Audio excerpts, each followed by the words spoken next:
Hello and welcome. Thank you for joining us here for the European Blind Football Round 3, coming to you from the Royal National College for the Blind here in Hereford. And we have booked a glorious day weather-wise and a brilliant day on this very pitch behind me as well. 5 different matches for you coming up. Some of the very best top teams from across Europe joining us here in Hereford. And we'll also be hearing from some of those influential people in the game as well, coaches, players, and those who have really stepped foot and really helped the game grow to what it is today. But if this is your first time joining us, firstly, thank you for finding us, and you might be new to the game, so here's a few rules to maybe keep in mind after a word from our sponsors.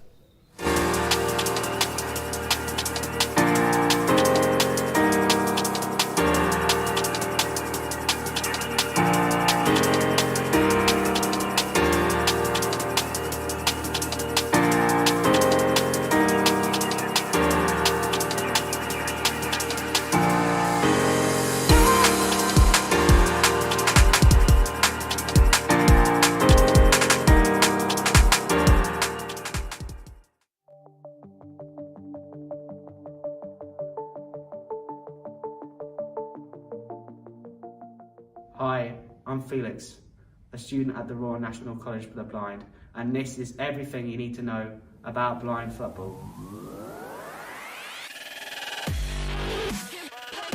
Blind football is an adapted version of futsal for blind people. It has been in the Paralympics since 2004. The ball has ball bearings in it which allow it to rattle so players can locate it. The game has 5 players, 4 blind outfield players who wear eye shades for fairness, and a sighted goalkeeper. There are 3 guides who can talk to the players in their respective third of the pitch. The goalkeeper in the defensive third, the coach in the middle third, and the guide behind the goal in the attacking third.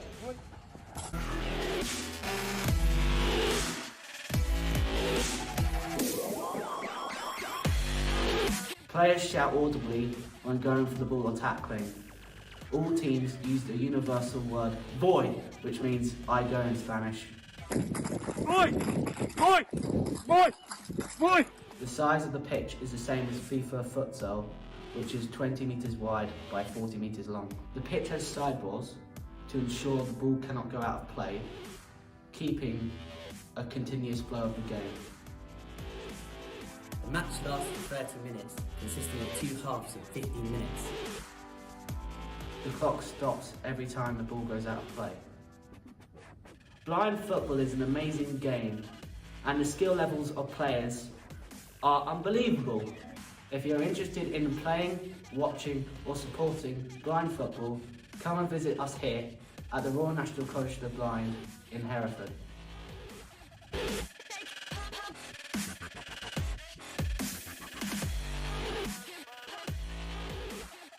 RNC is a specialist residential college for young people with a visual impairment. It's somewhere that you can learn to be yourself amongst a peer group who have similar life experiences. Our broad curriculum combines academic and vocational subjects with specialist skills for life. From independent living skills to braille lessons. From mobility training to learning assistive technology skills. For more information on the RNC difference, visit rnc.ac.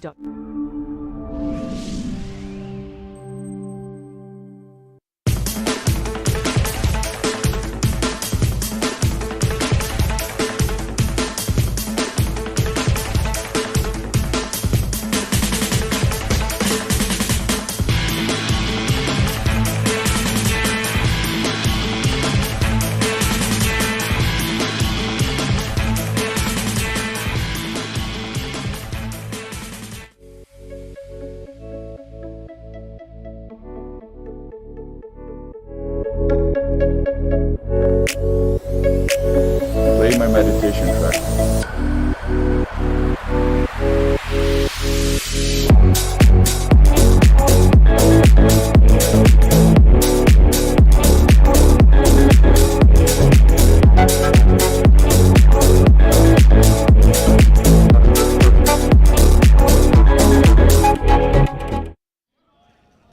Hello and welcome to the European Blind Football League Round 3, coming to you live from the Royal National College here in Hereford. I'm joined pitchside at the moment before we get underway with the action today by England international Dylan Malpass. Dylan, thanks for joining us here today. What an occasion this is for Hereford. I mean, we call this the home of blind football. State-of-the-art facilities. The college does some amazing work with getting people into blind football and also supporting people on their journey through their whole blind football, I'd say, life. From the minute they first start to retiring or continue to become a coach. The RNC is really at the fundamental of everything that we do here in England. And this is why you're the perfect person to speak about this, because you've worked from the ground level as a sports coach here, but also playing for England at that level as well. You've seen so many players come through, so many young people be part of this sport and really make a difference to their lives. 100%. I think as well, having an event like this is amazing for their sort of journey coming to become an England player. Having the cameras, having everyone around, that makes you feel like you're at a World Cup or European Championships. For some of our players on the pitch today, F.A. Shinwell, Issa Amjid, even Azim, really to a certain extent, you know, this is the closest they're going to feel to being at the World Cup, which is coming in August today. And this thing, we got 5 huge games today, some of the biggest names from across Europe joining us here. And what a way to start it off with the game we have here this morning. It's arguably the team with the most international experience against the youngest team in the competition in the form of RNC. Yeah, I know, with Nino, who played for Spain, and John Michel for Belgium, all playing for Charleroi today. They're going to be really experienced. They're going to be creative in their dribbles. They're going to look to exploit straight down the middle. And it's down to the young RNC team to stay disciplined, strict in the shape, and then hopefully with the quality we've got going forward, score some goals. And this is the thing, when you look at the European table currently, Charleroi and RNC, they're both level on points, both the same amount of wins, both the same amount of draws, both undefeated. Something's got to give this morning here. Well, I'm hoping the home pitch, the crowd, the support, everything that's gone into the occasion, these RNC players are going to be up for it today. And if Charleroi don't turn it on, I'm sure RNC are going to get the 3 points. And this is it. You've played against some of these players on the pitch here this morning. Just how good are some of these guys? They're amazing. Their spatial awareness, their close control, their understanding of where each other are. You don't realise how good they are until you watch closely. And, you know, everyone's got eye shades on. Everyone's on an equal playing field. And it really does come down to that sort of experience of spatial awareness and that bit of quality to get them goals. Well, you mentioned some of the differences there that we'll see here this morning compared to, you know, your average football game, let's say. What are those things for people that may be watching this for the first ever time, experiencing blind football for the first time? What a treat they're going to be in for. Explain it to us. Yeah, so the ball's got ball bearings in, so it's an audible ball. Now, with the audible ball, that makes basically every player under eye shades the same sort of advantage as they're all listening. There's 3 guides: a guide in the goal, a guide on the halfway line, and a guide behind the goal for your team. And you can only talk as a guide when the ball's in that third. So it's really important that to tune in to listen to what the guides are saying when the ball's in that third, and how much they can dictate the play. They're painting the picture for what's in front of them or what's behind them, and it's a real team effort in blind football. And we'll be making sure to guide you through all the action today with our brilliant live commentary team. And also, people are realising how big an event this is, Dylan. Let's hear from some of those celebrities who have been sending their words of encouragement.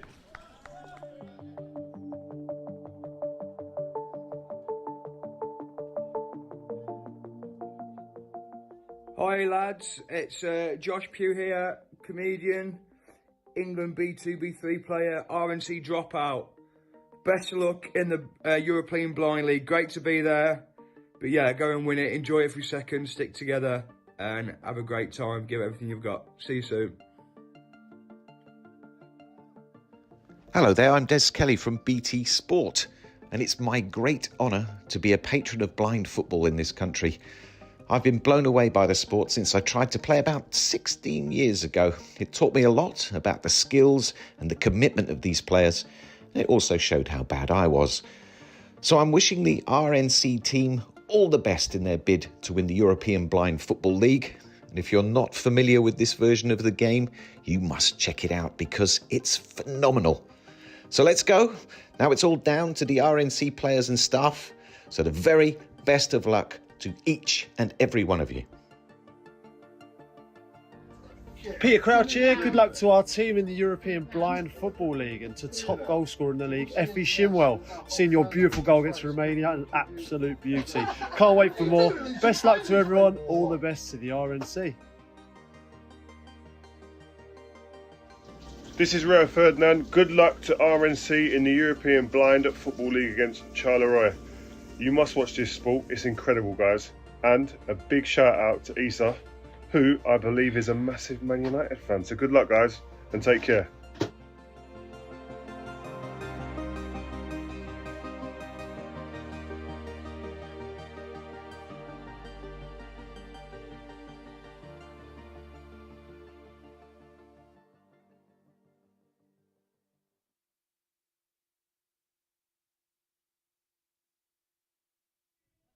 So big thanks to some of those celebrities who have sent their words of encouragement to our teams this morning. And one mention there from Peter Crouch was for Mr. Shimwell, top goal scorer in the European League at the moment. He's definitely one to watch out for this morning. He definitely is. I wouldn't say this to his face, but he's probably got the most talent I've ever seen in a young player. His work ethic is second to none, and when he gets going in front of goal, he'll find that net. And of course, he's got the supporting cast with him. Well, I say supporting cast, but there's so much talent across the pitch in the form of Azim Amir as well. You know, that's the perfect link-up play, really. Yeah, Azim's now got the chance to step up and be that leader in this team. He's a sort of player where he's been the younger junior player within the senior programme, where now it's Azim's time to take these younger players, lead by example, which I'm sure he will, and offer that stability and foundation for the team to build upon. And that's the key thing with RNC. They're arguably one of the youngest sides in this tournament, and at the moment, top of the table. That's just amazing to see at this level. I think people get confused about being young and experience. Our young players have been through a talent programme with the FA, had high-level support and high-level coaching from such a young age. These are ready for this occasion.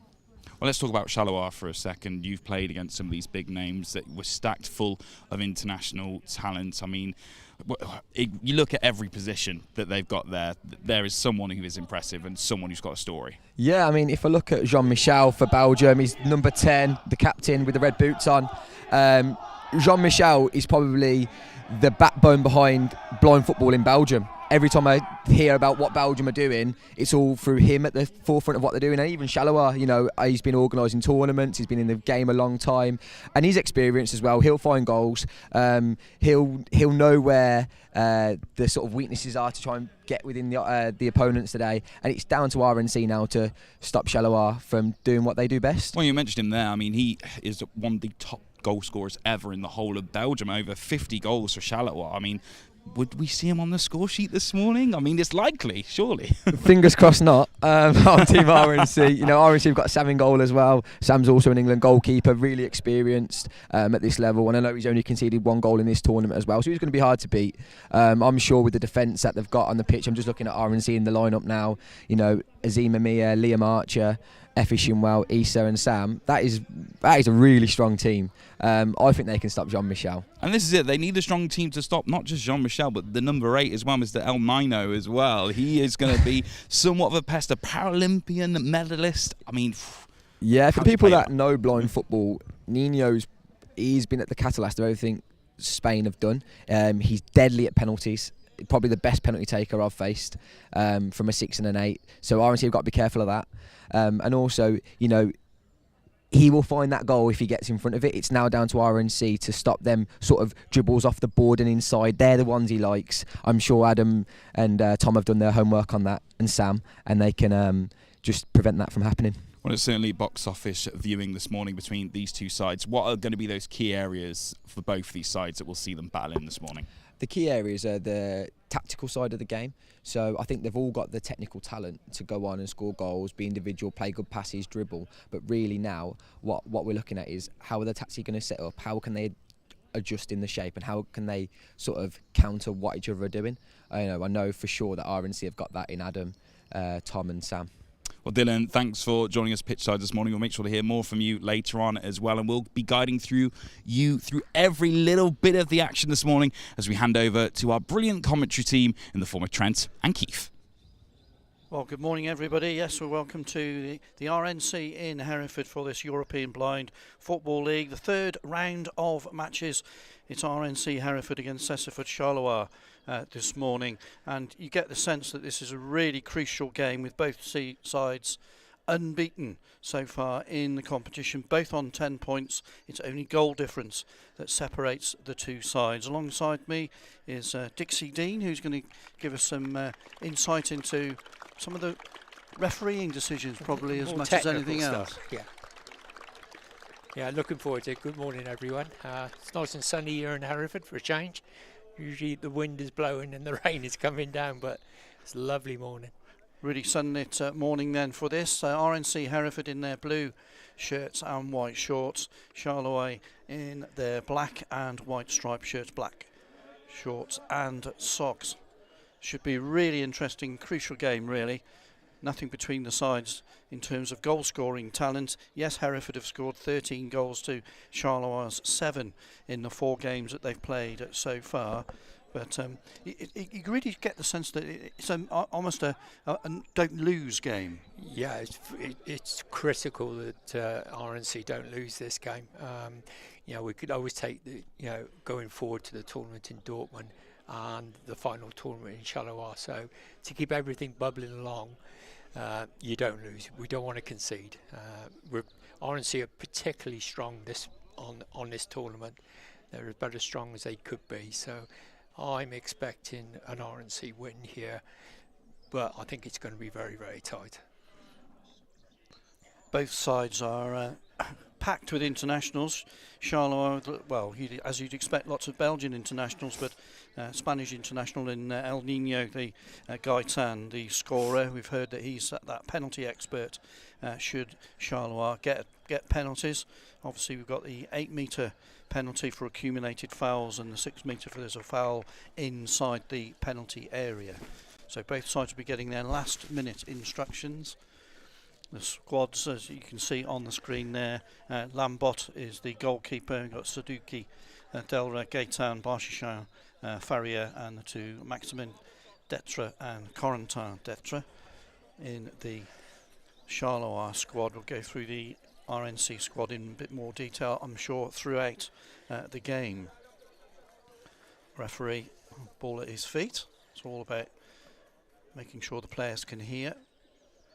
Back in 2010 I did the World Cup here, and there were packed crowds now for that one, but it's the first time around. It's the inaugural season of the European Blind Football League, so not the crowds that we saw back then, Dixie. No, not the crowds. As I say, because this is an inaugural competition, I think they wanted to keep it fairly low-key for this first year, just to get things bedded in, then hopefully grow from here on in. As I say, we've got a Belgian referee and an English one, Mark Heap from England, very experienced, done Paralympics in 2012, and Jean-Michel on the far side there, very experienced international referee. So we're underway then. Charleroi with the ball, just into the Hereford half. Good little forward run here by Faria towards the corner flag. Has gone out of play. Had the stop clock, of course. It's 15 minutes in play in each half.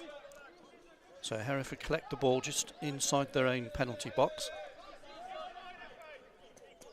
Ball forward, and that should be intercepted on that far side by Corentin Detra. Up against the boards on the left hand side, just midway inside his own half, trying to hold off. A couple of Hereford players are in close attention. Ball's lifted towards the board on this right hand side. Jean-Michel Bartichon, who's, I say, 50 goals, over 50 goals for his club since their inception. Ball wrapped against the board on the far side on the halfway line. Hereford have it. Moving forward is Shimwell. Shimwell still going up to the edge, trying to get a shot in. It deflects to the left-hand side. Hereford fight for it on the right-hand side. Amjid. Amjid. Blocked, cleared up into the Hereford half. comes through, and good defending there by Amir, letting the ball run out for... It's a corner. It's a corner. He's got a bad touch on that. As he was trying to shield, he's touched it. And he's put it out for a corner. I thought he was doing the right thing to try and let the ball roll out. But He's faintest of touches. Just put a little touch on it. Unfortunate. So an early corner for Charleroi on the left. Very excited about the front two for RNC. Both 17 and 18-year-olds. Very bright future. Got some defending to do here as the corner's taking a little dribble midway inside the Hereford half. Charleroi keeping possession well on that left-hand side. It's Faria battling for it, trying to get his way through there. He's blocked on that far side by Shimwell, who's back helping the defence, but there's a shot. Down goes the goalkeeper. Good save by Marsden, the England-capped keeper. Ball up, immediately up deep into the Charleroi half. Amjad trying to work his way through into the box. Cluster of players there, he's still fighting for it, but Charleroi managed to kick that ball away back deep into the Hereford half, up onto the boards on the Hereford left. Archer fights for it for Hereford, ball into the centre circle. And Charleroi again seem to have the capacity to get there early with their interceptions at the moment, and finally it's under control from Maxime Detre up to the right hand side, midway inside the Hereford half. Hereford fight back for it. Amjad there, but it's broken through. And Faria! Now that was a good effort there, and it's still goalless. 12 minutes and 37 seconds remain. Yeah, I think Sam had that well covered. He covered his post off. Interesting to see the different styles. RNC Hereford playing with 2 attackers, and Belgium only with 1 and 3 players back, which is going to mean it's very difficult to break them down. So we're going to need a bit of magic from the youngsters. First time we've really seen a lifted ball deep into the Charleroi half. Nice little dribble here from Amjad. His shot hits the post and wide. Could have been the opening goal. Lovely twist and turn into that penalty box. Right foot shot by Issa Amjad, and he was so close there. Oh, he was very, very close. Just got his angles right. The guy behind the goal was calling him to the far post. So excellent bit of skill by Issa. As I said before, Keith, the future for these 2 young lads up front, so bright, so bright. So Hereford will have to work from the back then. It's in the right back position at the moment now. Passing movement across to the other full-back on the left-hand side. That's Archer, and those 2 combine again. Asim Amir. Back to Archer. Getting the ball under control, midway inside his own half. Little dribble now up to the halfway line, trying to pass the ball forward. That's going to go for a corner. Career corner. Yeah. Corentin Detre got his foot to it, and it's a corner. Interesting to see what they were doing there. The 2 guys at the back for RNC were passing it squarely across the pitch, trying to draw Charleroi out. Yeah. Yeah, and they forced this corner then. RNC Hereford on their right. Up comes Archer towards the corner. And a little dribble down the boards. 3 Charleroi players get there. It's a good tackle coming in from Faria. He's racing up to the halfway line, trying to retain possession, but a couple of Hereford players there as well. But Faria fights to win it back for Charleroi, working his way across field, midway inside the Hereford half. He's blocked there. That's a good tackle, and away come Hereford on the counter attack. Lovely little dribble here. Some good skill initially from number 9 Issa Amjad, and eventually has to slow down a little bit as a tackle comes in and is forced forward. Good tackle that I felt from Maxime Detre. Ball deep back with the Hereford goalkeeper Marsden, who rolls it out to the right hand side. 10 minutes and 50 seconds left on the stop clock in this first half. RNC Hereford 0, Cécifoot Charleroi 0 so far in this vital game, you feel, in the European Blind Football League. 3rd round of matches this one. Both sides with 3 wins and 1 draw from their 4 games so far. And a long throw from the Hereford keeper goes right through into the penalty area. Could be a little back heel here perhaps. And really good cluster of Charleroi defenders to get back. There, they lifted ball over the top from Effie Shimwell. He got there, but he just couldn't keep it down and lifted over the top of the crossbar. Still 0-0 then at the RNC Hereford. Good to have you along wherever you are around the world. As the ball is deep into the Hereford half. Partial tackle by Amir, but it's breaking still in the box. Little dribble on that far side by Maria Faria, but he can't get shot on target. And that'll be a goal kick. Roll out for Hereford. Again, they're happy to have these composed passes from the back. They seem to like to work it, as you say, trying to draw the Charleroi players towards them. They'll keep moving the ball around, trying to draw out a Charleroi player, so we then get to a 2-on-2 situation. So ball now midway inside the Charleroi half, crossfield ball from Archer, and it's just run out over the goal line to our left. But interesting to see Archer up there from deep in his own half into the final third. Yeah, he's got licence to get forward as and when, especially with Charleroi only playing one up front. You know, Azim can easily take care of that one player, so it gives Liam the chance to join in up front and supplement the attack. Another corner for Hereford far side. So over 9.5 minutes to go in the first half. Little dribble into the box there, but Charleroi, just weight of numbers really, just got that ball out of the penalty box, but Amjid still fighting for it and gets a shot blocked, and that should ricochet through to the goalkeeper and a quick throw out. I think Charleroi are probably relying on that a little bit to get a counter-attack going, but a nice little dribble by Daniel Farrier and an effort. Down goes Sam Marsden at the near post. Comfortable save, really. Yes, easy enough for Sam. So again, Hereford work from the back. Nice little dribble outside the box, trying to roll the ball forward into the opposition half. That's intercepted. Corentin Detre out to this right-hand side for Daniel Faria, who's been a bright spark for Charleroi so far. He's out towards the corner flag, trying to turn Archer there, who's battling away for it, but it breaks the Belgian team. Shot from Faria. Down goes Marsden, comfortable save. It was a decent height for the goalkeeper. Yeah, it's comfortable. It's waist height. Sam would be very disappointed if he didn't throw his cap on that one, as they say. Having said that, it was on target. Yep. Just shows you the threats that Charleroi have got, but Hereford get the ball out onto the right side. F.A. Shimwell battling away, tussling on that far side, right up against the boards, trying to get a foot in, gets knocked to the ground. Referee allows play to continue, and then there's a foul. And that'll be for Charleroi right on the boards, a couple of metres inside their own half. Yeah, he was blocked there.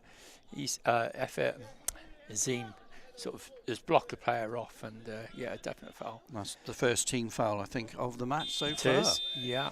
8 minutes and 8 seconds remaining in this first half. It's still RNC Hereford 0, Cécifoot Charleroi 0.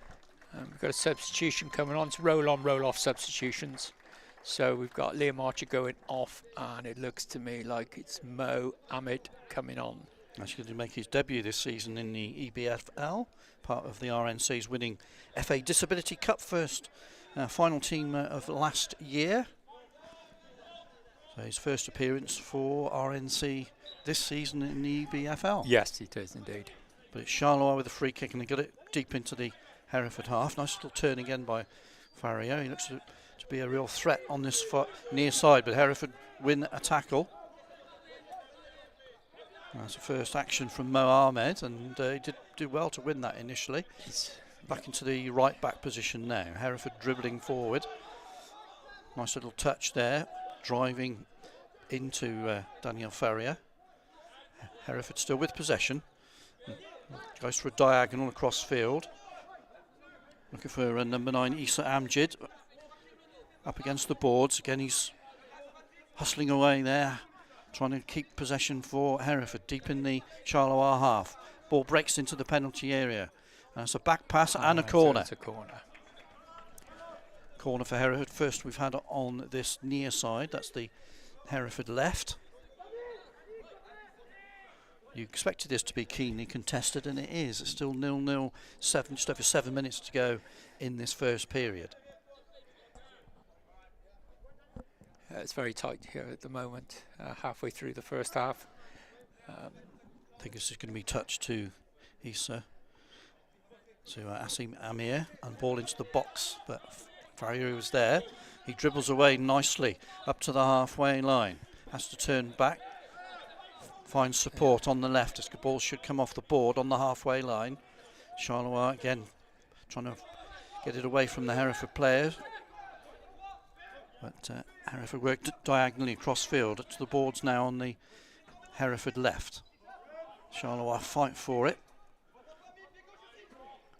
So F.A. Shimwell there, and what's the referee given there? Yeah, F.A.'s come from behind a little bit, wrapped his leg around, he's taken the Charleroi player's right foot there, so little foul. I don't think it was intentional, it's just one of those things, contact sport.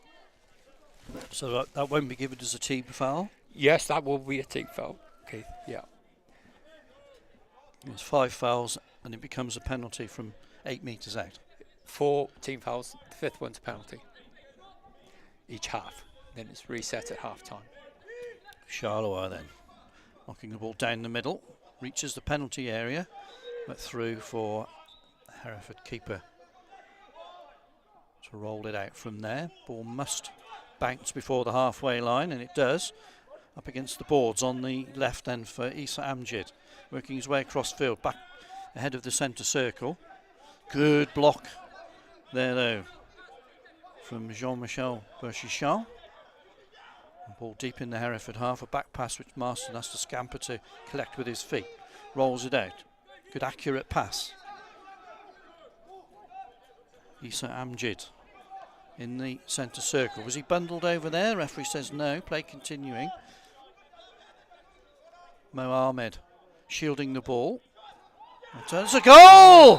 He shielded it, and in came Charleroi with the opening goal of the game. Daniel Faria pouncing there on slight hesitation and found the back of the net past Sam Marsden. Oh dear, oh dear, oh dear. There's a bit of a shock there. There's a bit of a mix-up between the 2 defending RNC players there. Needed a good, strong call. Didn't get it, and Daniel has put Charleroi in front. In fact, I went to the airport last night to pick Daniel up to bring him back to Hereford. I should have left him at the airport, Keith.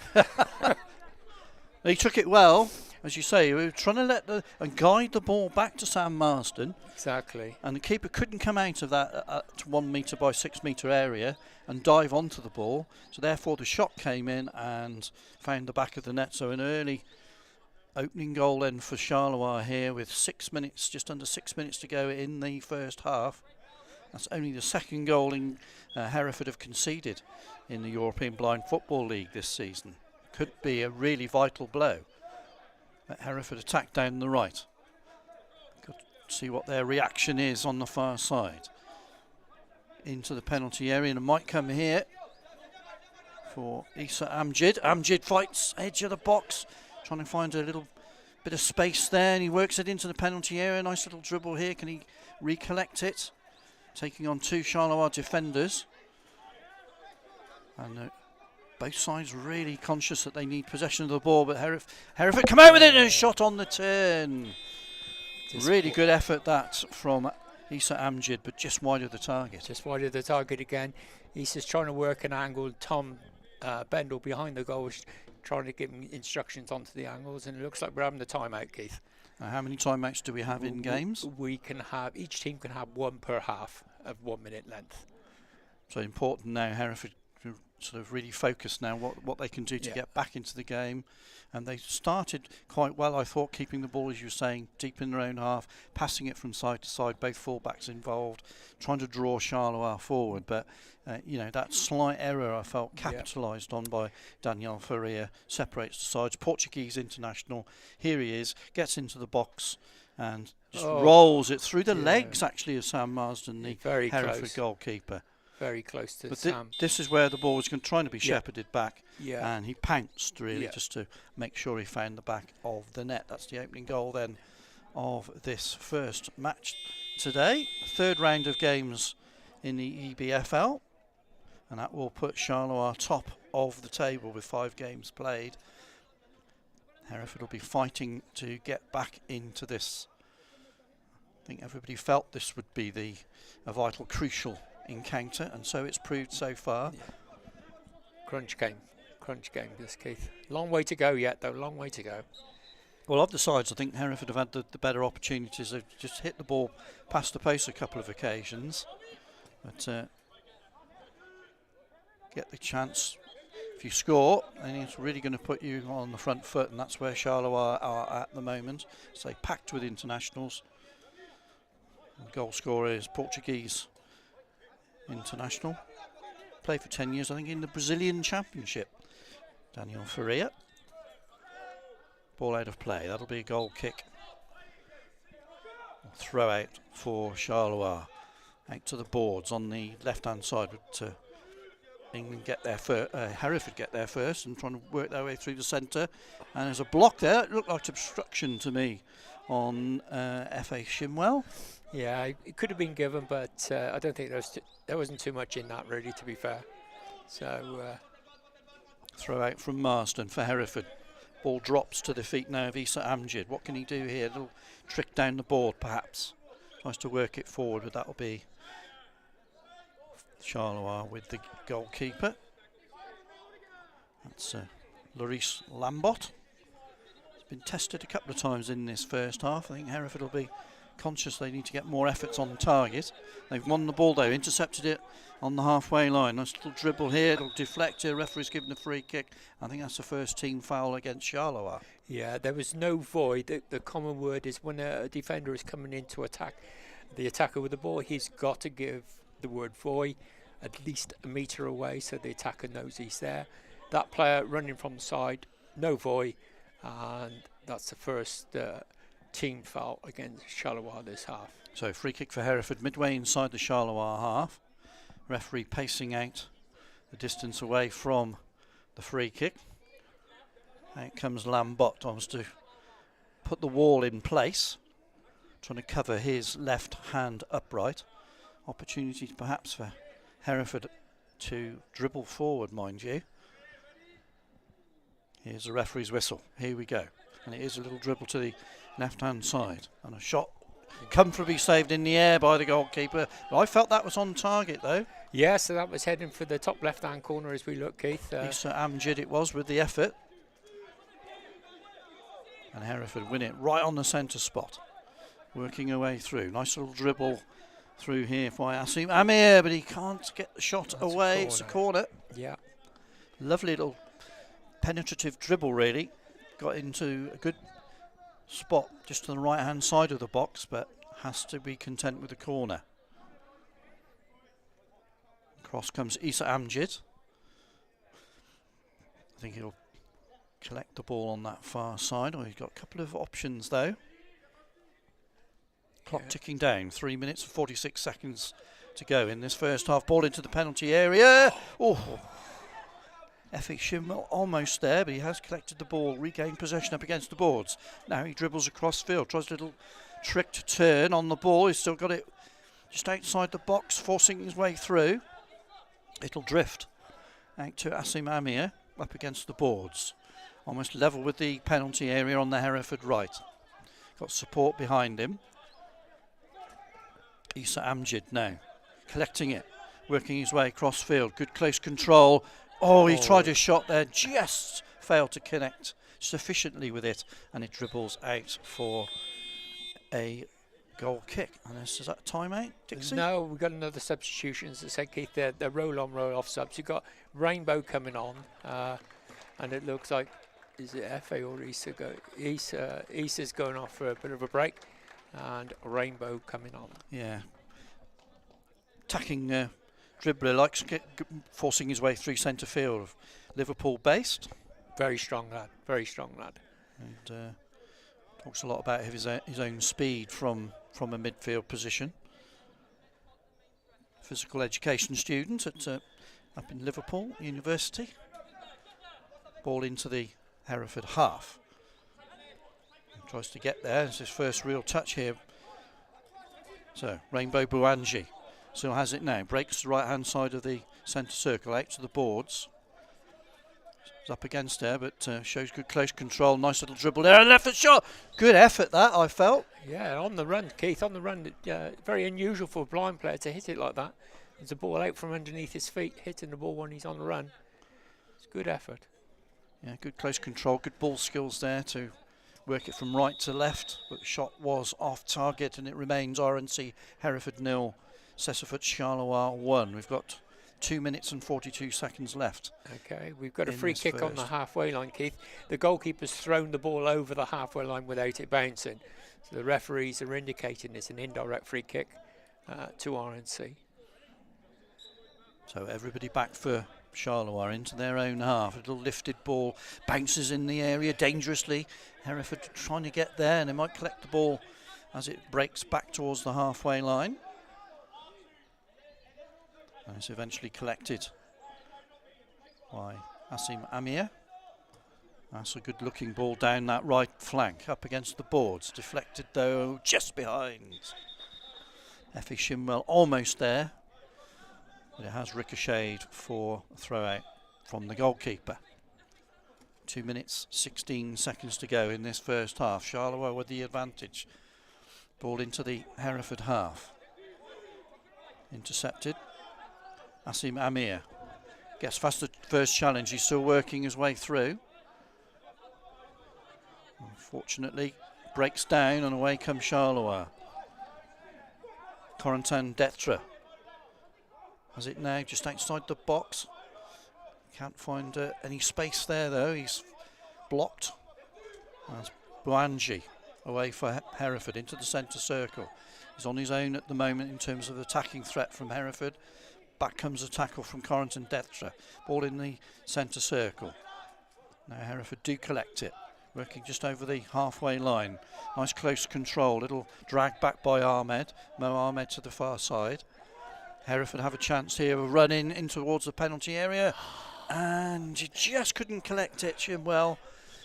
Initially I thought, yes, he's going to go through here. Just run away from him at the vital moment. He's just about to fire it off goalward, and the ball just ran away from him. We lost control of it.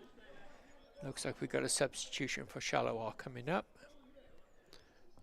I think, is it Corentin Detre who's had a bit of a blow on the far side, I think. Up against the boards, perhaps. Let's have a look. The referee's just checking the eye patches to make sure that we're playing on a level playing field with sight. Yeah, very thorough now, isn't it? The masks.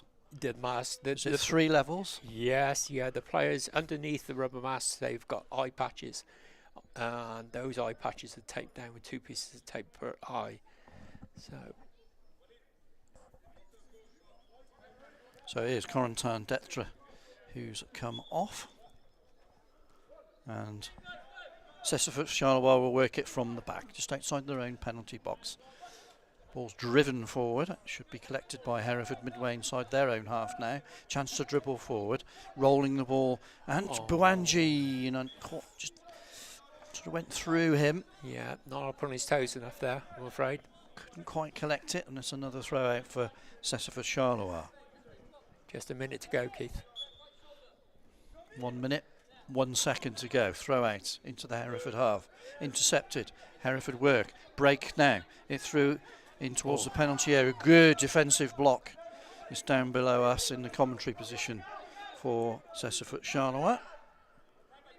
Is that Maxime Detre who made that block, but Hereford now collect the ball just ahead of the centre circle, and a shot by Bouangi again. He sort of manoeuvred the ball onto his left foot. Yeah. Got a shot low, but perhaps didn't have enough power on it. Yeah, he's shooting from a little bit too far out, to be honest, Keith. He needs to get into that 6-yard box, really, to work the keeper really hard. That's my man of the match so far. That's Daniel Ferreira on the ball. Lovely little skill. And a back heel to boot, trying to keep Charleroi moving in the Hereford half. Backtracking, though, is Mo Ahmed to win the ball for Hereford, facing his own goal. Battling away there. Quite ferocious, some of this close battling both teams, and that's the half-time klaxon here at the RNC Hereford.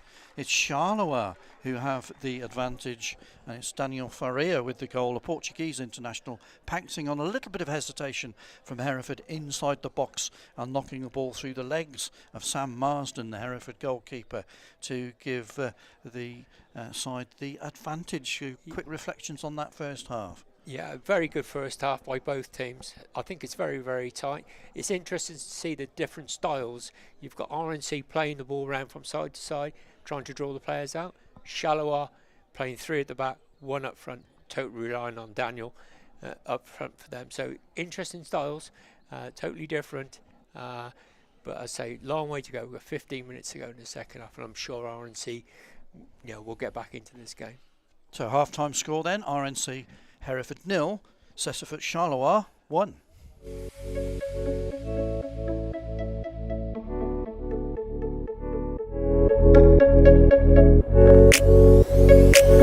Play my meditation track.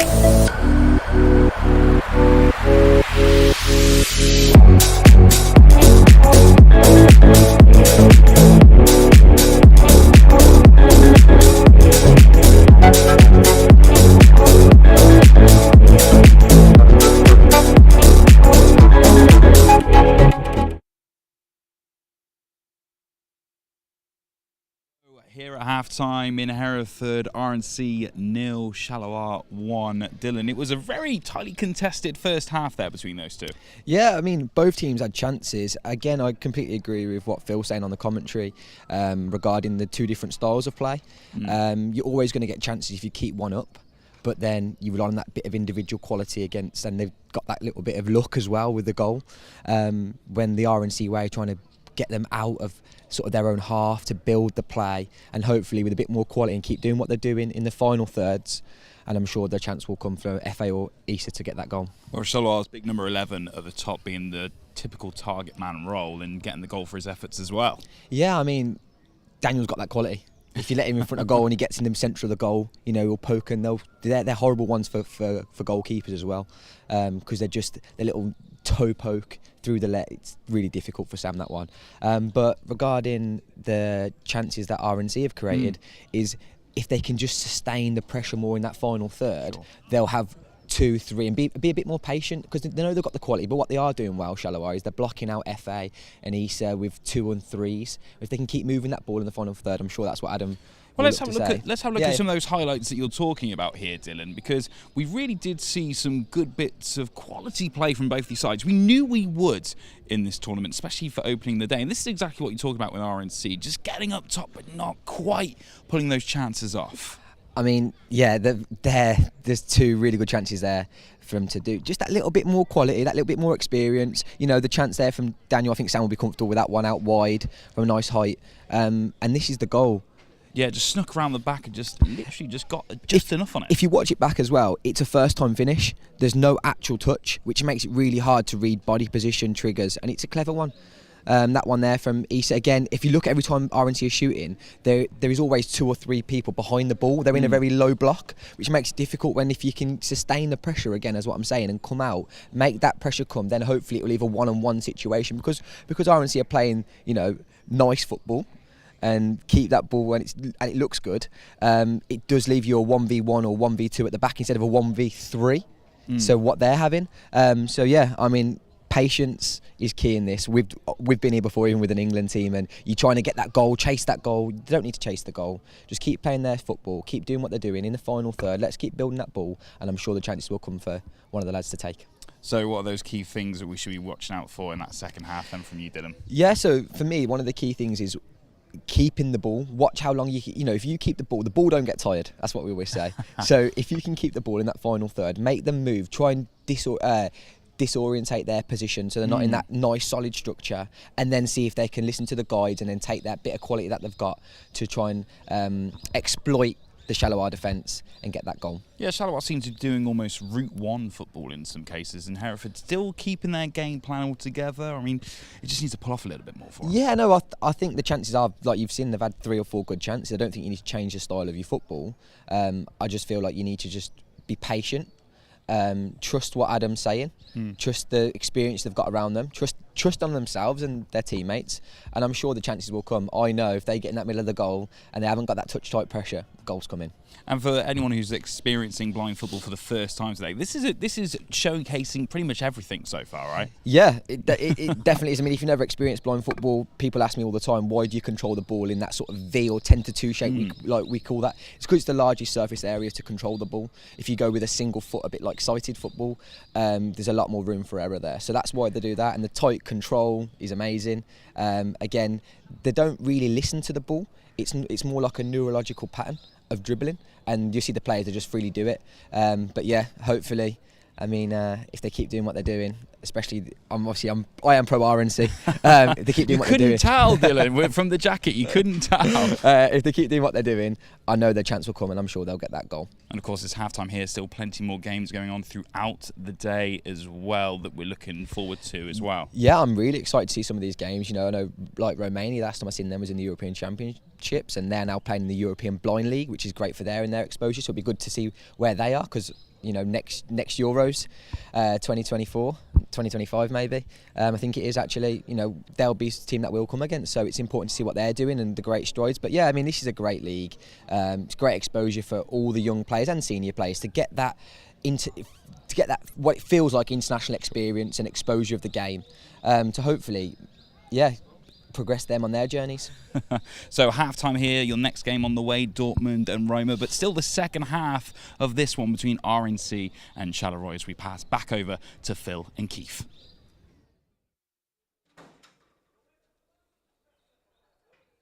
Got 3 minutes left, guys.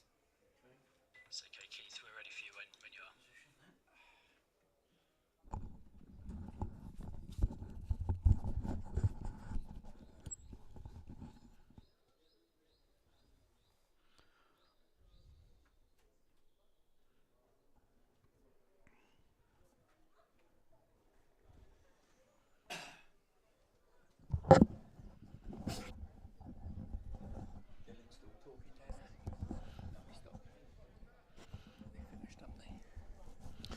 Get a cue anyway.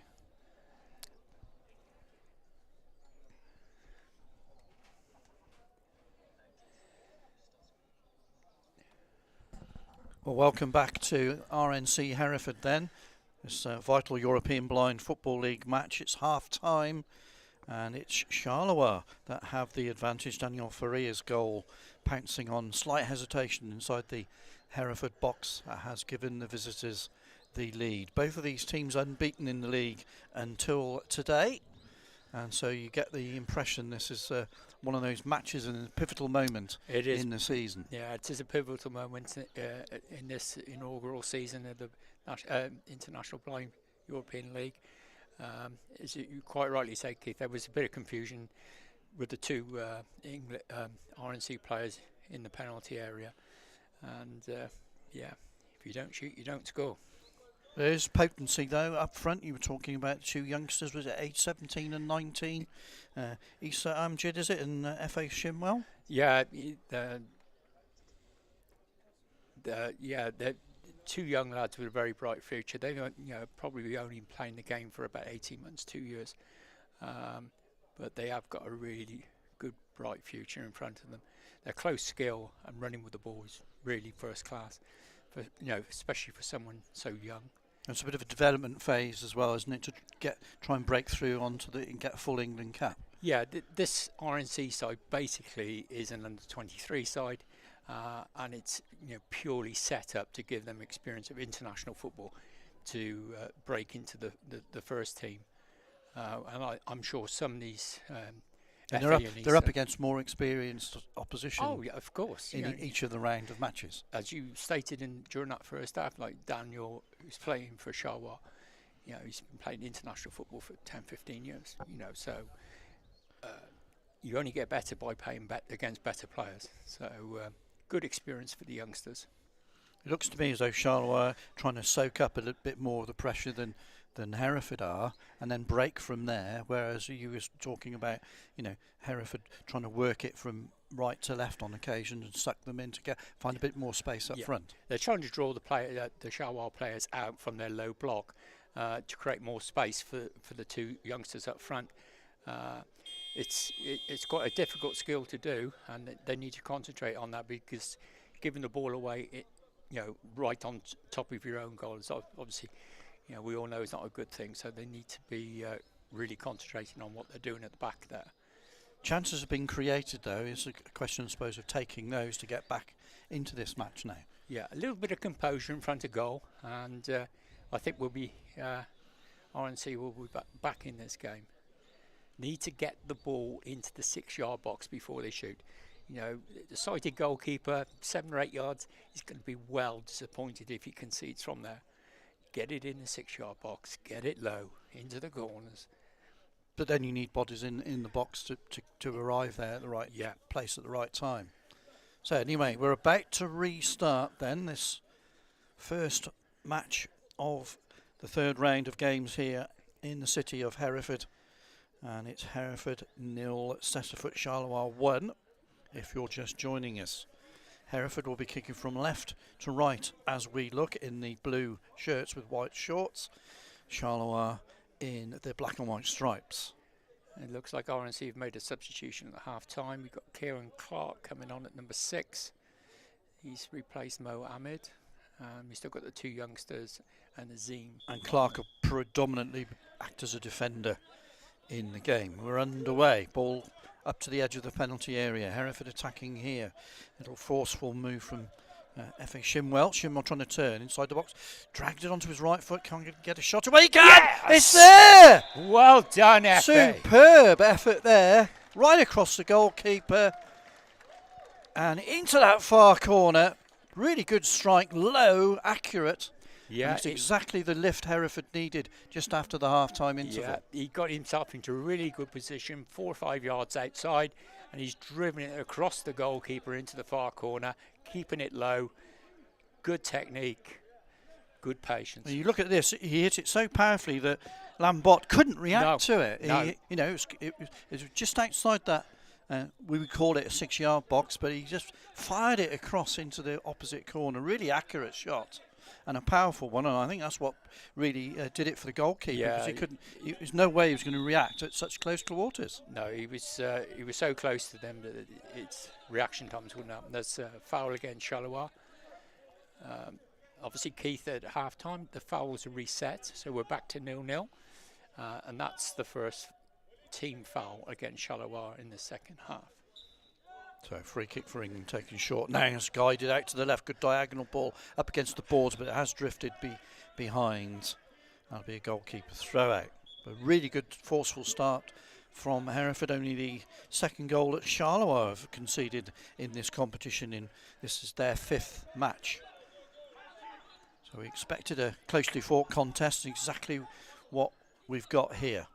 Ball back at the feet of Sam Marsden, the Hereford goalkeeper, off the boards into the opposition half, and Hereford collected. It's Issa Amjid. Amjid now breaking towards the edge of the area, right for shot. Oh, that was almost in. Great stop by the keeper, full stretch. Yeah, he got down very well, down to his right, very low, very quick. Good run by Issa though. Good really run. Good shot that as well. Right foot, it's definitely going in. But for the goalkeeper there, that would have been the second goal for Hereford today. They're breaking again forward now, up against the boards on the right-hand side. Little touch, still in Charleroi half. Crossfield run and pass from Azim Amir, up against the boards on the left-hand side, midway inside the Cécifoot Charleroi half. Good little smart turn here from Issa Amjid. Blocked though by the corner. And away it comes, but that's just a clearance into the Hereford half to relieve the pressure a little bit. So Hereford certainly on the front foot at the start of this second period. 13 minutes to go. Ball into the box. Oh, so close again. F.A. Shimwell, the intended target. I think he felt that the ball was coming across him. He lifted his right foot, but he couldn't make a connection. No, it's a difficult skill, that, Keith. Then you really need to get a touch on the ball before they fire. And he's just swung a leg at it, hoping that he'll get some contact. Issa Amjid back in his own half. Was that a little trip? Referee says no. Play continues. Charleroi with it. 6 metres from the corner flag. There's a real hustling battle on the far side. It's Charleroi have it, and a lifted effort straight into the arms of Sam Marsden. Quick throw out from the Hereford keeper. We're already midway inside the Charleroi half on that left-hand side up against the boards. There's got to be a trip there, surely, referee. Certainly looks a foul to me. Amjad, though, he's still going. Right foot shot. Couldn't quite get the connection. And the ball dribbles through to the goalkeeper, Lloris Lambot. But now here's Daniel Faria. And he's blocked, and that has to be a foul. Yeah. Yeah, it's Kieran Clark with the foul there. He's come across the player, and yeah, he's just totally wiped him out, to be fair. Are there bookings and sending offs in? Yes, yeah, we can still get yellow cards and red cards, and you do see quite a lot of them. So to me, that might have been a yellow for Kieran Clark. Could have been given as a yellow, but I think in the context of the game, I think the referees are quite happy with the way the game's going at the moment. And it is fiercely contested, as I say. It's it's a massive game in the context of the league this season. Neither side want to give this one up in any shape or form. And you know, like for the newcomers here today, you know, it is quite a brutal sport. Double substitution, is it for Charleroi? Looks that way. Number 2 and number 23 going off, I think. Faria has got to his feet, so he's hang on. They've okay. got too Doesn't many want any players on treatment. The pitch. They've got too many players on the pitch. I don't know what's going on here, Keith. We have one player going off, and we want 2 coming on. Here we go. Number 5's going off.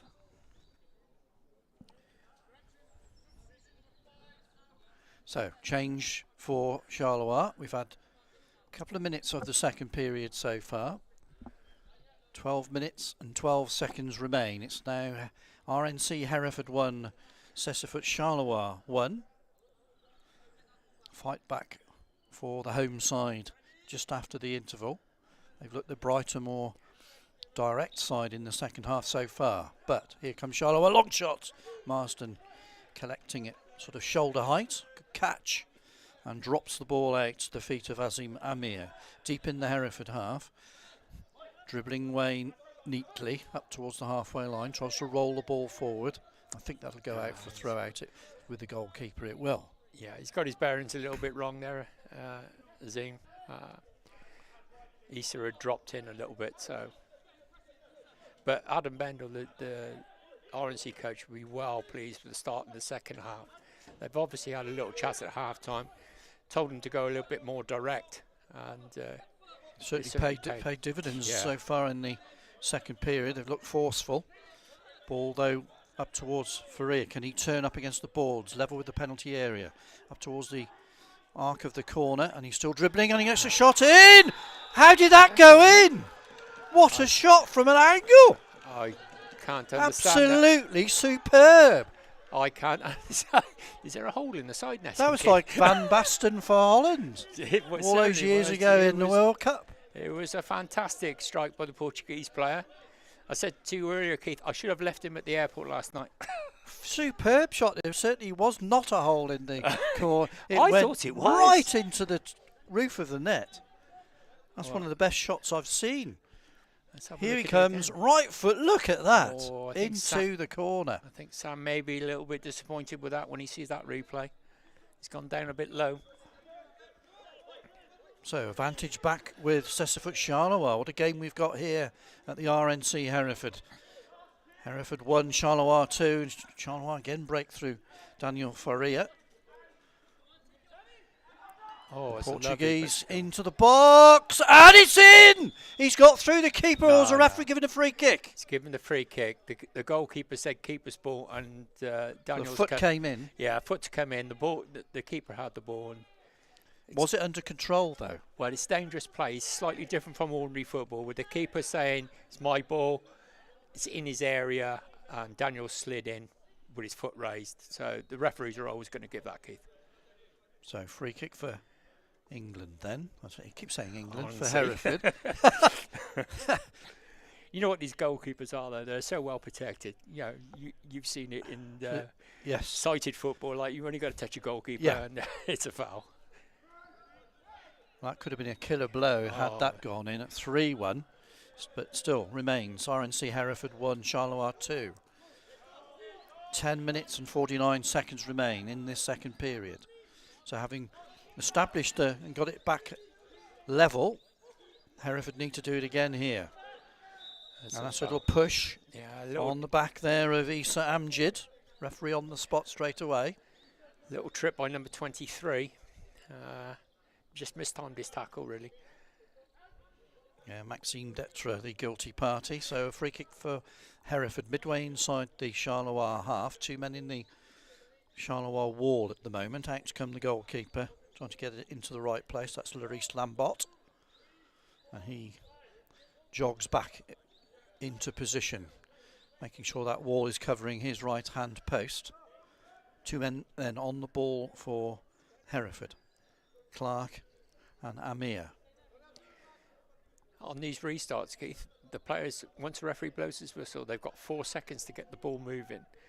If they take longer than 4 seconds, the foul's turned over, and it would then become a Charleroi foul. So waiting for the referee's whistle.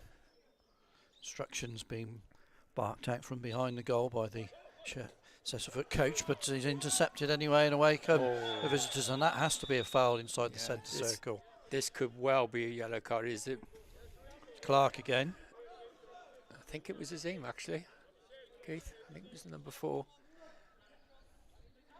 A bit cynical, that, to be fair. That's a couple we've had now in the second half, but that's perhaps what Adam Bendel's been looking for, a little bit more ferocity in the challenge, a little bit more an aggressive outlook to get back into the match. They had at one stage, but then what a shot from Faria.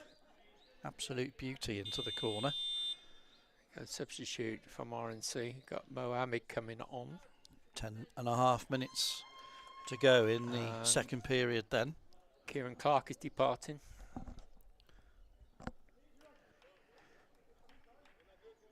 So Mohammed on for Hereford. He'll slot in at the back at the moment. Free kick for Charleroi inside the centre circle. Sort of jiggling the ball just to make sure everybody's aware of where it is before this free kick gets us back underway. So it's looking at the free kick count at the moment. I don't think the referees have put it up on the scoreboard, but that's 1 foul against RNC, but we've had 3 against Charleroi. 2 more and they all become... It's 3-2, I think, in terms of team fouls. Yeah. It's just been marked up on the board now. Then we could be into 8-metre penalties for every infringement on the pitch, no matter where that foul takes place. So we're back underway. Charleroi with possession, rolling it towards the box. Good cutout, good interception. Ball forward from Azim Amir, out to the boards on the left-hand side. Issa Amjid trying to make his way through. That should come back out, centre spot. Azim Amir turns back into his own half and lifts the ball on the bounce towards the box, but that'll scuttle away for a throw out for Charleroi. Plenty of time left though for Hereford. Oh yes, just under 10 minutes. FA come short for that one, and again a little bit of breakdown in communication. Azim went long and FA come short. Ball rose. Faria! Oof. He does turn quickly, doesn't he? Very sharp. His awareness of where the ball is. He turned, got a shot away. Fortunately for Hereford, it was wide of the target. 9 minutes, 50 seconds remain. Hereford 1, Charleroi 2. Hereford break across field. Lovely diagonal run from Issa Amjid. Needs some support on the near side. Up against the boards, midway inside the Charleroi half. Ball back with Amir, and he can dribble across field now. Nice little turn. Still with it. Now flicks it out with the outside of the left foot off the boards on the far side. And Issa Amjid tried to burst through into the box, but he's blocked. Has been another example of the way Charleroi are able to get bodies back behind the ball and block it. But here come Hereford again, and it's come off Azim Amir for a goalkeeper throw out. Yeah, Issa was just really out-muscled there a little bit. That experience, the Charleroi players knowing when to lean in is just easing them off the ball. Good block from Issa Amjid, and he's won the ball back in the centre circle. Now he can turn. Now he can run at the opposition. That's a foul. That has to be a foul there. Referee says no. Referee controversially says play on. And Hereford's fight for it. Issa Amjid still going there. Blocked. Possession back with the blue shirts of Hereford though. Crossfield run here from F.A. Shimwell. Shimwell into the box. Can he get their foot in? He can, and it's a corner. Goalkeeper adjusted enough. I think Tom Bendel's calling the goalkeeper was out of his area, but I'm not so sure myself. I think he had his legs inside the area. Corner's been given, and this is another classic example of the way Charleroi get players back. Yeah, to try and defend this. Everybody back into their own penalty box. There's not much space in there, Keith. There isn't. But if they can lift it through here, and they can, but it's a turn back from F.A. Shimwell up against the boards. Midway inside the Cécifoot half. He's trying to muscle it and keep the ball. He's done well here, and he's working across field. Lovely controlled dribble. And he's still going now, left and right. And it's out towards the boards now. Couple of Hereford players there. Issa Amjid there in support. But again, it's three. Look at a cluster of Charleroi players. They're defending as a unit. Ball out towards the edge of the box though. Hereford fight for it. Effie Shimwell. Again, blocked by two defenders. And cleared by Charleroi. It's almost like Mourinho parking the bus on occasions. But it's up to... It's up to RNC to break them down, kid. They need to keep moving the ball. That's a good tackle. Side to Referee side. saying play on. Ball now in the Cécifoot Charleroi half. Lovely dribble forward here by Amjid. He's still going into the box. Yeah! Oh, yes! That's fantastic. Into the Kop corner. Issa Amjid, lovely dribble. He gets a pat on the back. Oh, what a strike and what a run that was. Yeah, superb run. He's taking the ball out from the left-hand boards, coming across. Right foot shot, lovely. Right into the corner. That's the two youngsters, both on the score sheet, Keith. Knew exactly what he was doing. 7.5 minutes remain in the second period. It's now RNC Hereford 2, Cécifoot Charleroi 2. Which way will this game go? It's hard to tell, but the difference in styles is quite marked. I think if anyone watching this game can see the different styles of play. Yeah, soaking up from Charleroi on the break through Daniel Faria. Yep. Whereas you'd like to think Hereford have got a more open, expansive side, a little bit more attacking intent, but that's going to leave gaps at the back, and that's why it's 2-2. That's right. I think the football is being played by RNC, but with a player like Charleroi I've got with Daniel up front, it's not a bad tactic to play. Play a low block, let Daniel do his work. Substitution for Hereford. Effie Shimwell is coming off. Rainbow Buanji back on, and he'll add a bit of a presence to the Hereford central midfield area. Yeah, that's the first time Effie's been off in the whole game, so he probably needs a bit of a rest. It's not only the physical effort, Keith, that these players are putting in, it's the mental effort. They have to concentrate all the time. Charleroi break into the Hereford half. Oh, good, a good tackle that was by Asim Amir. And Amir can run through the centre circle now. Can he get a touch to it? He's still going up towards the penalty area. Right, was it deflected? Down goes the goalkeeper, Lambot, to comfortably make the save and then roll out just up to the edge of the Charleroi half. Breaking through now. It's a foul though by Asim Amir. And that'll be a free kick for the Belgian side. Okay, so we're on 3 fouls each. 3-3, I think. Yep. Clock ticking down. 6 minutes and 49 seconds remain. We could easily have a winner in this game, and if one of the sides was to score from here, it could be the killer blow. 2-2 at the moment. Free kick for Charleroi. Referee striding out the distance between the free kick taker. Opportunity for the visitors here to break, and left foot shot was well wide. I think Sam Marsden was quite comfortable with that. Yeah, it was well covered. This is a fantastic advert for blind football. So throw out deep in the Hereford half. Ball at the feet of Asim Amir, and he plants it off the wall midway inside the Charleroi half. Hereford fight for it. Buanji makes himself available in centre field. Will that be a corner or a goal kick? Throw out. It is a throw out. Yeah, that's a goal clearance on that one, Keith. IBSA didn't really get hold of the ball. So clock ticks down, 6 minutes and 19 seconds to go in this second period. Really fiercely contested opening match in this third round of games in the European Blind Football League. Hereford have it midway inside their own half, up against the boards. Rainbow Mwangi has done well in his burst of pace into the opposition half. He's still going, powerfully built. Can he get a shot away? He's got to turn back away from the goal.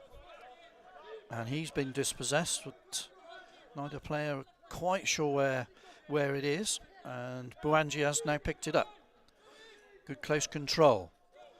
Can he get a shot away? I think he's going to try, and down goes the goalkeeper, Larice Lambot, low to his left. Yeah, he needs to get in a little bit closer. He's too far out on these efforts. But I don't know if you've noticed, but the Charleroi seem to have changed the way they're playing. Oh, it's back into towards the goalkeeper's area, and Hereford fight for it. Little dribble here by Issa Amjid. Ball up in the air, comes down for Mwangi, out towards the corner on the Hereford left. Got a couple of players in support, one of which is Azim Amir. Amir, great save by the goalkeeper at full stretch, palms it out. Yeah. Outside the penalty area, up against the boards now. It's Issa Amjid keeping possession for Hereford, albeit back in their own half of the field.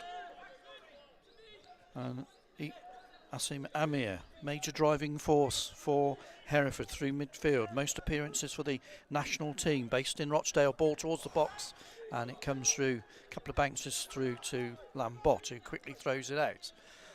Game seems to be increasing in tempo as we've got 4.5 minutes to go. Both sides want the 3 points here. It's 2-2 at the minute, 3-3 in terms of the accumulated foul counts, and away come Hereford. That's a nasty little trip there by Daniel Faria. I think he knew he was beaten. Yeah, it was taken. What they say, taking one for the team, Keith. But no yellow card from the referee. No, but Charleroi are now on 4 fouls. So any subsequent free kicks from here on in will result in an 8-metre penalty. If that is going to be a penalty, that would be a crucial one. And there's going to be a timeout here. I think it's probably best, is it? No, the referee on the far side just indicating, telling Charleroi, you've committed 14 fouls. Any more, 8-metre penalty. So, warning to the team there. They all know the situation. We're down to 4 minutes and 23 seconds to go. Are we going to get a winner here? Hereford fighting back twice to get back into the game to make it 2-each, but that long ball has gone out. Yeah, I was going to say we have a timeout now.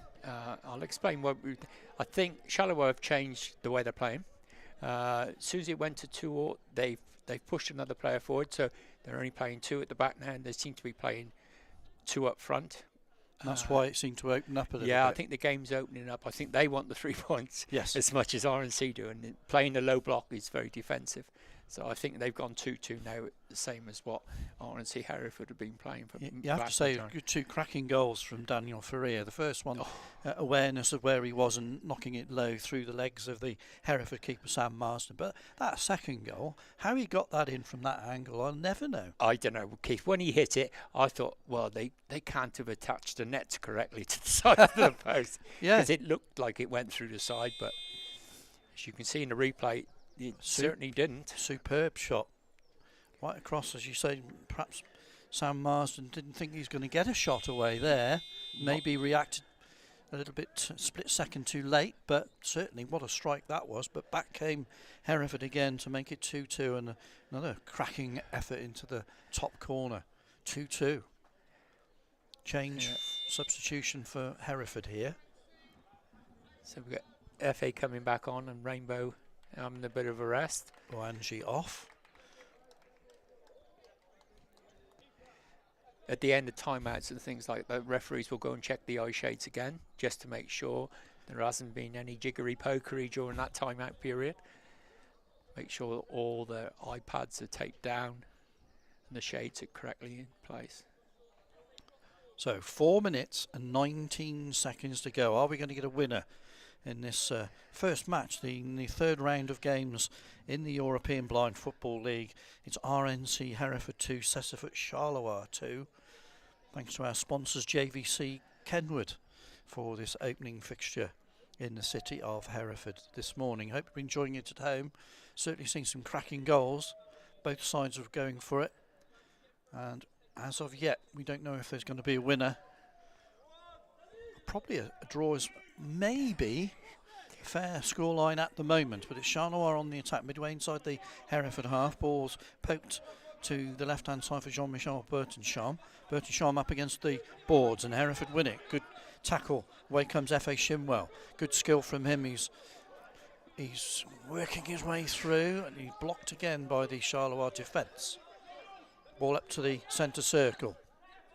Faria onto the far side. Another decent tackle. Azim Amir this time collects the ball. It looks like Daniel's injured. He's got a head injury. I think the referees will may have to stop the game here as Azim Amir continues his run.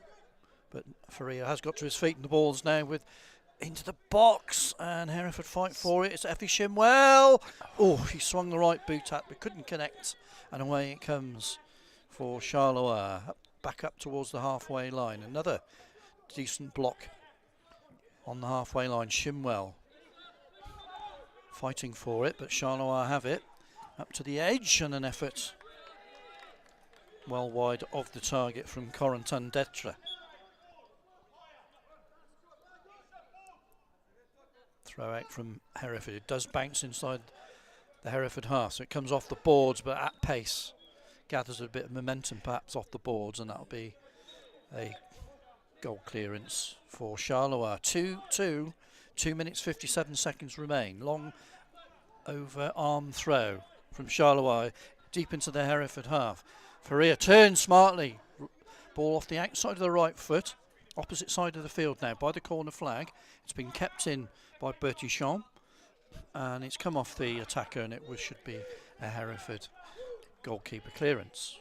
With that bit of frost we had last night, pitch is a little bit wet, so the ball's skidding through. As you can see, that last attempt by Issa, it ran through a little bit quick for him. 2 minutes 32 seconds remain. Ball pumped long by Hereford into the box, but it's safely gathered by the keeper Larice Lambot, the Belgian international. He throws the ball out towards the halfway line, collected by Daniel Faria. Portuguese man working his way through, and again he gets a shot away, but this time it's nowhere near the power of that second goal, and Hereford collect it out by Marsden to the far side. Quick counter-attack, Issa Amjid. Facing away from the goal, he's trying to turn now by the centre spot. Flicks a pass out to the boards on this right-hand side. Shimwell battling away as ever, and he gets tripped there. No, says the referee. If there is another free kick or team foul, it'll be a penalty. That's right, Keith. I thought personally, I didn't think he made any contact with the ball there, but the referee's a lot closer than what we are. And the ball rolls out for an England throw out. So I keep saying England, I beg your pardon at home. It's Hereford. Marsden out to the far side of the field. Lifted crossfield ball. Aimed at Effie Shimwell. Shimwell is there. Now has control of it, dribbling across field. Up towards the 8-metre penalty spot, but he can't keep moving there, and he's blocked 3 defenders on it. And away comes Charleroi into the centre circle. Break on here with 1 minute and 7 seconds to go. Cécifoot Charleroi. Break. Corentin Detre. Oh, stumbled on the ball, then goes down, no foul given. And away come Hereford. This could be the last chance with 53 seconds to go. Ball forward, Mo Ahmed. Ahmed tries to get it to the far side for number 9, Issa Amjid. Blocked, and the mask has come off. Yeah, shades have come off, so the referee will stop the game. 41 seconds to go. It's RNC Hereford 2, Charleroi 2. And it is their time to get another shot in. What do you think, Dixie D? Well, I certainly hope so. Yeah, but would it be right that any team lose this game? I don't think so. I think it's been very well contested all the way through. It would be a shame for some team to lose this game. I think there's so much quality from both sides, both in terms of defensive technique, the skill of being able to retain possession as well when you have it. And, the goalkeepers have been really forced to make some decent stops. Exactly. Throughout the game. We're into the last 29 seconds, perhaps the last attack for Hereford FA Shimwell. Shimwell just ahead of the centre circle. He's trying to dribble forward now. He's blocked initially, but he's got through that challenge. And he's got upper body strength, but he can't fight his way through, but it'll come out to Amir if he can collect it. Back towards the centre spot. Now he gets the ball under control and he's dribbling right foot towards the penalty area. Right foot. Oh, could have been the winner.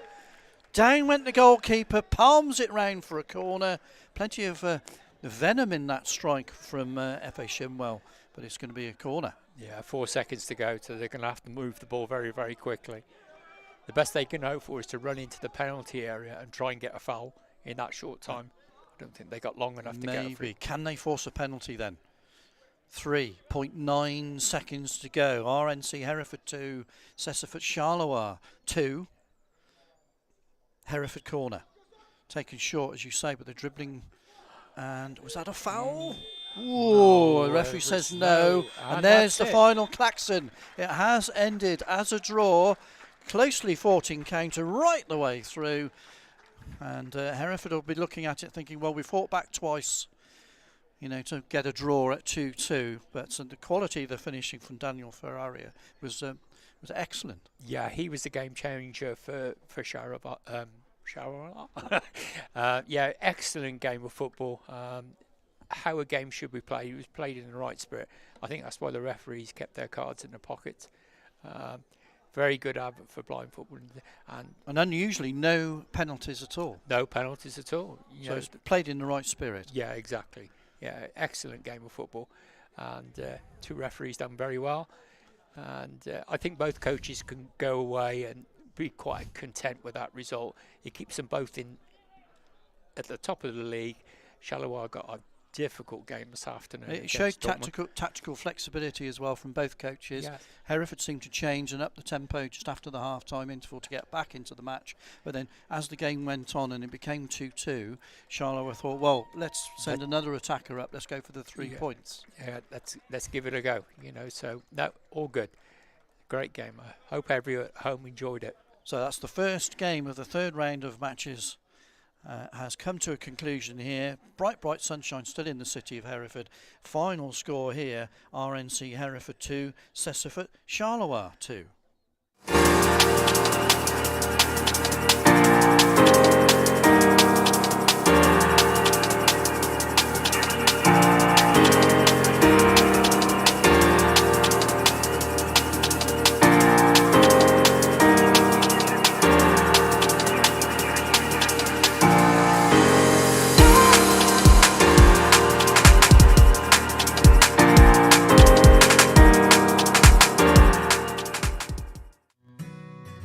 Are you interested in growing your own food? Would you like to learn how to supply your own fresh vegetables on a weekly basis? Would you like to learn new skills? Would you like to share your growing experiences? Why not come over to Bransford Community Farm and see what is growing? Visit our developing market garden open morning on Friday the 19th of May. For more details visit www.bransfordcommunityfarm.org.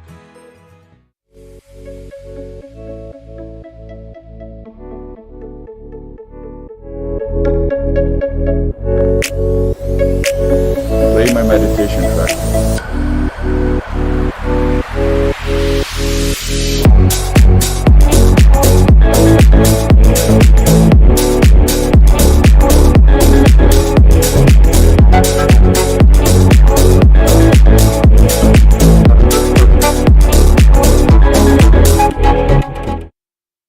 So the first game of the day here, round 3 in Hereford of the European Blind Football League. It finishes RNC 2, Charleroi 2, and well, I mean, before that game, each team only conceded 1 goal, but then it all happened there, didn't it really, Dylan? Yeah, I mean, what a game to open the day. Absolutely. Loads of goals, loads of chances, loads of good saves, loads of good play.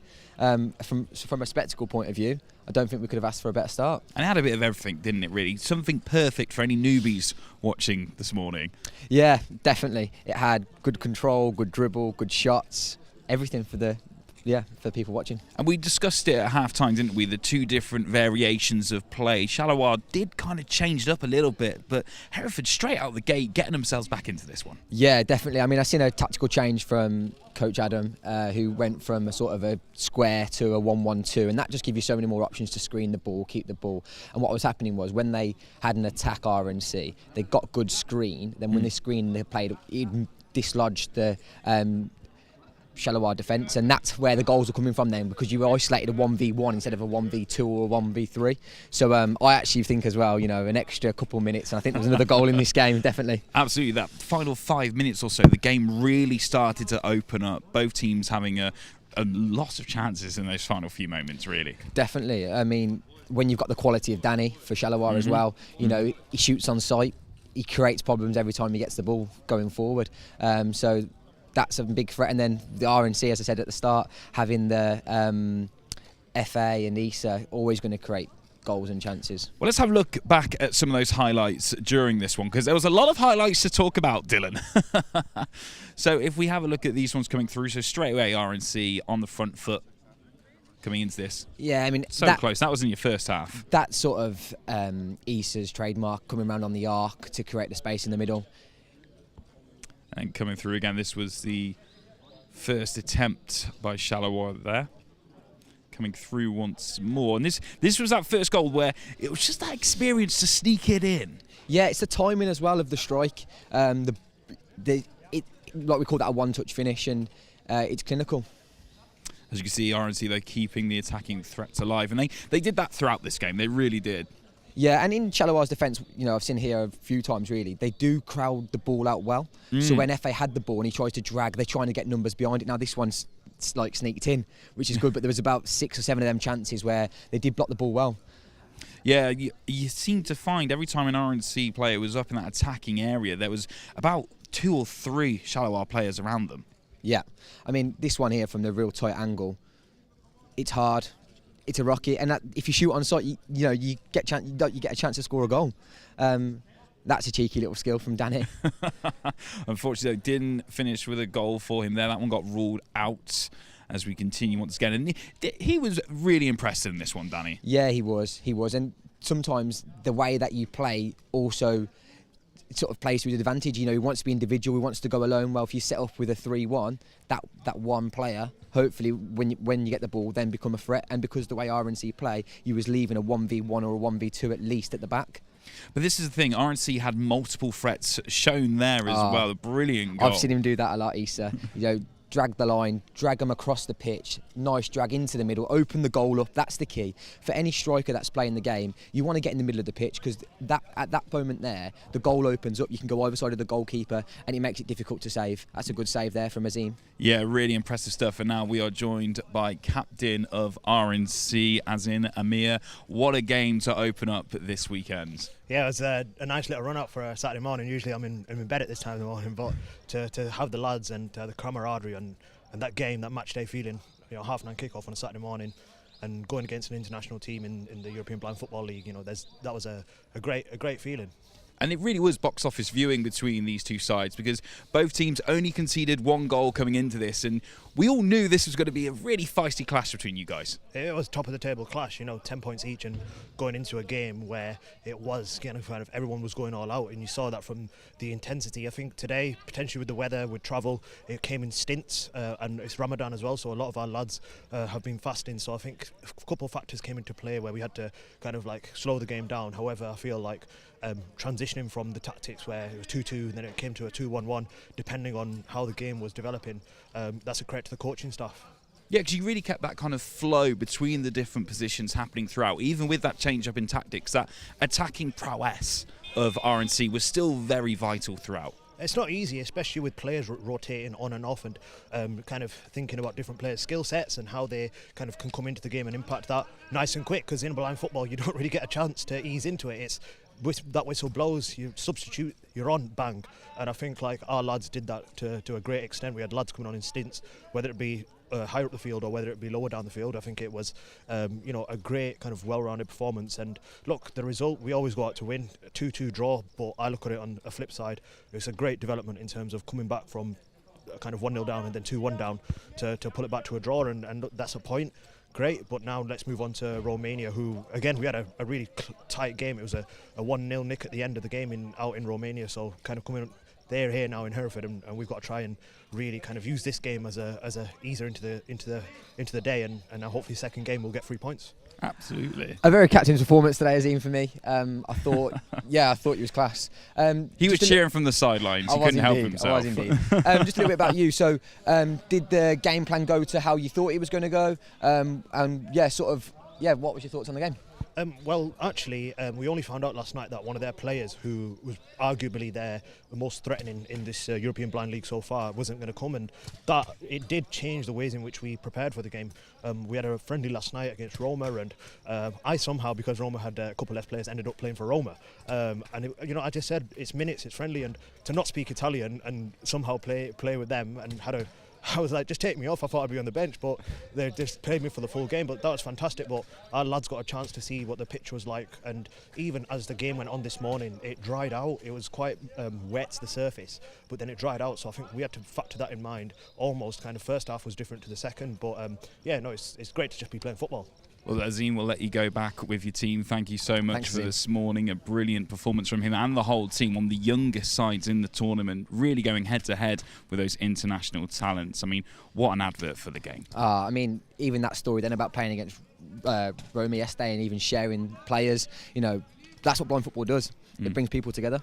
And some of the challenges you face as a blind person, no one knows unless you're blind. And the fact that they can share that with people from different countries, different experiences, different coaching styles, just shows the togetherness of the game. And we are like one massive family here at RNC and blind football. Well, you know what, Dylan, we'll hear more about RNC on the way, but we do have some more games throughout today. And on the way, two teams that you could see in other variations of football, but they're our second match today. Coming up next, Dortmund taking on Roma at Hereford's RNC.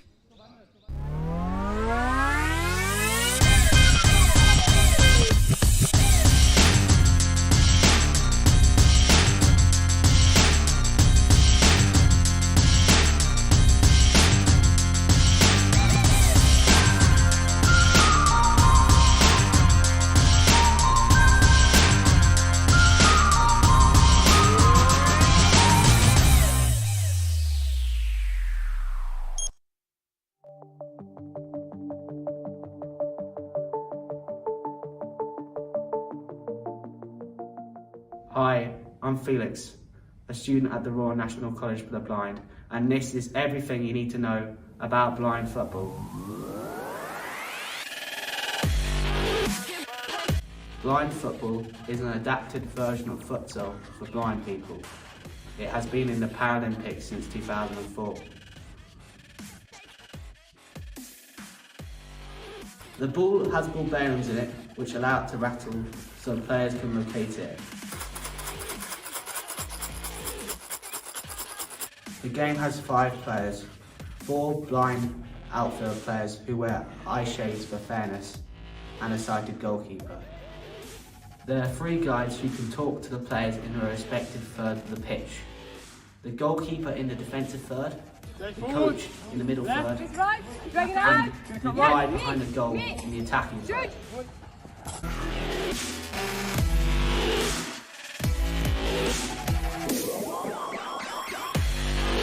Players shout audibly when going for the ball or tackling. All teams use the universal word voy, which means I go in Spanish. Voy! Voy! Voy! Voy! The size of the pitch is the same as FIFA futsal, which is 20 metres wide by 40 metres long. The pitch has sidewalls to ensure the ball cannot go out of play, keeping a continuous flow of the game. The match lasts for 30 minutes, consisting of 2 halves of 15 minutes. The clock stops every time the ball goes out of play. Blind football is an amazing game, and the skill levels of players are unbelievable. If you're interested in playing, watching or supporting blind football, come and visit us here at the Royal National College for the Blind in Hereford.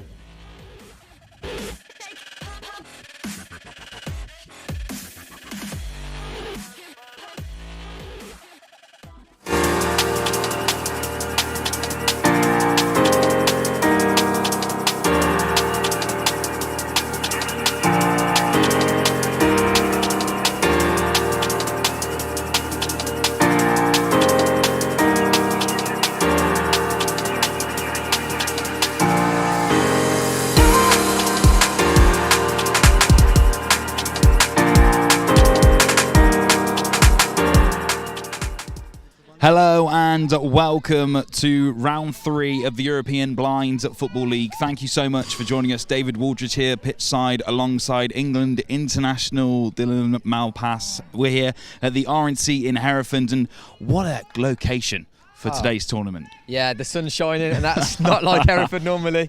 But no, pitch is amazing. Not a better place to play blind football. Well, this is it. It is called the home of blind football for a reason, and just some of the initiatives that RNC do, not just with blind football, but across the whole college, really is second to none. Yeah, I mean, it gives people belief, an opportunity to know that, you know, if you just turn blind or you're going blind or you're visually impaired, that there's something there for you, you know. I mean, it brings me passion, joy as a teacher, and that's just through the students and their work ethic and how they overcome barriers. And this is it, we were talking about it during the game previous to this one, that there really is a family unit, not just with the people here in Hereford, but also the teams competing across the board today. Yeah, I mean, blind football's a sport which is growing, but within the sport itself, where people don't know, it is one big family, because you're all on the same sort of journey to the way that blind football, I suppose, makes you feel. It's such an independent sport from a blind sport point of view. Yeah, you understand the challenges that you're facing, and it's amazing. Well, let's shift gears onto our second match this morning, because what a match it is. Two sides that arguably you would see in multiple variations of football. Here in blind football, though, Borussia Dortmund taking on ASDD Roma. Two mid-table sides at the moment, but both stacked of international talent. Yeah, I mean, just even behind us, looking at Dortmund warm up, I recognise at least 4 internationals for Germany, which is telling you they're not coming to play around. They mean business, which is amazing. I mean, Hassan, they're both Hassans, Nick, the goalkeeper, and Jonas. You know, they've been on this stage before. They've played with cameras and people are there. They'll be ready today, and they're playing against the Roma team, which are young, but they train together. They do feel like a family when I've seen them. So yeah, it'll be a real tight game. Let's talk about Dortmund for a second there, because they've only had 2 goals against them in the tournament so far, and 2 wins. They need to get that momentum going in with this one. Yeah, I mean, I think they're going to look to try and score goals, because you don't win games without scoring. Sure. They've already proven that they don't concede many goals. They're obviously well organised and they're structured. But now it's about, can Jonas, Hassan in the top ends, can they go and get them goals needed to win games? Of course, number 17, Jonah, I mean, German international, he's going to be bringing that experience with him to this match. Yeah, and his experience as well. He's only young, but I've probably seen him around for 6-7 years now. He's everywhere, you know, in terms of all the tournaments, all the games, and in the last European Championships in particular, I've seen a massive step in his game. You know, he started getting more minutes. You can see they trusted him more, and that probably comes from all the hard work he's doing at Dortmund. Let's talk about Roma for a minute. They played 1 more game than Dortmund in this tournament so far. They're really proud of their young pathways and development opportunities that they have within their organisation. I mean, similar to RNC, really, they're a multiple sports organisation, and that really counts for something at this level. Definitely, and also with it as well, it's not just about having the quality that wins games. It's about having that team cohesion, that togetherness. They'd have come through a pathway, seeing their younger players grow into adults and mature. And I think that's something that you can't buy, and that will stand him in good stead for today. And this is it. I mean, we talk about the international talent from Dortmund, but Roma aren't no pushovers here. They've competed on European level. They've been in those big tournaments. They've won those big tournaments. They can bring something here today as well. They definitely can. And again, a bit like the RNC team, patience is key with Dortmund here. Keep moving the ball, keep building the play, and chances will come. You don't need to force anything. Yeah, mid-table clash between these two. It's really going to be no love lost between these two. It's all to play for here this morning between these. I mean, in terms of styles of play, we saw it in the previous game, more of an attacking team against a defensive team. What are we going to be seeing between these two sides? I think Dortmund will show their international experience. I think they'll screen the ball well, they'll try and switch the ball, and then rely on the quality to try and move the Roma's defence.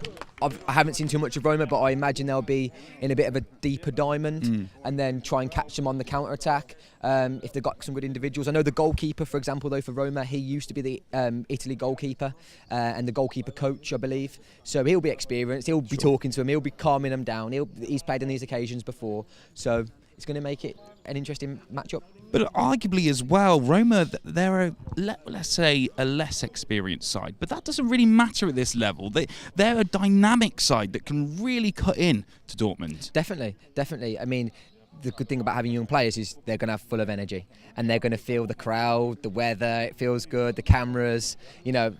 That's going to get you going. That's going to, give you 100% effort. I mean, it's like being on the Italy south coast at the moment, isn't it? So they should be doing pretty well for themselves in this one. So finally, before we head to our commentary team, those key players that we should be watching out for. Yeah, Jonas, number 17 for Dortmund. Number 10, Hassan. He's actually the German captain as well. Oh, he's not actually playing. He's on the side, but he might be playing, I'm guessing, at some point.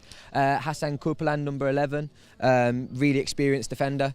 Can help the game. I think, that would be good. And I'm interested as a goalkeeper myself, looking at the two goalkeepers matchup. Nick's got experience for Germany. He's their second choice goalkeeper, but he's only conceded 2 goals. He'll show that he's experienced. And then Massimo for Italy, he's probably the father figure for all these players, so he's going to be experienced especially in the communication side of the game. Well, it was an exciting first game here in Hereford. Let's see what Dortmund and Roma have got in store for us as we head over to our commentary team of Phil and Trent.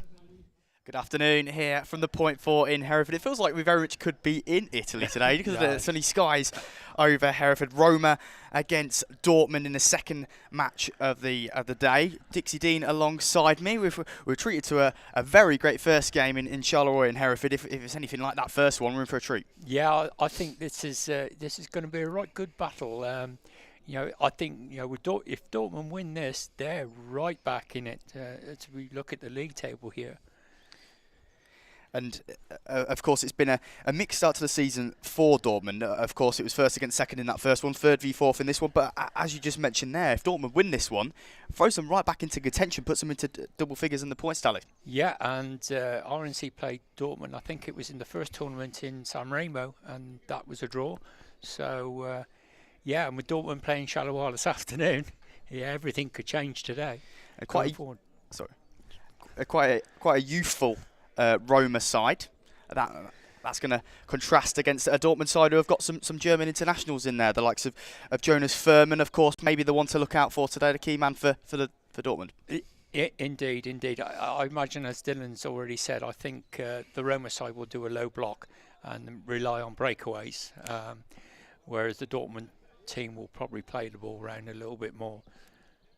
We've got the teams coming up in front of us now. Just looking over that Dortmund squad then, Nick Leidecker and Timo Leidecker in there with Hassan Kagliapalk, Hassan Tad Alkenbass, he's the captain for Dortmund this afternoon, Hassan Kopparan, Jonas Furman, Amira Schwartz and Felipe Berholt.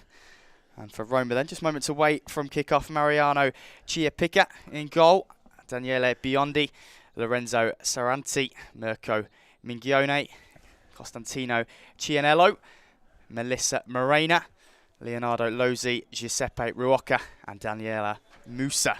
So, Dixie, what are you expecting from this one and the second game of today? Well, as I say, I think it'll be very similar to the first game with Dortmund playing a similar sort of style to what RNC and Roma doing a low block. As Charleroi did in pretty much the whole of the first game. Interesting to see that Roma have got a young lady playing, which is great.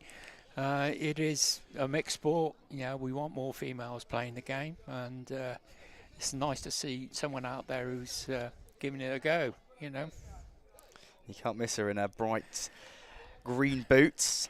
Melissa Morena, as you say, great to see females involved in the sport. Just getting ready to kick off now. We'll get in their bearings. All right, we've got 2 referees. One English, Stu Winton is a senior referee in the UK, and Poitois is a younger referee from Krakow in Poland. Of course, 15 minutes halves in these ones. Clock stopping. The ball goes out of play. And we're in for a treat. As we say, 4 goals in that first one from the host Hereford against Charleroi. Jonas Furman has found the net many a time so far in this European Blind League. After the first 2 match days. Can he find the net again here? We're underway then. Dortmund get us underway in the centre circle. So, first touches from Jonas Kopparan. Was it past 1? Advancing towards the area. And out to the side then.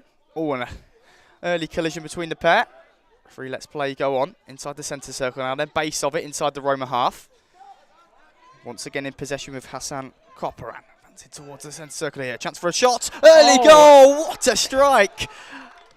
And 30 seconds into play, Hassan Koparan with a brilliant strike.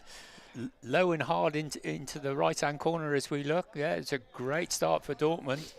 Great start. Roma not really got going at all. Well, a lot of early possession of the football for Hassan Koparan, the Dortmund number 11. Advances out to the left of the pitch, onto the right foot and darts it across goal into the bottom right-hand corner. And Dortmund into an early lead. Roma, of course, still looking for their first goal in the league this year. Can they get it here? Not the ideal start they'll have wanted. We mentioned before how this is a big game for Dortmund here, especially when they'll be hosting the next event of this tournament as well. Yes, the next tournament's in Dortmund on I think it's the 20th of May. So, yeah, they've got everything to play for. They win this game, they're right back in the hunt for winning the league. Plenty of people set to be in attendance in that one over in Germany as well. Yeah, I believe they're building the stadium with 2,500 and they've sold all the tickets, so it should be a good event. Typical German organisation. Oh, they got Roma then. Great effort on the edge of the area there. Lorenzo Saranti stinging the palms of Nick Leidecker there.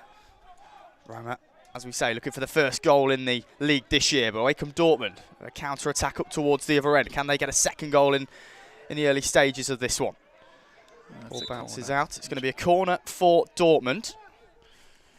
I owe an apology to the Dortmund number 19. I think she's a female, definitely a female there as well. So we've got two females out on the pitch, which is lovely to see. Amira Schwartz, as you say, Dixie, it's nice to see females within the sport as well, isn't it? Yeah. Everyone inclusive within this. Yeah, because the World Championships in Birmingham later this year, there's going to be a female World Championships as well as a male championships. Jonas Furman was trying to get it under control. The key one for Dortmund today. It's rolling back in towards the Dortmund half now. Every player in yellow back in their own defensive half. Here is Furman. Rolls the ball across. Roma looking to get bodies inside the Dortmund half. Here is the goal scorer then on the ball, Hassan Koparan. Koparan just dribbling it inside the area. Koparan still going with it. Roma now picking up in a good position.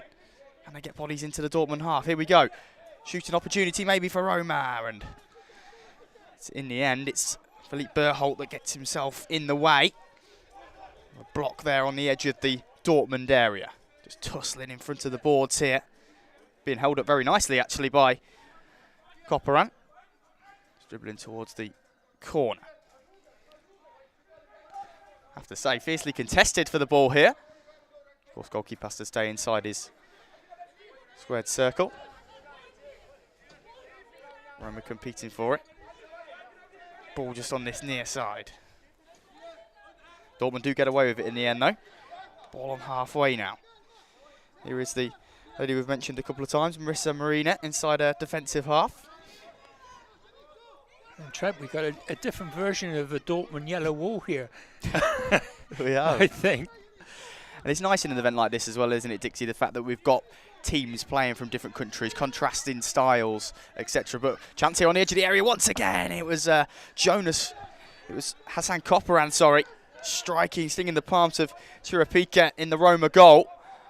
Been a very bright start for the Dortmund number 11. Of course, scoring in the first 30 seconds and another opportunity there for Dortmund. Looking to double their lead. They've had a strong start to this one.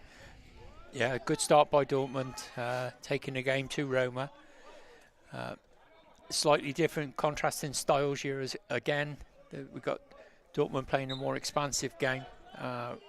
Roma sitting in a three-man low block. Goalkeeper's got options here then. A couple of Dortmund bodies moving into the attacking half, but he's going to roll it out to his right. Here's Koparan once again then. To advance forward. carried it 10 or so yards, looking to advance into the Roma half. Plays it off the board on this near side towards Amira Schwartz. Inside the area now, Amira Schwartz. Unfortunate bounce off the right foot there, and it goes out for a Roma goal kick. Roma just need to try and get a foothold in this one. Bowled out into the Dortmund half. Unfortunately, bounces off the wall, and Dortmund are going to be back into possession. 3 of them scurrying over to this one. Philippe Berhold trying to get it under control, but Roma have the ball here.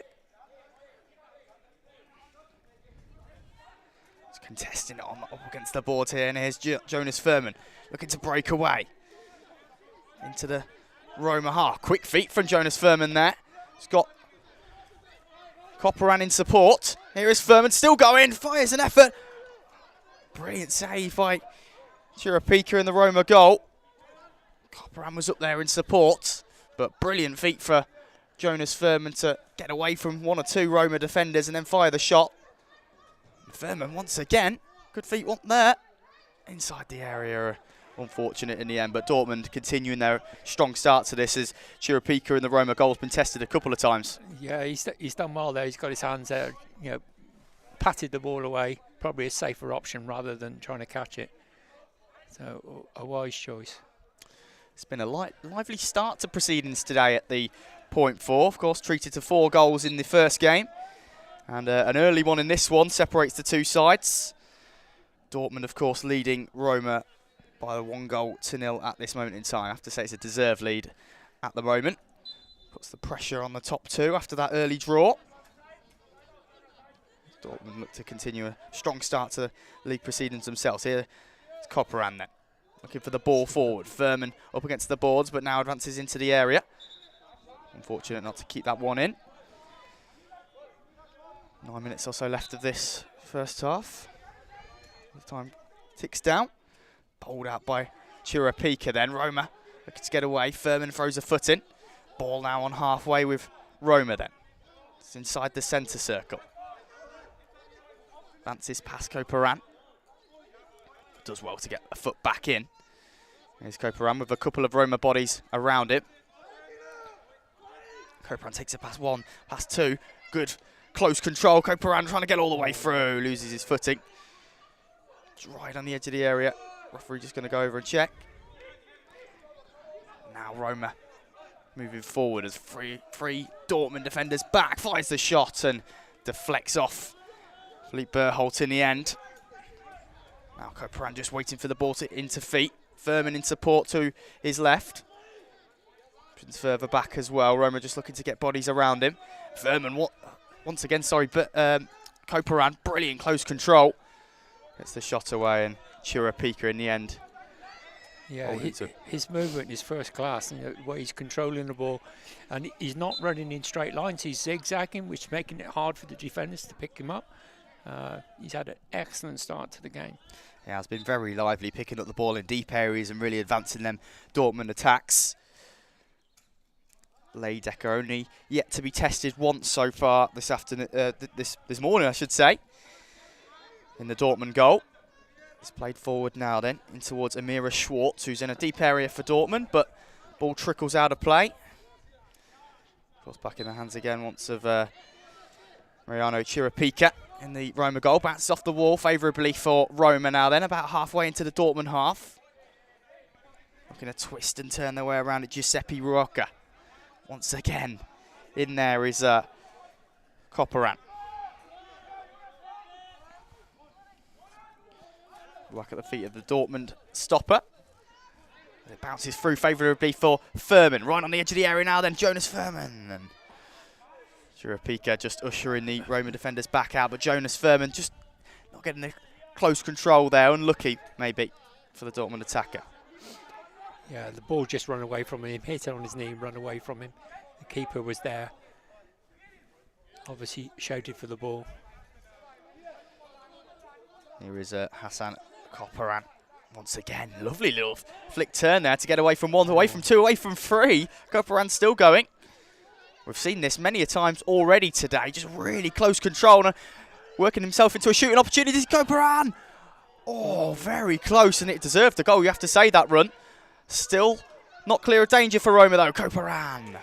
Unfortunate in the end, feet just getting mixed up in the vital area, but what a beautiful run that was. Yeah, just needed a little bit of composure at the end. He just needed to settle himself. He had time, needed to settle himself. Probably a better call from the guy behind the goal would have resulted in a goal. Yeah, he was just finding his feet at the right time there. I think he said it perfectly. A call behind the goal.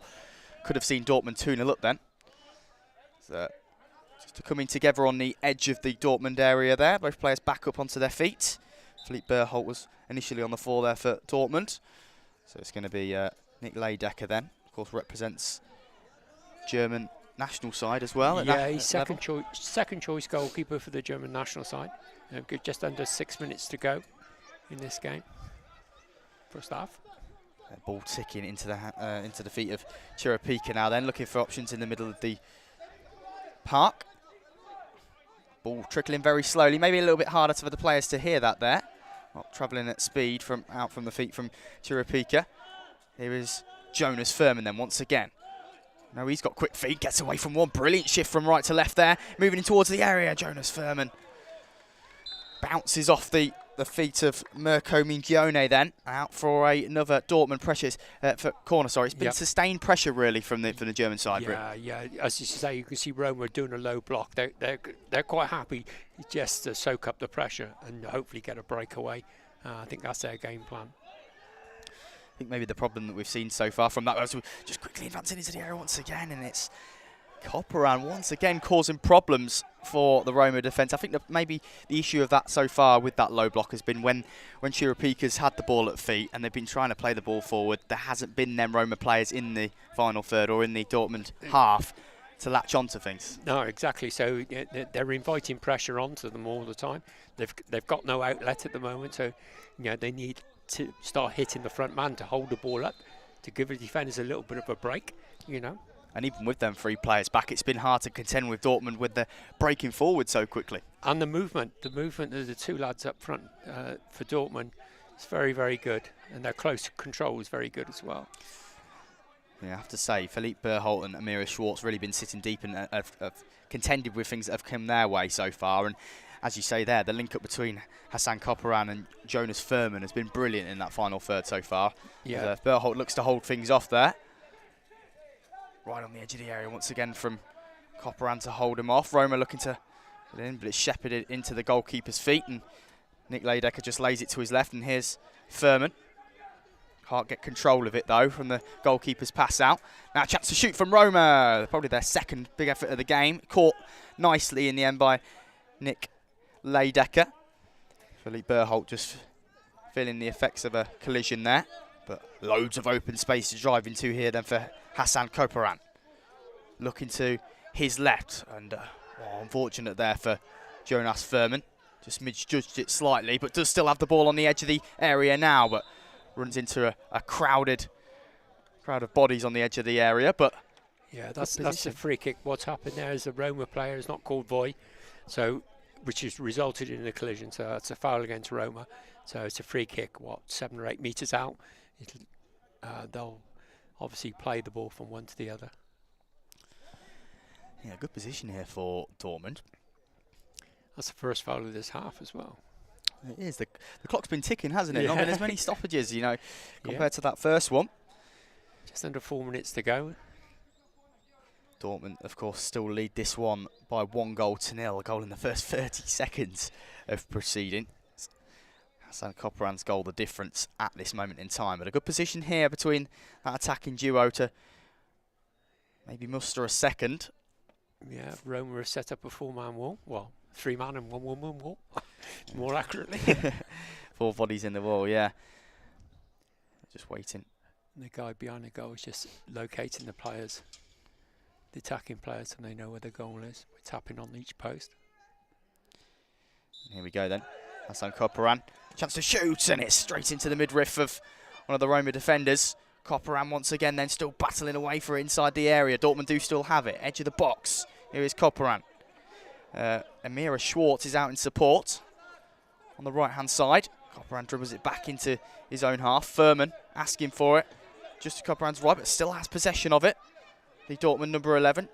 looking to battle his way through, fires the shot, and in the end, Mariano Chirapika gets down low to his left-hand side. But it's been the story of the game, hasn't it? Just so hard to get the ball off of Copperan. Yeah, he's done exceptionally well this first half. His close control is very, very good, and he seems to be nice and composed around the box, and he's forcing saves, which is great. Jonas Furman just shifting the ball back and getting away from one. Very aware of their surroundings, the Borussia Dortmund team, from this early showing. It's a brilliantly flicked ball inside the area, and unlucky in the end from Dortmund. Jonas Furman just showing his skill there, just to flick the ball up about half a metre or so off the floor, looking for one or two bodies inside the area, but unfortunately couldn't get anything on the end of it. And just a break in play here as well. Just lifting the ball up off the pitch just makes it a little bit more noisy, so when the ball bounces they can hear it. If it's rolling continuously all the time, sometimes the players can't hear it. So just lifting the ball just gives them a little bit of help with hearing where the ball is. So we've got a timeout at the moment. We've got 30. So Dixie, of course, approaching towards half-time. Probably got three or so minutes left of this one before the half-time whistle. What would you say Roma need to do to switch it up? We said that they've sat back a little bit so far today and invited a little bit of pressure. Of course, not fully to their extent. You know, Dortmund have performed well so far. But what would you say Roma needs to maybe change up while they're on the sidelines talking? To be honest, I don't think they'll change anything. I think they'll be quite happy if they can get halfway through the second half and it's still 1-0. They're still in the game. I think then they'll start to push forward and perhaps play two players up front for that last 5 or 6 minutes and hopefully get a breakaway. I think they'll be quite happy with the way things are at the moment. But a fantastic start from Dortmund. Look very sharp in and around the box. Yeah, play just about to resume. With 2 minutes 40 to go once we get going. On left, the klaxon sounding. With the hands of Mariano Chirapika. Just imagine he'll bowl it out quite short here to his left-hand side.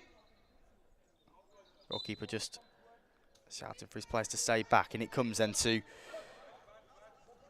Constantino Cianello, captain on the Roma side. It's bowled into a wall of that yellow wall, as we mentioned, of Dortmund defenders. One on the edge of the area now then with that number 8 we've mentioned a couple of times, Melissa Morena. But in the end, Dortmund get bodies back. Good awareness to shield off the Roma players and other ones in space as well. But at the moment, all 4 Roma players inside their half, all 4 Dortmund in theirs. Roma got a chance to maybe move forward. Okay, there's a referee's time out. There's a Roma player there has got an injury or something going on there. Not quite sure what. It looks like they're going to make a substitution. It's Constantino Cianello, just mentioned the captain, just having a word with the referee and the goalkeeper. Looking like it's going to be a substitution. Yeah. Referee signalling a substitution there. Of course, player welfare at the heart of this. Can't have an injured player on the field. Off goes Cianello. Looks like it is a slight limp as well going off. It's a calf strain now. I think he's pulled his calf. It's a shame for the lad. Like, you know, he's captain. Probably a big honour for him. Like, he's captain of his home city's team, and to pull a calf muscle in the first half. It's very sad. Yeah, we hope that Cianello can wear that one off, and it's nothing too serious. But yeah, he finds his way off. I'm sure he'll be disappointed with that one. So 2 minutes to go. 2 minutes left of the first half. It's been in falling first half, really. Of course, all the action coming at the start of the half in terms of goals. Yep. But plenty of chances to delve into. Yeah, contrasting styles again, like there was in the first game. Dortmund will be happy with their attacking efforts so far in this first half. Furman looks to add more gloss to the scoreline before the whistle. Here he is then, battling away with 2 Roma players. Still keeps hold of it, Furman. Good persistence. Looking to flick the ball back through the legs of Giuseppe Rocca. Rocca looking to battle away with Copperan. Ball up against the boards. Copperan looking to shift away. Trying to get his leg in front of the Dortmund man. That's back in quite deep into the Dortmund half. Ball comes forward, bounces off both legs of the Roma man. Inside the centre circle, looking to advance into the Dortmund half, but Koparan once again getting his body in front. So Koparan clashing there with Melissa Morena. Morena looks to win possession, instantly back. Now 2 Roma bodies around the halfway line. Koparan once again. It's 5 or so yards into the Dortmund half. Big collision up against the boards. Far side of the pitch. Koparan comes away with it though. A couple of Dortmund bodies inside his own half in support, but Jonas Furman lurking more in the attacking third. Koparan has got 2 Roma bodies ushering against him at the moment. And do well to get that in the end. A bit of a mix-up on the floor. Koparan still comes away with it though. Dribbles it 10 or so yards into the Roma half. Still going with it. Chance to shoot. And in the end, Furman was to his left, but goes for the effort. You could see why. Probably got the bit between his teeth the way he's played in the first half. But in the end, bobbles about 10 or so yards wide. Yeah, I think, to be fair, he's been the main difference between the sides. He's looked very bright. And quite forceful, and that's the end of the first half. Yeah, that is the half-time klaxon. It is that goal then in the first 30 seconds from the man we just mentioned in Hassan Koparan that separates the two sides, and I'd say that Dortmund a good value for it. Yeah, I think they well-deserved 1-0 in front there. But I don't think Roma would be too disappointed. As I say, they're still in the game. Whole second half to go. They can soak it up for another 5 minutes, then come out all out attacking for the last 7 or 8 minutes of the second half. I think that's their game plan. Yeah, I'd say Dortmund will be very happy with the way they've played in the first half so far, attacking forward, getting forward at pace. Roma maybe got things to do in this second half. They've sat deep, and it will cross back over to our presenting team.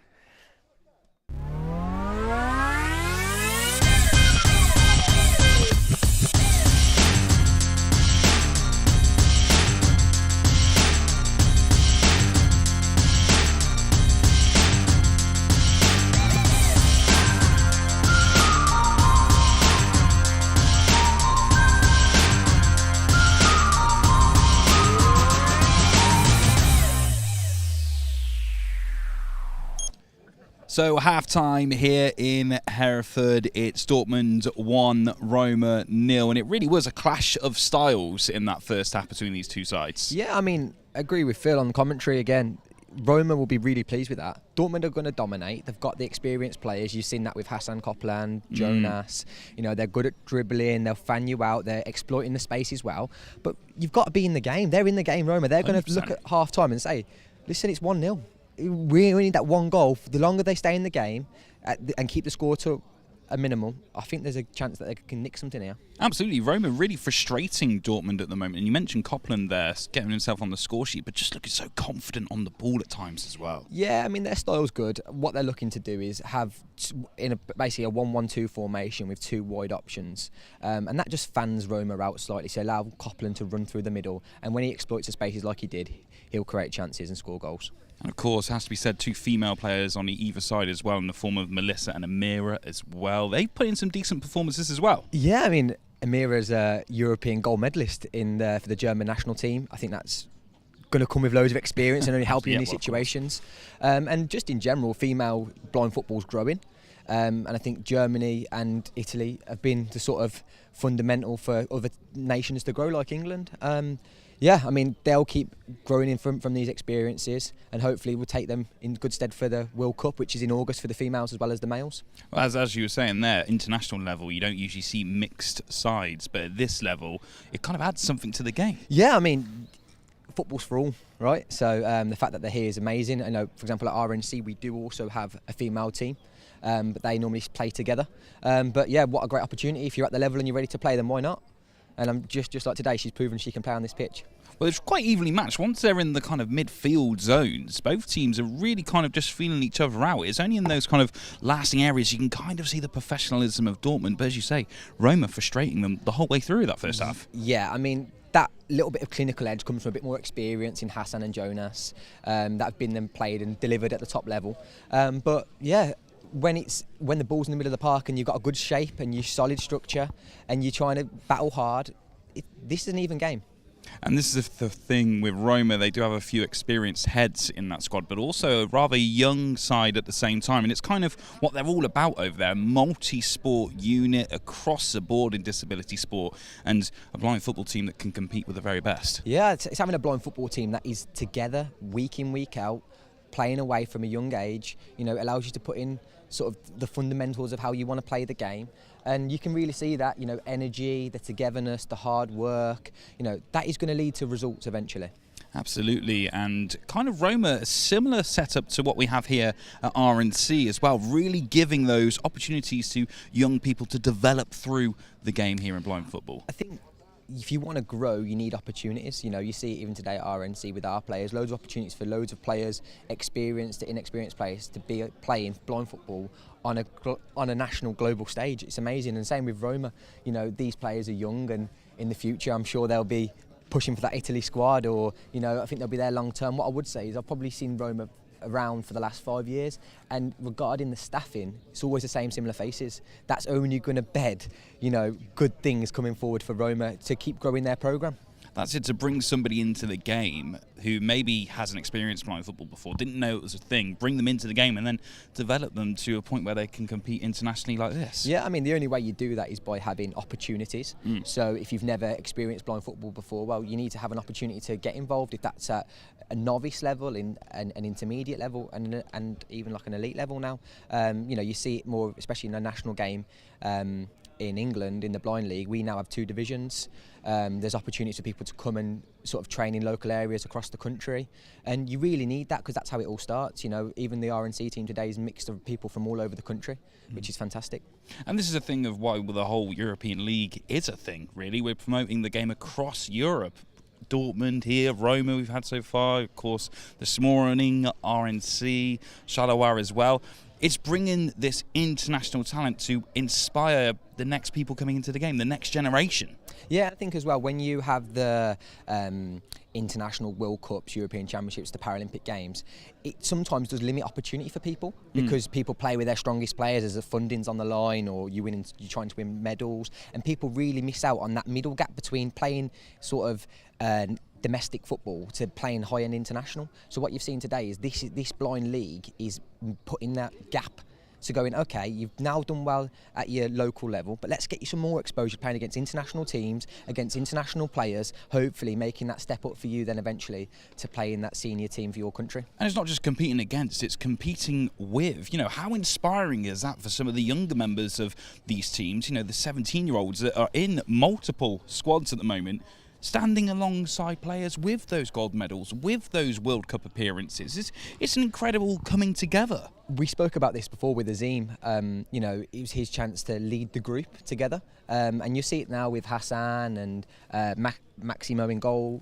These experienced heads will only help develop players moving forward. And that's really important, isn't it? Because you need to pass on the buck. You know, if you're an international player, you want to help the people under you. Because blind football is a team sport.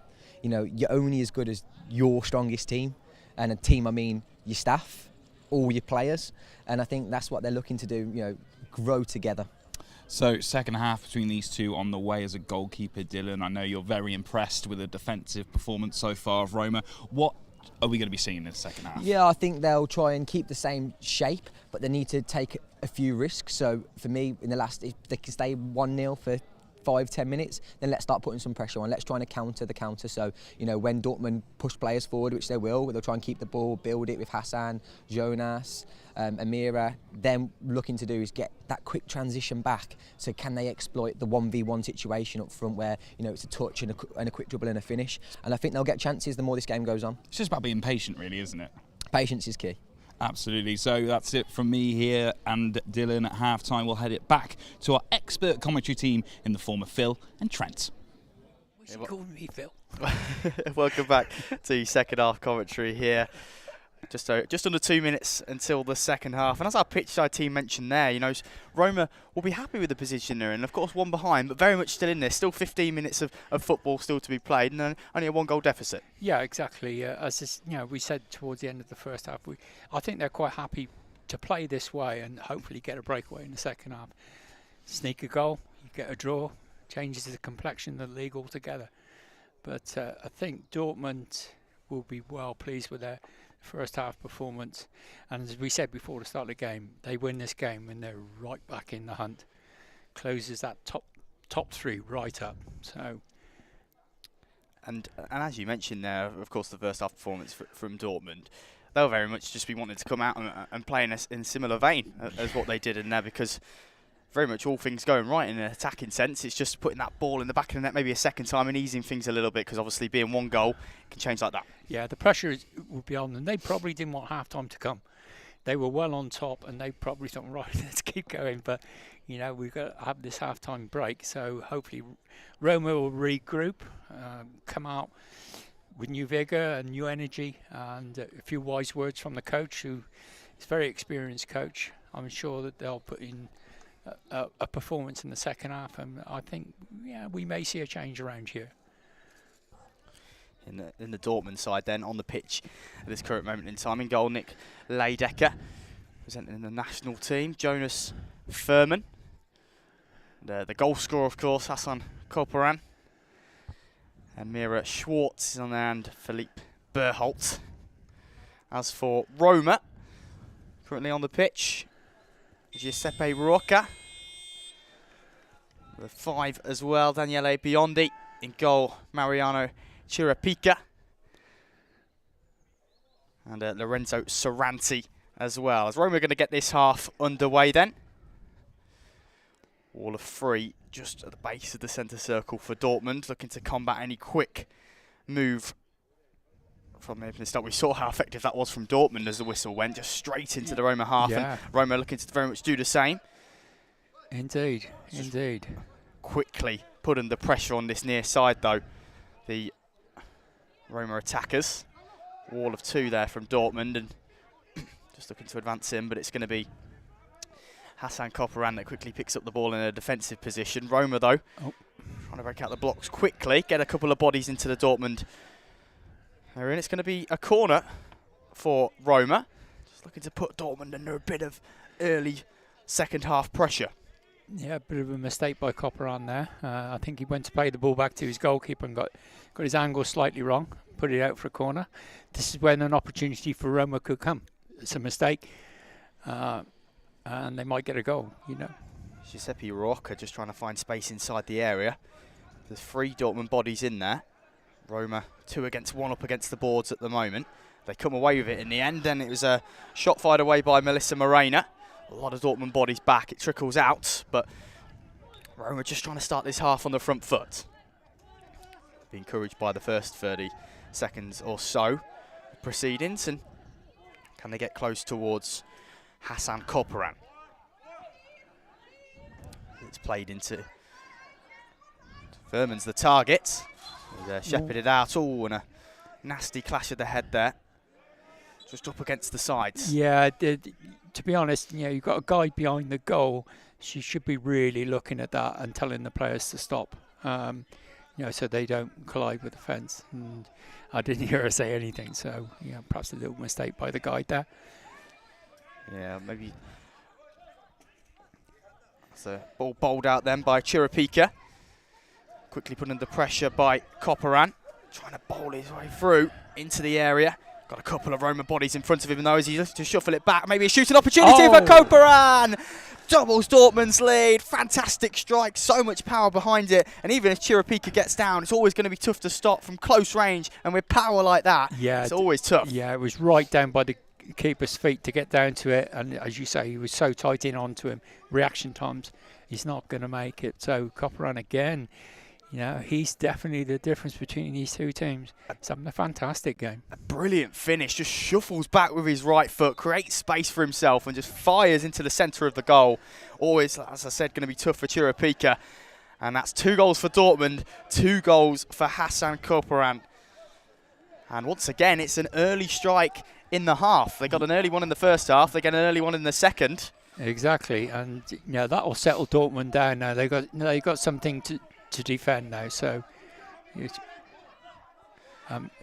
Roma now really got to come out and play and change the style. Yeah, Dortmund will be happy for that one to really ease some pressure, because Roma came out in the first 30-40 seconds or so. Won the early corner, and we're trying to put bodies into the Dortmund half, but Dortmund just get that maybe insurance goal now. That's a corner. Yeah, corner for Roma once again, though. Double in there. Corner tally already in this second half.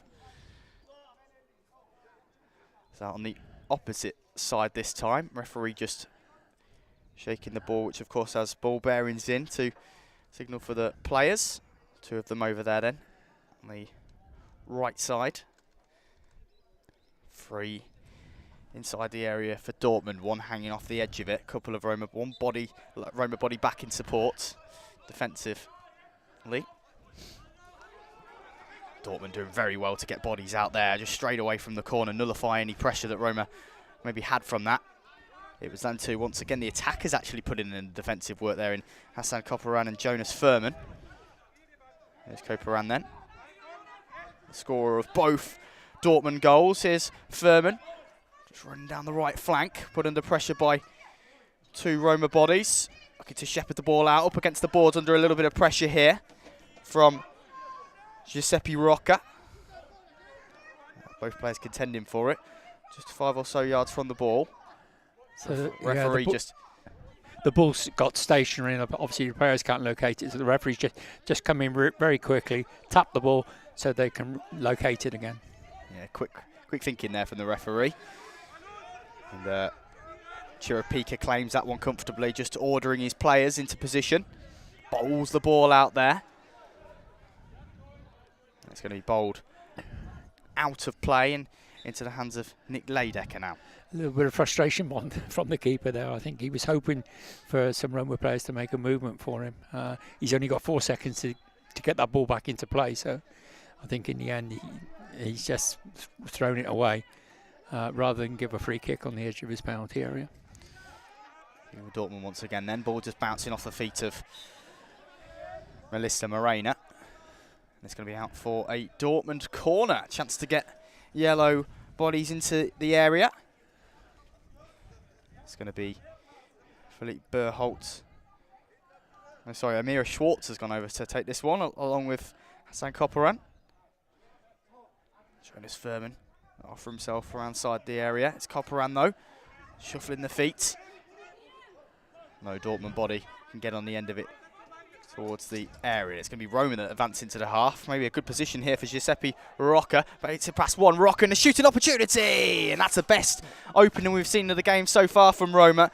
Giuseppe Rocca out from the right flank, just shuffles past Philippe Berholt, gets into the shooting chance, gets it quickly out of his feet, and it trickles wide. Yeah, just a couple of feet wide. Yeah, it's probably their best attacking moment of the whole game. They did exceptionally well there. And they broke from front to back quite quickly though, didn't they? Back to front, sorry. It was a Dortmund corner. That's where it started. There's Jonas Furman. Very quick feet on the edge of the area. Just takes the ball back a little bit, but still in possession. He's got Hassan Koparan in support, but Furman still goes alone. Brilliant feet from Furman, and unfortunate in the end. Maybe needed a call from behind the goal. Just a little smidge earlier. But Furman, nonetheless, getting himself into a brilliant position there, and Dortmund could have added a third. Yeah, well on top Dortmund at the moment. Completely controlling the game. Once again, though, Roma trying to get the ball into the area, and it's Rocca inside the area. Dortmund done well to get a body right there. Play back into the goalkeeper's feet, and Nick Leidecker off the board, going to try and find Furman on this near side. Here is Furman, back towards the defender. In the end, Lorenzo Saranti gets the ball back into the Dortmund half through the legs of Furman. Here's Furman though, dribbles it past 1, right, striding forward at pace here as well is Furman. Towards the edge of the box, Furman still going through 2 Roma defenders, chance to shoot, and unfortunate in the end. But once again, one of their mazy runs all the way from the halfway line there to the edge of the area. Yeah, he just showed a little bit of lack of composure towards the end. Needed to settle himself. He'd done all the hard work. He'd gone past the defenders. Goalkeeper to be, just settle down, relax, and listen to the guide. Furman very much been the hot shot for Dortmund so far in this league, so in the first 2 match days. But as you say there, maybe showing a little bit of a little bit more composure needed here at the point 4 today. But still Just under 10 minutes to go. A lot can change. A goal for Roma over the next couple of minutes could really throw this one wide back open. Yeah, so we've got a foul against Dortmund there. A little push. And it looks like we're having the timeout. We're having the timeout. Dortmund, Roma have called a timeout. So this could be the change. He's called a timeout, the coach. He's probably looking to change the way they're playing. You get them all in for a minute, settle them all down, issue the new instructions, and hopefully, we'll see a different style from Roma now. We've mentioned that a couple of times, haven't we? If Roma would potentially change their style. They've sat back so far, but they know that now, in this next 9 or so minutes, they're going to need to go for it. They need to score that goal to get themselves back in contention. And they've had their chances a little bit more in the second half. Of course, I think Giuseppe Rocco has been maybe the bright spark for Roma today. That chance just a moment ago, flashing wide of the post, and a couple of runs as well for him in this second half. Well, they've got 9 minutes to change the game, haven't they? If they don't push forward, they're going to lose 2-0. So you lose 2-0, you may as well give it a go. It looks like we've got a double substitution. Yeah, so really rolling the dice. We said there might be a potential change in the style of play, and there's going to be a change of personnel as well for Roma. Melissa Morena going to be coming off, and Lorenzo Saranti also. So Roma make a double sub. Look to change things around. Shame for the captain as well. It looks like that injury he picked up in the first half is going to rule him out. Is going to rule him out of this game. Hopefully he might be back for the game later on today, but if it is a calf strain, it's hard to see him making a return today. Daniele Biondi and Mirko Mingione, the two that make their way onto the pitch for Roma. Dortmund yet to change anything yet. As Roma look to get the ball forward quickly then after that break in play. Jonas Furman just going to charge down, ball in right towards the corner now. And out of play it goes. Nick Leidecker then, ball in hand for Dortmund. And for them now, they'll just want to add more gloss to the scoreline, won't they? Yeah, it all helps their goal difference. If they can get another couple, that'll bring them up closer to RNC's goal difference, won't it? Yeah, already scored 7 so far this season. This one. It's 9. 2 more, that's 9. So for double figures. Who knows? The league is so tight. It could go down to goal difference. So, scoring goals is vitally important. Sure is. There's a ball from keeper to keeper. Leidecker has it in hand. Got options right and left. Bowls it to goalkeeper's right in towards Hassan Koparan. Scorer of both goals. His goal's the difference in this one. Is Jonas Furman. We've seen his footwork so far today, and he's broke away from all the Roma players. Chance to shoot it for Jonas Furman. And once again, Mariano Chirapika has to be aware and alert in the Roma goal to stop a powerful effort there. Yeah, it's a good save by the keeper. It was up high to his right-hand side. He's got across really, really quickly. Pushed it over the bar. Great break from Dortmund again. But Dortmund have definitely changed because Koparan seems to be hanging back a little bit more this second half. Yeah, Jonas Furman very much only the real presence in the final third. And once again, here is Furman.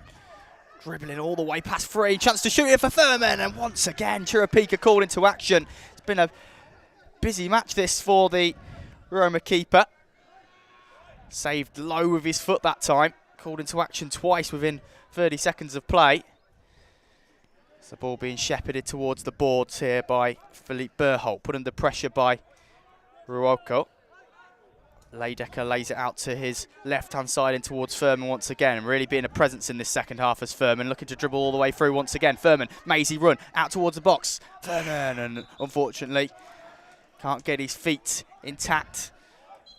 Timing maybe just slightly off from Furman, but been an encouraging second half from Jonas. Yeah, he's definitely come to the forefront in the second half. Koparan seems to be more content on just mopping stuff on the halfway line now, and they're leaving Furman up front. What's a beautiful swivel there from Koparan. Though, as we mentioned, he's been a bit more defensive. When he's going forward, he still does look very strong as well. Had to twist and turn, but think he's felt the effects of that one a little bit. Shoes come off. It's down inside the centre circle. A little break in play for this one. Easy one for the ref, that, isn't it? Take your boot. Someone takes your boots off. It's got to be a foul. Yeah. And another change then for Roma as they look to roll the dice once again. Daniele Biondi going to come off here. So the referee puts the ball at the feet of Hassan Koparan. Jonas Furman's out on this near side in plenty of space. Imagine he'll be the target. On comes the Roma substitution then, maybe looking to shore things up a little bit. Straight over to Mark Koparan, ordered by the goalkeeper. Well, as we say, he's been kept very busy today. Yeah, he's going to know he's been in a game after this one, I think. Lorenzo Cerranti, the man that comes on for the Italian side. Just a small break off for him. Of course, just went off just a couple of moments ago, but he's back on for Biondi. As Roma look to break now, then advancing towards the halfway line with Rocco, who's probably looked the best on the ball so far today for Roma. Bowls into the defender, just a bit of a mix-up between the two. But nice to see that Rocco checking on the opposing player in Philippe Berholt. Both players back to their feet with no qualms. There is Furman then, put under quick pressure by the substitute Cerranti. As ball just trickles out of play very slowly. And Leidecker then going to have time to order his side forward maybe. Look for options on this near side. There's two players out to his right in Philippe Berholt and Jonas Furman, but opts to go to his left instead to find Koparan, who's just using his left and right feet to dribble the ball very nicely past one Roma player. Now he's got himself in a good attacking position. Koparan looking for a hat-trick today, and Koparan fires wide of Chiapika's left-hand post. Gets himself into a really good position very quickly there, didn't he? Surge from the halfway line. Yeah, it was a good run. Just fired it a little bit too close to the near post. Oh, it's a strange change here. The Dortmund have changed the goalkeeper. It could be a young lad wanting experience. Timo. Yeah, Nick Leidecker goes off. Yeah, Timo Leidecker. It's obviously a relation. In comes Timo Leidecker. As the ball's bowled out now then towards Furman. But ball trickles out of play. Just passes Furman by, who will be keen to get on the score sheet after the second half performance he's put in. So bowled out once again by Chirapika, looking for options in that final third for Roma, but and it comes, yeah, a very youthful goalkeeper, you have to say, he's come on. Yeah, I think they've given him some minutes, given him some experience, which is great to see. It's all about the future, building. And orders coming from behind the goal there, Dortmund, but Furman can't get into the right position. But in the end, it's to Dortmund's avail. It did come off a Roma man and out for a corner. It's going to be Furman and Koparan out on this near side to take the corner then. Just under 6 minutes to go. No other player in yellow really too far forward though, but it's going to be Furman though that takes it in. Great shooting opportunity for Furman and drills it low, but considerably wide. Yeah, just needed an extra touch just to bring him back in line with the goal. Took it a bit early.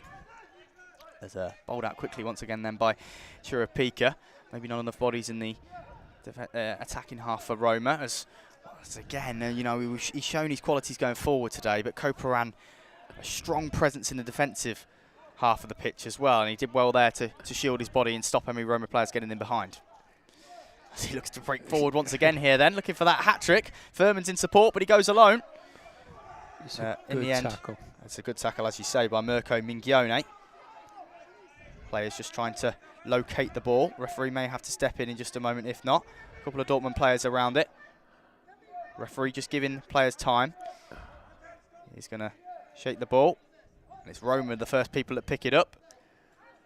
But once again, stood in the way is Hassan Koparan. Referee let that one stand for a while, and Dortmund in the end get away the ball in a good position. Here's Koparan. Can he shuffle his feet into the right position? Right on to the edge of the area, but once again, it's that man Mirko Mingione that stops the Dortmund man. couple of Roma players just crowding him up against the boards, but he uses his strength to push Leonardo Lozzi off it. Here he is once again. Sustained pressure from the number 11. He fires the ball right into the bottom corner from range. Well, that's got to be 10 metres out. 10 metres out. Right on the base of the attacking base of the centre circle, wasn't it? He just gets the ball out at feet, and you could hear a shout from behind the goal. And after that shout, straight away, his first thought is to shoot Hassan Koparan from range. As you say, it has to be probably even more than 10 yards out. It's a considerable effort. And it's a hat-trick for Hassan Koparan. What an effort. Yeah, he has definitely been the difference between the two sides, hasn't he? He's completely controlled it. Now he's gone defensively. He's controlling the back, and he's breaking every now and again. And, you know, that long-range shot, that's unbelievable from that sort of distance. You would, as a goalkeeper, you wouldn't hope to be beaten from that area, but it was a great shot. Well, it's one of the rules in, well, not one of the rules in football, but one of the principles. Hard and low, it's always hard for the goalkeeper to get down to, and that's exactly what that was there. Low to the goalkeeper's left-hand side, and as you say, it's always going to be hard to get down to the ball when it's hit at that speed. Yeah. And marks off a wonderful hat-trick. Through the best, he's made them pay. And here is Jonas Furman then, looking to add even more for Dortmund. Brilliant footwork to get in towards the area. It's Jonas Furman, and that's another. Dortmund really got the bit between their teeth here. And Jonas Furman deserves that goal, I have to say. It's Koparan that's taken the goal-scoring glory so far in this one, but Jonas Furman has had a lot of attacking threat as well. Brilliant footwork from Dortmund's top scorer of the season so far to get into the attacking area, and he drills it low into the right-hand corner. Dortmund have a fourth. Yeah, that was a really great run by Furman. He weaved in and out, settled himself, edge of the box, fired it into the far post, clipped it in. Good calling by the guide, and a great finish. It's a shame for Roma because, you know, we mentioned just at the start of the half that they were well in this, being one goal down. I know Dortmund have maybe controlled the game, but now Dortmund have really shown their quality in this one, and they've taken them chances when they've got them. It's been a ruthless second half on the German side. Yeah, totally dominated the second half. Roma, perhaps missing their captain, probably one of their better players, and they're missing him at the back for his guidance. Yeah, but Dortmund in complete control of this game now. We've got 3 minutes to go. And a performance like this, you have to say, will be a match for anybody. The way they've been defensively, not only going forward, they've notched 4 goals, but they've been good, strong defensively and limited Roma to chances. Exactly, and the game that we got this afternoon with Charleroi versus Dortmund, that's going to be a cracker. Cracker right at the top of the table, and Furman's got a chance to add even more for it here. Just trying to weave inside. Seen his footwork so far today. Shouts maybe needed. Furman once again showing that brilliant footwork. Furman fires the effort. It's saved with the foot of Chirapika, who I have to say has stopped it from being an even larger scoreline today. Yeah, it could have been a cricket score. As Dortmund continue then with relentless controlled pressure. Here is Hassan Koparan. He don't want to stop at 3 goals. Ball up on this near side towards the boards. Roma just trying to shepherd the ball off of Koparan, but easier said than done as Furman gets the ball once again. Slightly trips over it, but still in possession. Keeps it in right at the byline. Furman, good control there from the Dortmund number 17. Koparan calling for the ball himself. Yes, just running the clock down now. 1 minute 53 to go in this one. Dortmund lead Roma by 4 goals to 0. 3 goals in the second half. And 2 in very quick succession over the last couple of moments from a very strong attacking and defensive performance from the German side. But a chance here for Roma. Bit of a miscommunication maybe between Hassan Koparan and the incoming goalkeeper, the youngster. Here is Jonas Furman looking to keep that one in. Shouts from behind the goal, but to no avail in the end. And it's back in the hands of goalkeeper Mariano Chirapika. Bowls the ball out, but it's stopped very nicely there by Philippe Berholt. Sticks out a stray leg, and it's going to launch a counter-attack for Dortmund here. Halfway into the Roma half, chance for Hassan Koparan. Oh, push wide by the keeper again. Yeah, good low save there, gets down. It comes off the centre of his arm and pushed out for a corner. It's going to be the duo that we've been very potent in this game that come over to take the corner. It's going to be, you suspect, Dortmund's usual corner tactic of Corporan laying off the ball for Jonas Furman to maze inside the area. Yeah, he'll do a zigzag into the front post and try and get a shot away. We've got 1 minute 20 seconds to go. There's a referee just lining up the Roma wall. Maybe some shots from the goalkeeper as well. Here is Furman. Lays it back though. We said that we were going to make the run, but it's instead going to come back for Corporan. 3 Roma bodies in around there though, and it's always going to be hard for him to break past them. And the ball was actually tinkering on the line. It looked as though it was going to stay in for a moment, but literally probably about 10% of the ball still in play. But it did come off a Roma man, bobbled off his leg and out for another Dortmund corner. Just over a minute to play in this one. Second game of today's proceedings at the Point 4 in Hereford, European Blind Football League. And Corporan gets in, saved by the goalkeeper's feet once again. Dortmund coming close. And there the goalkeeper just ordering the players about, making sure there was no collisions between the two sides. And bowled forward, brilliant chance for Roma to potentially hear. It's Rocca. He's been maybe the bright spark for Roma today when they have had chances in the final third, but just couldn't shuffle his feet into the right position. Maybe needed a call ever so slightly to unleash the shot on his left foot. Yeah, just needed a guy to give him some more information from behind the goal. As put under pressure, and a big slam into the boards there from Jonas Furman. Nice to see him stay on his feet. And okay, as Leonardo Lozzi looking to get the ball under control out on that far side. And Amira Schwartz put him under pressure. Yeah, we're into the last 10 seconds now, so the clock's just winding down.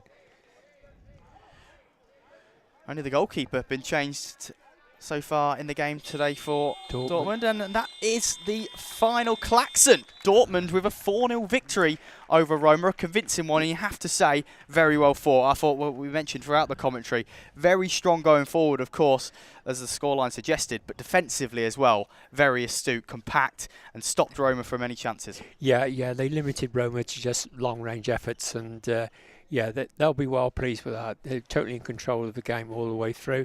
And great, we had 4 goals in the first game, 4 goals in the second game. So 2 really good games to start the day off. So brilliant news. Of course, the wait for a goal in this league goes on for Roma. Yes, they're a young side that the experience they're gaining from this will stand them in good stead for future years. So they shouldn't be too disappointed, but. A really good game again. So, all good. Second match at the Point 4 here then of today's proceedings, ending Borussia Dortmund 4, Roma 0. Pass back over to our pitch side team.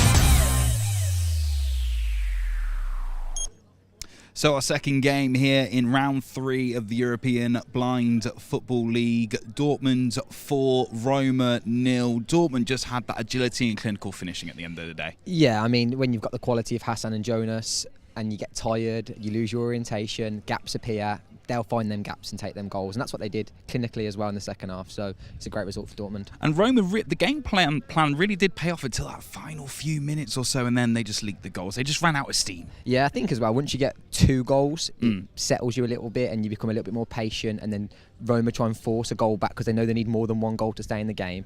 And that's when the gaps appear in the defensive unit. And Dortmund capitalise on that massively. Well, Dylan, let's have a quick look at those highlights from our second game of the day between these 2 titans of European football. And then on the way, we'll be speaking to one of our event sponsors. Very exciting. But Dylan, this was the first attack of the day coming from Roma. Really good stuff there on the counter. Yeah, I mean, it'll keep Dortmund, settled as well defensively and keep them on the toes. That's a great goal from Hassan coming from the angle. I mean, coming in from an angle offers the side of the goal open across the keeper, and that's what he's took that well. A great toe poke as well. And this is what we're talking about with Roma. Really good defensively, just putting off the attacking presence of Dortmund all the way through. It's like having loads of cover on the ball. So if one person gets beat, you get someone else there to do that. and that helps us a great save that is as well from Jonas there. But can that player get into the middle of the pitch, open the goal up, another save? And this is it. Dortmund got to the point where they just wanted to create those gaps, create those opportunities, pulling themselves away from the Roma defence to pull up opportunities. Yeah, and like that's that. the one in the middle of the play, isn't it? The minute you get into the middle, it opens up. So yeah, it's a great goal from Hassan Tata. Yeah, really good stuff from Dortmund in this game. We're joined now alongside our event sponsor, CEO at Cube International, Mr. Andy Graham. Andy, what a day it's been so far here. Absolutely incredible. For me, it's quite inspiring to watch the footballers, the skill level, the sportsmanship, the fact that it's so different from able-bodied football is refreshing for me. I think for us, we have a lot of responsibility for giving something back, and I've been a party to some blind football events in the past, and when I was advised that this was on, it was a bit of a wasn't a hard decision to make, and being here, it's quite a humbling event. I'm really excited by the skill level, and also from the crowd, everybody seems to be enjoying it, so it's been a worthwhile event. And this is the thing, you guys at Cube International are all about forward thinking within the sporting industry, and being involved in this is forward thinking in itself, really. Well, it is, but we also have a couple of organisations within Cube International. One is the Women's Sports Alliance, run by an ex-Welsh international, Jordan Gard, and only last week we launched our Disability Sports Allowance. And when I was chair at Hereford Football Club, I was really keen on providing people with inclusivity for the disability section. So it's nice from Cube's perspective to be able to give a bit back to disability sports. And let's talk a little bit more about your time at Hereford. You've always been a big voice supporting everything that's been done here at RNC, and it's great to see now the college hosting events like this. Absolutely, and it's not just the Royal National College for the Blind. It's wheelchair basketball, it's less able-bodied running events, so anything to do with disability or anything to do with more inclusivity into sporting events, and we're completely behind that. So you've said you've been inspired by the young athletes on the pitch today. Your highlight so far, and your highlight coming up. We've still got plenty more games to come. Well, I actually said this to somebody else, and this is not meant detrimentally to any other sporting organisation, but my highlight has been the sportsmanship. My highlights have been the inclusivity with both genders on the pitch, the age ranges, the skill level, and the fact that the players, no one's argued with the ref, no one's had a tantrum, and I haven't seen one person spit, and I find that quite enthusiastic. So brilliant. Yeah, really about bringing people all together. Andy, thank you so much for your time today. A big thanks to Cube International for supporting everything we're doing here on the Tony Larkin pitch, former England manager of the blind football team, who we managed to catch up with earlier on.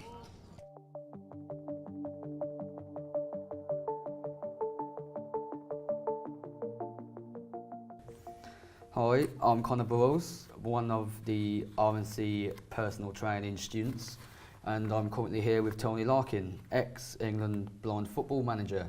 And Tony, I understand that you had a footballing career. Could you tell us a bit about that? Yeah, I was a professional footballer for 15 years. I started off at Wrexham, then I went to Shrewsbury, Carlisle and Hereford, and it was when I was finishing at Hereford that I got a job part-time working at the Royal National College for the Blind. And that job really was allowed me to carry on playing semi-professional, but it was like as leisure coordinator. And my role really then as a college was to develop and give sporting opportunities for vision impaired students to participate in either football, goalball, swimming, athletics, etc., and also some leisure pursuits. And the idea was to try and engage people that maybe at grassroots level going through to playing in leagues and friendlies into international level. So that's how the remit was started. I then went on to be head of sport. That's where I was then became patron to British Blind Sport. I was also moved up to, when I eventually finished at the college, I was the director of business at the college. So I've had a number of roles, but the college gave me that opportunity to develop blind football and work closely with British Blind Sport to get blind football on the international scene. You mentioned about British Blind Sport. So what work have you done with that charity in particular? Well, as a college, you know, very early on, you know, as I said, started in '89, we took out a membership with British Blind Sport, and British Blind Sport used to coordinate all the leagues for football, goalball, swimming, events, etc., cricket, and all the time, you know, I was on their subcommittees, and then as things went on, and I was coming towards retirement after London 2012. I became a patron of British Blind Sport because I could see that they were catering for youngsters, adults, all the different levels throughout the Great Britain. So, you know, I felt I wanted to give something back to blind sport, and BBS, you know, were helping me very early, and the support of the college to develop blind football. Yeah, I've worked with BBS myself in the past, and I can definitely see as a charity they have grown a lot over the years. Would you say that you had an impact on that with the work that you've done? Yeah, I think what it was, BBS was obviously a charity. You know, they're obviously a bigger organisation now. That, you know, they've got more staff working for them. They relied on a lot of volunteers, but they've done so much work to promote what a vision impaired person can do and capable of doing. And, you know, that's one of the reasons I became a patron of British Blind Sport, because of all the work that they've done and all the work they continue to do. You know, hence, you know, they've got the leading on the, you know, the World Games coming up in August. So I've always had that affiliation with British Blind Sport. It's brilliant, really. It's really nice to hear how much you've done for the charity, and obviously, which brings us on to our next one, the big elephant in the room. Tell us a bit about what you've done for RNC over the past few decades. Well, I knew about RNC actually before they came here to Hereford, because they used to be based at Shrewsbury, and they were on two campuses. They had a campus for the male and female, and we used to go in, when I was playing at that time for Shrewsbury Town Football Club, and we used to have a lot of the students come and watch the games, and I went in and gave a couple of talks, you know, to the students. And I soon realised that when I came to the college, I realised that, you know, particularly the blind footballers I worked with and the partially sighted, that they also had love football, and I could see then that they wanted to try and create the same pathway that I had of going to play professional football. Unfortunately, I didn't play at international level. So the college, were, you know, from my first days there, were really, really supportive in my development and supported me working with BBS to get a blind and partially sighted Great Britain football team. So over the years, we've seen a lot of changes with obviously all sports across the board and how they're regulated. So could you tell us a bit about how blind football, how it started and how it's changed since its conception?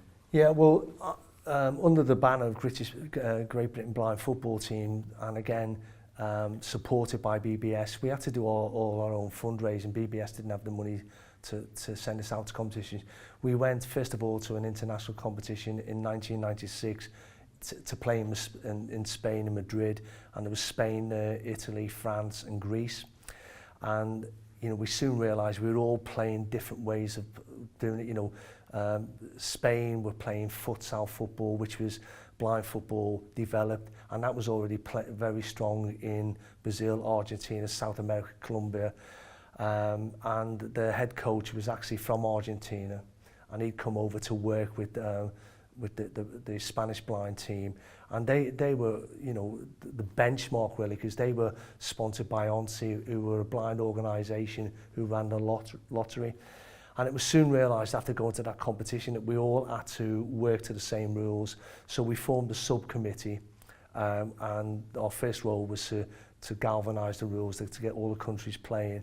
We then played in the first European Championship for blind football and partially sighted football, because at that time I was overseeing head coach for the blind football as well as the partially sighted, and we went for the first European Championships in 1997, which is in Barcelona. So that was the start of the journey really of the development of blind football and partially sighted football. So obviously we are aware that you brought blind football into the UK, but what obstacles did you find at the beginning, especially when trying to introduce the game properly into this country? Well, the first thing is, you know, one, then we realised straight away that we needed to look at grassroots levels football. So I went round looking, I went to the feeder schools saying, you know, can you start, are you doing blind football? These are the rules now that are being playing throughout Europe and South America under IBSA. And, you know, I visited the schools quite a lot. We formed the PE curriculum group, not just for football, but for the other visually impaired sports. So the thing was getting the funding to attend competitions. And, you know, we had a very strong players who were, you know, someone like Dave Clark, Steve Daly now, who's the head coach for the partially sighted. We had to do our own fundraising to attend these competitions. And it wasn't until 1999 up to 2001 the England Federation of Disability Sport and the FA and through One to One, which was the phone company, they sponsored disability football. So in 1999 we went to the European Championships under the England blind football team and England partially sighted football team. And that's where they provided all the kit. We didn't have to worry about getting the travel costs, etc. And then in 2001, that funding was withdrawn, but the England FA saw the difference, you know, and the quality of blind football, and they carried on funding from 2001 to the present date, really. So they were the obstacles, but the biggest obstacle was I realised that, you know, we needed to use the media to get involved to promote the blind football. And, you know, straight away when we went out to the World Championships in 2000, through the connections with the FA, they were able to bring Sky Sport, who just was starting up, and they actually covered the World Championships in Cadets. And that was a really big thing, that not only did we as a country realise that we needed to get the publicity, but also as IBSA football subcommittee, our policy was trying to promote the game as much as possible. And again, it wasn't just looking at elite level, it was saying, you know, can you, if you're going to start off, look at, you know, getting someone to start at grassroots levels, whether it was just to give them a sport, a hobby to do. Can we have a league system so they can put that hobby into practice, and then having the final thing of playing at elite level if you needed to. And that's gone stronger and stronger as we've gone on, really. And I can certainly agree with that. Myself personally, I've played in both the partially sighted league and the blind league. And even from when I started playing in both of them from 2016, I can already see how it's grown from then. Yeah. Just a personal question: what would you say is your best achievement, especially with the England blind team as manager? What would you say is your most proudest point? Well, obviously, getting to play in the Paralympics. You know, we did. This is the daft thing. We did qualify in 2004 for Athens, but because we couldn't get permission of the Welsh and Scottish FA, we weren't allowed to attend that one. So we went to Beijing, which was an unbelievable experience.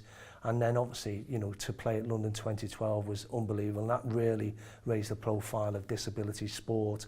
My achievements, in one way, you know, I took the team to 9 European Championships. We came, which was really was a bug, really. We ended up losing 6 times in the final, and we got the medal, the bronze medal on 3 occasions. So it's that next step, and it's still a challenge. I would have loved to have won a championship thing, but I think at that stage we were very much part-time. We were up against Spain, who were full-time. You know, France had become full-time. You know, already teams like Brazil, Argentina, China, Turkey, they were all full-time, and it wasn't, we needed to get that level of going full-time, which that's happened now. So my achievement was done over a period of time of maybe getting a team to qualify for the Paralympics, but then, you know, the coverage that we got for for 2012, and that really, after 2012, that's when the FA were able to provide the opportunity of blind players going full time. And that's definitely obvious nowadays, especially with how the England team have been performing. As always with England, we always lose out at some point, but I can definitely see, especially with the blind football team, that something good is going to happen over the next few years. If I could just add a point there, one of the things that we realise is by going over to see how they did it all in Spain and in Brazil, etc., that's where it came up the idea of, you know, we wanting a football academy. We used football to start off with because we thought if we get the football academy right at RNC, then we can add on the other sport, because that's what they had over in Spain, in Argentina. They had football academies, so people could go in. So we started the football academy in 2006, and you know, that was the start where footballers could come here, study at RNC, but do football, and if they were good enough to play in the league, then to go on and represent England. And then over the years, then we decided, well, you know, we've got to roll this out. Then we became a sports academy. So we looked at often the same thing. Well, if you weren't interested in football, you had the opportunity to do goalball, judo, athletics, and hence, you know, we provided pathways then, not only for a vision per person to say, I'm going to go football, but I could do my studying and do goalball, or it could be judo, etc. So again, that was one of the achievements that I wanted really to put in place, and the college have really developed that over the years. So Tony, in your opinion, how do you think the engagement of the sport could be improved? Yeah, well, I think, you know, as a spectator sport, if I take that one first, now it's at that stage where the FA are involved, you know, trying to put on as many events as possible and raise the profile, because London 2012 did take disability sport to another level, particularly football, but that can only last for so long. You've got to then, you know, keep the media interest going, and that's a really important part of, you know, keeping disability football, when I'm working blind football, in the limelight of saying we are still doing it, we're still trying to develop it and make it more accessible for youngsters to start getting engagement in sport and football from a very early age. No, that's brilliant. That. Just one more final question, and I've got two parts to this. So, what would you say your next challenges are, especially with the women's team? So I'm quite excited about that, because again, it's, you know, you've only just got to look at what the England women's able-bodied team have done, how they've progressed, and I just can see the same happening for the England blind women's team. So that's why I've come back in a mentor role, coach role, because it's a challenge, but it's an exciting challenge, and it's like anything else. Said to the girls, we're going to give them the skills, the knowledge, and we're going to take them out their comfort zone, but we're going to set them achievable targets. And they're the same things I did in 1995 to sort of build those stages. So I'm really excited about looking forward to, you know, the World Games. And it's the start of a journey.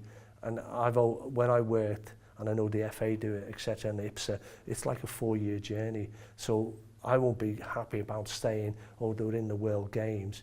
You know, if the lads are in the Paralympics, why can't the women's football be in the Paralympics? So that will be a goal that we'll be working on with the FA, and that's one of the reasons I've come back as a mentor role, to help try and, you know, make that happen, really. But yeah, thank you, Tony. No problem. And nice to see you again. Nice to meet you again. Yeah.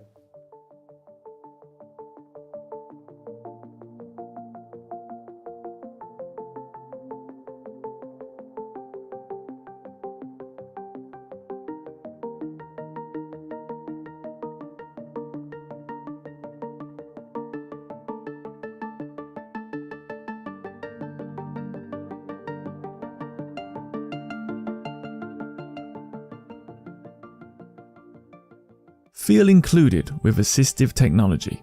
At Dolphin Computer Access, our goal is to improve accessibility for people who are blind or have low vision. Dolphin's assistive technology can help you use computers independently. Succeed in education and at work with crystal clear magnification and screen reading technology. Stay connected to family and friends whilst remaining independent with assistive technology. Dolphin, making a difference.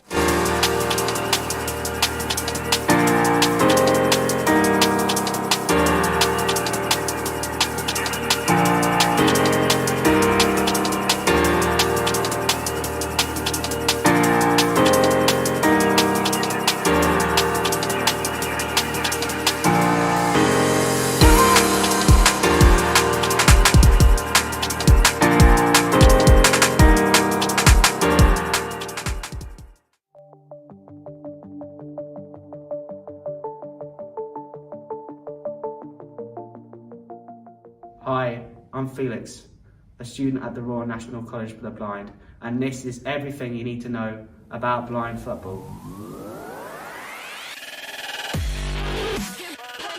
Blind football is an adapted version of futsal for blind people.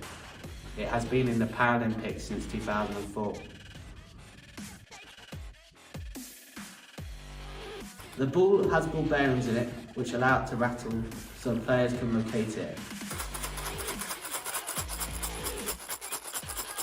The game has 5 players, 4 blind outfield players who wear eye shades for fairness, and a sighted goalkeeper. There are 3 guides who can talk to the players in their respective third of the pitch. The goalkeeper in the defensive third, the coach in the middle third, and the guide behind the goal in the attacking third.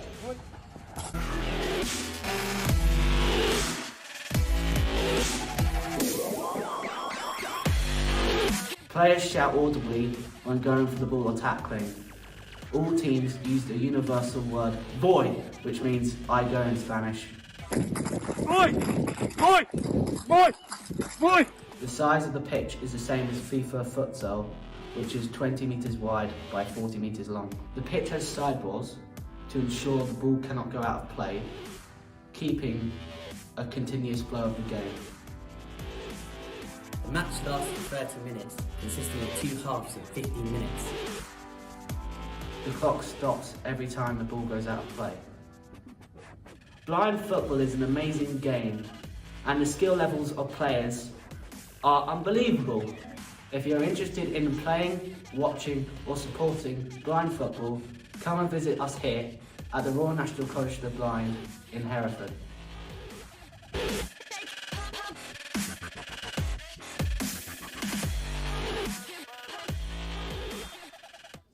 Hello and welcome. Thank you for joining us for the Blind Football European League here in Hereford at the RNC. Dave Waldridge, joined alongside me is England's #1 goalkeeper, Dylan Malpass. Dylan, we've had an incredible day so far. I mean, we've seen some big European teams. Hereford already played already. They're going to play again in just a few moments' time. We heard from Tony Larkin earlier on in that VT, and that just shows the depth and of talent there is in blind football. Oh yeah, and I'll just say a quick word on Tony as well. I mean, blind football wouldn't exist in this country if it wasn't for Tony.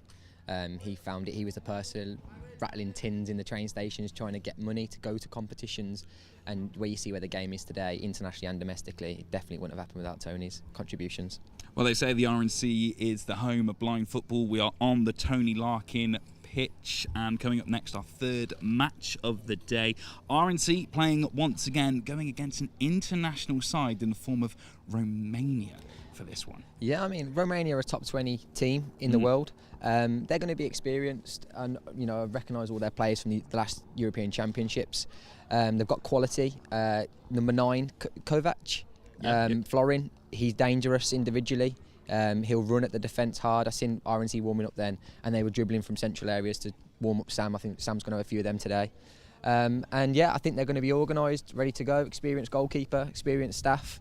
It's going to be a tough game. Well, you mentioned experience. Romania, some massive games in their history in just a short 8 years that they've been about as a blind football team. Massive wins against Spain, a 0-0 draw with France in the past as well, 2-0 against Russia as well. This is a side not to take lightly. Yeah, agreed. I don't know if it's going to be a positive or negative of them not playing today. So this is their first game, so are they going to be fresher than RNC? or are they not going to be up to speed when RNC are ready to go? It's going to make it interesting. But yeah, Romania are at all these competitions, and I've seen them grow the last 8 years, and they're now becoming a side which is hard to beat. I mean, I watched the game when they played last in Romania. RNC won 1-0, but it was a last-second goal from FA, a bit of quality. It was a really tight game. I'm looking forward to this one. And you mentioned Florin early on, then the top ever goal scorer from Romania. You know he's going to be wanting to get himself on the score sheet this afternoon. He's dangerous, especially from the central area. It'd be interesting to see if they take up a tactic of being in a bit of a low block and then finding that one individual in Florin going forward. If they take the sort of similar tactics to Charleroi. Charleroi scored 2 goals, so potentially they might do that. And then it's about RNC sticking to their game plan, doing what Adam said to them, and hopefully moving that low block out to create them chances, as we've seen FA and Nice already scored today. I think they've got their eye in now. I think there'll be more goals to come. Well, you mentioned Charleroi there. They were part of our first match of the day against RNC, and you mentioned how they kind of slowed RNC down. They played that Route 1 football. Romania might be taking a little bit of inspiration from RNC. Yeah, if I was Romania, I'd have been watching what they were doing. But for me, RNC now have took on what they've done from the first game. Can they build on it? Nerves are gone. Let's hopefully see a great performance. Well, let's see indeed. We'll hand over to our expert commentary team in the form of Trent Hudson and Phil Dickinson. Good afternoon here from the Point 4. Trent Hudson alongside Dixie Dean. Third match of today's proceedings. We've seen 4 goals in each of them so far.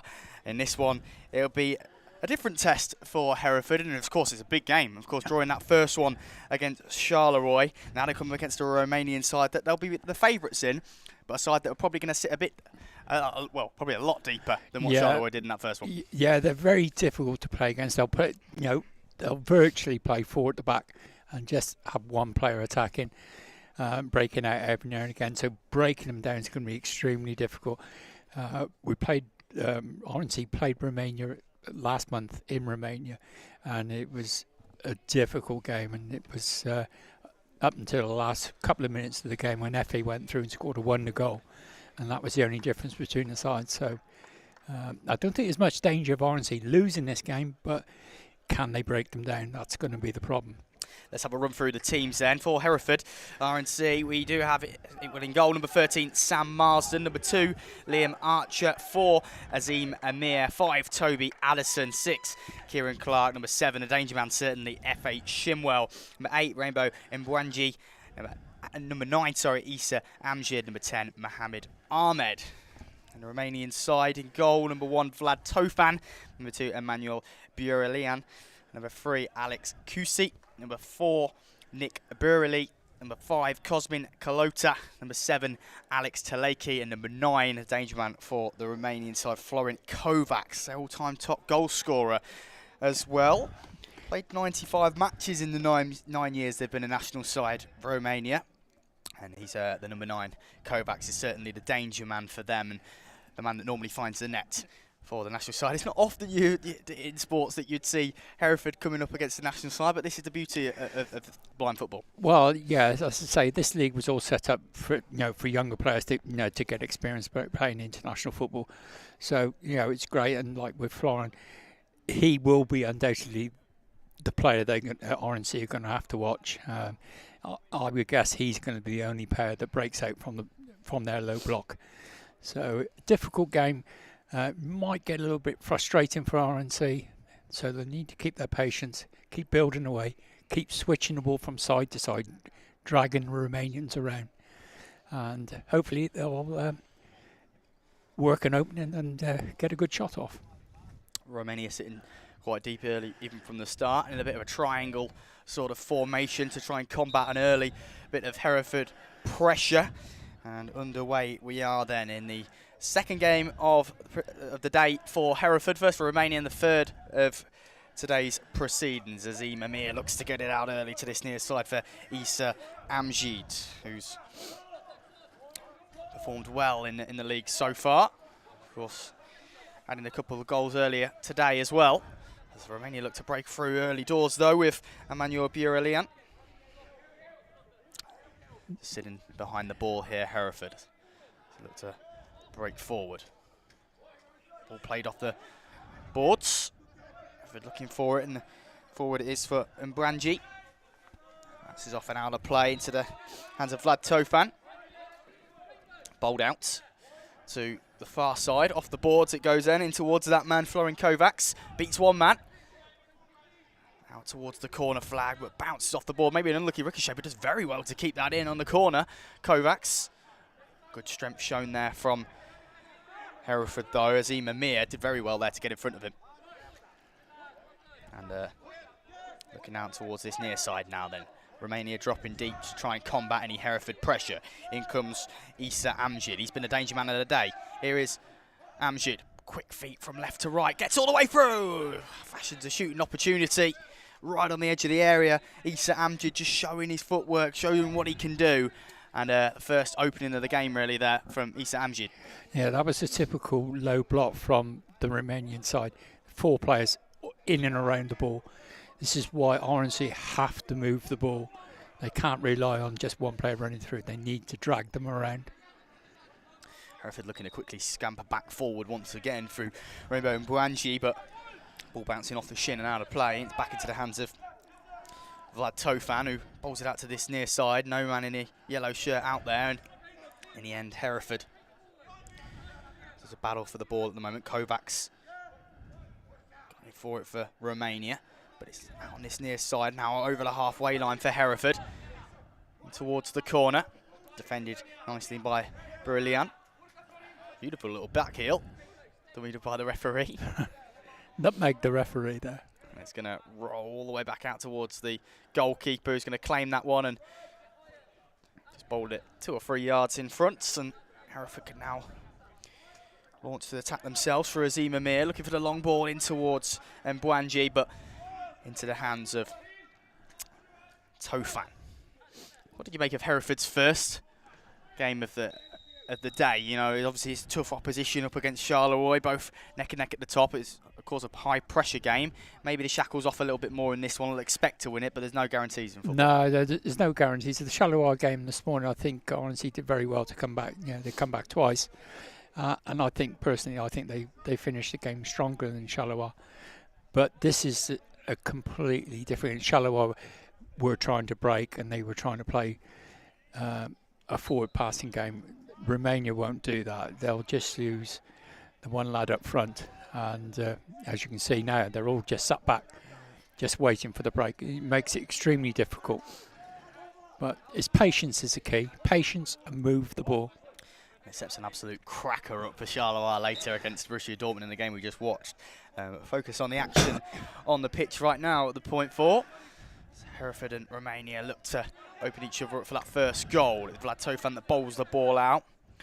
Straight out of his feet by Mbwanji into the defensive third of Romania. Looking to break forward quickly now through Kovacs. Here he is, taking it past 1, past 2. Trying to get into attacking position. Bounces off the shin. Not enough power behind it. Just didn't catch it cleanly with the boot, did he? No. Kovacs? No, Asmir did particularly well there. He sort of jockeyed him along and made him play the ball, but here he goes again. Yeah, here he goes again. He's, as we mentioned, highlighted before the game, he would be the danger man for Romania. He's had a couple of runs thus far, but like I say, not just catching a flush connection as Hereford look to spray the ball out wide. Diagonal ball in towards Mbwanji. Here he is then, just using his body to shield the ball. Back into the defensive Hereford half now. Then Mbwanji looking to get it under control.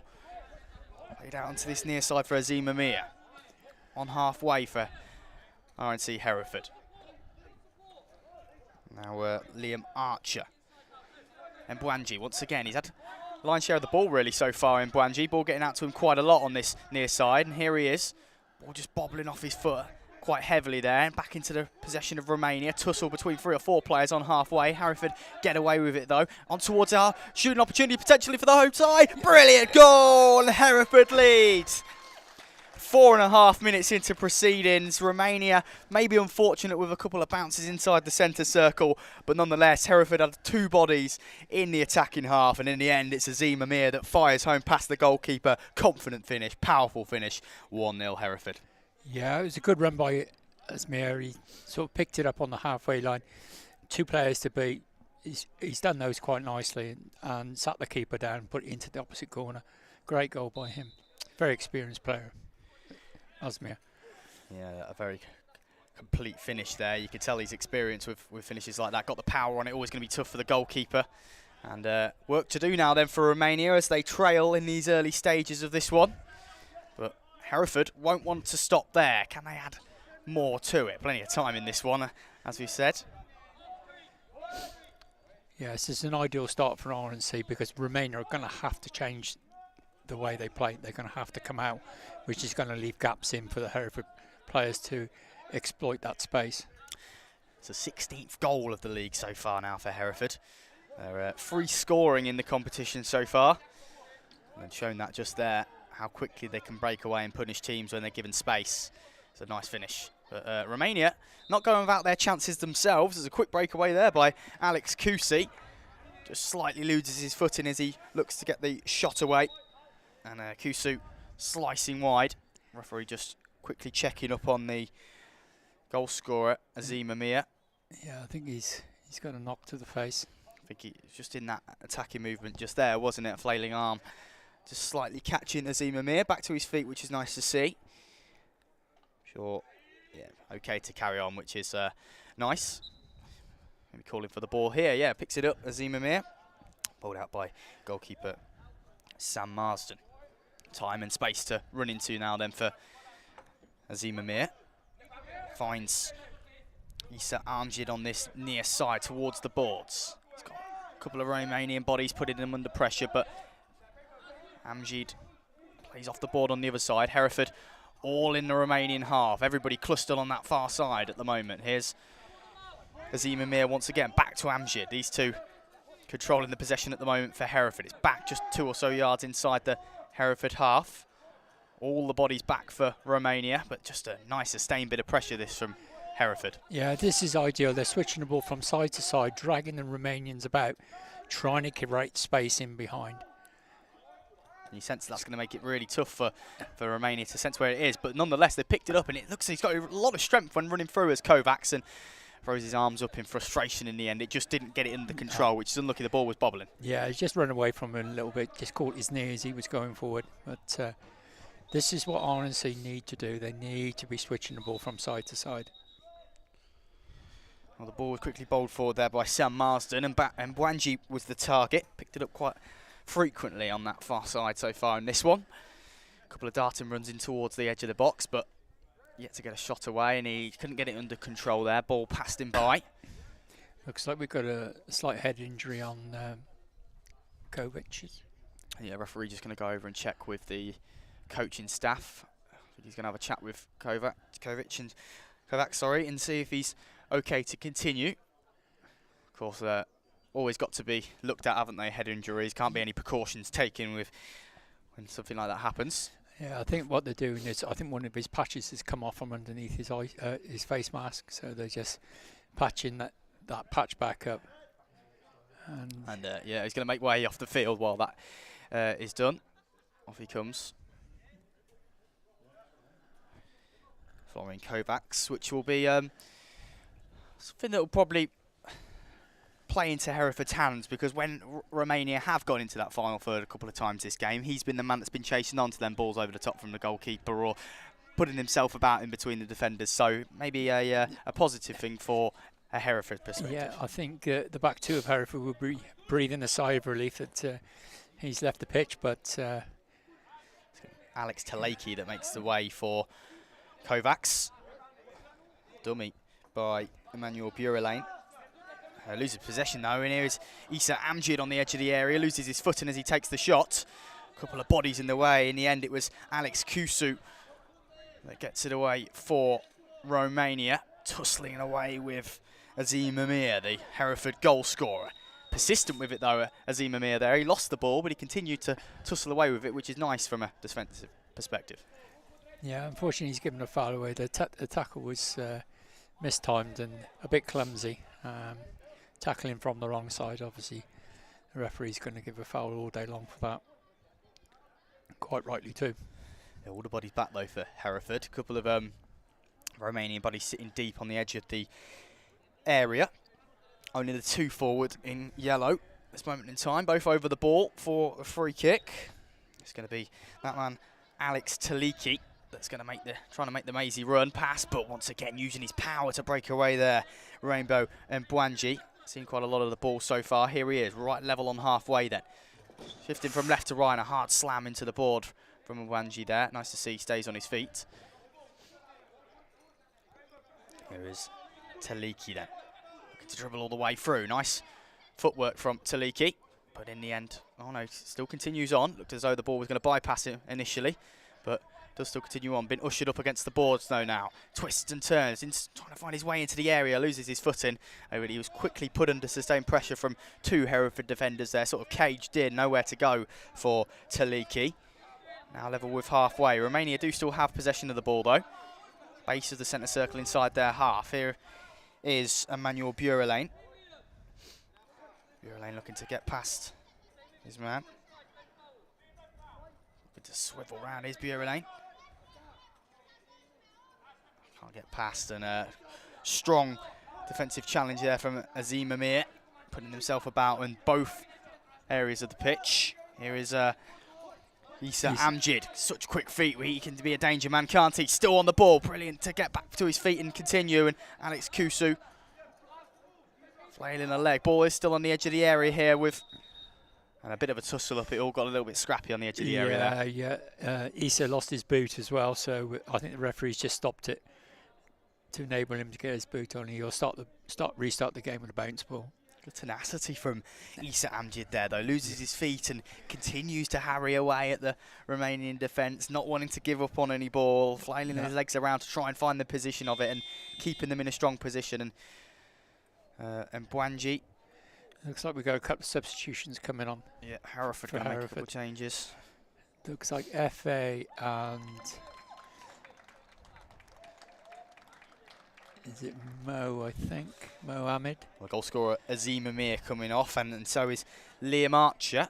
And FA Shimwell, we highlighted him before the game, Dixie, as someone to look out for. And I think his stats, we can't just look at his stats, you look at his performances as well. So capable. Yeah. And so aware of his surroundings, where the goal is. A very talented player.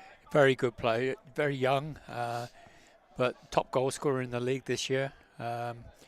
Yeah, he's a really good future. Very nice lad, really nicely spoken, and very polite, and very willing to learn.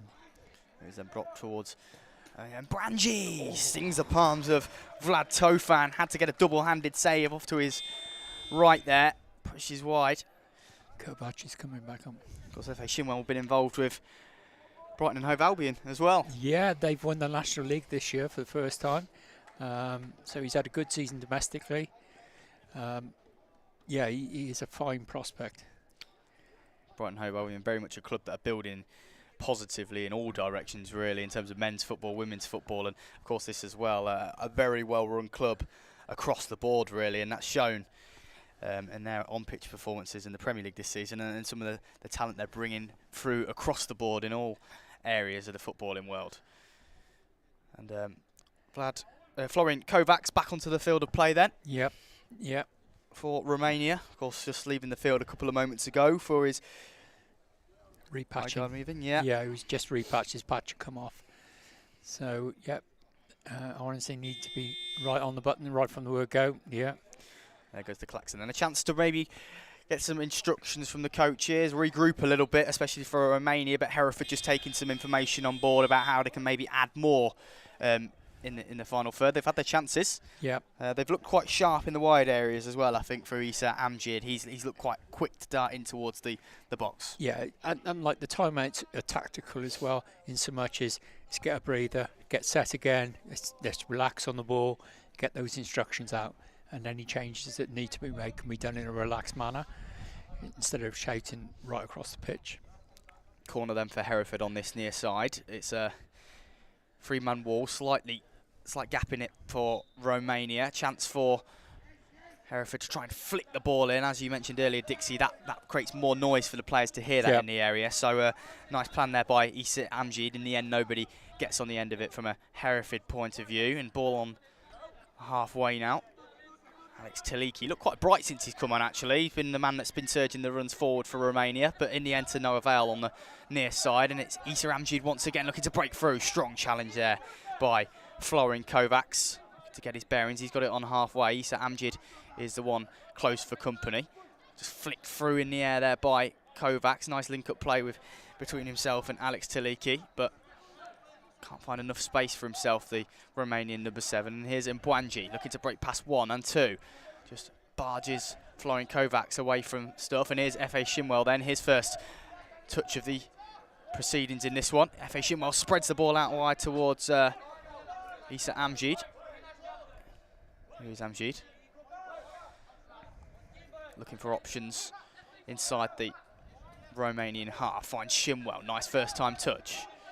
Got Mbwanji in support, but Shinwell goes alone. Everybody back for Romania. Can he fashion a shooting opportunity? Shinwell looking to get himself inside the area, but Kovacs with defensive duty. You mentioned before the game, Dixie, that Romania had probably put 4 men behind the ball, and we've seen that quite a lot in the first 10 minutes. As I say, it makes it very difficult. There's not so much space, but as you can see, what RNC are trying to do. They're switching the ball left to right, left to right, left to right, trying to drag the players out.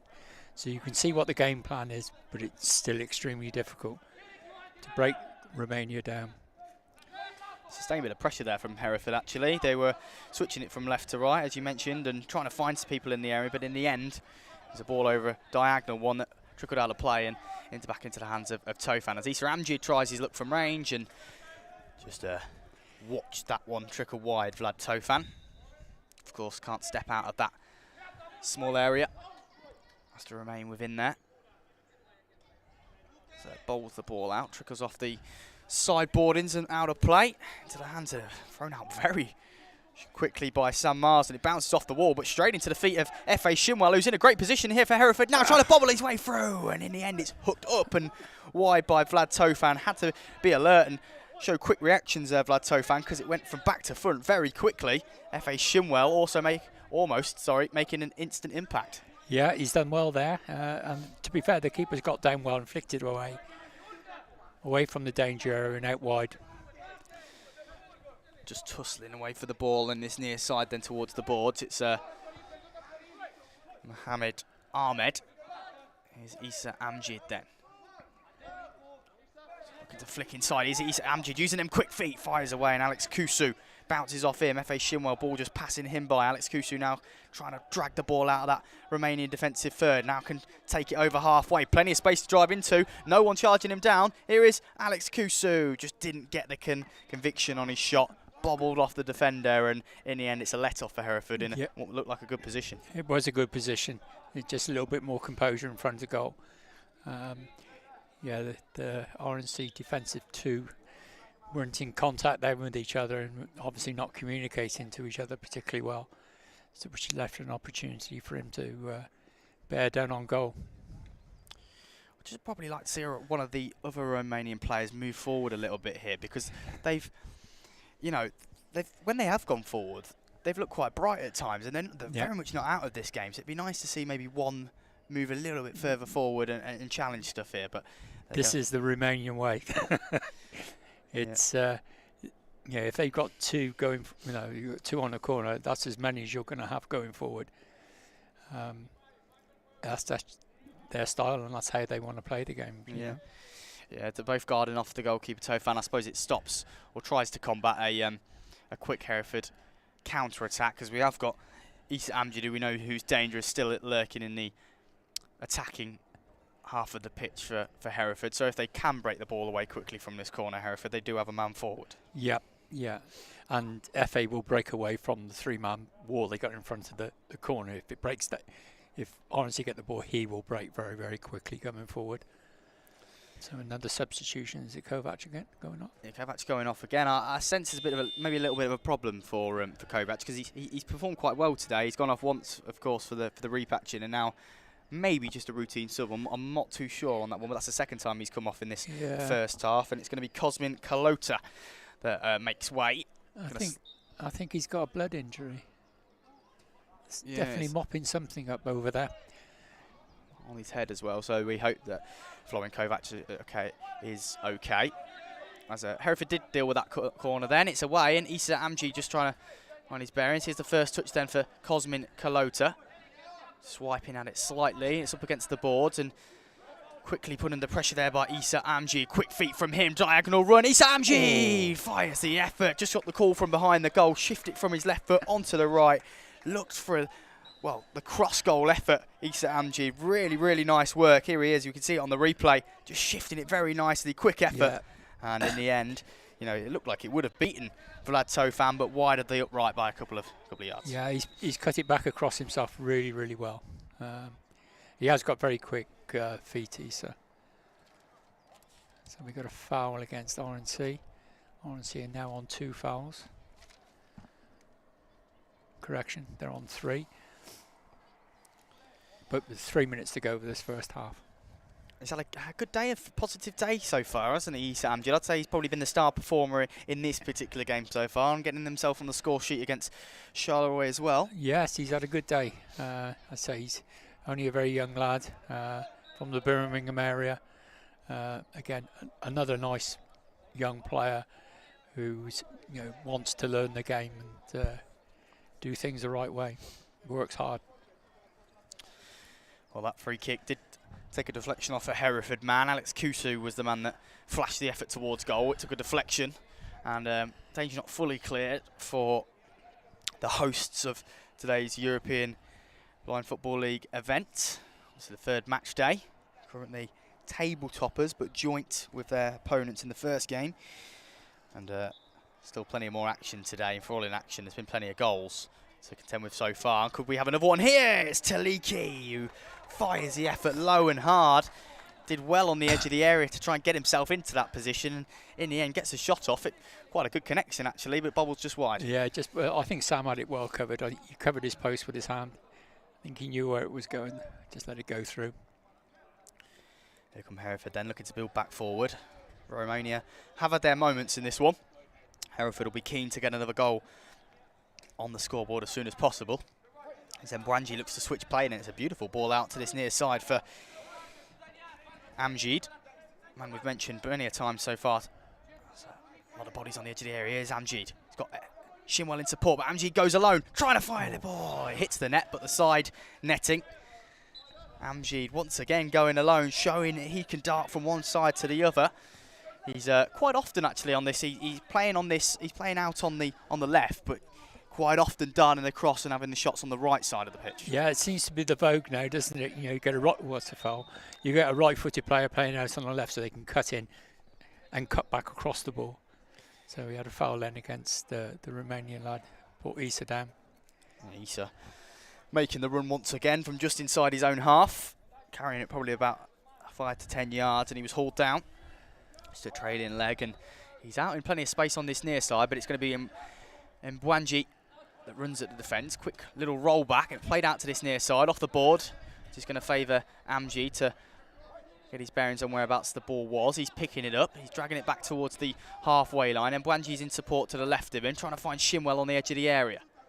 Here is Shimwell, picks it up in a good position. What can he do with it? Ball now level, and if Romania can pick this up and break, it's in a very dangerous position. Here is Taliki, bearing down on goal, plenty of time now, needs a call from behind, and gets down very quickly there. It's a dangerous position that from Hereford, because as the loose ball went away, Taliki was the furthest man forward. He picked it up, and it was just about that communication from behind the goal. And but in the end, he gets the shot away, and Marsden gets down very nicely to it. Yeah, the RNC defence went walkabout then. I don't know what was happening. They didn't seem to know what they were doing. But good save by Sam. It was it from distance, so he would expect to save those. Alex Kusu was never getting through that. A wall of blue shirts stopping him. And Mbwanji got it out on that near far side then. Up against the board, just hugging the boards there. Mbwanji, brilliant little flick turn though. Here he is, still on the edge of the area, to the left of it now. He's carried it diagonally. Issa Amjid wants it off Mbwanji. Both of them tussling away against the boards. He's got substitute Kalota put him under pressure. It's right on the byline, and it's dragged out by a Romanian man and out for a corner. Maybe a bit of a disappointment there from a Romanian perspective. They were looking to get the ball forward, but just slices off the back of his boot and out for a corner. Yeah, it was a bit unfortunate. He went to clear it and just miscued it a bit. But we got just over 30 seconds to go with this first half. So honestly, you'll probably see this 30 seconds out and go in at half-time 2-0 up and be well pleased. 1-0 up. There's Issa Amjad then looking to flick the ball in, and in the end bounces comfortably for the goalkeeper to claim. Just trying to usher his side forward. Played off the boards. Very clever play that actually by Romania. Taliki sort of directed his run out to this near side and playing off the boards straight into him. Worked nicely, but Hereford were quickly back to cover it. And forward they come then. It's Mohamed Ahmed going to go into it. And once again, a big strong tackle there by Alex Kusu. But here's F.A. Shimwell, edge of the box. And nice defensive tackle by Bureli, Nick Bureli. That's his out. Just the 1.4 seconds left, so that will be the last action of this first half. Going to be little to no time to do anything for this for Hereford. You sense if they had 5 or so seconds, they could potentially try and dart a run in, but as soon as this is played in, it's going to be... I think the hoot is going to go. Yeah. But here we go then. And Bwanji out on the far side, and there we go. The klaxon will sound, and RNC Hereford have a slender lead at half-time over a Romanian side that they were the favourites to beat in this one, but I'd say Romania have put in a fairly strong showing so far. We knew they'd sit back, but they've had their chances as well. Yeah, they've had a couple of breaks, but you know, it's what we expected from Romania, that they would sit on with a very defensive setup and just rely on the breaks. That is their style, and they've done it very well, and they've frustrated RNC, limited them to 1 goal, and they're still in the game. You know, it's the same in the last game at half-time. It was 1-0, and all right, Borussia Dortmund went on in the second half and controlled it quite comfortably, but you know, Romania will be happy with that first half, I'm sure. Well, it's half-time here then at the point for in the third match of today's proceedings. Azim Amir's goal separates the 2 goal teams at half-time. We'll cross back over to our pitch side team. Feel included with assistive technology. At Dolphin Computer Access, our goal is to improve accessibility for people who are blind or have low vision. Dolphin's assistive technology can help you use computers independently. Succeed in education and at work with crystal clear magnification and screen reading technology. Stay connected to family and friends whilst remaining independent with assistive technology. Dolphin, making a difference. Are you interested in growing your own food? Would you like to learn how to supply your own fresh vegetables on a weekly basis? Would you like to learn new skills? Would you like to share your growing experiences? Why not come over to Bransford Community Farm and see what is growing? Visit our developing market garden open morning on Friday the 19th of May. For more details visit www.bransfordcommunityfarm.org. So half-time here in Hereford, 1-0 RNC against Romania, and RNC really did play that high line throughout, but Romania frustrating in that first half. Yeah, you've got to be patient when someone's in a low block. The high line's definitely helping RNC now because they've got more options to come back out and keep the ball, and you can see even the goals coming from, you know, they're having longer spells without turning the ball over, so RNC are dominating possession. And this is the thing, Romania have certainly had some of their own chances, but mostly coming from that counter-attack. Yeah, the counter-attack RNC are aware of, but because they're playing a higher line, it actually helps stop the counter-attack, because when they throw the ball out, they've got someone close to that ball to stop it as quick as they can. Sometimes if you're deeper and you've got space to build your dribble up, you become a lot more dangerous. So actually RNC have got a perfect plan to stop that counter-attack. Well, Dylan, let's have a look at some of those highlights from our first half with these two sides. And as we said, Romania, very frustrating for RNC, but RNC, the side has probably created more chances, I think it's safe to say, like this. Definitely. Straight out the gate there for RNC, and coming forward once more here. And that's Azim's goal. Azim's goal was brilliant because they've tried to counter. RNC have countered the counter by stopping the ball high in there in the Romanian half, and then Azim's done the rest of it himself to get that goal, which is brilliant. What they are doing well, though, RNC, is they're coming out the pockets, they're playing the switch balls, and that allows them then to hopefully get into that back three. Instead of trying to run round them, they're starting to run through because people are putting pressure on the ball, and that's unlucky there for Misa.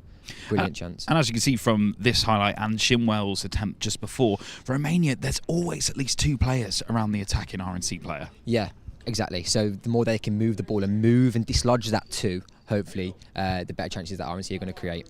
And Amjad, of course, in that first half, really impressive. Just hanging back slightly. Shimwell being isolated somewhat, but that's allowed Amjad to come in with his chances himself. Yeah, I mean, Issa's been brilliant this game because he's starting to utilise his options. If it's to come out to retain the ball, if it's to penetrate with the dribble, if it's to play the switch pass, Isa's now starting to make them good decisions. Good guiding as well. I can hear the guides which are helping Isa.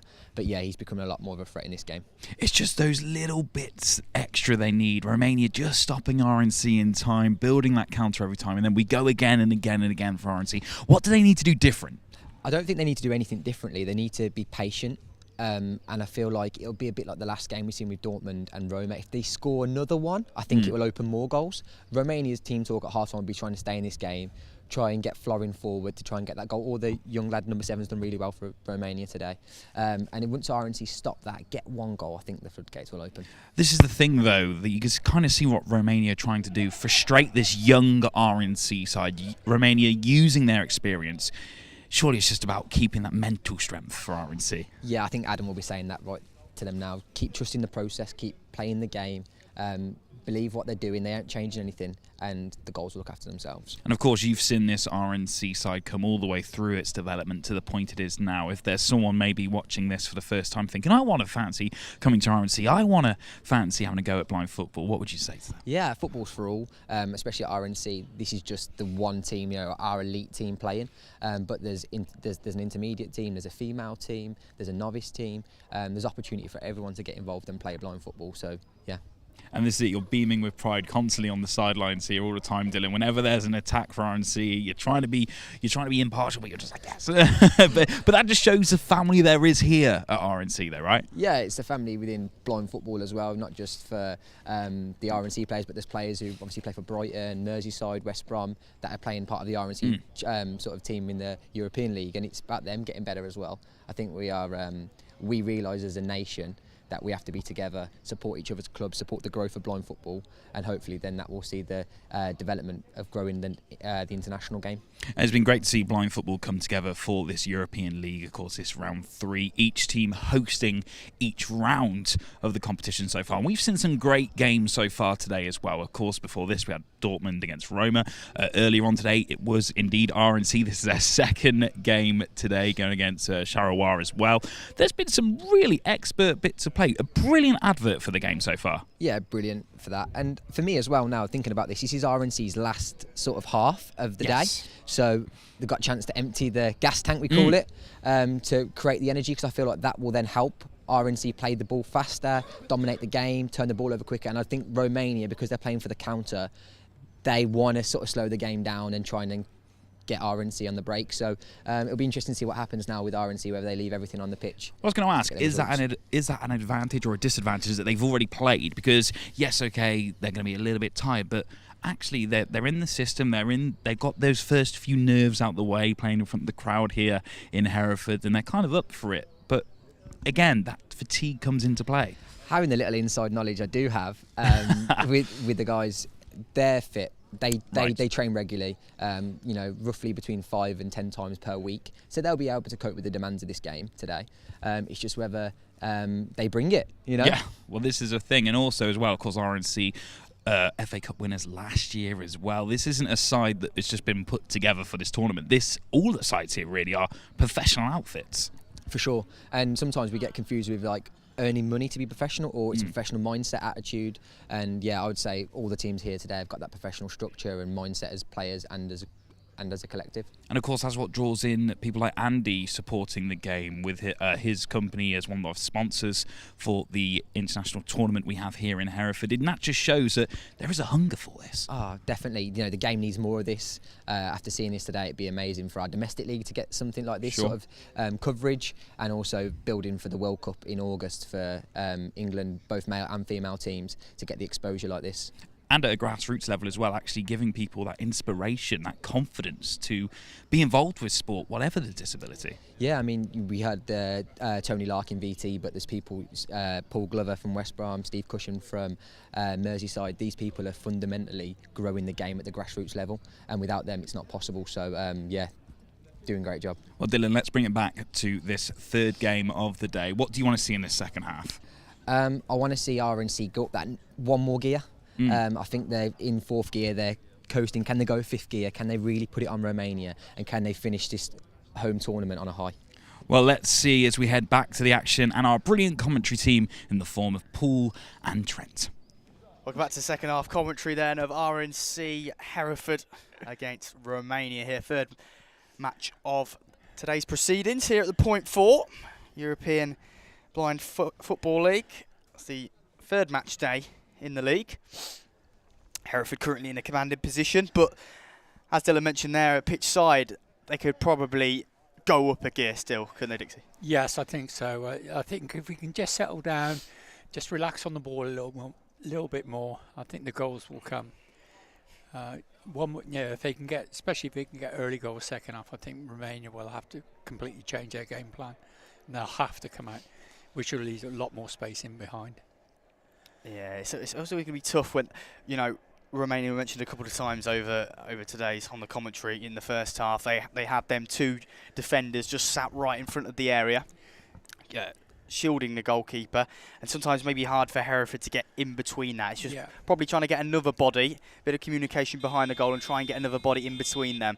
Extra man in the final third maybe, but Hereford will still be happy. They lead going into the second half. That's right. And as I say, a typical example, if you can view the Romanian team now, their starting positions, they've got kick-off, they've got 2 players on the edge of the box and 2 players in the centre circle, and that's how they'll stay. Makes it so hard from an attacking perspective for Romania though, doesn't it, to get players around, but nonetheless it's Alex Taliki who's probably been the danger man really, I think, today. You know, Florian Kovac's had his spells, but Alex Taliki's been the furthest man forward for large periods of this game so far.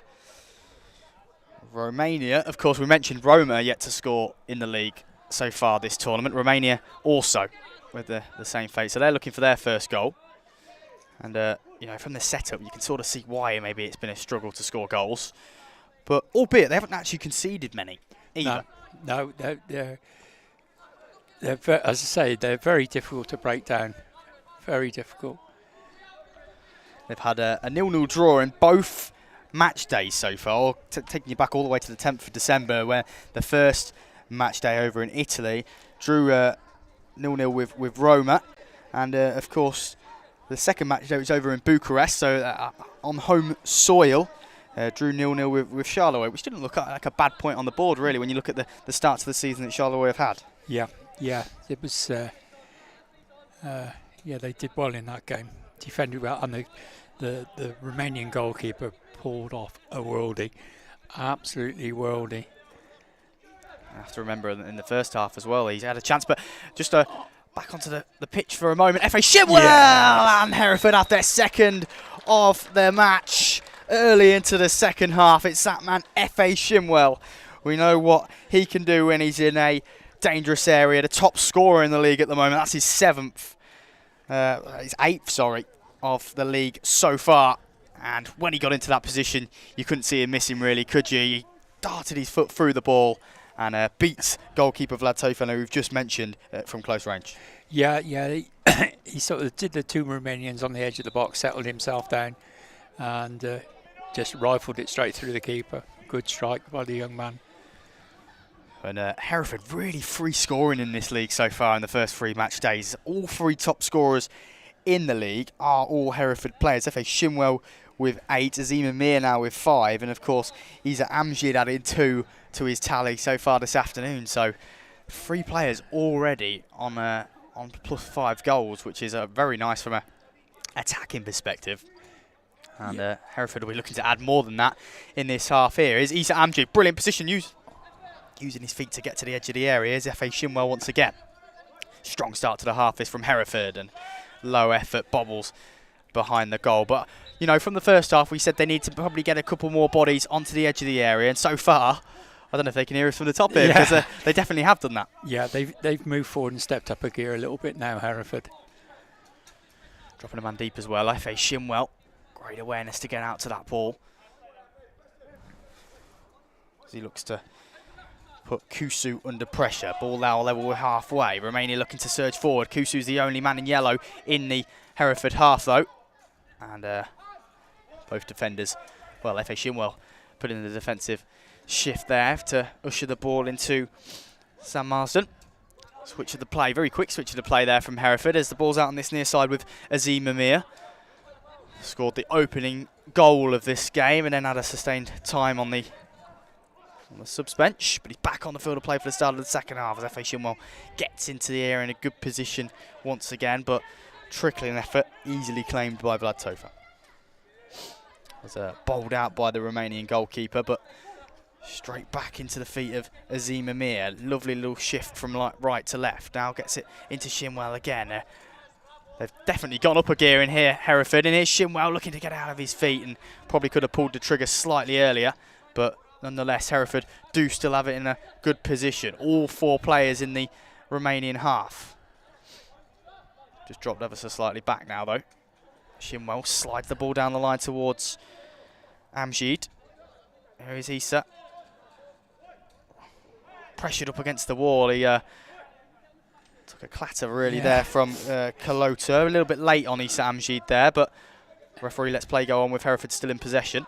Ball bobbling around on the edge of the area. Romania just need to try and get a foothold of it. Alex Kusu dragging it towards the byline, put under pressure by a couple, and Romania just gifting possession back to Hereford there. And I think it really plays into the home side's hands here. They've had a lot of the ball in this second half and getting bodies into the attacking half. Yeah, Romania have gone back even more defensive. Oh.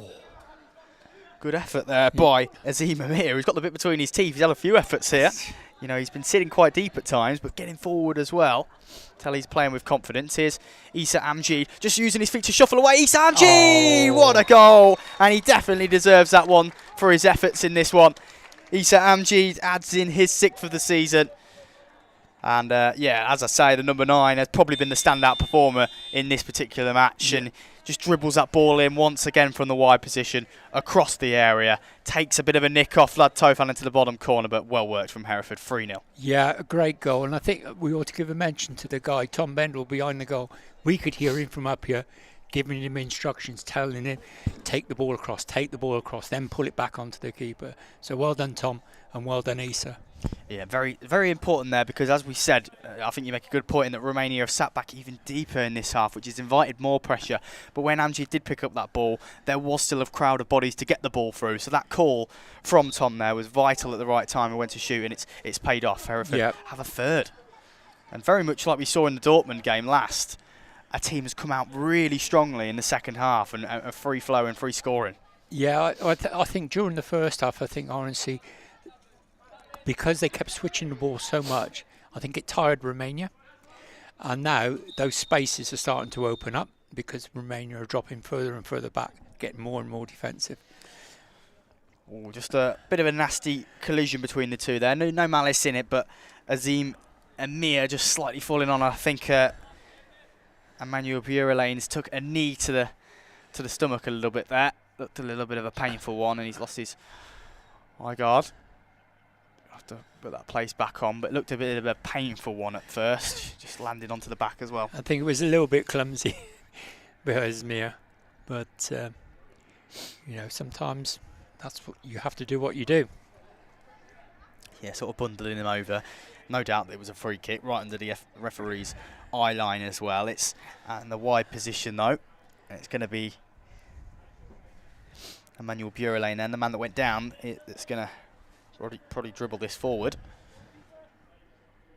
Taliki is just behind him.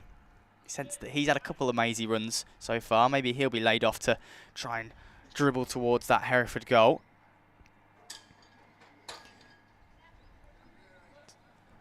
Free in the wall then for Hereford. It's Issa Amjid, as he has been a couple of times. That's the man that's left forward, but quickly put under pressure straight away by FA Shinwell. That's a bit of a careless trip there, accidentally, by Emmanuel Burelane. Ball on halfway with Azim Amir. Hooks the ball over the top towards the Romanian coaching staff. It bounces off and finds Issa Amjid, who's trying to look towards the edge of the area. Quick feet once again by the Hereford number 9, looking to find his way inside. Bobbles through the legs. But he just can't get his way past Kalota. But Kalota, it goes down. It's got to be a penalty. Still got the ball on the edge though. Amjid fires his effort, and what a goal that is.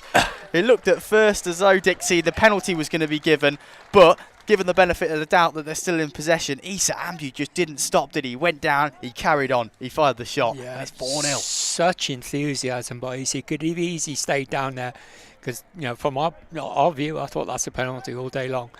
But he carried on going, got back up onto his feet, rifled, great goal in.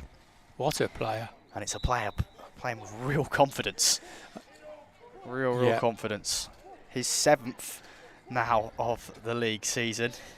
Personal little battle he's probably having with FA Shinwell now as the goals continue to fly in. What a second half. We're only a third of the way through this second half proceedings, and Issa Amji coming forward once again, and he wants a hat-trick. He didn't want to stop there. Issa Amji carried it a long way. Amji goes down under the challenge. Do still have it further forward though, Hereford. Danger not clear for the Romanian national side. It's FA Shinwell looking to twist and turn. Can he get the shot away with his left foot? Shinwell inside the area. So it's played away in the end then by Nick Burelay. Inside now for Burelay, and it's bundled over. Just a slight mix-up between the two there. They both went for the ball, didn't they? And just lost his foot in there, Kieran Clark, and fell onto the Romanian number 2, Emmanuel Burelay, and it is a foul, certainly, but a mix-up. It was a little bit harsh, but it was a foul there. Purely unintentional. He just slipped on the pitch and just fell into the player. Looks as though Romania gearing up for a change as well. It's going to be their all-time top scorer, Florin Kovacs, that's going to make way back onto the field. Of course, roll-on, roll-off subs throughout proceedings here in the European Blind Super League.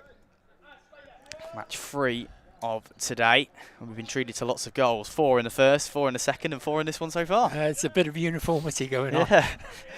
But you sense it's probably not going to be the last one the way that this second half's gone. No. And it'll also give Adam, the coach, an opportunity to play Toby or Liam for a bit longer. No, he's comfortably won this game. Here he is then. Hereford just looking for more inroads into the Romania final third. A bit of a clash between the two Hereford players there. FA Shinwell maybe coming off worse of it, shoulder to the face, but away come Romania. Alex Taliki showed quick feet at times today, and he's through on goal. Can they score their first goal of this Super League tournament? The wait goes on. Taliki found himself in a good position there, through on goal. Sort of scoops his effort forward, didn't get it through the laces, and in the end it's catching practice for Sam Marsden, but a good move forward. But nonetheless, straight up the other end they go. FA Shinwell inside the area for Hereford. Oh, it's a mix-up, and maybe communication needed from behind the goal there, as Amjid and Shinwell both came towards the ball, but a chance for Hereford to really quickly break forward there and add a 5th. Yeah, he just needed to wrap his left foot around that one. And here we go then. It is the breaking play. Florin Kovac's been waiting patiently just for a moment or so on that sideline. It's going to be Nick Burelay that makes way for him. And 2 Hereford subs subsequently as well. One of the young lads that you just mentioned that was going to get some minutes. So cool. We've got Kieran and Issa going off, so perhaps won't get his hat-trick today. Yeah, just over 7 minutes left to play. Will Issa Amji get a chance to come back on and get the hat-trick? It remains to be seen. Nonetheless, Liam Archer back on the field of play, as is Rainbow and Mbwanji. Here is Liam Archer. Racing forward the ball over the halfway line. Archer's carried this a long way, looking to communicate with FA Shinwell. Both of them going for the ball, still in a dangerous position for Hereford here. FA Shinwell, can he get the shot away? Just on the edge of the box. Nice technique there from Shinwell though. He dragged it back, tried to flick it up towards the top corner, but it's just wide. Yeah, I think you could sense, obviously good communication from Tom behind the goal. Tom's obviously said to him, the keeper's gone down, so he's dragged the ball back onto his foot and tried to lift it over him. Another substitution for Romania. Back on comes Alex Kusu. And off goes Cosmin Kalotu, I think's maybe had a hard day of it so far. He's had to try and mark Issa Amjid, and it's been a bit of a tough task so far, interchanging between Issa Amjid and F.A. Shimwell, which is certainly not an easy defensive task for. No, the two youngsters have been running the defences ragged today, and they can keep going all day long. They can. It's going to be, well, of course, with the mission of Issa Amjid, it's going to be Mbwanji that sits a bit further forward for Hereford here. Then after that, Romania corner. Here comes F.A. Shimwell then, looking to break forward. He's carried it about 10 or 15 yards already, but he's ushered up against the boards there by Alex Taliki, but nicely dragged across to switch the play by Shimwell. Sun has slightly dipped over the clouds now here in Hereford. It's been a nice start to the Easter weekend in terms of weather conditions. It's just nice to not see it raining over the pitch, isn't it? Yes, it is. To be honest, but Hereford in a great little position with F.A. Shimwell. Chance to get the shot away. Shimwell saved at close range. Didn't probably know all too much about that there. Vlad Tofan has got the shot away, but he reacts to it very quickly. And here comes Alex Kusu. Dangles a leg there. And yeah, Zima Mir just going to be pulled back for that one. Certainly the right call. Yep. Alex Kusu just trying to make the run through. He was bundling his way through and, yeah, just dangles the leg a bit there, Azim Amir. Maybe a little clumsy. Yeah, it's a bit of a lazy tackle by Azim there, really. Just angling a leg out. So that's 3 fouls against Hereford.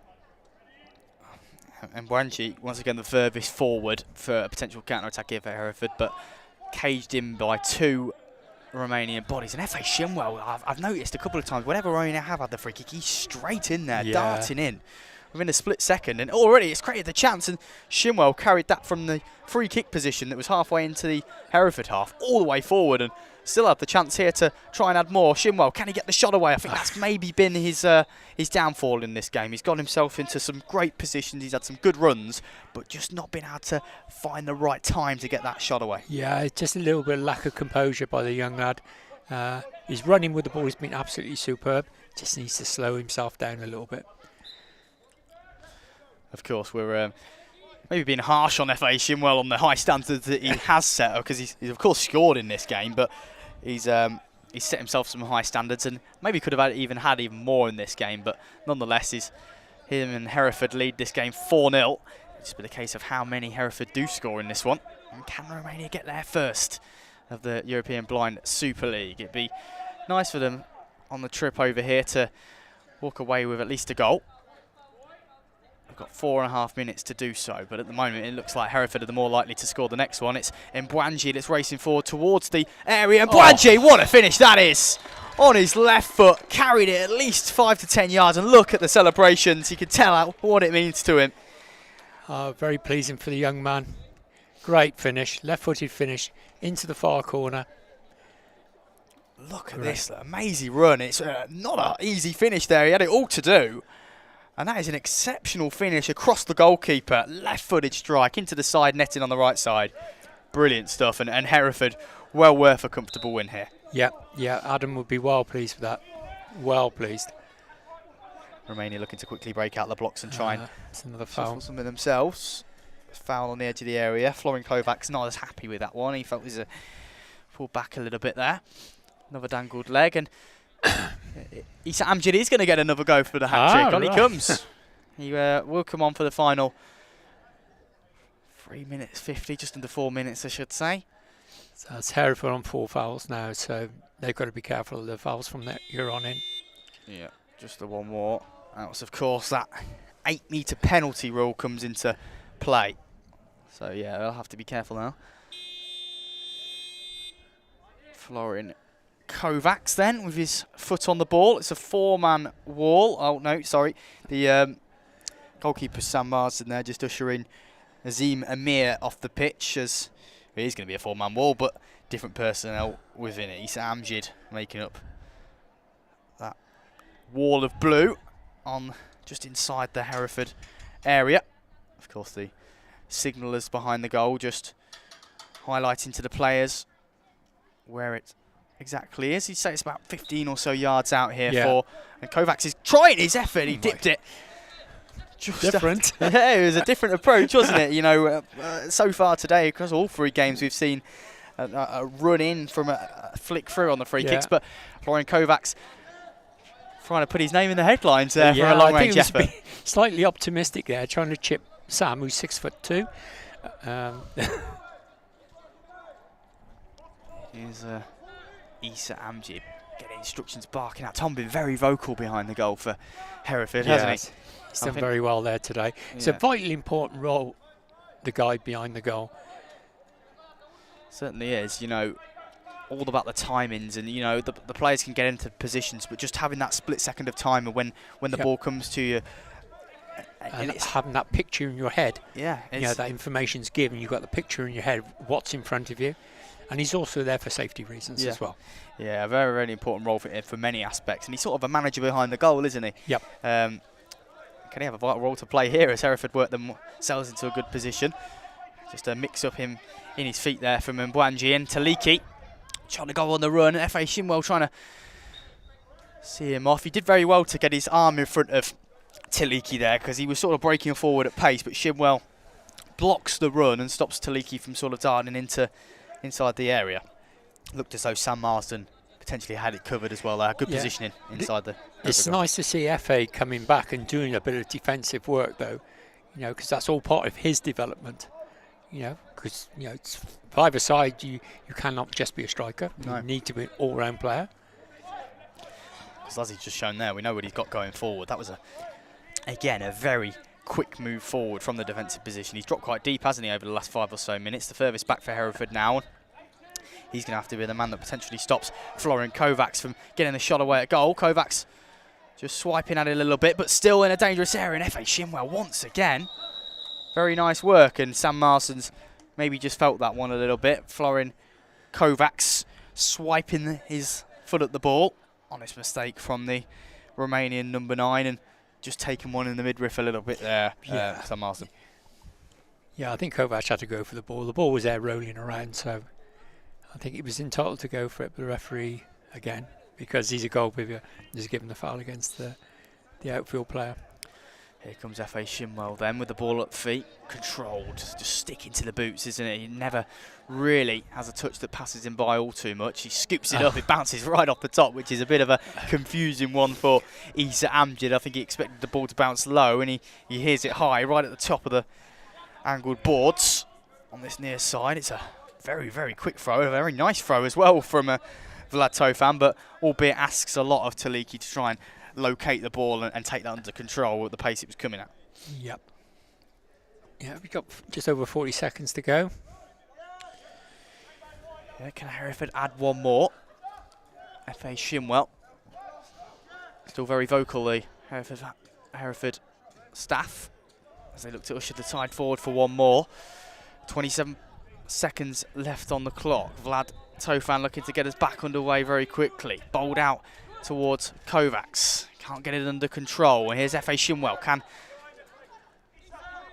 Hereford launch an attack themselves? Here's Issa Amjid looking to get inside. And Amjid, dangled leg really there of Alex Kusu, just stopping the run inside the area. And I think that'll pretty much be the final action of this game, unless Romania can break forward very quickly inside these last 10 or so seconds. Taliki is going to be blocked off and onto halfway. Hereford record another impressive victory in the Blind European Super League. Puts their tally up to 14 points.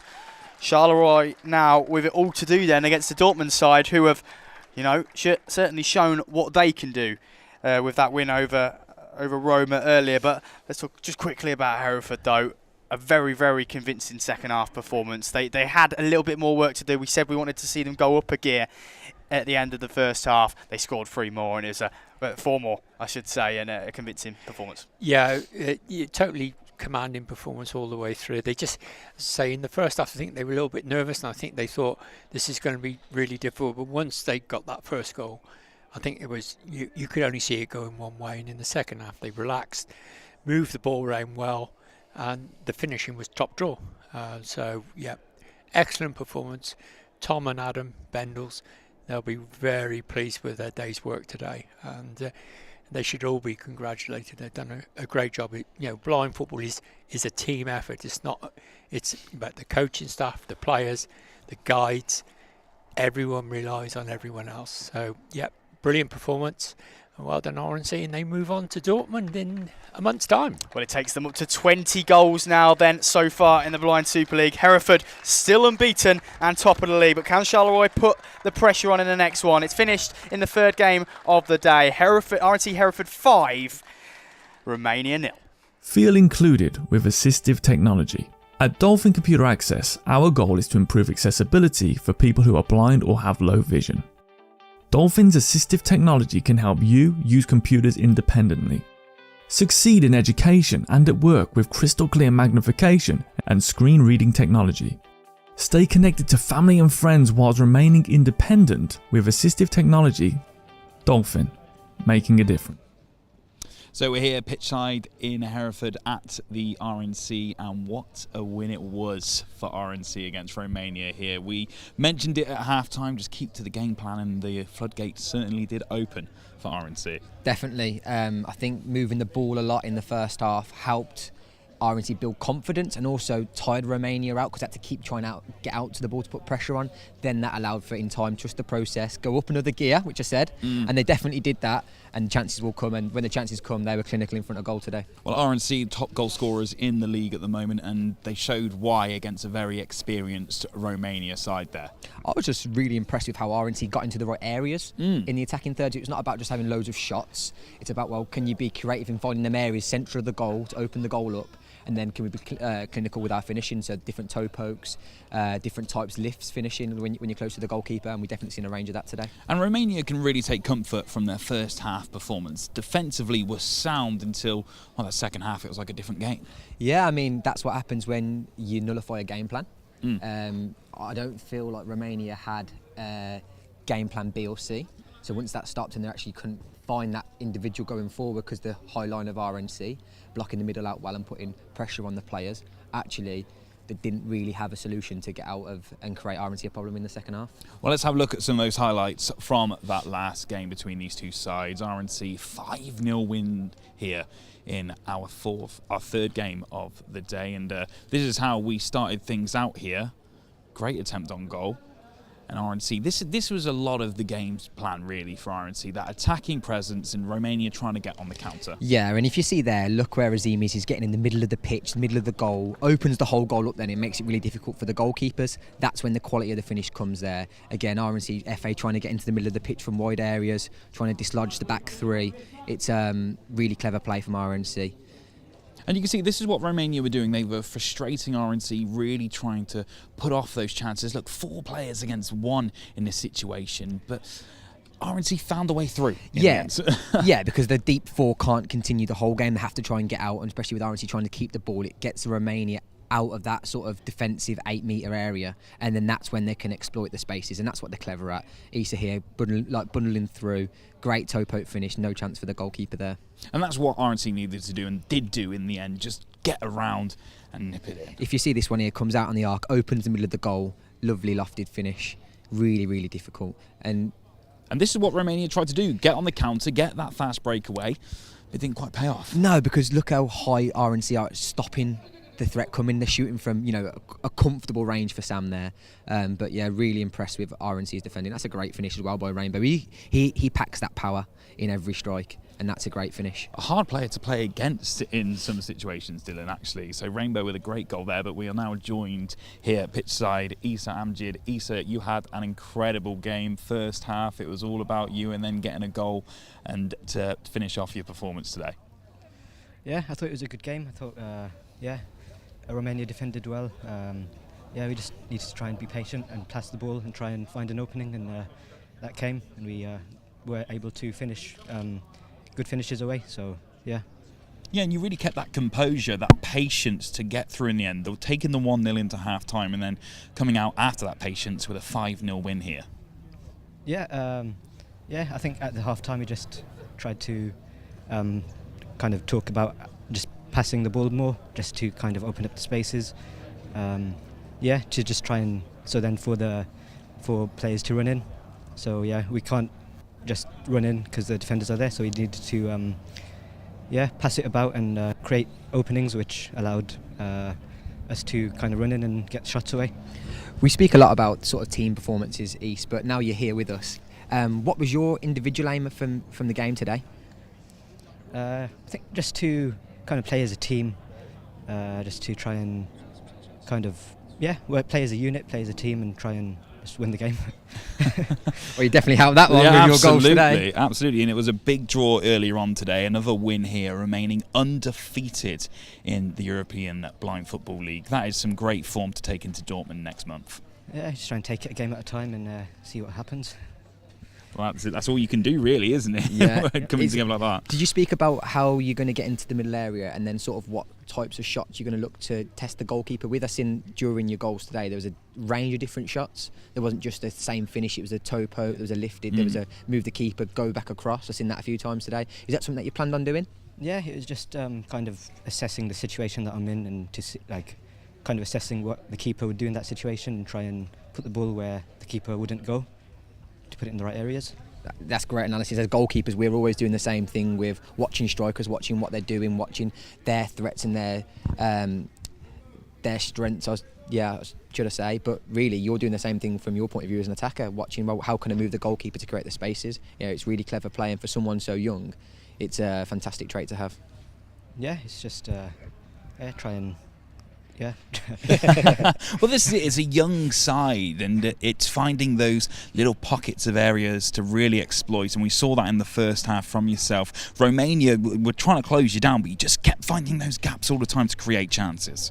Yeah, it's just trying to get choppy turns and just try and find the space, just to try and go forward and see what happens. I felt like as well you built on the first round of performances, so from the Charleroi to the Charleroi to the Romania game. I felt like you worked out how to retain the ball a little bit more in the final third, how to keep patient with possession, and then the chances will come. Is that something you spoke about? Yeah, we just spoke about trying to be more patient, as I said. Yeah, because we know Romania are good defensively, so as I said, we just need to try and pass it, be patient, and hopefully the spaces will open up, which they did. And there really is a great dressing room with you guys. Me and Dylan have spoken about it pitch side here. There is somewhat of a family at RNC. Yeah, the team is quite close. We're all kind of like a good group, I feel. Yeah, well, it's shown on the pitch, isn't it? When you're coming against an experienced side like Romania like that, how you arguably dominated that second half. Yeah, it was just... Yeah, I think because we all kind of know... We've been around each other for quite a while, so we know kind of how... We're used to it now, where we know how each other play, and we just try and take it from there. Well, Lisa, thank you so much for your time here this afternoon. Brilliant play there against Romania. Very much appreciated. We're going to take a quick break now and see who Connor Burrows caught up with in this VT.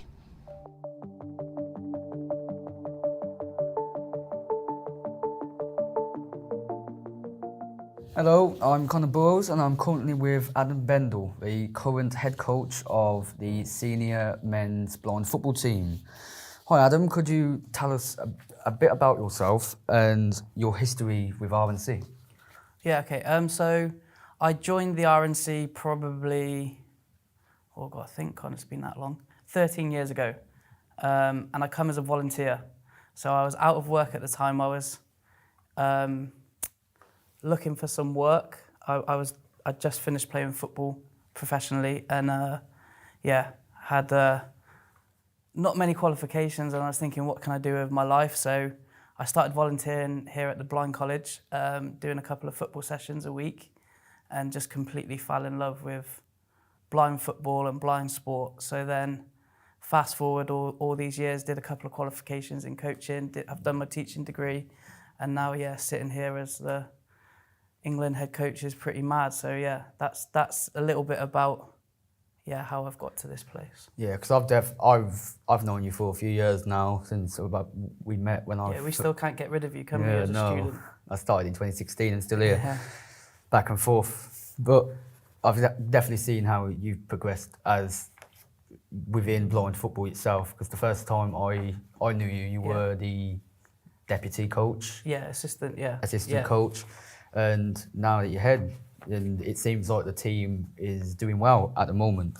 Oh, hopefully, mate, Thank you. So, specifically, what inspired you to work with visually impaired people? I was thinking it's probably the first moment that I saw blind football it was a Wednesday morning and it was freezing, and I was watching these like 4 lads like run across the board, like run from board to board and do things with a football. It was like Dan English, a lad called Lee Brunton, a kid called Taylor Vasey. But I was like fascinated. I couldn't believe like what these blind people were doing, and I was convinced. I was saying to the person at the time who was coaching them, like, they're not blind. It's not possible. They're doing those things that they're doing. And then I think then for me, like, it was just, I was fascinated with it, and I just wanted to learn more. And then I was at a point in my life where I was struggling for a little bit of direction. So I was like, right, I'm going to just throw myself into this. If these people that have these challenges in their life can be doing this, then I can hopefully I can help in a way.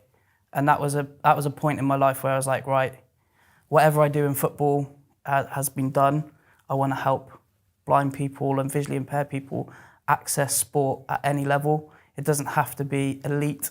It could be like the development phase or recreational. It could be just introducing someone to blind football or blind sport that have never played before. So they were the things that inspired me. That's the reason why I do what I do, is from those first initial moments and seeing what people can achieve and the skill level and the bravery and the confidence that sport gives people, but also that people like yourself that have played blind football and played blind sport have, is pretty inspiring. So yeah, I'm fortunate that every day I wake up, I'm going to do a job that I absolutely love with people that just inspire you as well. Definitely. What would you say that you enjoy the most about your job? I like being out on the football pitch. So I just like coaching, like trying to make people better. So if I could spend every minute of the day out there, then I would. I don't like to do the admin side of it. But yeah, no, that's the favourite part about my job, is being out on the pitch, watching people get better from a technical and tactical point of view, but also their confidence improve. And then you see them then in everyday life where they're getting around the college. That's a massive thing as well. Yeah, I've seen in the past students who start at college and they've had no understanding or even knowledge of blind football, and then they've came and they've progressed for the training that they get at R&C and the coaches that they have, and then they're scoring goals in the league just after a short space of time. But and there's so many other things about it as well. It's like, it's not just what happens on the football pitch. It's like, it's the confidence that sport can give people in their everyday life. Like, you know, things that fully sighted people take for granted, like going to the shops, different things like that. Sport can help a visually impaired person in completing everyday tasks, and that's a massive part of it as well. So you're giving someone through sport their independence to be able to achieve everyday tasks, and then from them probably build their self-esteem in lots of different ways. That brings us on to our next one. How would you say the students at R&C, how do they benefit from the college itself and the Point 4 facility? I mean, the Point 4 facility is probably world class in terms of blind sport. So the pitch is there's only 2 blind football pitches in the UK, one at St George's Park, one here. So we're very fortunate to have that. The sports hall is like acoustically treated, so which means like there's no echoes in the sports hall. So when you're playing goal ball, or if you play blind football in there, or if you're playing cricket or different VI sports, the sound of the ball doesn't kind of carry throughout the sports hall. You know what I mean, like it's very true to like the sound. So yeah, those facilities, there's gyms which are accessible for our VI students, but also the college, like the way that in which the college works from like an educational point of view, from a residential point of view, and then from like a sporting point of view, is massive, and it gives people their independence and gives them a purpose in life and the skills to kind of flourish in life as well. Yeah, exactly. From my experience, the facilities that we have here is world class. There's no other way to explain it. No, and I mean, like I'm fortunate that I get to travel the world a lot with blind football, and you don't see an educational environment like this in Europe, probably across the world. So we are extremely lucky. Oh, it's good to hear. It shows that that you yourself, you're very diverse and can work with anyone. But let's get to the nitty-gritty of it. Right. So could you explain to us what the European Blind Football League is? Yeah, so the European Blind Football League is made up of 6 teams from Italy, Romania, Germany and Belgium, and obviously the UK. And it was an idea that kind of formalised this time last year, so 2022, March 2022. So one of the Belgian players, Jean-Michel, had this idea of creating a European blind football league where each team represented in the league would host an event or host a tournament, and then you'd play in different countries, looking to make it every month. As it happened, six teams wanted to take part, with obviously us being included in that. So yeah, that's how the idea's come about, and it's looking to grow and into next season as well, and hopefully a couple more teams. I know there's a lot of interest out there, but a couple more teams are looking to join. I think one from Greece and maybe one from the Czech Republic as well. So hoping that this snowball effect can grow and people can see the value in playing in European competition. And the reason why I thought it was a good idea for us and for our students is that it's an important part of their journey in terms of developing as a blind footballer, but also as a person. You know, that fact of travelling, some people may have never travelled before. I've also got like an interest in it from a England head coach point of view, so seeing that some of our development players across the country can get some European competition in it is vital for their own development as well. So there's a lot of pros in it, and yeah, it's a really good idea and something hopefully that can continue to grow. You basically answered what I was going to ask next. Is about why do you think it's important for the European Football League to exist, essentially? Oh yeah, so it's massive. I think like there's some countries out there in I know Romania don't have a national league, so the Romanian team is their national team. So if they didn't enter this competition, they're not having regular football, which is a huge kind of development stumbling block. So yeah, I mean for us, in our country we only have 4 teams. So the actual competition that we can create in our country is limited. So the fact that some of our players, some of our students, some of the younger players in the UK have the opportunity to play in Europe against some of Europe's best players is a real positive. So yeah, I mean, it's important that we create that competition early so our younger players in the country learn to adapt their game of blind football. I think it's good that blind football is doing this European League now, because I've not long come back from Finland, from the SEGL, which is the Super European Global League. Yeah. Which is essentially the same thing as what this football league is going to be. Yeah. And that was streamed over YouTube. Yeah. And everyone in the UK was able to watch Birmingham, able to watch Fen Tigers play. Yeah. And now, obviously, with this football league being formed, people are going to be able to watch that, because that's going to be streamed as well, isn't it? Yeah, 100%. Like, I mean, it's important for these sports, global blind football, to have exposure, for the games to grow, for more people to get involved, because there's still probably not every blind person out there playing sport, and that's their choice as well. But there's some people out there that don't know that these sports exist or these opportunities exist. So the more that these events can be publicised, can be streamed, can be out there, whether that be on social media or the mainstream media, it's really important that people get to know about these opportunities out there, for them to, one, play a sport that they may love, or play a sport that they've never played before but will fall in love with.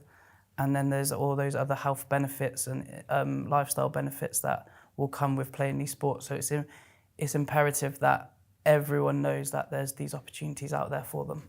Do you feel that it's the knowledge of blind football has come about a lot more with the filming of the live streaming of the Disability Cup every year? Yeah, 100%. I mean, like, BT Sport have done an amazing job in terms of having the impetus to kind of film that and showcase that on their main channels. That's massive. And from that, it can only help.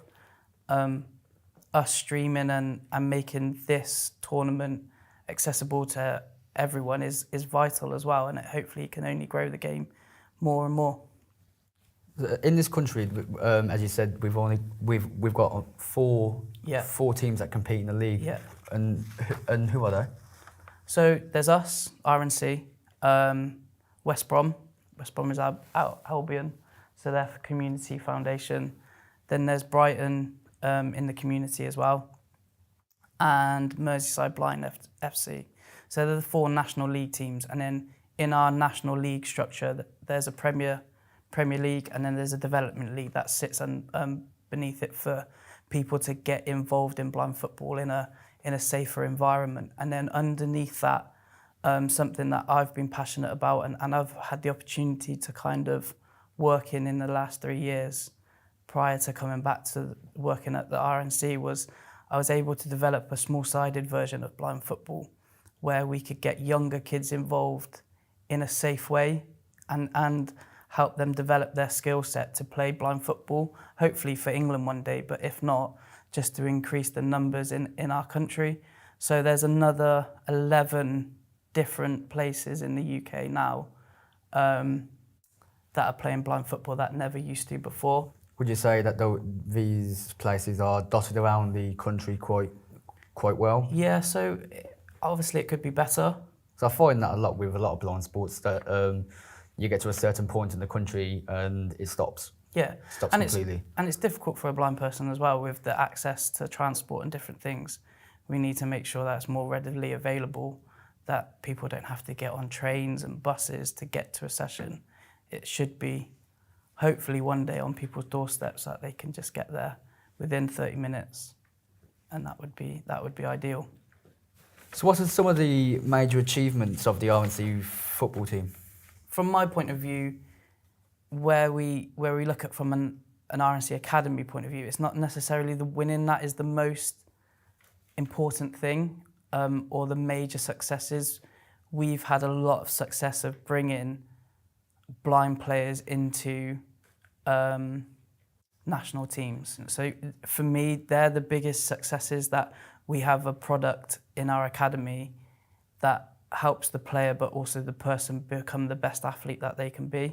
And that's probably our major successes, or what I feel is our major successes. But then there's also the point of, like, there's so many students that I can think of that have come to this college, never played sport before, but left and either continue to play in the National League or continue to play goalball.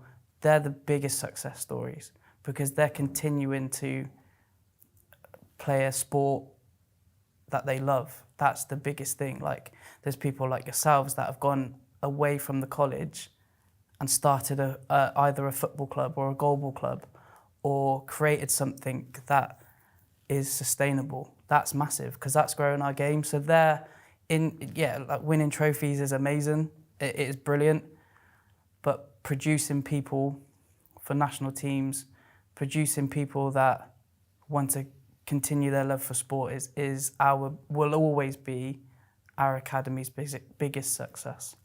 So finally, what is your main goal for the RNC football team? To continue to grow. This season we've started a women's blind football team, which are playing in the development side of the National League. That's hugely important because there's a women's national team now as well. So yeah, starting an RNC women's blind football team has been huge. I've just said I'm not that fussed about winning, but it would be nice to win this European League as well.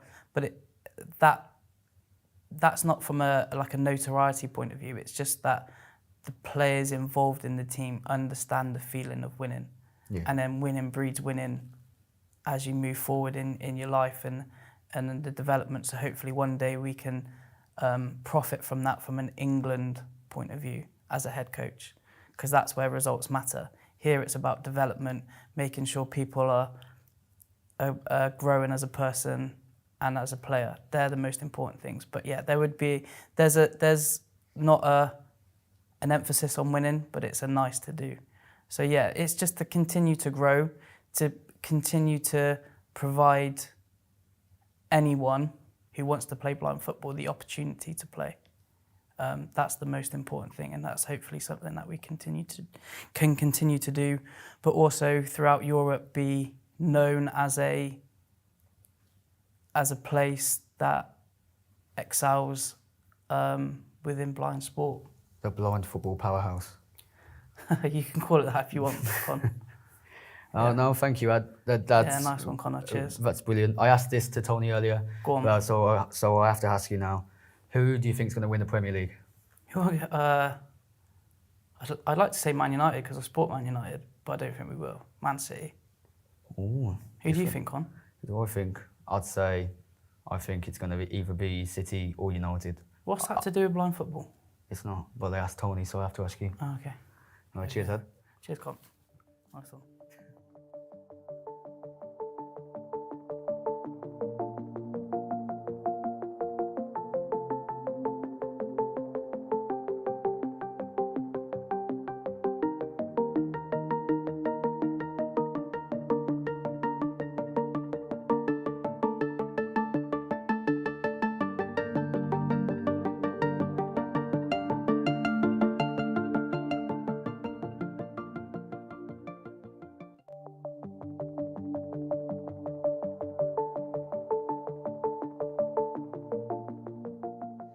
Hi, it's Connor Burrows again, and now I'm currently with Kieran Clark, another student at the Royal National College for the Blind.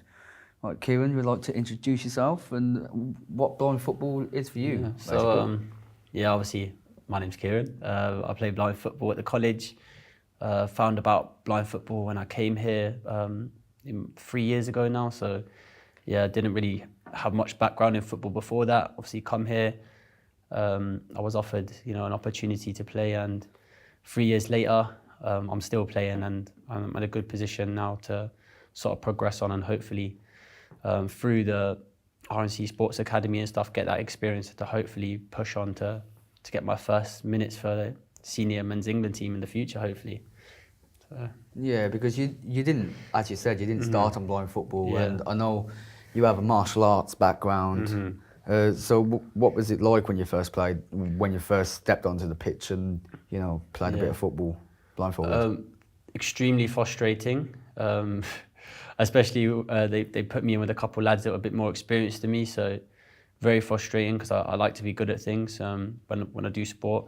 But I love the physicality of it. I like the how sort of heavy contact it can be at sometimes, and I like the idea of working with a team rather than an individual sport like martial arts. So it's very different, very frustrating at sometimes, and it's just a challenge. I enjoy the progression. So yeah, that's probably most what I enjoy about the sport, really. What would you say is your biggest bump in the sport? Because obviously bumps come back and forth. You bump into players, you can bump into the boards, you can run into goalposts, as I know. I remember that one. What would you say was or even if you do have any? Yeah. So one of my first 1v1s in training back in my first year at the college, I had a head clash where I split my eyebrow right open. Had to get stitches across here, a massive bandage on my head for a week or so. So that was pretty bad. But since then, I learned the hard way to learn to talk and keep my arms up. And I actually have played a lot more competitive games, obviously, since then. And I've not got injured. So I learned that was a good little learning curve for me, just a little 1v1 in training to, my worst injury. And since then, I've had a few niggles here and there, but apart from that, I've been all right, to be honest. Apart from that one eyebrow injury, you seem a lot more lucky than me. Every time I've played blind football, I haven't played for a few months, to be fair, but when I used to play in the league, I ran into a goalpost. I remember that when you was going in and going, it's probably the guide's fault more than anything, but I remember hearing your head hit that post, mate. I still think it's the guide's fault, but we move on from that one. But also in other tournaments, in the Brian Aaron's Cup, I broke my little finger, and I didn't even realise at the time. And I just went in for a tackle, as you do. You have one hand forward. I just felt like my finger had clicked, just as your joints do. Yeah. And then I was feeling around for the board, hit the board harder than I usually would, Yeah. and my finger was throbbing, man. It wasn't fun. I had to play the whole game. Yeah. I'm right-handed as well. I had to play the rest of the day with a big fat bandage on my hand, and then I couldn't use my right hand at all for the next 6 weeks. 6 weeks it took to heal, I think. 6 to 8 weeks. Yeah, no, I know some people that had a lot of bad injuries in blind football, like teeth knocked out a lot. I think one thing that I've learned from blind football is like just to like try and keep my head really, because sometimes, you know, like you'll be battling on the boards with someone because it's such a physical game. Some people stick in an elbow, they might kick you, they might even, I've been pinched, to be honest, like fully pinched and stuff, you know what I mean? So I think for me, like my martial arts background sometimes kicks in, I'm thinking, oh, bloody hell, I'd throw him if I could, but you know, it's just gotta keep, you know, you gotta keep your head. And I think that's one thing I've learned from the start is like I've learned to control that sort of side and stick to the game. So you know, it's been definitely tough sometimes because it's such a physical game, and I think it's good for the spectators, but when you're out there, sometimes it's super frustrating when you're trying to keep the ball and someone's just absolutely ragging you around, you know what I mean? Yeah, so, I've had my own experiences. I've tasted elbows, I've had elbows dug into me before. I'm not the tallest of players, so, you know, when some of the taller lads are using their elbows when they're possibly not meant to be. Some big boys, it's going in your face, it's going in your neck, it's going in. But that's what I love about blind football, the physicality of it. And you have to be hands-on, otherwise there's no way you're going to get the ball back off someone. It's always nice though when you just get a clean tackle. When you just stick a foot out, you take the ball cleanly and then move forward with it. I think it, obviously, I can't speak from a visually impaired perspective, but I think it makes a good spectator sport in the sense of like, a lot of my friends that don't watch football, you know, watched it and said, you know what, I could actually watch that. You know, especially when it was on BT Sport, it actually got a lot of coverage. I've seen some people reacting to it on TikTok and stuff, and it was getting millions of views. And I've seen probably the same one. And you know, people were just, you know, like I think they just enjoyed how different it was and how sort of, you know, physical and competitive it can be, and we tend to get more goals and. It's just, I think, you know, it's definitely getting a lot more exposure, especially with the broadcasting that we're getting now. So, hopefully, man, just pushes on, and you know, one day we might get so much exposure, he might come back because we're getting paid for it. So. You might see me back in. You might see me back in blind football if I'm getting paid and being put on TV. No, definitely, man. You're a good little player. You might as well come back for us, especially we've got some injuries now, so you might have to jump in and give us a few minutes. We'll see. Yeah. Watch the space, it might happen. But especially with this European stuff, it's exciting, mate, to be honest, like travelling a lot, you know, playing and stuff. So it's good. It's good to also get that experience. It's just unreal, you know. Sometimes I think like playing teams like with the names like Dortmund and Roma is like, it's just, I don't know, it's seems crazy. a lot more professional. Yeah. It's not just, you know, playing these random blind teams, it's playing teams that are actually, you know, named after proper, you know, high flight teams. So it's quality, man. It feels. You're part of the England pathway, aren't you? Mm-hmm. How do you feel that you're progressing as a player through the England pathway? What opportunities have you had, and how do you think that's going to go forward over the next few years? I think it's, you know, it's been a massive development, not only in my sporting career, but in my you know, character building and my personality, and just the whole progression of it. Really, for me, it's not really the outcome; it's the journey. So, you know, I've had a great opportunity to play a friendly against India so far for the development team, and sort of be around the lads and train with them, and you know, just. You know, I've got a lot of respect for all the senior men's team and the sort of time that they've given me, and you know, it's good to sort of start integrating into that slowly. You know, playing in the European League with a lot of the lads play for England, so it's good to play alongside everyone and sort of build that rapport. And I think hopefully one step at a time, but hopefully I do plan to progress on and make that step and you know, fly the flag and stuff. So it's I never would have thought this 3 years ago, but you know, it's come around so quickly. But one step at a time, and we'll see what happens. you think you'll be a captain in England one day? Oh, that, I'm going a bit far now, but yeah, no, maybe. You know, I do see myself as a player that can lead and a player that can, you know, I think I communicate quite well. Yes, it's a long way off. It's a very, very long way off to see that, but you know, anything's possible, and if I stick with it, which I think I will, maybe in 10 years. But yeah, so hopefully, man, yes, that's the plan. So obviously, I know you're not going to be playing in the European League, but I suppose you're going to be watching and supporting the lads. You might come down and watch it because it's here. Oh yeah, it's here. It's literally on my doorstep. I'll come down. You know. Yeah. Bring my pom-poms to the sideline. Start cheering along. You know. No, it's great that we're hosting it here. Like obviously we've been to Italy already. We're going to Romania. Then it's here. So I hope that from a sort of patriotic stance that we give the best account of like the facilities that we have here. The pitch is unreal. Like the pitch we played on Italy was below standard to say the least.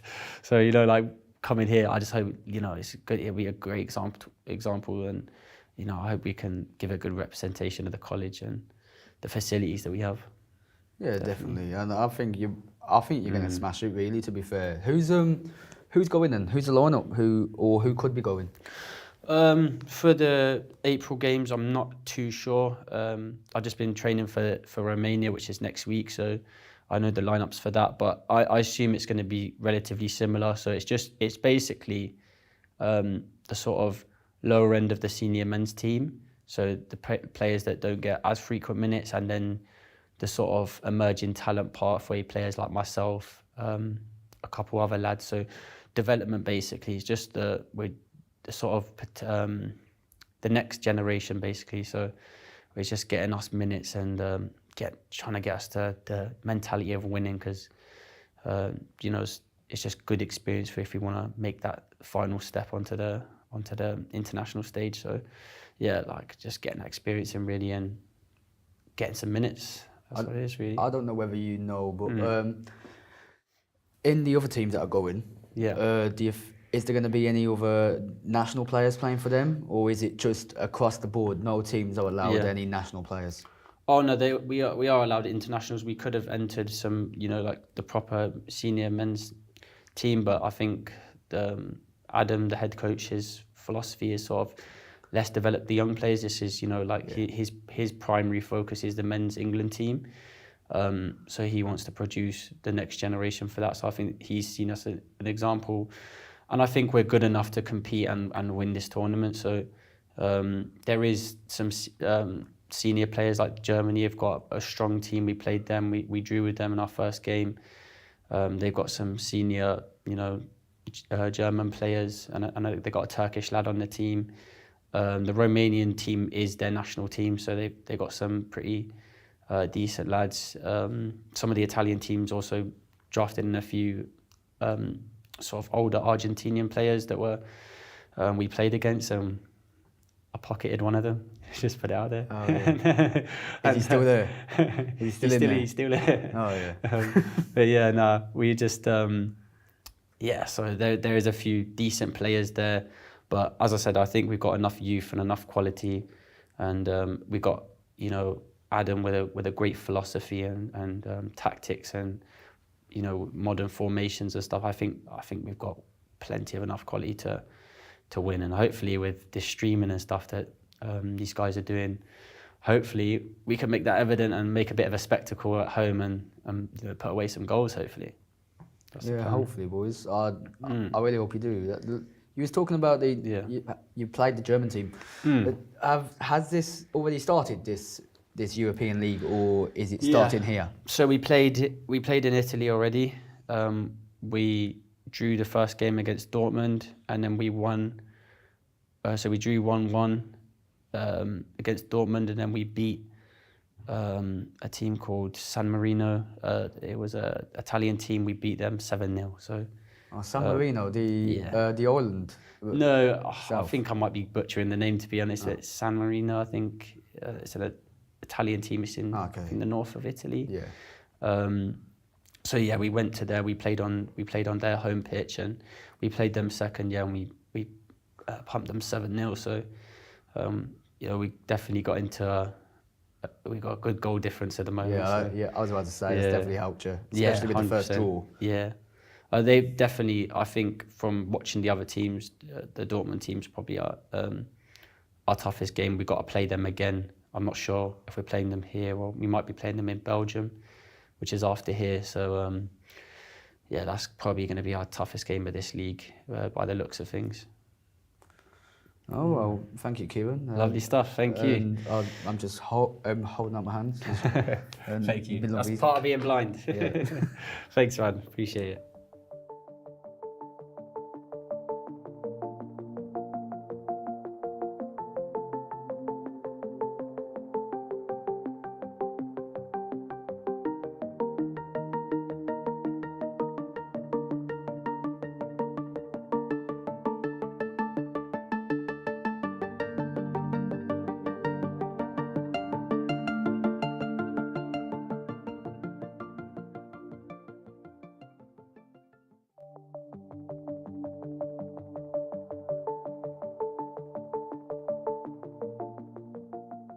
Hi, I'm Felix, a student at the Royal National College for the Blind, and this is everything you need to know about blind football. Blind football is an adapted version of futsal for blind people. It has been in the Paralympics since 2004. The ball has ball bearings in it, which allow it to rattle so players can locate it. The game has 5 players, 4 blind outfield players who wear eye shades for fairness, and a sighted goalkeeper. There are 3 guides who can talk to the players in their respective third of the pitch. The goalkeeper in the defensive third, the coach in the middle third, and the guide behind the goal in the attacking third.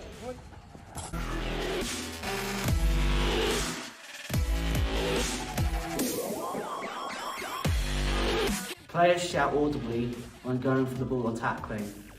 All teams use the universal word voy, which means I go in Spanish. Voy! Voy! Voy! Voy! The size of the pitch is the same as FIFA futsal, which is 20 metres wide by 40 metres long. The pitch has sidewalls to ensure the ball cannot go out of play, keeping a continuous flow of the game. The match lasts for 30 minutes, consisting of 2 halves of 15 minutes. The clock stops every time the ball goes out of play. Blind football is an amazing game, and the skill levels of players are unbelievable. If you're interested in playing, watching or supporting blind football, come and visit us here at the Royal National College for the Blind in Hereford.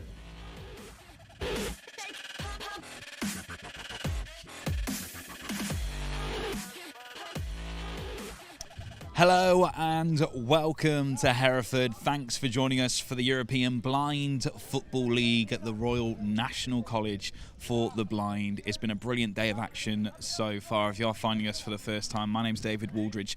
Joined in alongside me is Dylan Malpass and RNC team manager Adam. It has been an incredible day for you guys so far. Yeah, no, it's been really good. Yeah, we've had 2 good performances, 2 good results as well. So yeah, it's been amazing.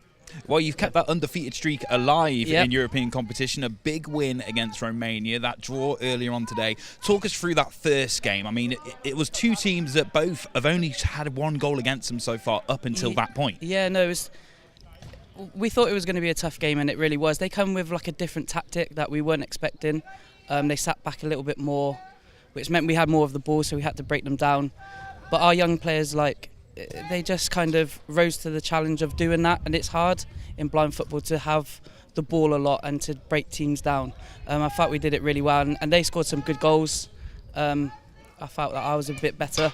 We worked hard for our goals, and I think some of our play was really expansive at times, but good, and what we've been working on with our younger players. Well, Dylan, as international goalkeeper as well, you were saying during that first game that RNC did really well to keep that attacking presence alive. Yeah, I mean, what I'd seen, Adam, from our point of view was we seen you understood how to break down the low block, and it got better and better and better as the day went on. So the low block in the last game, how to break that down was a lot stronger than at in the first game against Charleroi. Yeah, I mean, you've seen it.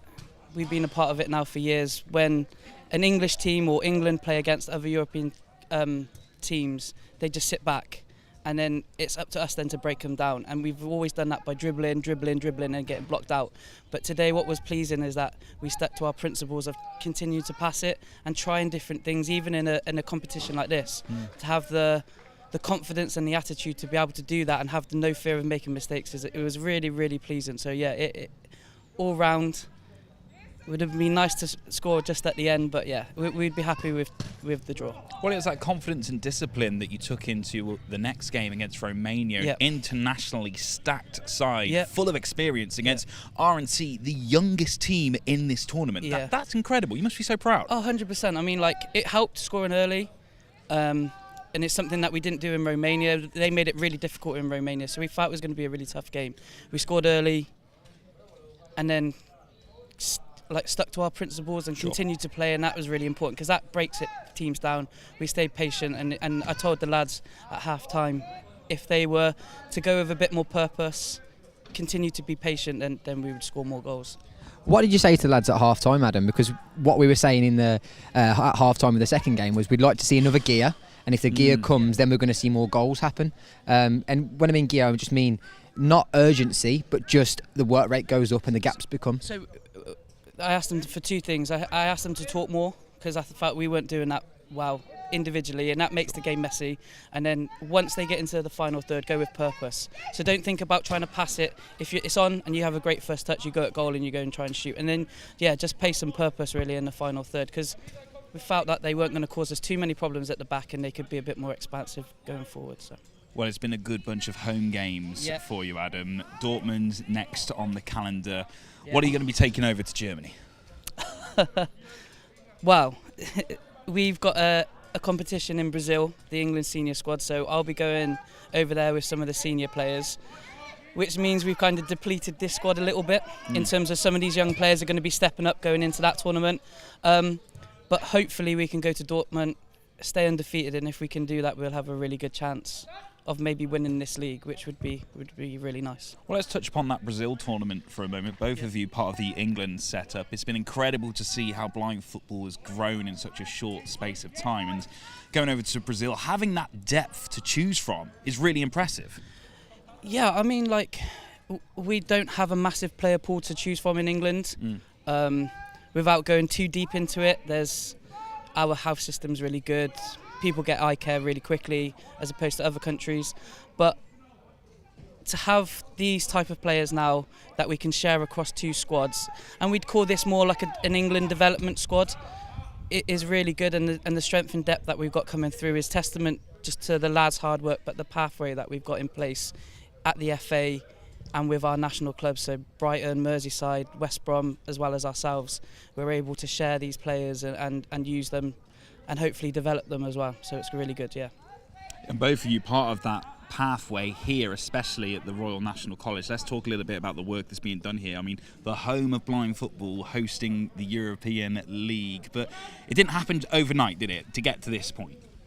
No, I mean, the Sports Academy now has been running, put me on the spot, probably 10 years. So there's people like Tony Larkin, which I'm sure you've seen and spoke about today, a guy called John Lynch, Dixie on the commentary, a guy called John Pugh.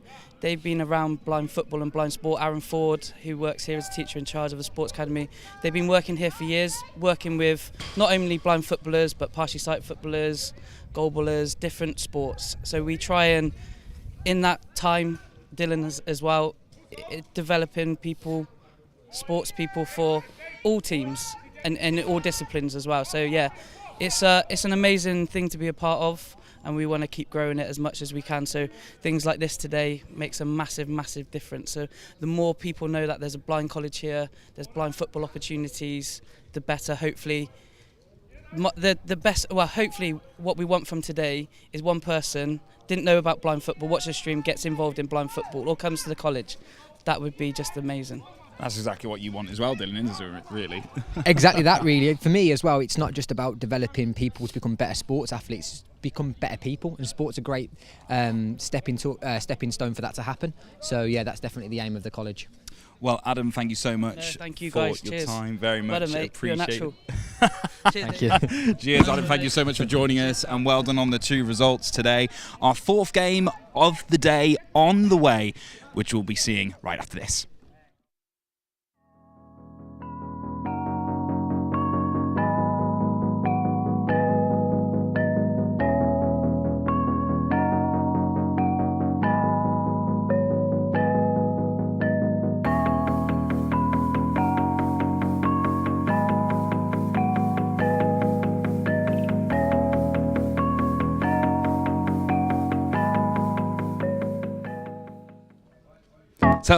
So hello and welcome to the RNC here in Hereford, round 3 of the European Football Blinds League, and it's been an incredible day so far, Dylan. Me and you have seen pretty much all the action here at pitchside, and as an England international goalkeeper, there's been some good bit keeping, good bit of defending, but good bit of goals as well. Yeah, exactly. I mean, we've had the best seats in the house all day, and we've seen some great talent. And that's from not just the attacking talent, but the defending talent, the goalkeepers on show today. It's been a really high level, especially as it's not an actual international game. This is a sort of domestic, international or European cup, which, yeah, I've been really impressed with the level of players here. And the range of players, from young players, experienced players, female players.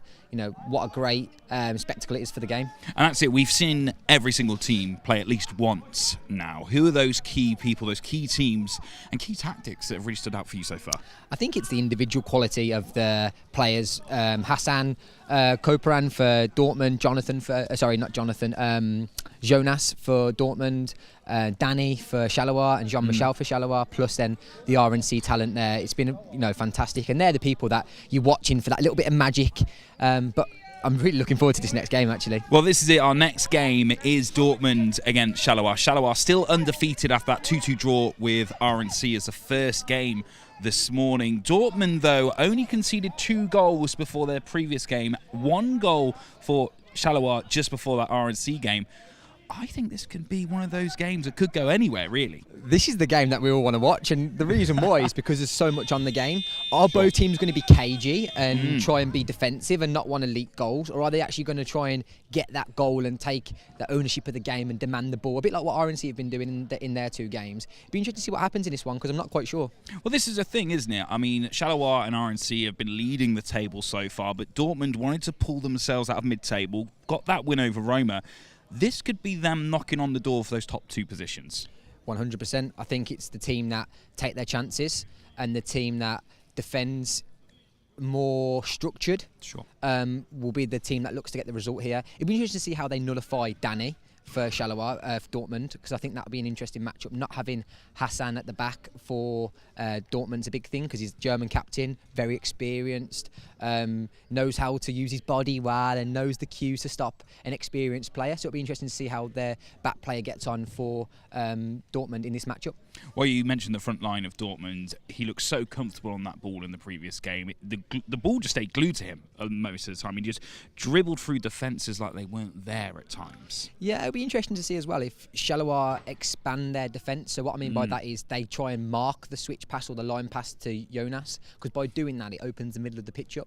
So it'll be interesting. Do they do that, or do they, because after seeing Hassan Kopalan's threat through the middle, do they actually let them have that pass and then go from that? But yeah, only time will tell. And Charleroi did, to get the 2-2 draw, of course they did well. They really were evenly matched with RNC earlier on. They did some very quick goals. They got the ball up there quickly, scored quickly, got back and defended. I think that could be key against Dortmund. Definitely. And having the Charleroi team having a decent break. So have they reflected? Have they expanded? They've been in a tough game compared to the Dortmund team that have had an easier game against Roma. Sure. So are they ready for the level of intensity? I know that Charleroi have come to this trip and expecting 2 really high-level matches, so they're probably prepared for that. Are Dortmund prepared for that?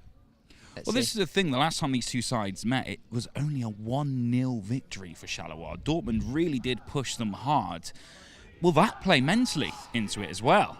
I think Charleroi will believe they can do it. If Well, you can hear them in the background, Charleroi. Yeah, I mean, it'll be interesting to see how Dortmund approach this game. As Adams mentioned earlier for RNC, they were expecting Nino to be there for Charleroi today, and that makes a massive difference because he's experienced, he scores loads of goals, he's ruthless from penalties.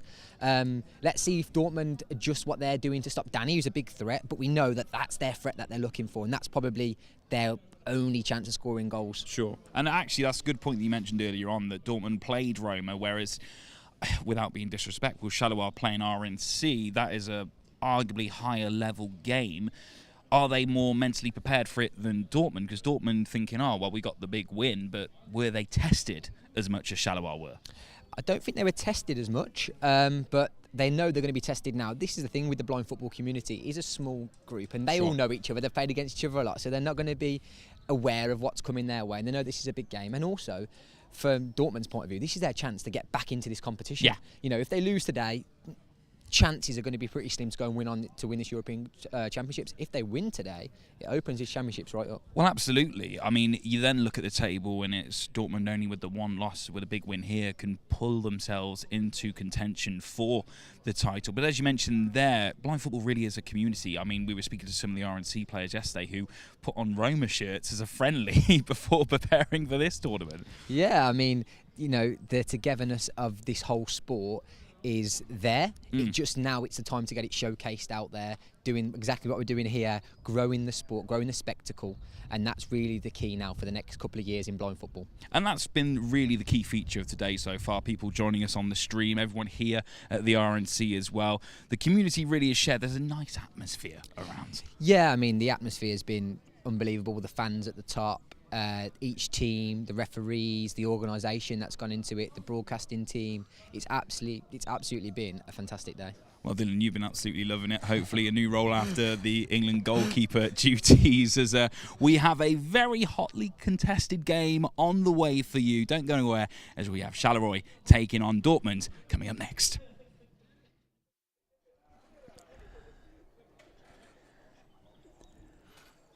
Well, good afternoon once again from the Point 4 in the city of Hereford. It's third against second in the European Blind Football League table. This is a massive game.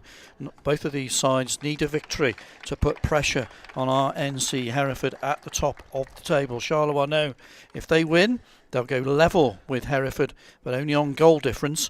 But for Dortmund, if they were to gain victory, they would leapfrog over Cécifoot Charleroi into second place in the table. Alongside me again is Dixie Dean, and he'll be giving us an insight into the game. But your thoughts quickly ahead of kickoff? Yeah, this should be a cracking game.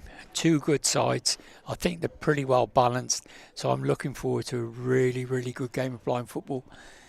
And yeah, it should be good. Two English referees, Stuart Worthington, Mark Heap. Very experienced, they'll control the game nicely. Dortmund in their change kit of black shirts predominantly with yellow trim, and all fluorescent yellow for Cécifoot Charleroi. I'm not sure which way this game is going to go. A whole host of internationals for both sides, and you know, I'm sure they're each going to go for the victory, because I don't think a draw would suit either team. No. For RNC, the best thing that could happen is a draw. But for either of these two teams, they need to go for a win. And I can't call it. I really can't call which way this is going to go. Like Dortmund in their previous game today looked very strong, especially the two lads up front. Looked particularly strong. So, yeah, it could go either way. Charleroi, yeah, full of experience. Daniel on song in the first game. I mean, looking at the Dortmund lineup, hat-trick for Hassan Koparan in the last game. He showed his powerful presence up front, so that might give the Dortmund the Charleroi defence a little bit to think about. Indeed. But as I said, Daniel in the game against RNC, the opening fixture today, unstoppable. I thought he was outstanding. Yeah, Portuguese international Daniel Faria scored from an impossible angle, I felt, to find the top of the net in that game against RNC Hereford earlier on. We were just about ready to go, Dortmund will be kicking from left to right as we look in this first half. Stop clock is ready at the 15-minute mark. Two officials meet in the centre circle, get the instructions through, final instructions before we get this underway. So Charleroi on 11 points, Dortmund on 10 points, both chasing unbeaten Hereford, but I have to say Charleroi are also unbeaten with that 2-2 draw earlier on today in the 9:30 kick-off. Once again, you get the impression this is a vital game. First v second in that opener, and it's now second v third in the table. So, final instructions to the coaches, and here we go. It's Dortmund kicking off from left to right. Is that man Copperan, who blocked. Ball forward for Charleroi on the right hand side. Berchenschall trying to get there, putting a little block in. Faria waiting at the far post for an attempted cross, but it's come through to the goalkeeper for Dortmund, who kicks it out, and is allowed to do that as the ball was given to him to his feet rather than throwing it out, but it's gone a little bit too far, and it's deep now in the Charleroi half, right by the corner flag in fact. Now it's clipped forward over the halfway line into the Dortmund half. A forward run by Faria. Oh, he almost got there. Just a little touchdown from Copperan. Took it away from him, out to the boards. Level with the penalty box on that far side. We've had the first minute of this game here at the point 4 in Hereford. It's still Dortmund 0, Charleroi 0. No quick goals so far. Ball right in that corner. And kept there at the moment. Now it's gone out of play and it's going to be a corner. Corner, says the referee. So a threat from Charleroi early doors. Good battling by Daniel there against the big German lad. Battled well for it. So Copperan goes into that defensive wall inside the box. Everybody back for Borussia Dortmund. Cécifoot, Charleroi's corner. Clock stops, of course, every time the ball goes out. So corner taken now. Taken short, far side. Now it's a little bit of chipped effort, but Copperan is there. Gets bundled over. Referee doesn't see that as an infringement. And it's highly contested here as Daniel Faria gets the shot into the side netting, whipped in a right foot shot. Couldn't quite direct it on target, and there's a mask down somewhere. So the referee will have to stop play for a moment. Yeah, it's just a German head guard. Furban it was.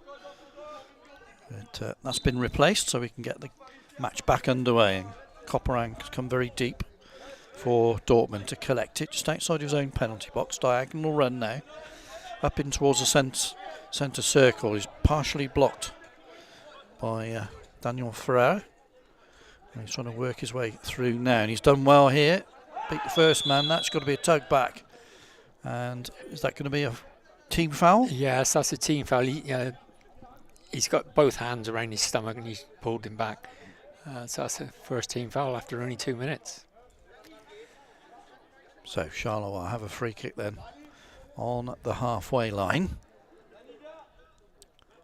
Faria peels away to the left hand side. He's gone right up front now towards the 8-metre penalty spot vicinity, but forward ball. Will it reach him? It will. Oh, he's tangled with the goalkeeper there. And he manages to pick the ball up and keep that out. And away come Dortmund on the counter-attack. And referee stop play, injury here to Daniel Faria. Yeah, I think he's collided with the goalkeeper. He did. He put his foot in there and it hurt. Had a couple of falls in the opening game against Hereford, if I remember rightly. Yes, yeah, you're right, he did, Keith. All-action player, likes to mix it when necessary. Yeah, he's not frightened to put his foot in where it hurts, that's for sure. So he's down getting treatment at the moment with 12 minutes and 55 seconds of the first half left on the stop clock. It's Dortmund 0, Charleroi 0. And you were saying there's only 1 goal between these sides the last time they met. Yes, yeah, it was a very narrow win by Charlotte against Dortmund. which was a great game to watch as well. So yeah, there's not much between these two teams at all. I think Cécifoot will be concerned here about probably a star player in that opening game. They want to make sure he's okay to continue. They're going to make a substitution, so he'll be off the field for a little while anyway. Physio concerned, but a little bit of shock perhaps. A little bit of that, I'm sure. Did put his foot in right with the goalkeeper, Leidecker, and he's going to be okay to hobble off at the moment. He's holding the lower of his back as well as his foot, I think. So hopefully he's going to be okay, can have a little bit of a rest, take time out and see if he can come back on. I think he's just fallen awkwardly, hasn't he? He's gone over the top of the goalkeeper and fallen on his shoulder and just ricked his back a little bit. A couple of minutes off and a bit of stretching. I'm sure he'll be fine. So it's going to be a bounce ball just inside the Cécifoot Charleroi half. On the far side, that's the Charleroi right. Referee with the ball. Sure, we'll shake it before dropping it, I imagine. What he'll do is he'll put it against the board, so he'll stand a metre away from the board and he'll throw it in against the board rather than dropping it down. Right, okay, so here we go. Get the match back underway. You see Daniel Ferrer still holding the base of his spine off the pitch at the moment, but it's not giving it up, as though he's ready perhaps to come on some stage in the future. The ball is, as you say, Dixie dropped against the board. Both teams fight for it on the far side. So Furman there, really holding on to it. I mean, Copperan, a good swift move down the left off the boards. He's over the halfway line already. He's got options to his left. Furman's waiting for it, but he's continuing his run and he gets tripped. And I think that'll be another team foul, but this time it'll be against Charleroi. Yes, that's correct. Yeah, he's left his foot there, and Copperan was the threat. Copperan's just gone over his foot. I mean, for a big man, he's got a nice touch on the deck. His movement is very good for it. You know, he's quite a large guy, and his movement's really good. A determined player. 3 men in the Charleroi wall at the moment. Referee's going to pace out is it 5 metres? 5 metres, yeah. So they're going to have to force back towards the 8 metre penalty spots. That sort of range, very, very central. I think the ball will be rolled here by Copperan. 12.5 minutes left in the first half. We wait the first goal in this match here at the Point 4 in the city of Hereford. So here we go. And it's left for Furman. Furman with a shot! Ooh, that was close. Yeah. Tell you what, that wasn't far away. No, I don't think the keeper, if it had been inside the post, I don't think the keeper would have got that. He's sort of a bit stationary there. Turned smartly, right foot shot, low. Almost went in. A long throw now from one end to the other, and that'll be a throw out for Dortmund.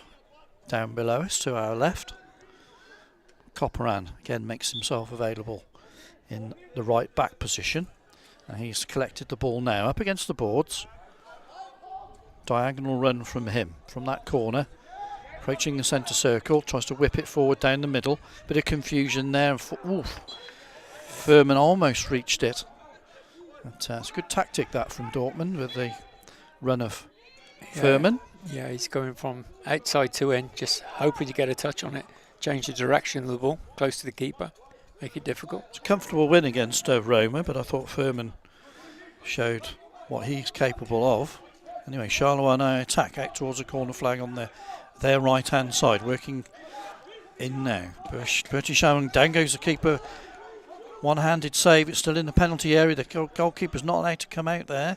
So it's whipped, and Bertie Shaw has got a touch to it, so it will be the goalkeepers. Yeah, goal clearance there.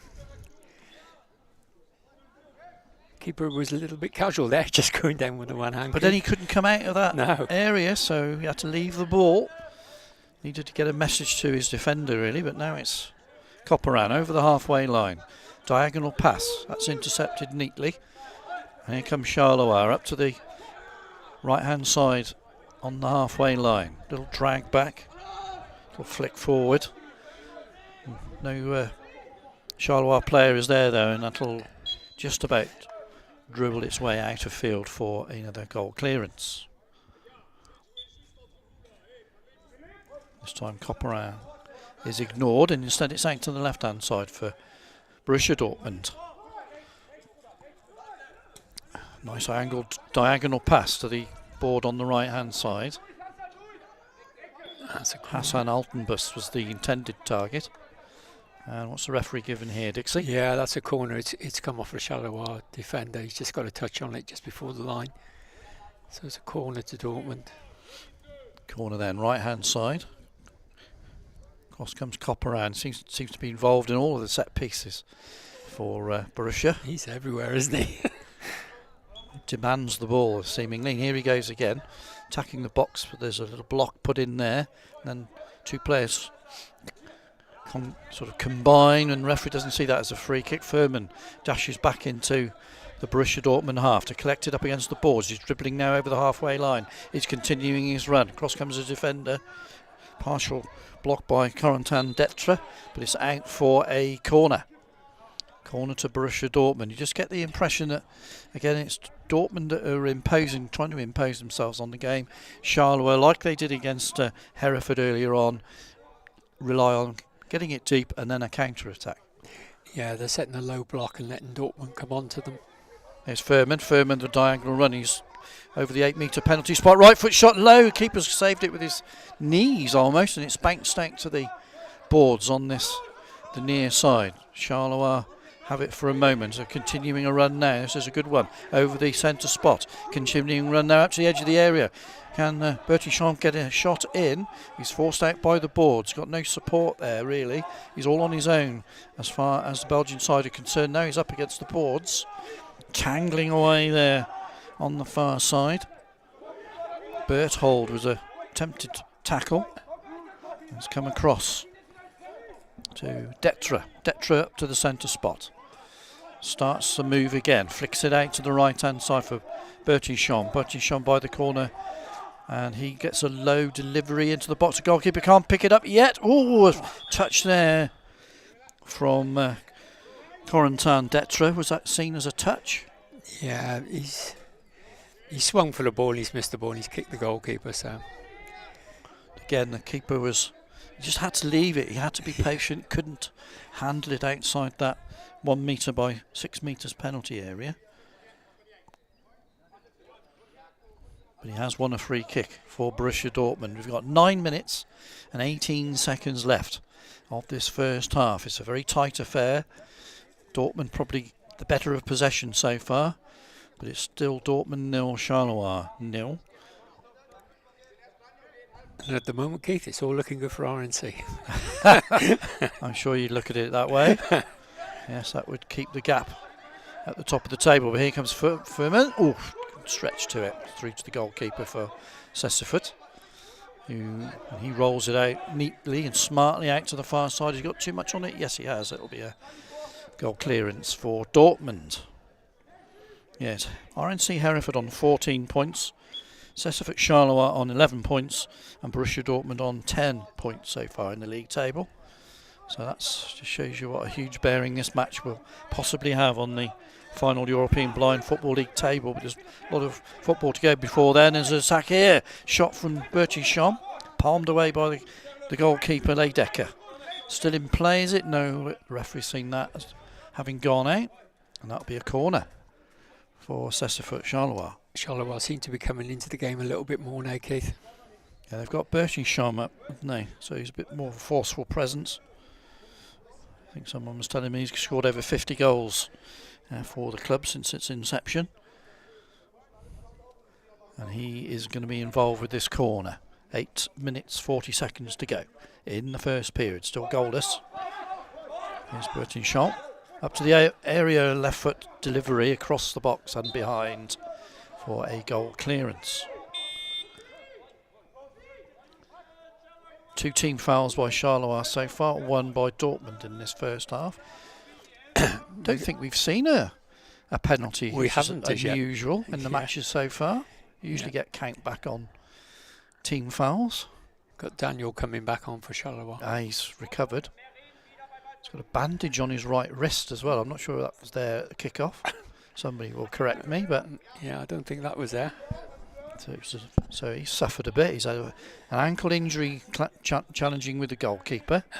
He's hurt the smaller in his back. And now he's got a wrist injury to boot. Yeah. But very, very good player. And ball's up to the other end now. Furman can't anticipate this, and it's gone behind for a throw out. Goal clearance, rolled, in fact, short. Short to Corentin Detra, Belgian international, as most of them are actually. Works his way cross field, still in his own half, just behind the centre circle. That's a good accurate ball off the board. Far side for Bertichon. Just ahead of the centre circle. Left-footed pass off the boards here, level with the penalty area. Daniel Faria. Lovely little turn and right foot shot, almost like a toe poked effort this time, but it's straight at Leidecker. That's Nick Leidecker, the goalkeeper. Yeah, must be brothers, I would think. Yeah, I think they are. There was no backlift on that at all, was it? It was just a short stab with the toe. But yeah, Nick Leidecker is equal to it, one of the two-sighted goalkeepers. That's Timo and Nick Leidecker. Ball with Furman just inside the Cécifoot Charleroi half, right up against the boards. Referee doesn't blow because it can be moved, and Furman does well to switch out to the right flank. Altenbus tries to get it across field, but that's eventually cut out on the boards on the far side by Corentin Detra.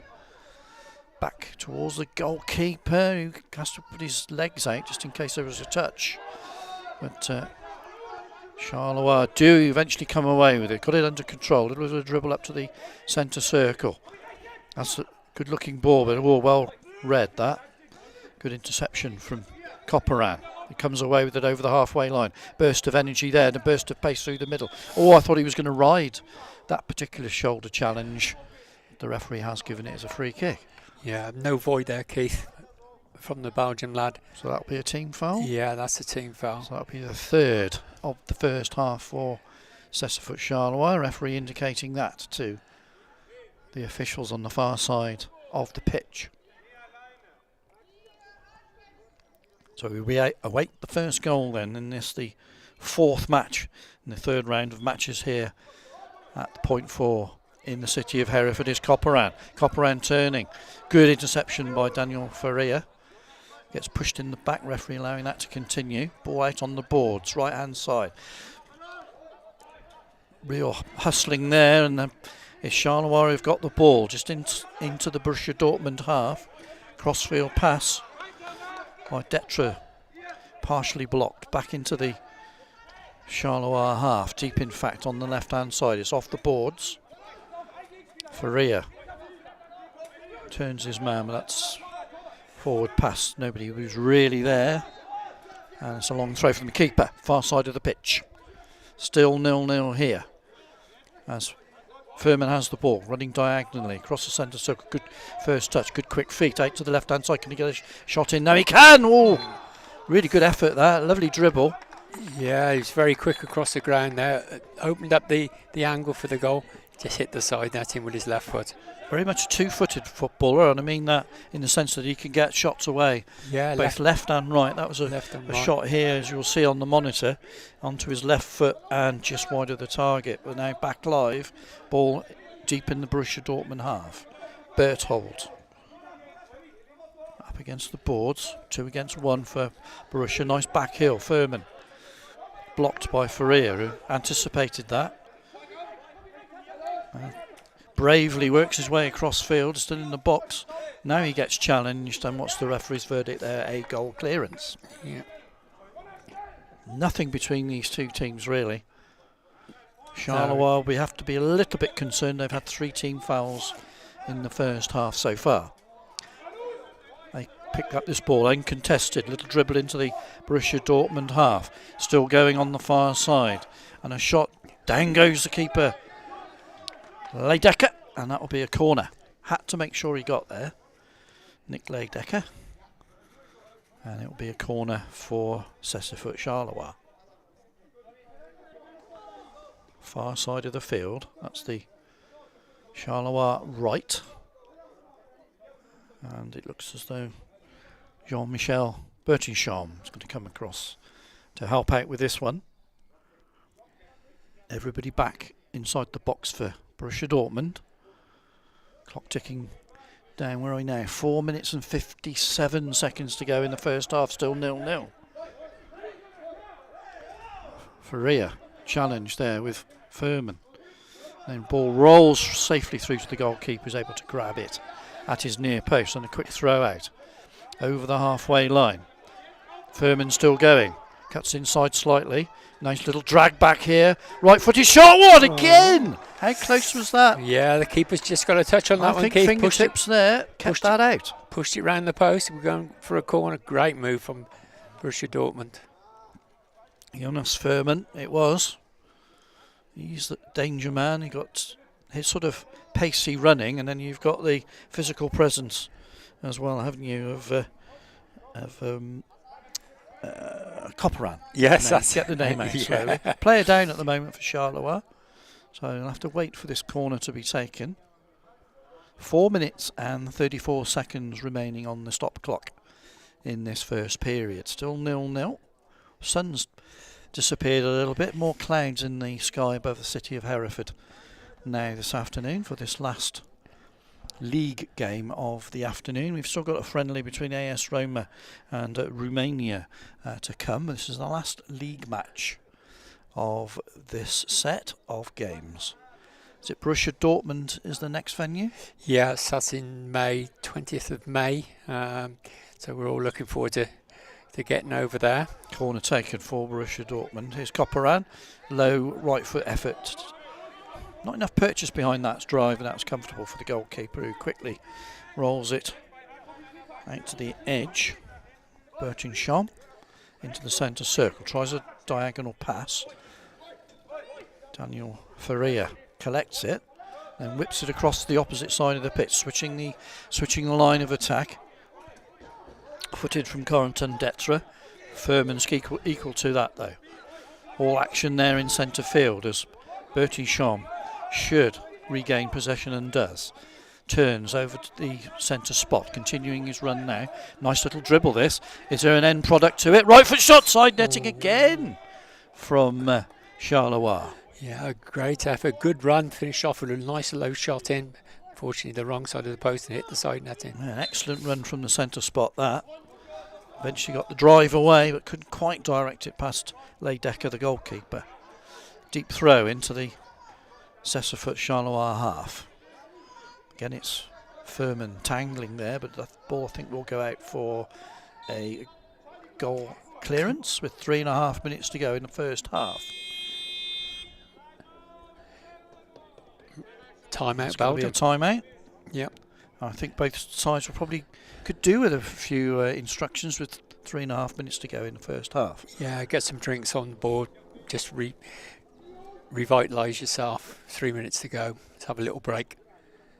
Don't give anything away now. I don't think you talk about the flexibility in some of the other games, but I'm not sure either coach will really want to change things at the moment, because both sides are getting opportunities, albeit sort of half chances, and yet at the back they both look pretty solid. Yeah, they're very well matched teams, Keith, aren't they? They're sort of cancelling each other out at the moment. But it only takes a small mistake. Someone's going to make a small mistake, and that'll be capitalised on, I'm sure. Goalkeepers at both ends have needed to be alert. Furman's gone close with a couple of diagonal shots from range that have whistled past the post. So Maurice Lambot hasn't had to make a save so far of any real note, and timeout is over. So 3.5 minutes to go then. Copperan's been quieter in this game than what he was against Roma. I think he's playing a little bit deeper so far. Because Yeah. Alton Bus used to be a little bit more forward thinking on the right hand side.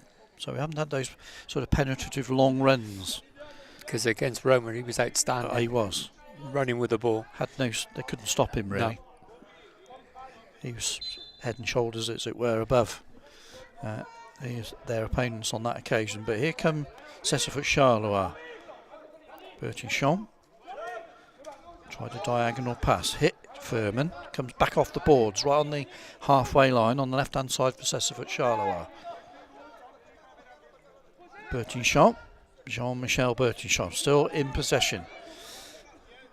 Nice little pass as well, out to the right hand side. Might still be collected into the penalty area, but just that final lack of control from Corentin Detra, but good to see him up into the danger area. But it's still Dortmund 0, Charleroi 0. Throw out for Dortmund. Here's Copperin. Shoulder to shoulder there with Friep.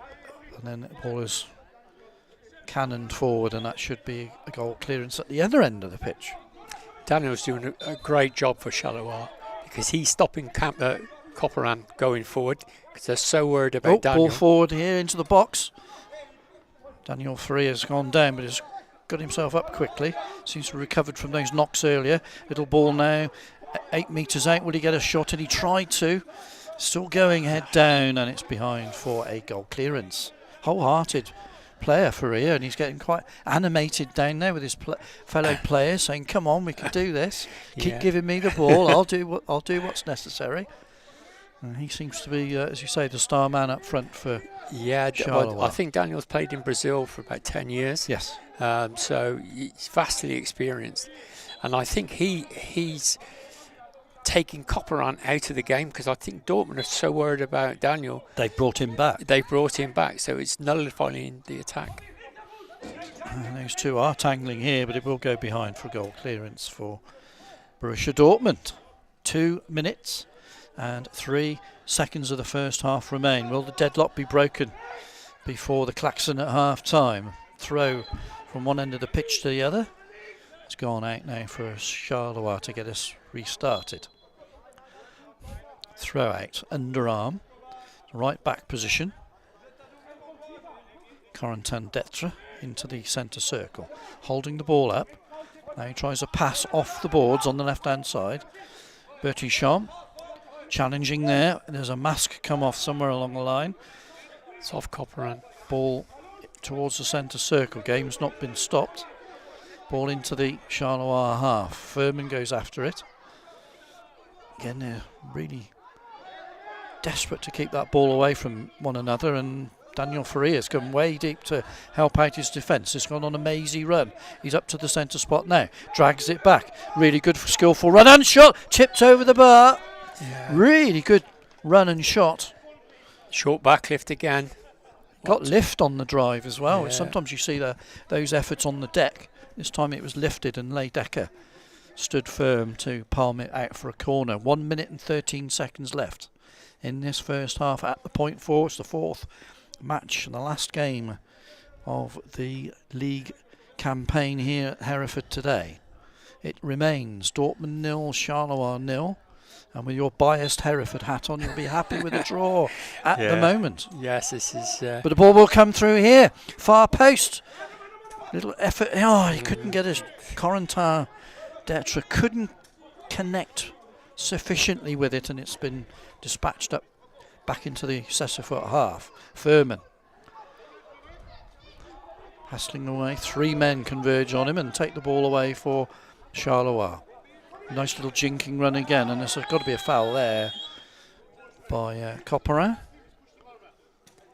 And that will be a free kick. Is that a team foul? It's got to be, that's surely. a team foul. So yeah, they're on 2 now, Dortmund. Don't think it'll have an impact though. It's 44 seconds left in the first period. Of course, the fouls will be wiped at half time. So.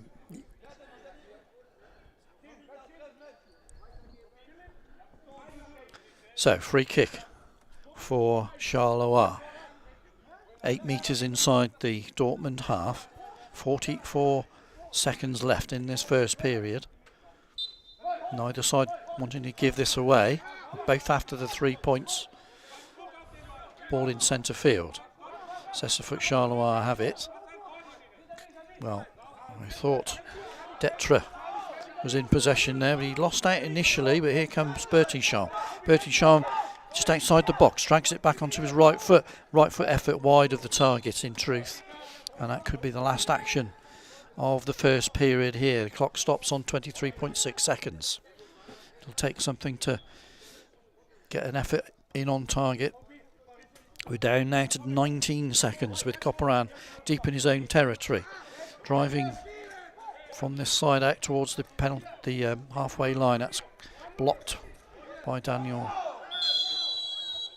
Faria, and he wins a free kick, pushed in the back, and he goes down, wanting a bit of treatment again. He's not. He's quite happy to take a breather, won't he? Let the physio come on with 7.9 seconds left. Yeah, he's certainly in the wars at the moment in this first half. But as we said, Keith, they've put Copperan on there to do a job on him. Yes. They're worried about him. It's a yellow card. First one I've seen in the competition this weekend. It's Copperan, as you say, man-to-man marking. Yep. And he gets a yellow card. And one more and he'll be off. They'll be down to 4 men. Yes, for 2 minutes. Oh, it's like a SID bid.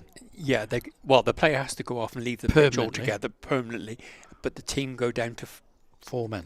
To 4 men for 2 minutes or until a goal is scored. I don't think that will impact the first half. There's 7.9 seconds left. It could be a decisive moment because he is so influential to the Borussia Dortmund setup, Copperan. Hat-trick in the last game. A lot more of an attacking intensity from him in that particular game than this one. But, I think Dortmund is sacrificing him. Yes. Because they're so concerned about Daniel. They don't want to lose the game, but equally, they really need to get a victory to leapfrog over Charleroi and then try and put pressure on RNC Hereford in the upcoming matches out in Dortmund. So they get I get the huge backing from a 2,500 crowd. Yeah, they've sold in loads Borussia of tickets. Dortmund, so they'll have that behind them, and it could still go to the wire, this divisional title. Oh yes, and the final tournament is in Charleroi in June, so it's not getting any easier. Tough end of the season for Hereford on their travels then. But Daniel Faria is still down, getting lengthy treatment. Is it his wrist again? I think so. Yeah, I think it is his wrist. He's certainly in the wars. Have to get a cast put on now, let alone a bandage, I think. So he's still down. I'm sure you'll come out second half, Keith. 7 point. Well, the pivotal player, isn't he? Everything seems to revolve around him in the attacking sense for Charleroi. We're expecting Antonio Martin Gaitan, known as Nino, is it? Yes, Nino, the best penalty taker in European football. But won a medal at the Paralympic Games in London in 2012, so certainly a valuable player. Spanish international, of course, but he's not here. I think you said he got a back injury. Yeah, he injured his back in training on Wednesday, and so was unable to travel. So Daniel Faria by that corner, sort of sitting up now, almost expectantly, but I think it'd be better if he went off here because it's so close to half time. Not sure it would make much difference. They're going to take there is a substitution ready, so that's good. So it's still Dortmund 0, Cécifoot Charleroi 0, and an attack for Charleroi. With 7.9 seconds to go, they need to dispatch this effort quickly. Yes, they're going to have to move the ball extremely quickly. So Nick Leidecker, the Dortmund keeper, back on his line. 4 men virtually in that wall. But I think it'll be dribbled slightly and then a shot with just 7.9 seconds to go. Don't think Cécifoot Charleroi could do anything else here. Last action of the first half. Referee's told one of the coaches to go away into the middle third of the pitch by the looks of it. Yeah, the technical area is only 2 or 3 metres either the halfway line. They shouldn't be anywhere else. So here's a free kick. Posts are being tapped, so you know what's coming. Should be a shot, I think. That's the right post being tapped. So here we go. And we're back underway. And the shot is in, but it's gone behind for a corner with 5 seconds to go. That was the only way, really. Yeah. And they have to do it again now. Could get a deflection on the way through, though, makes it impossible for the keeper. Furman back in the line of defence. Whistle's gone, 4.5 seconds to go. Rolled into the... Oh, and it's Stetro with an effort. I think that could be the last action. It certainly will be. 0.1 seconds left. I don't think they'll have time to take this corner kick. A pretty safe bet to say they're not going to score. I think it's going to be 0-0 at half time, yeah. This is a right out there then. You have to go through the motions, and that's it. That's the end of the first half. Borussia Dortmund 0, Cécifoot Charleroi 0. Hardly anything between the two teams. The big decision making really from Dortmund, who've brought Copperan back almost to man mark Daniel Faria in this match so far, and that's been really the talking point of the first period. It has. They're two well-balanced and well-matched sides. And as I say, I think what they've done is Copperan, they've sacrificed him as an attacking threat to nullify the attacking threat of Daniel. So it's taken a little bit away from Dortmund's going forward, but it's strengthened them at the back. So who blinks first? This is the thing. Having said that, Furman has still had a presence up front, making those darting runs, just trying to drive forward at an angle towards the penalty area. Shots away both on his left foot and his right foot, so he remains a threat. Charleroi can't take it be too complacent at the back with him around. No, that's for sure. He's looking livelier in this game than what he did in the previous game. But as I say, someone's got to blink first and someone's got to go for it. And will that be Dortmund? Will they release Copperan to let him go forward and play? Will team fouls have an effect, you feel, in the second period? The big thing is a yellow card for Copperan in that first period. That, as you say, may affect him for a whole game, but at 2 minutes... Well, psychologically, it's going to be in the back of his mind. He knows he can't do anything else now. He's going to walk. The foul count, that's going to go back to 0. So we start again. So that shouldn't really be an issue for them. But man marking Faria, who's been very, very lively once again. Yeah. You just think, there'll be one more at some stage, and he'll have to go off. Well, that's it. He's got to keep it. I've had a card. He's got to keep that in the back of his mind and make sure that when he goes in for a tackle, he wins it cleanly. But neither side will be happy with a draw. Surely they want to win. No, I tell you, someone who will be happy with the draw. There's someone down there who will be extremely happy with the draw. Half-time score then here at the point 4 is Borussia Dortmund 0, Cécifoot Charleroi 0. RNC is a specialist residential college for young people with a visual impairment. It's somewhere that you can learn to be yourself amongst a peer group who have similar life experiences. Our broad curriculum combines academic and vocational subjects with specialist skills for life. From independent living skills to Braille lessons. From mobility training to learning assistive technology skills. For more information on the RNC difference, visit rnc.ac.uk.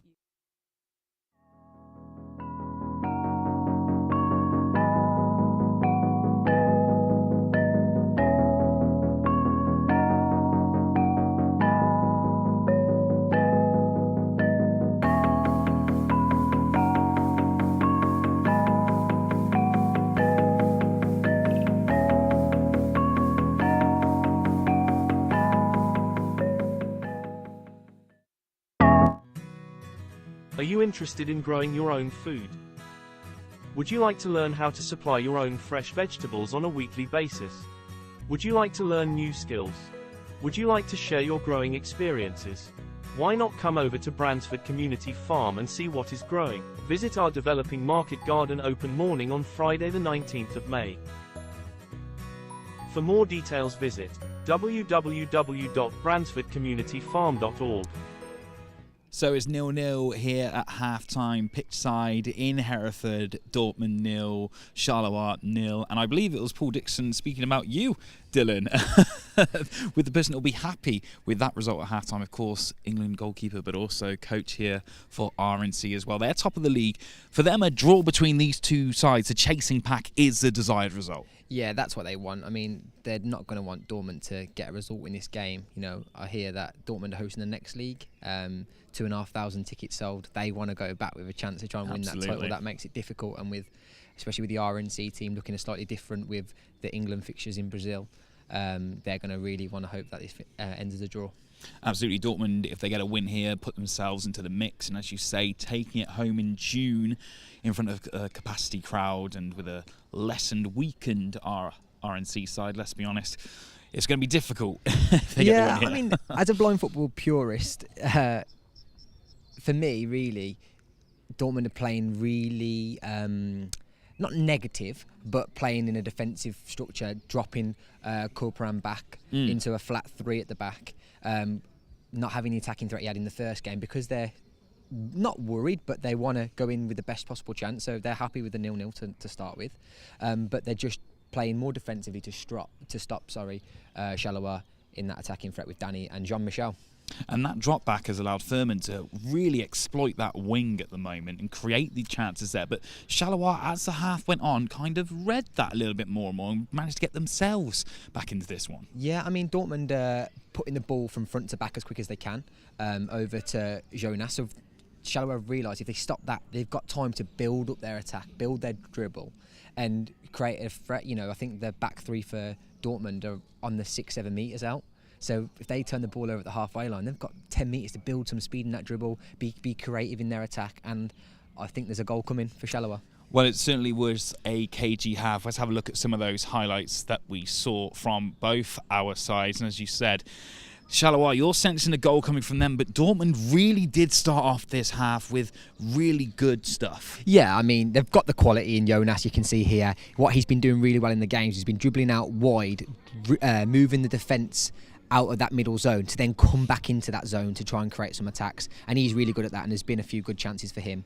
But as you can see here, you know, Charleroi building through that middle, and they're starting to get gaps because they're defending as a 3. You can see it here. See how they're all in the middle of the pitch. That allows then Charleroi to exploit down the wings, as you said, in Danny and Jean-Michel. To be honest, I'm going to give credit to Jean-Michel, because at the start I said, you know, Danny's their threat. Yes. Danny's where they're going to get the goals, but actually Jean-Michel today has proven that with Danny's a little bit of an injury and coming off, you know, he can step up to the plate and score some goals as well. Well, we've had a few comments from those watching and joining us here for Blind Football.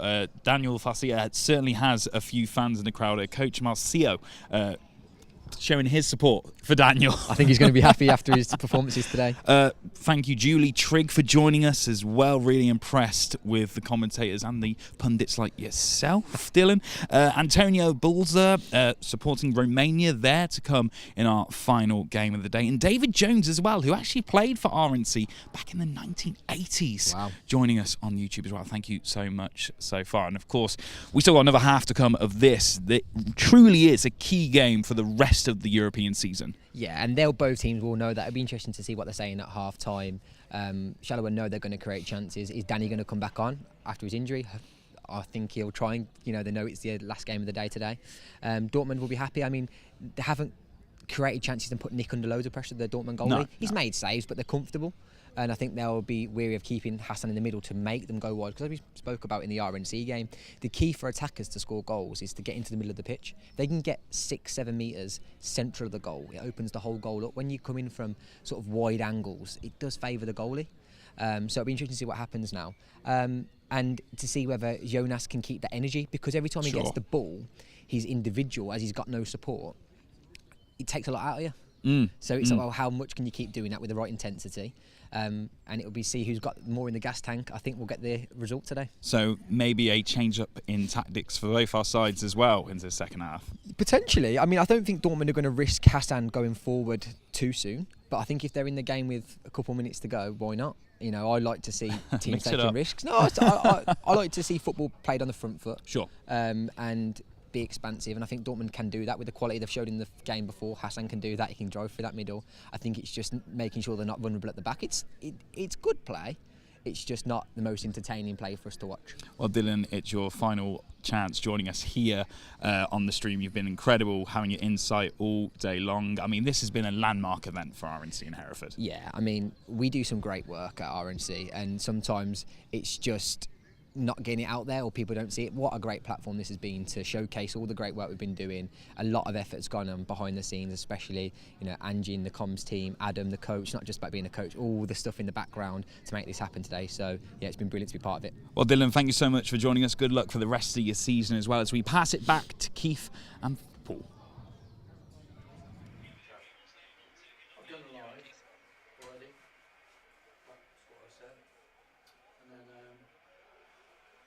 said he might take another at 4:45 once we've finished. Keith, you're on. Read my scroll you're writing.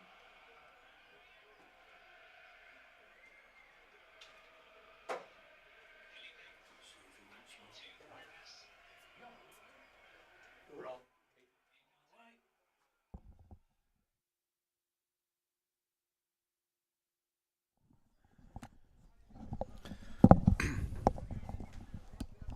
So we're about to restart then the second half here. Borussia Dortmund 0, Cécifoot Charleroi 0. Vital game, second v third. Trying to put pressure on RNC Hereford at the top of the table. A victory for Dortmund would really put them into contention. But Charleroi could draw level with Hereford at the top. Here we go then, second half underway. Jean-Michel Bertinchamp driving it forward towards the corner. Is it kept in play? No, it isn't. So that'll be a goal clearance for Dortmund then. Will Dortmund change things, do you think, Dixie? Will they send Copperan a bit further up the pitch? Looks like that's what they've done. Daniel Ferreira is off. Ferreira rather is off the pitch at the moment. So maybe they feel they could gamble a little bit. But it's hustling away there on the halfway line. Referee hasn't stopped the game. Ball with Cécifoot. Detra makes himself available up against the boards on the right hand side, but tracking back there is Furman. Furman then almost trod on the ball but regains it. Possession inside his own half. Turns. Quick skill onto his right foot. Now he's made a forward run, almost runs into Copperan there. Here is Copperan, midway inside his own half. Up against the boards on the right-hand side. Charleroi, Jean-Michel Bertinchamp. Bertinchamp, right foot shot. It's the, well, I was going to say the post, but it's hit one of the wheels on the portable goal posts. Comes back into play. The referee spotted that, so it will be a goal clearance. Yeah, good spot by the referee. Could easily be mistaken for coming back off the post there. So Dortmund 0, Charleroi 0. At the first minute of 15 in this second half. Overarm bowl out into the Charleroi half. Right underneath the boards on the halfway line here. Forward run. He's done again exceptionally well there, Copperan, but has to be forced out to the far side. But he has kept possession rather for the German side initially, and then it's powerfully cleared from one end of the pitch to the other. That'll be a goal clearance. Clearing your lines, Keith. It was absolutely clearing. Rolled away to the far end and thrown back into play by Leidecker. Crossfield pass. Copperan trying to bundle his way through. He's been blocked this time though. Saduki. Back comes Copperan. Copperan now with a little bit of space. Out to the boards on the right hand side, almost level with the penalty area, tries to turn his man. It's come off the Charleroi defence and behind, is it? No, goal kick's given. Yep. Goal clearance rather, given. Short throw. Corentin Detra then. Angled ball off the wall into the Dortmund half. And almost an effort from Jean-Michel Bertinchamp. Split second earlier and he would have connected with that. Double touched it on his left foot. Lost control. Ball right down the middle for Copperan. And he tries to put pressure on, but the ball has gone back into the box. And if he gets there first, he almost got a shot away. Still in the danger zone. And Cécifoot have managed to squirt it away. Forward run now by Detra. Bundled into the ball by Furman. Furman still there. Battling toe-to-toe, right up against the boards. 8 metres inside the Cécifoot half. Goes down looking for a free kick. And what's the referee said? Carry on. No, he's saying he got the ball. Copperan now right on the halfway line. Squirts the ball down the boards on the left-hand side. Still 0-0 here at the point 4 in the city of Hereford in England. It's the last league match of the day here. And it's locked solid at Dortmund 0, Charleroi 0 here. It's good defensive work again at the back. This time by Maxime Detre. And he comes away with the ball almost up to the halfway line. Shields it then away from the attentions of Copperan. Left-footed pass. And Jean-Michel has picked it up here, Bertichon. Tacks the head down. He's still going. Is this a chance? Is this still a chance? He's got it, trying to get it onto his right foot. He's going into the box and he's carried it a little bit too far. And down goes Leidecker to pick the ball up. That was dangerous. Yeah, much frustration by the guy behind the goal as well. He threw his hands up in horror. He's Furman at the other end, at the diagonal run. He's gone out to the boards now on the far side. Keeps it in by the corner. Oh, that was a flailing arm. The referee says carry on as Furman has it. Working his way. Little touch back with his right foot. Right foot effort. Oh, I think the keeper's touched it. He has. It's a corner that was going in. Yeah, right down by his near post. Gets a big hand down on it really quickly. Pushes it wide. Good save, keeper. Good shot. Lambot it was. Got down. Larice Lambot with the save. Corner for Borussia Dortmund. We await the first goal in this particular matchup. 10 minutes and 34 seconds left in the second period. Which way will this game go? Furman collects it from the corner. He's dribbling across. He's just behind the 8-metre penalty spot. Now he's working his way out off the boards on the left. Good control. Still has it. Just not giving this up. And now the referee spotted an infringement there. Dixie, what was that for? Yeah, the Belgium lad's just run into him and he's just cleaning him off the ball, really. It was all getting a little bit heated there. There was a few arms flailing around as well, so the referee's given a foul just to calm everything down. Very, very competitive, as you would expect. Second v third in the table. Dortmund looking to leapfrog over Cécifoot, Charleroi in the league table, if they can get victory. But it's a Dortmund free kick. Referee striding out the 5 metres, pushing the 3-man Cécifoot wall back a metre or so. And so we'll get this game back underway with just over 10 minutes to go. 10 minutes and 16 seconds according to the stop clock. Here goes the danger man Copperan, and he gets tackled, and a clean tackle, and away come Cécifoot. Through Corentin Detre, and that's going to be a stoppage for a while. I think that's definitely going to hurt. Yeah, there's a sandwich there. The two Dortmund lads have come in and coming together, wasn't it, really? Just pinched him out into the middle. Yeah, Hassan Altenbus, the captain. Copperan's got to be careful though. That was Copperan again, and the referee's just had a word with him. Final warning. Yeah, it's on a yellow already. But he is such a determined player. If you took that away from him, he wouldn't be as effective as he is. No, and he's such a big lad too. And when he gets a bit of momentum going, he's extremely difficult to knock off the ball. Don't see too much of Hassan Altenbus, but he seems to be the organiser, the captain. But he's got some defensive work to do here, as it's a free kick for Cécifoot Charleroi from inside the centre circle. Clock is now at 10 minutes and 3 seconds. Not sure if team fouls are going to play any part in this. As the ball's lifted into the box. Oh, he almost found Bertichon, but it's drifted through to the goalkeeper, Leidecker, who rolls it out. Smartly out up to the halfway line. Furman's there. Pushes his backside out really to get a bit of momentum forward. He's working his way down the left-hand side of the pitch. Blocked. And Jean-Michel Bertichon has picked it up. He's dribbling forward through now. Up to 8 metres out. Drags it onto his right foot. He's still twisting and turning. Right foot shot, good, accurate one. Palmed for a corner. Good play by Bertichon there. Just relieving the pressure from his defence. Having a little run. He whipped the shot in, doesn't he, again? Yeah. Not much backlift. But he tested Leidecker, the goalkeeper. Corner. Cécifoot Charleroi. Down to 9.5 minutes now to go. 3 men in a wall for Borussia Dortmund, trying to defend this set piece then. Corner's taken short, little drag back by Bertinchon.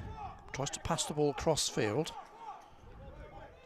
And the Belgian side keep possession. And it's nipped into the box, but too close to the goalkeeper. Just taking a look across the pitch at the Belgian bench, and it looks like Daniel's day is done.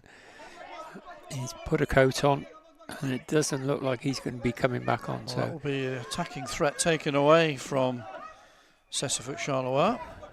Furman battling away by the corner. He's done ever so well to get into the box and runs into Jean-Michel Bertinchon, who can come away with the ball here. He's still going over the centre circle to the right-hand side of the pitch.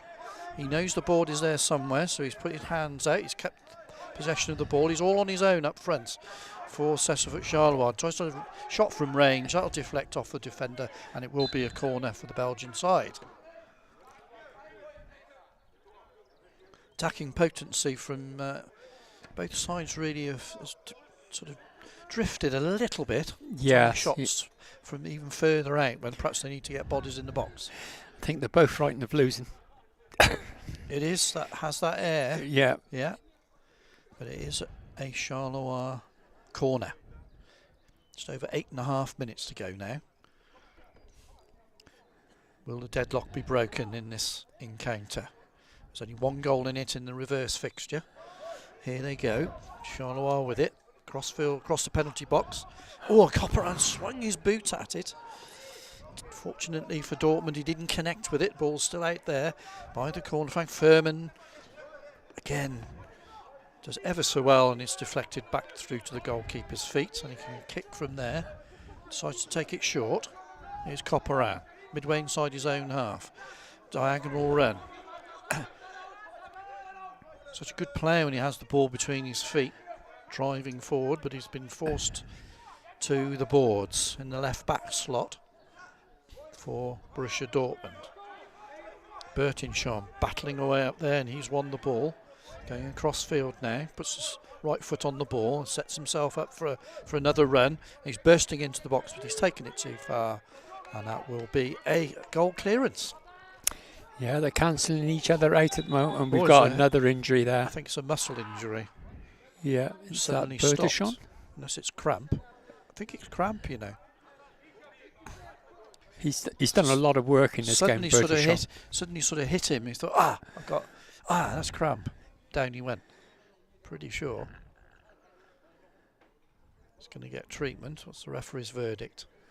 Is he allowed to say roll off or not? If he has treatment, he's got to leave the pitch. So probably the player's saying, just give me 30 seconds and I'll be okay. Right. He's got back to his feet then. He doesn't want to leave the pitch. Jean-Michel Bertinchon. He's okay to continue with 7 minutes and 43 seconds left. Dortmund 0, Charleroi 0. Overarm throw. Puts the German side into the Cécifoot half. Lovely little bit of skill on the halfway line by Copperan. He's still got it. Driving forward. 3 men surround him, trying to block him, and he's still forcing his way through. It might come through to Furman, but no. Bertinchon has recovered from that injury, and he's running from one end of the pitch to the other. He's still going now. He's up to the area, right foot shot. Goalkeeper's hand has stopped it.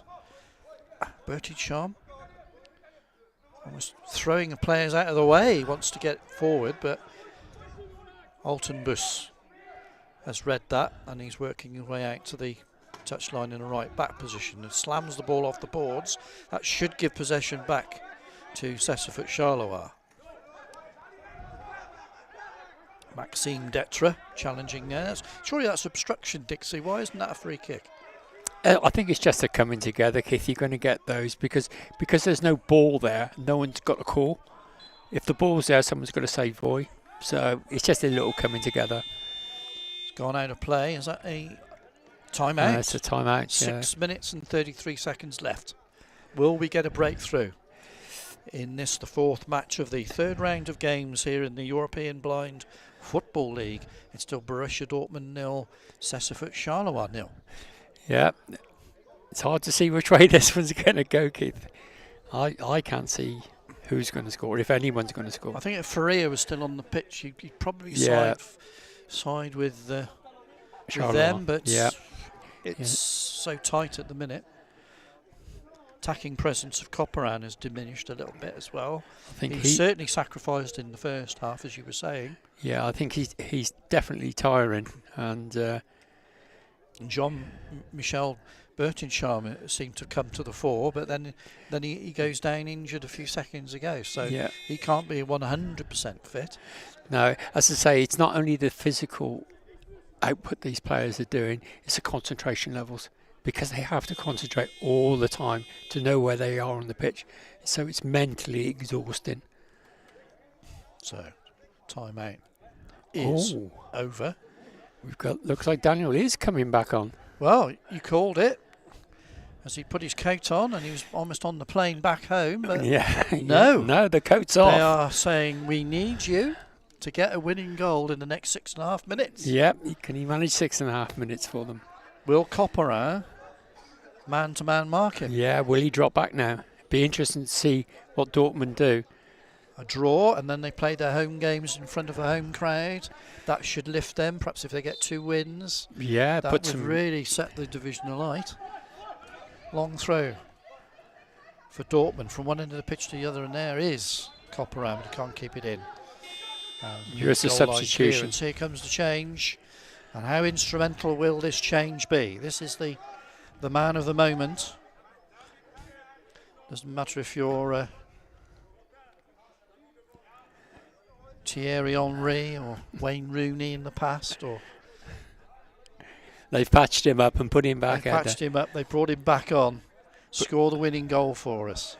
2 fantastic goals he scored in the first game this morning against RNC. Ball with Corentin Detre. Diagonal ball to the far side of the pitch. Jean-Michel Bertincham working his way across field. A nice little dribble again. He's found a little bit of space on that far side. Has to turn back though. He's on his own at the moment, but he's got Daniel Faria further forward. How fit is he? He's going to battle. He's going to try and grind this out off the boards by the corner. He's certainly got that bandage wrapped right around his right wrist. Down he goes again. All action. Not giving this up. He seemed pumped up when he was on in that first half especially, but it is a goal clearance on this occasion with 5 minutes and 48 seconds left. This is getting really good. So Copperan is not picking him up man for man. He's gone up front. He's gone up front. He could get the ball here. Gets a touch to it, but Detre takes it away. Now it's Jean-Michel Bertincham. He's trying to get the ball under control. He's done so up against the boards. And that's a good looking ball for Daniel. By the corner flag towards the byline, but Faria couldn't get the cross in quickly enough. And it remains a goal clearance for Borussia Dortmund. Who's your money on then? Come on, Dixon. Who's your money on? I'm going to say, I think it's going to be 0-0, but I could see Borussia Dortmund. Want it to be 0-0. But I can see Borussia Dortmund getting a goal here. I really can. Here's Furman trying to do just that. Burst of pace by the corner. Ball has drifted out of play though. 5 minutes, just over 5 minutes left. Overarm throw, bouncing into the penalty box. Almost found the danger man. Throw. Far side Copperan. Trying to get the referee out of the way. Challenging up against the board. Some of these hits against the boards, it must really hurt. Well, I suppose they're used to it. Week in, week out. Yep. Yeah. It is a physical sport. Practicing. Nothing given at any level, I imagine. Back comes Furman. Trying to win possession back for Dortmund. Referee keeping a close eye on Daniel Faria here with Furman. Again, almost the referee getting in the way here. They're getting too close to the ball. Furman challenging. It's right down below the commentary position here, and that's gone out of play for a goal clearance with just over 4 minutes now left for play. Dortmund 0, Charleroi 0. Here come Dortmund through Copperan. If they give him space, he'll run at you. But that's a foul by Jean-Michel Bertinchamp. Yeah, a little push in the back there. That'll be a team foul. I don't think they're going to have any impact on this game with 3 minutes and 59 seconds left. But that's a second for Charleroi in the second period. Yeah, definite foul. Free kick for Borussia Dortmund. And it's the two players who are most likely to score for Dortmund who are going to take charge of this free kick situation. Half a metre ahead of the centre circle. The wall is back to 5 metres, 3 men in it. Could be a pivotal moment as it's a long range shot. That's gone over the boards. You don't see that too often. And that'll be a kick in from the side. In for Dortmund. I think both sides are getting a little bit desperate now. The goalkeepers have started to throw it long. I think they're getting tired as well. They put a lot into today. Yeah. Copperan just took that shot on, 15 metres out. That's a long way. Going for the speculative now. Yeah. But they have another opportunity here. Free kick, 3 minutes 56 to go. Out comes Loris Lambot, the goalkeeper, just trying to get his wall together. Referee blows the whistle, gets us back underway. Furman, crossfield. Can he whip in a left foot shot? Oh, he's almost tripped there. Surely that's a goal kick. Yeah. But another referee might have given that as a potential trip. It was close to being a trip there. I think he dangled a foot in there and lucky to get away with that one. So Charleroi will work it from the back. Corentin Detra running across field, still in the centre circle. He's got time and space here, knocks it off the boards. Up there to Bertrand, and it's a corner. Corner here to Cécifoot Charleroi. 3 minutes, 31 seconds left. It's getting very tense out, Keith. I don't know which way this game will go. If a shot can beat a keeper, we could have a grandstand finish. Everybody again back for Dortmund. Oh, it's lifted in. That could be confuse the defence, but away comes Furman. Anticipated that, and he's raced now deep into the Charleroi half. Not quite sure where the ball is, so he's going to fight for it down the line. And it's another foot for a goal clearance. Goal clearance, 3:15. Overarm throw. You're saying getting a bit. This game is getting stretched long, and Faria threw himself at the ball. Couldn't connect with it. I was going to say get a carpet burn, but I don't think you necessarily get that anymore on these surfaces. Not on these rubber crumb pitches. They're so soft. Oh, that's okay. He can do that, long as he's not in any proximity to another player. Threw himself at the ball, and he's won possession up to the halfway line. Clock's ticking down. 2 minutes 51 seconds to go. Corentin Delta out to the Detra, out to the far side. Jean-Michel Bertinchamp. Again, they're really challenging on the far side. Surely there was a push there by Copperan. Allowed to get away with that by the referee, but possession is back with the Belgian side, who are working their way left-hand side, just inside the Dortmund half. Out to the far side, 2 minutes 23 to go. Nice little back heel, but Daniel Faria couldn't read it, but he could get it now. Chance here! Saved by the keeper. Back out! It's there! That's got to be the winning goal for Cécifoot Charleroi with 2 minutes 13 seconds to go. Your thoughts of a 0-0 draw have been dissipated as far as RNC Hereford are concerned. So that's going to make it all level at the top of the table. If the game was to end right now, it would be Dortmund 0, Cécifoot Charleroi 1. Both Hereford and Charleroi locked together on 14 points at the top of the table. Yeah, as you were. Good finish by Daniel. They needed him. I said it was a man for the moment. You did, and there he was. You did indeed, Not Keith. First time saved, second time dispatched into the back of the net. Yep. Good finish. Jean-Michel Bertinchamp has gone down, feeling his right sort of thigh, I think, as much as anything else. I think that's He's a bit of staying on the pitch. Bit of gamesmanship going on there. 2 minutes 13 seconds to go. Here's Furman for Dortmund. They've got to come up with something quickly themselves now. He's working his way through. challenged fairly, but it keeps possession. Has to be forced back almost to the halfway line, and Copperan has picked it up now. Oh, that was he was bundled over. I thought it was a push barge really by Maxime Detra. Ball will drop though to Daniel Ferreira. Again, he's still going through. He never seems to give up. He's there again. Gets his foot on the ball. Now he's blocked. Takes 3 players to get it away from him. And away come Borussia Dortmund. 1 minute 33 to go. Will there be a Dortmund fight back late in the game, or is that going to be the winning goal?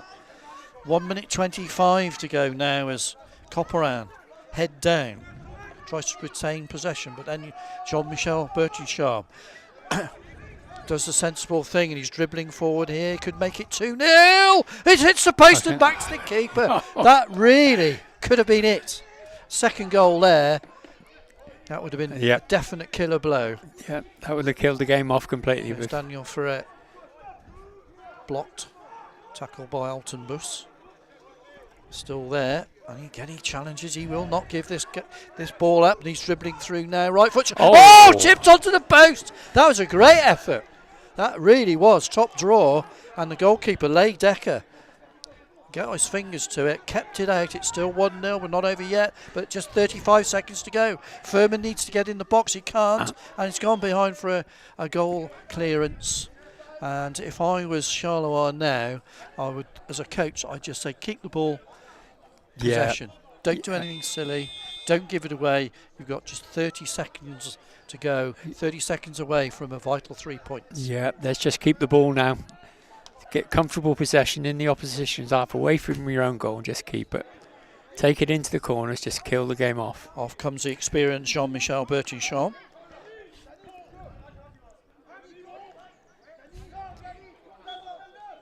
So will that Daniel Ferreira goal, the Portuguese star, so experienced in Brazil, has he got the winner? I think he has. The ball's deep now in the opposition half, and that's gone behind for a goal clearance with 19.6 seconds to go. No time at all for Dortmund. They've got to go route one. Down the middle it goes. Here's Copperan, challenging 2 players. Tries to get a right foot shot in. Almost kicks the Charleroi player. It's still in the box, but it has gone behind for a goal kick.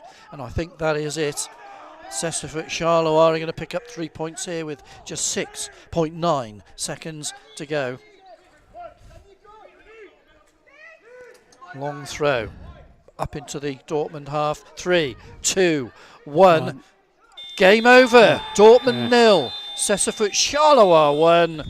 And the Belgian side, through their Portuguese striker Daniel Ferreira, has found a way through the Dortmund defence. They've won this game by 1-0. Really tight affair, Dixie. But I thought that was a really creditable performance from both sides. Neither team wanted to lose. No, it took a star man to come on and win that match. Yeah, Daniel was definitely the difference between the 2 sides. In the few moments he was off the pitch and we didn't think he was coming back, that's when Dortmund were in the ascendancy and we thought Dortmund were going on to win the game. But Daniel's coming back on. He's made such a difference. I mean, that's a commitment for him, because you thought, the coach's gone on. Yeah. That's it, end of. But whether he was talked into it, whether he talked himself into coming on. I thought he was done. He reacted not once but twice, because he got the shot in, palmed back by the goalkeeper, and then he dispatched it to get that vital goal. He also took a little bit of buffering when he come back on for that last session. There was a couple of times he was buffeted down. A lesser player could have easily said, I've had enough, I'm going. But not him. Superb performance by him.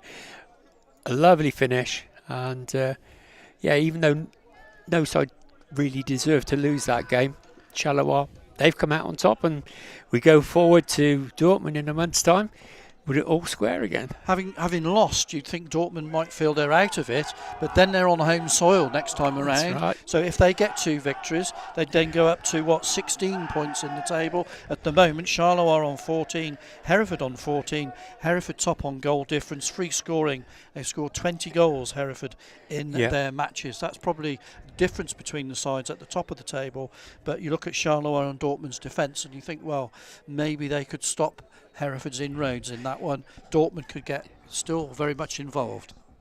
Yeah. Full-time score then. Borussia Dortmund 0, Cécifoot Charleroi 1. RNC is a specialist residential college for young people with a visual impairment. It's somewhere that you can learn to be yourself amongst a peer group who have similar life experiences.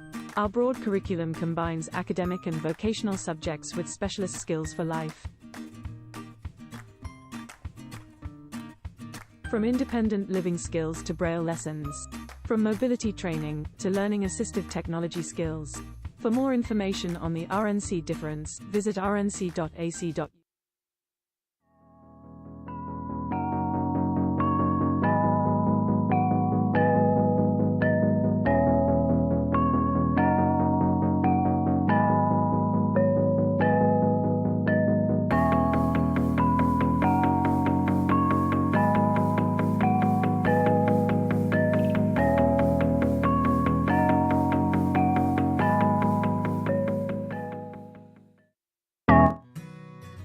Are you interested in growing your own food?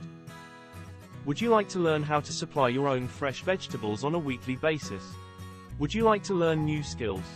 Would you like to share your growing experiences? Why not come over to Bransford Community Farm and see what is growing? Visit our developing market garden open morning on Friday the 19th of May. For more details visit www.bransfordcommunityfarm.org. So full time here on the fourth match of round 3 of the European Blind Football League. It finishes Borussia Dortmund 0, Cécifoot Charleroi 1. I'm here with Tom Bendel. Tom, what a game that was in just a few moments. It was a good game. It was tight, it was cagey. Both teams had a game plan. And they've kind of come out and Dortmund was really unlucky, I thought, my personal view. They had a plan to stop Fario up top, and unfortunately, Charleroi scored a late goal, but they had a lot of chances, and they probably deserve it. Well, Tom, let's have a look at some of those highlights that we had from that last match, because there was a few of them. Let's put it like that. So we started things off nice and early, and this is what we were saying in the first half, that Dortmund came with a game plan. They really frustrated Charleroi, but then they just managed to break through at moments just like this, and Furman coming down that wing, really diving in. But Charleroi eventually had a plan, and this man, well, he was a key all game long, Daniel Garcia. Yeah, no, absolutely. Garcia, he was getting in. He's a very tricky player. He's really, really good. Going forward, he is their main threat. But like I said, I thought Dortmund did really well to contain him in the first half. And in the second half, go back to the RNC game, he had a lot of chances against us. He scored 2 great goals. Looking at the highlights, Furman was always a threat for Dortmund as well. He's a tricky player. He gets in, he dribbles well, he dribbles fast. And Jean as well, Jean-Michel, he's getting in, and he has some good chances. Well, this is it. Jean-Michel, for me, was the glue of the team that held it all together. He was the one that was getting the ball and creating the chances for Charleroi to come up front. And Dortmund, they kept their game plan, but as you saw there in the final minute or so, a goal and then 2 shots hitting the post just like that, straight back at the keeper. Yeah, John, he's worked so hard. I was watching the game up on the balcony, and I was just saying how well he'd done and how well he'd performed in that game, and he was out on his legs at the end, to be fair to him, and he's got the team over the line. They've got big 3 points there against Dortmund. And Charleroi really were trying to keep Fossi under arms, really, because they saw the damage he did to your side earlier on today, scoring those 2 goals in our first match of the day against RNC. As you said, it was the perfect game plan. It just fell apart in the final 2 minutes. It did, yeah. It's a massive shame for Dortmund, because they had the plan and they executed it up until that moment, and he's got in, and the keeper's made a great save actually, and then the rebound, he's slotted away really, really good. You could see the quality of his finishing in the game against RNC. He scored 2 really good goals, great finishing, so he's always a threat. Do feel for Dortmund in that last few minutes. And a win there for Dortmund would have been key as they take it over to Germany in June. Apparently over 2,000 will be in attendance there. That home crowd might help them get back into the league with 2 wins in June. Yeah, certainly. If they have 2 wins out in Dortmund, again, on home soil, a big stadium, a lot of tickets been sold apparently.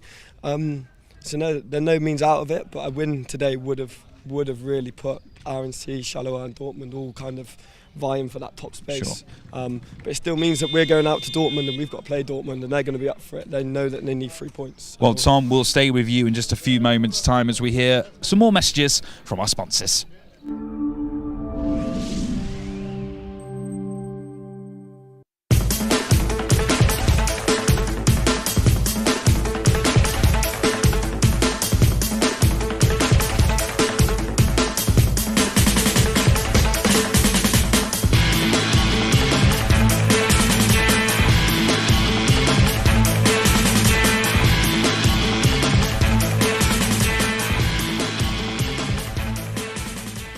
GB Labs Media Storage Solutions give users the flexibility to create a globally unified file system, meaning you can work seamlessly from any location in the world. With a small footprint that delivers high performance, our wide range of products are specifically built for media, with every option running our industry-leading intuitive storage operating system, offering endless tools and features to enhance workflows. Built for working in office, remote, and hybrid, work on all of your projects with speed, security, and peace of mind.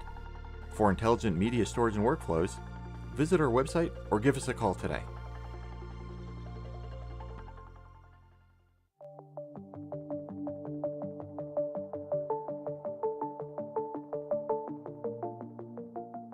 Hi, I'm Felix, a student at the Royal National College for the Blind, and this is everything you need to know about blind football.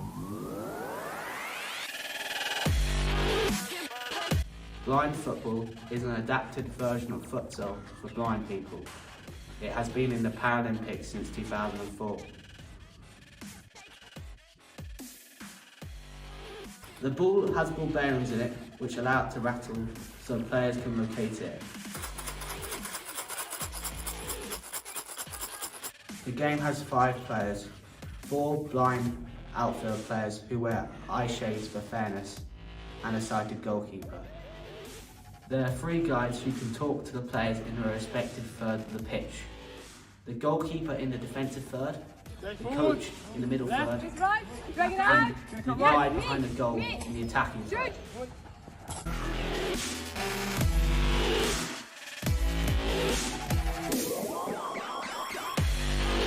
Players shout audibly when going for the ball or tackling. All teams use the universal word voy, which means I go in Spanish. Voy! Voy! Voy! Voy! The size of the pitch is the same as FIFA futsal, which is 20 metres wide by 40 metres long. The pitch has sideboards to ensure the ball cannot go out of play, keeping a continuous flow of the game. The match lasts for 30 minutes, consisting of 2 halves of 15 minutes. The clock stops every time the ball goes out of play. Blind football is an amazing game, and the skill levels of players are unbelievable. If you're interested in playing, watching or supporting blind football, come and visit us here at the Royal National College for the Blind in Hereford.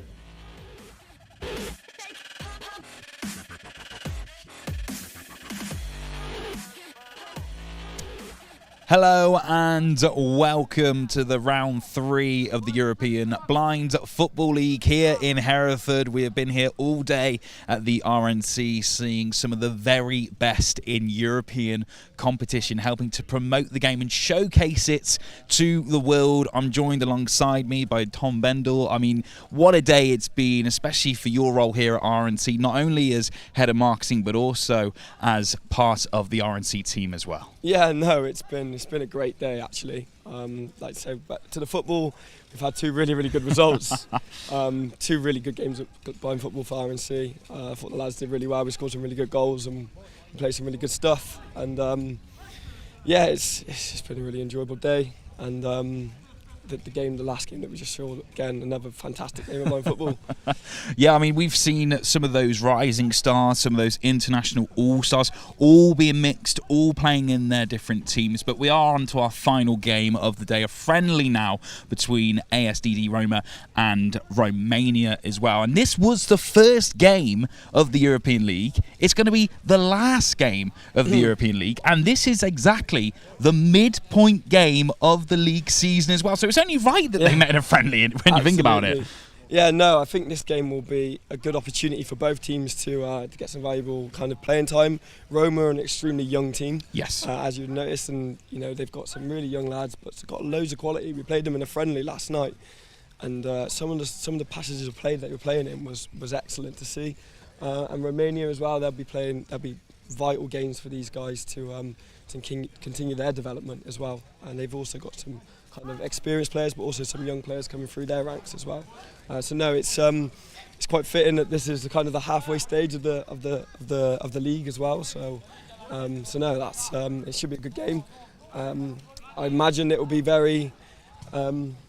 I reckon there'll be lots of goals. Actually, I'm predicting quite a few goals. A very open game between the two sides. Yeah. And you mentioned Roma there, and they're not only just about blind football, they're a multi-disability sport organisation coming together over in Italy. Very similar to RNC, actually. And you mentioned they're a young side.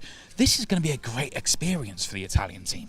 Absolutely, no. I think that playing games, having these minutes in an environment against some really experienced players. Throughout this league, there's international players there, there's people that have got caps of their countries, there's also people that are just starting out their journey in blind football. So for these guys, it's going to be a great exposure. As you said, Roma, they've got kind of a multi kind of sporting federation, I guess, what they call it.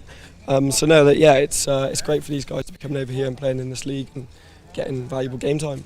Well, you mentioned there they're going to be playing against international talents. One of those international talents, not only part of an international team in Romania, is Florin. He is such an enigma for Romania, number 9 up top. We've seen him all day. He was brilliant in the game earlier on. Couldn't quite get onto the score sheet, but definitely a player to watch out for in this one. Yeah, no, absolutely. He's what we call their main threat. He's their key threat. He's their go-to guy. And he will be a threat for Roma. Sorry, not Romania. He'll be a threat for Roma. He'll be the one that I'm expecting to get in and have chances and to cause some problem. They've also got number 7, Cécifoot. He's also a young lad who has got a lot of talent, and he got in a few times against us when we played them. And I think he'll also be a kind of a threat to Roma. This evening. And when you talk about Romania as well, being a top 20 international side with huge wins against the likes of Spain, Russia as well, drawing with France, and this young Roma team is going to be playing them in a friendly. This is a massive step up for them. For sure, yeah, it's a massive step up for them. And like you said, just touching on Romania, we were over there last month and we beat them 1-0 as RMC, and we really struggled to break them down. Yeah. They're a tough team, they set up really well, it will always come with a game plan. It will be interesting to see their game plan against Roma, a team that they're probably going to have a lot more possession of the ball when they're not actually, Romania are not really used to having lots of possession of the ball. They're used to setting up and getting teams on the counter-attack. So it will be interesting how they kind of set up against these. I'd imagine they're probably going to throw a couple of more extra people forward. Well, this is it. Two sides that are very hard to break down. We've seen both of their defensive capabilities throughout the day. To guide you through all of the action, we'll hand you back to our expert commentary team in the form of Paul and Keith. Well, back up here for the friendly of Romania and Roma then. Promises to be an exciting one. You know, I'm excited to see this one, Dixie. You know, two teams that we haven't actually seen score in the league yet, and in the games that we've watched so far today, maybe sat back a little bit deeper, but as the pitchside team mentioned then, maybe a chance to go out there and do something different and get on the front foot a little bit more against the side, one of the weaker sides in the division. Yeah, as Tom alluded to downstairs, you would imagine that the Romanian national team are going to have much more of the ball. So it'd be interesting to see, do they employ the same, dare I say it, negative tactics that they have in previous games of sitting back, or do they expand their game and go forward and look for that first goal? So someone's going to be happy. Someone's going to get their first goal. This is not going to end 0-0 for sure. Of course, in the last game we thought it was going to go to 0-0 for a long time, didn't we? You know, right until the end of the, in the final few minutes of the game. What did you make of that one? You know, Charleroi, a huge 3 points. Yeah, well, as you say, we were talking during the second half, and I looked across at the bench, Charleroi bench, and Daniel was sat there, and all of a sudden he put a coat on, and I thought, that's him, he's done. He's not going to come back on. But when he did come back on, he made all the difference. Gave him that goal threat going forward. And yeah, so it turned out that they picked up a really, really useful 3 points there. Brings it all going back towards Dortmund in May. And we've mentioned about Roma maybe not having the rub of the green so far, but they are maybe an inexperienced team. They're a youthful team. So, you know, just the opportunity to play in events like this and get that experience surely is big for each and every one of them. Oh, of course, you know, it's going to do them a world of good. You know, probably they've not travelled around Europe before this season. You know, they've been to Romania, they've had the tournament in Italy, they've come here. It can only improve, and the better players you play against, the better you start performing. You know, you want to pitch yourself, if you're an international player or, you know, sort of top club player, you want to play against the best players. And they've got an opportunity to play a national team here, not a club team. This is a national team, Romania. So, yeah, great experience for the young lads. Both players being led into the centre circle now then. Romania in a changed blue strip, all blue strip, in a way, national strip, and Roma with the famous yellow and, well, what was it? Burgundy stripe. Yeah, sash. Yeah, right across, a seatbelt like, as you say, sash across and all white on the rest. So, as we say, Dixie, you pointed out this one side will score their first goal here, which it's important for confidence as well. You know, when you're not finding the net, it's not just about losing games, but it's important to find the net as well, and it'd be nice for one of these teams to do so. Yeah, you know, they'll take memories away from this. Whoever scores that goal tonight will go away, take great memories. So, yeah, let's just hope it's a good open game. I'm sure it will be. We've gone back to Polish ref and a Belgian ref for this game. Portois and Jean-Michel.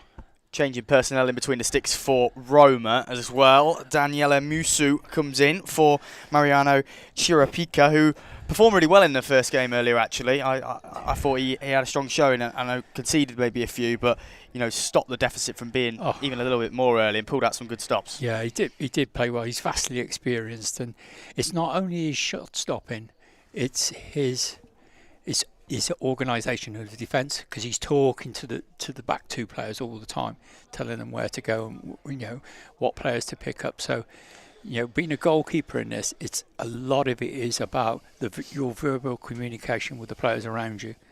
So it's really important. Daniele Biondi, Leonardo Lozzi, Melissa Moreno, we mentioned earlier, is nice to see within the side as well, amongst others in the Roma starting lineup. Florin Kovacs leads the line potentially for Romania. Vlad Tofan remains in goal for the Romania side.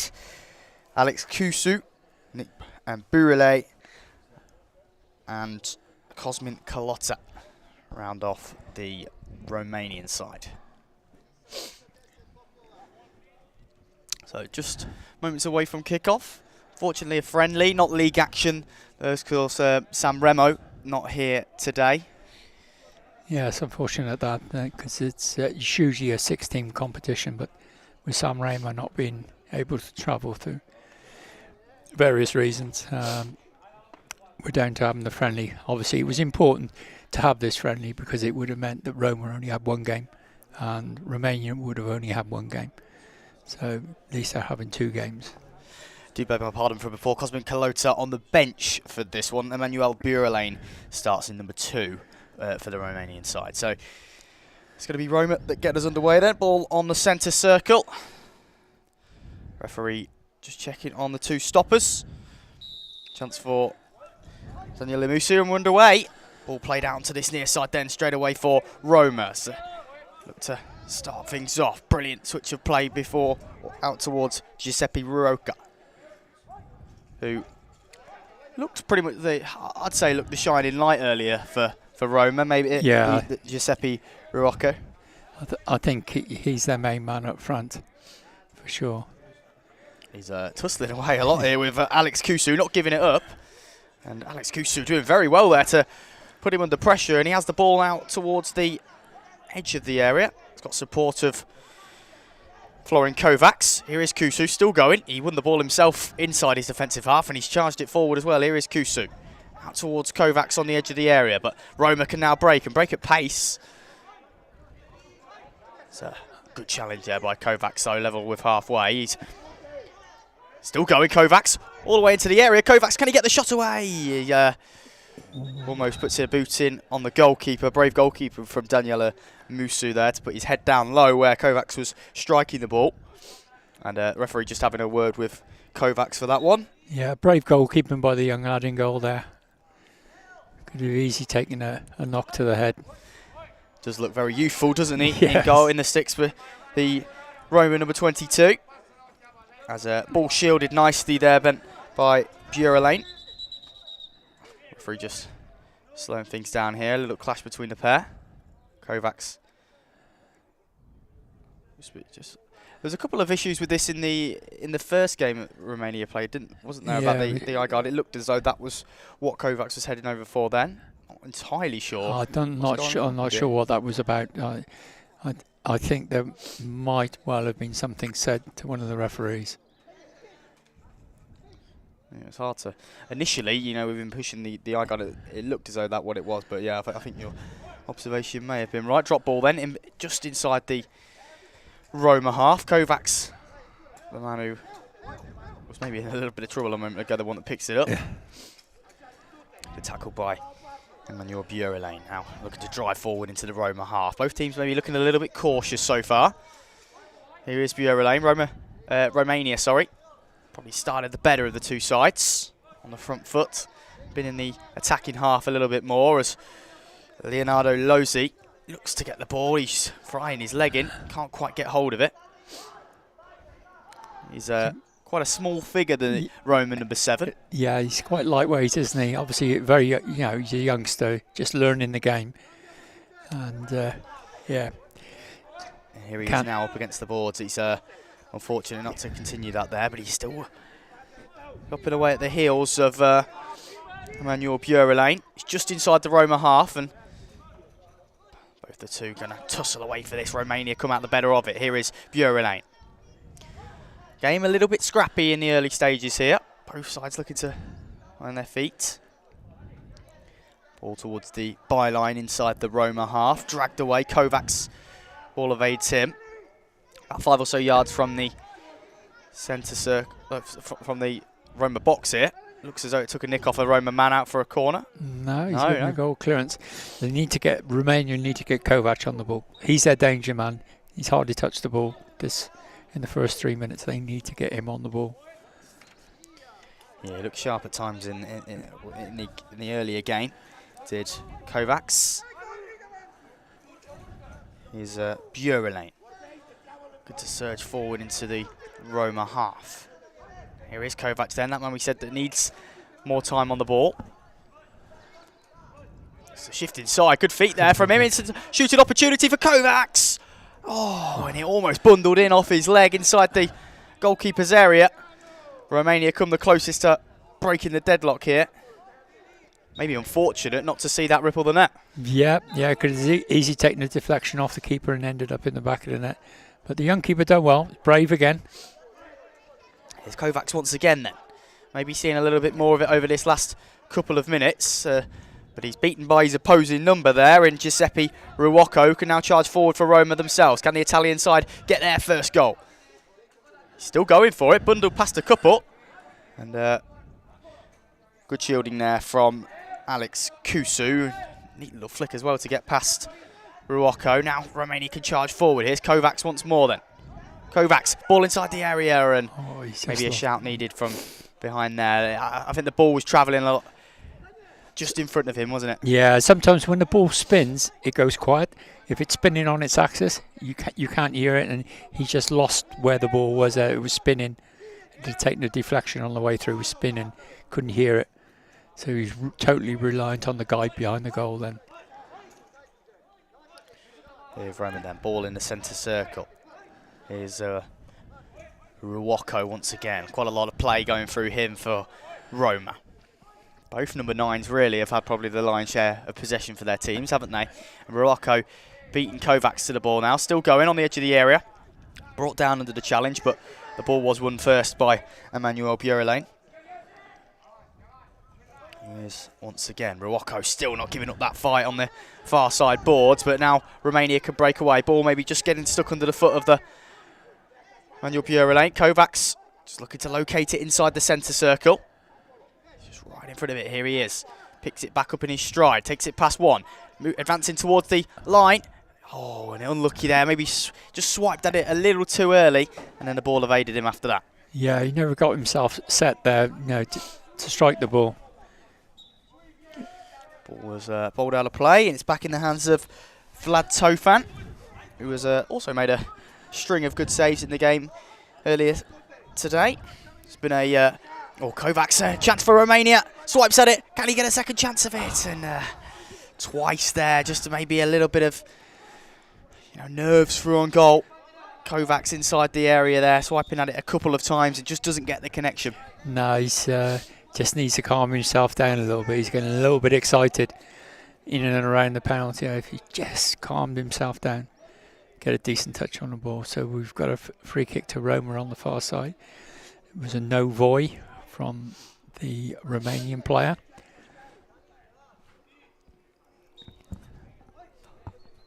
Getting right in the thick of it, isn't he, Kovacs?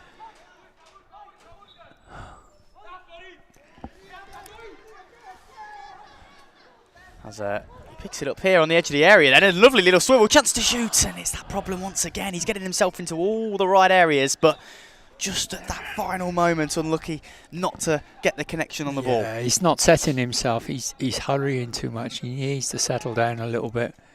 Slow things down a little bit. He's getting himself into the right areas. It's just that final third movement, and further on in the season, Kovacs is going to be the man that Romania look to if they are going to try and find the goals. So games like this are the ones where you'd be hopeful, from a Romania perspective, that he can find the net. Yeah, he's just sort of snapping at everything at the moment. I think the coach needs, at half-time, needs to sit him down and say, look, you're a good player.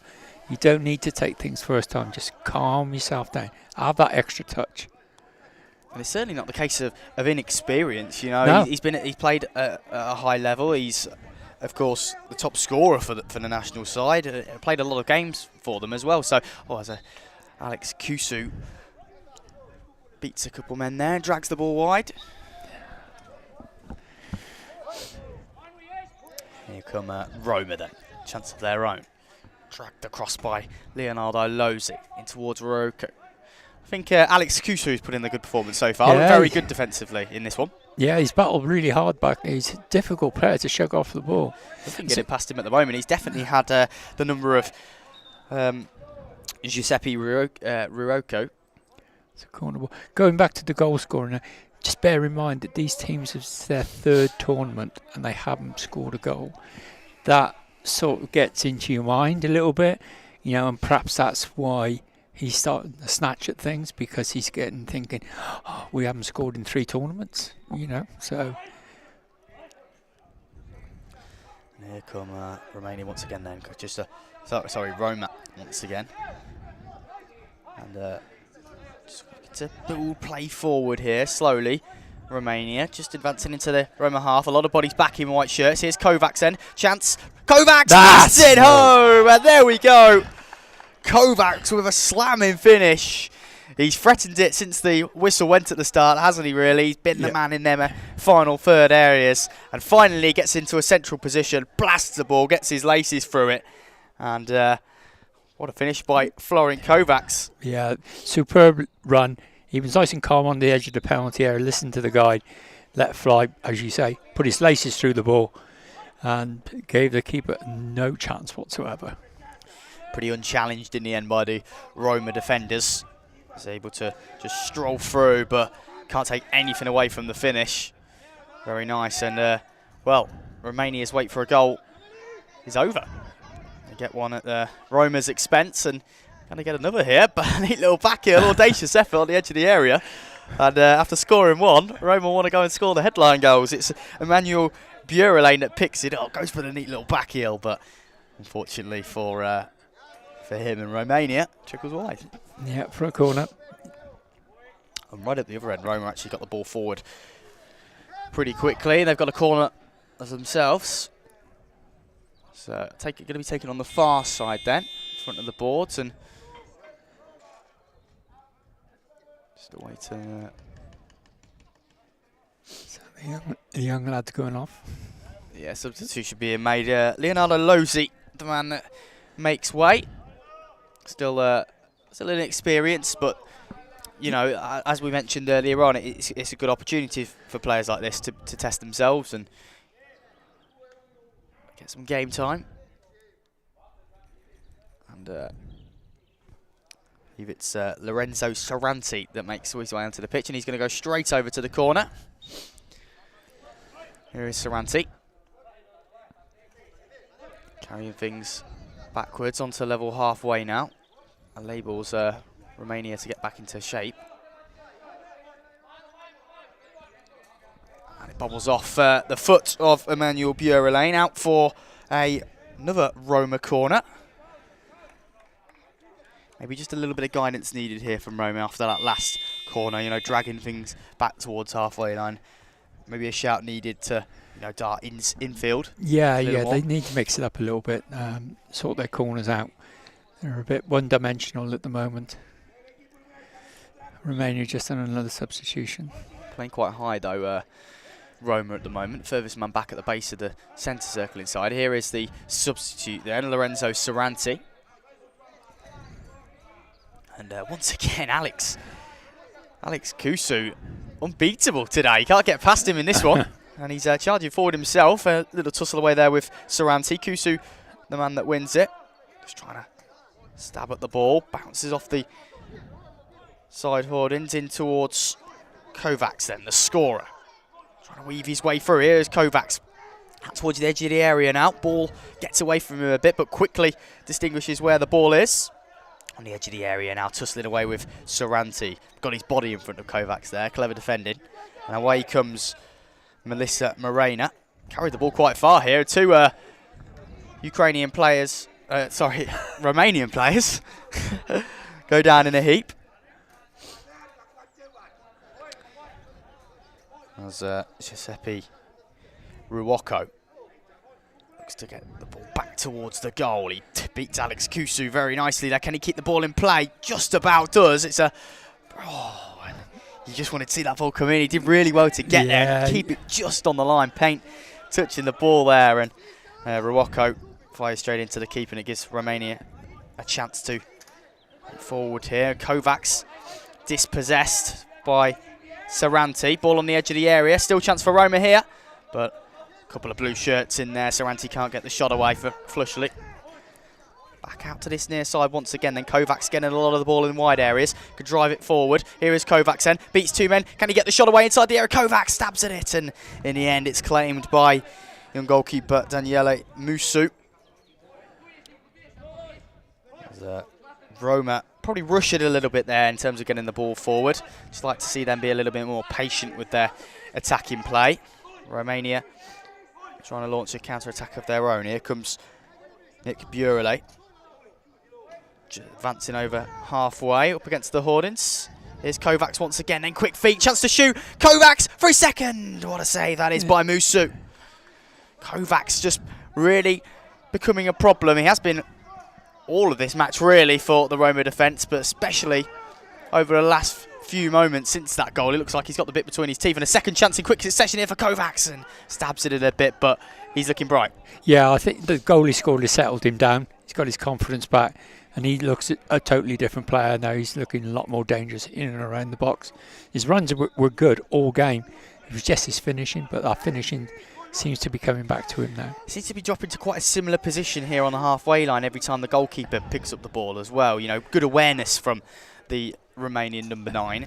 Knows his position on the pitch and then runs from this near side, creating many more opportunity for the Romanian national side. But he has lost the ball there, and it's gifted an opportunity for Lorenzo Saranti, who fired the ball into the clutches of Vlad Tofan.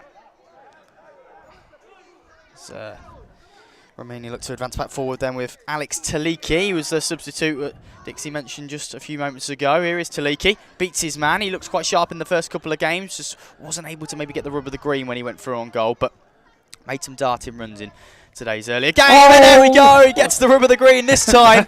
Just as we mentioned it a moment ago, Alex Taliki maybe gets a little bit fortunate with the bounce inside the area, but great tenacity to keep going, harrying away towards the corner, and he puts the shot in towards goal. And it goes in straight through the palms of Daniele Musu. The goalkeeper will be disappointed with that one, but Romania with 3.25 minutes left on the clock, double their lead. Timeout. The timeout called just Roma. after that one. Roma going to need to regroup because they'll be disappointed with the way they've conceded, especially that second. That second goal, it's gone straight through the keeper, straight through his legs. And you could see he was frustrated. He was thumping the ground after he conceded that goal. But he'll come back. He's a young lad. He'll be all forgotten by tomorrow, and he'll just take the positives away. Chance for Romania to really just take some positive, probably, feedback on board because, you know, they came out of the blocks quite quickly, dipped off it a little bit over the next couple of minutes, but since then, been quite relenting at getting the ball out to the wide areas, playing the balls to Kovac strengths, and of course good substitution and getting Taliki on there to grab his goal. Yeah, it's all about confidence.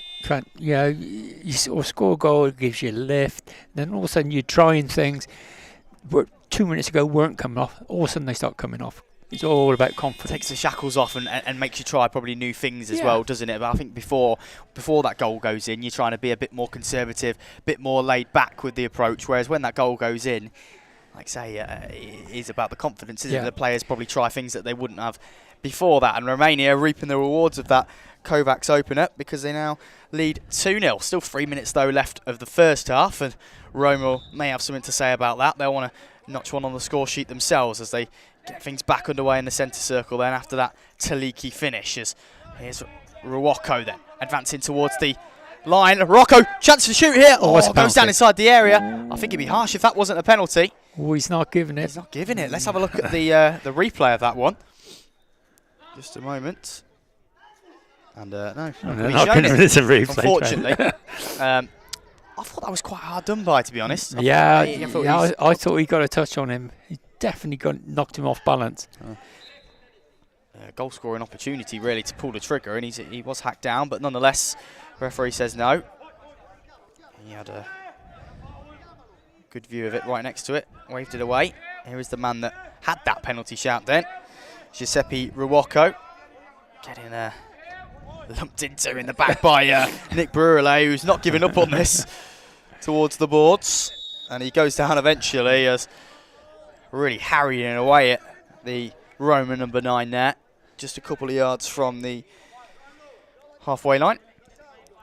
Free kick though does go Roma's way inside the attacking half, and it's going to be Lorenzo Saranti and Giuseppe Ruocco that stand over it for the Italian outfit.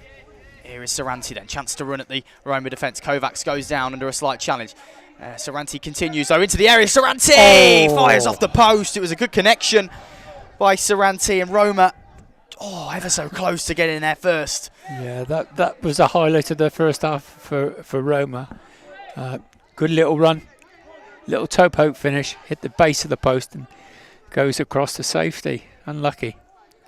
We've said about how much confidence can come from that goal, and Roma, you wonder how the game could have opened up there with 2 minutes left of the first half if that pops in off the other side of the post and in. It beat the goalkeeper initially. Yeah, it makes the team talk totally different at half time. You score now. But Roma have been pushing over the last couple of minutes. They've had the chances in the attacking positions. Can they get one before the break? Alex Kusu just trying to put his back to Ruocco, sorry. Here's Ruocco looking to win that battle against Kusu. It's been quite an enthralling one between these two today. No love lost out there between the pair. All in good spirits, of course. Yeah, there was no void from the Roma player on Kusak then. So it'd be a free kick to Romania. Referee just explaining that one to the boys in blue. Just inside the Roma half then. Too dangerous a position, but Alex Kusu could try and drive forward. It's played off the boards once again out to Kovacs then on this near side. To the goalkeeper's left, and he's had some joy on this side. so far in this encounter, Kovacs. And he wins his side of corner. Yeah, I think that's obviously the coach has had a word with him and said that, look, the space is down the right-hand side. So he's positioned himself on the halfway line. Kovacs has dribbled the ball very nicely there, and in the end wraps his foot around it. Left-footed shot this time, and yeah, pulled the trigger maybe at the right time, but just slices it wide of the post. And Daniele Musu will be thankful that he hasn't seen the ball hit the back of the net for a third time. And bowled out. It's, of course, Giuseppe Ruocco that was the target. He has been the man they've been trying to aim their play towards in the final third, but unfortunately, out of play.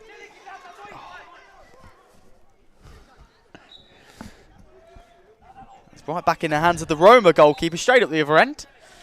Under a minute left of this first half now then, between Romania and Roma. Remember, this one a friendly, because we'd normally have the 6 sides, just the 5 sides competing in the European Blind Football League today at the Point 4. San Remo not making the travel over to Herefordshire from Italy for today's event. And it's been as we say, a really good day of action, Dixie. You know, it's been close at the top of the table. We've seen some goals. Yeah, lots of goals, lots of little personal one-on-one battles, a lot of good play. Some great individual performances as well. Yeah, Who really impressed you today in an individual sense? I've got to say Daniel of Charleroi. I thought he's had a fantastic tournament, scored 3 goals. Yeah, vital goals. You know, he gets a goal against Dortmund and gives them 3 points. Vital goal. The youngsters for RNC have had a good. That's the half-time klaxon you will have just heard there. Romania go into the half-time break 2-0 leaders. Good value for it. Yeah, I think so. I think with Kovacs up front, they're a little bit stronger than the Roma side. But as we said before the game, this is all good experience for Roma, and will stand them in good stead for the future tournament that they're going to play in. As we mentioned before, this isn't one that's going to add points on the board, but an important one for both sides to just get the experience out there, a bit of confidence in, and Romania are utilising that at the moment. So at the break between Romania and Roma, goals, Kovacs getting the first, Alex Taliki getting the second. Of course, still 15 minutes of action to be played in the final game today here at the Point 4. It's been a falling game of action, but we'll send you back to our pitch side team. It's 2-0 at the break to Romania.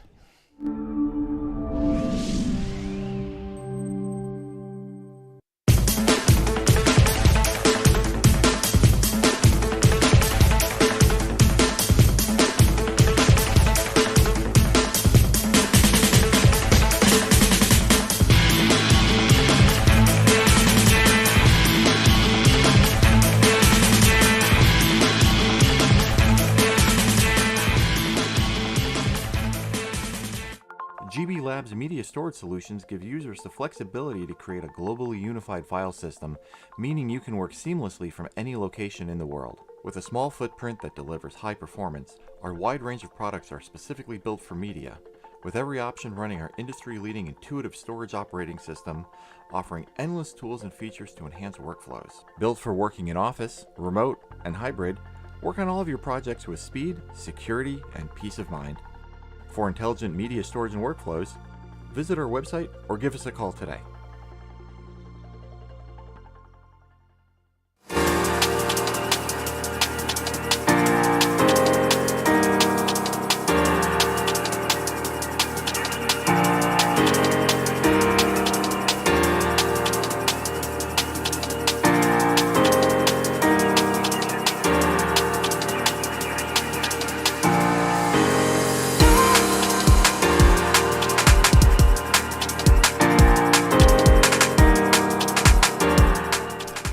Well, it's half-time here in Hereford for our final game of the day in the Blind European Football League. Dave Woolridge here, joined alongside me by Tom Bendel as we take a look at the highlights so far from that first half with Romania and Roma. Of course, Romania 2-0 up at half-time. This is somewhat of a free hit for the Roma side. Yeah, absolutely. Like I said, Roma getting valuable playing experience, and it's going to give Romania an opportunity to see how they can create some more chances, and which they have. They have created quite a lot of chances, and Roma have done well. Actually, they defended well, and they've stopped them getting in as much as they can. But just looking at the highlights now, that's a great finish there. It's by Kovacs, who you highlighted at the start. That he's going to be their main threat. It's a great finish, it's a great toe. And that is just that experience that we talk about of the Romania side against this plucky Roma young side. Kovacs, we said watch out for him, and this is what he can do. Yeah, absolutely. He's getting in quite often. He's experienced, he's and he's a clinical finisher as well.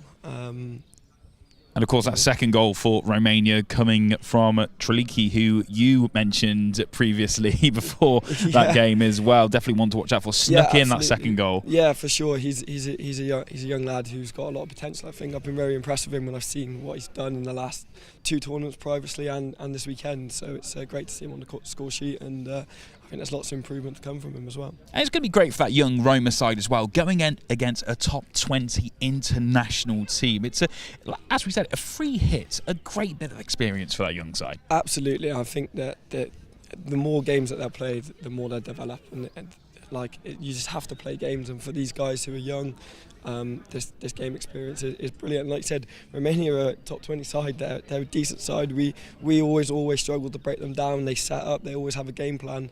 So no, credit to Roma to sticking at it as well. And talking of young sides, one of the youngest sides in the competition who we've seen play twice today are your side, RNC, you being the guide for the team. Talk us more about what that role actually involves. Sure, yeah. So I'm the attacking guide behind the goal. So my role is to give key information when the ball is in the final third to our attacking players or whoever's on the ball.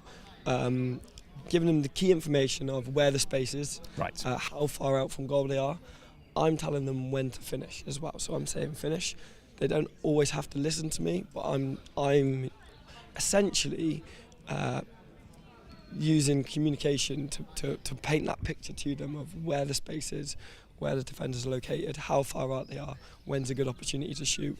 If it's too narrow, if it's too tight, then to come out and to create another kind of opening into it. So I'm always thinking almost one step ahead as well, because obviously when I say finish, they have to then process to finish as well. So that's something that it's taken me time to learn as well, but it helps me with my communication with the players.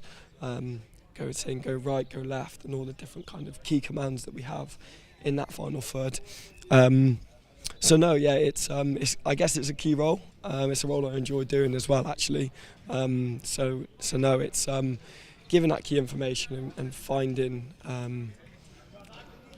opportunities where we can break down the defence from sort of a sighted point of view, I guess. Yeah, one of those things that we've seen from all the guides today is if there's a free kick or a dead ball situation, the tapping of the goalpost either side, just so they can frame and envisage where that goal is. Yeah, that's what it is. It's painting that picture of a pitch and where the defenders are. A lot of our lads will say to me, Tom, just give me centre. I need to know where the centre of the goal is. Their spatial awareness is pretty good, so if I'm giving them centre, they know roughly how far away they are from the front and the back post, which allows them to kind of, when they get the ball, they know if their kind of first touch is then a finish, or if it's first touch, they're arcing out to come in to finish as well. Not only the guide, kind of the attacking guide, but you've also got the guide on the halfway line, usually the head coach, and then the keeper acting as a kind of defensive third guide as well. And it's all just giving that key information, little bits to support the players. So even though there's 5 players on the pitch, there's actually more players off the pitch that help out as well, right? No. So you've got kind of the 3 guides. You've got the defensive third guide, the keeper. You've got the middle third guide, which is usually the head coach, and then you've got the attacking guide behind the goal. The guy can only speak when the ball is in that third of the pitch as well.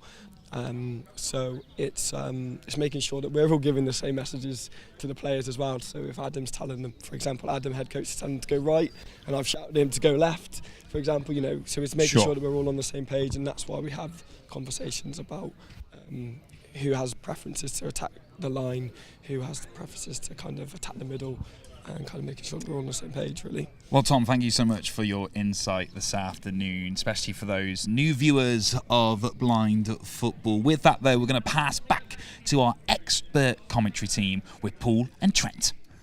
Welcome back for second half commentary then of Romania against Roma. Final day of action here at the Point 4. We spoke a lot today, Dixie, about how it's been a good advert for blind football, and these events are great, aren't they? Oh, they're tremendous because it's showcasing the game to a wider audience. And I think Adam said in an earlier piece, for the college, if we get one new student who watches this and wants to come to the college and play blind football, this will be a success. Just needs one.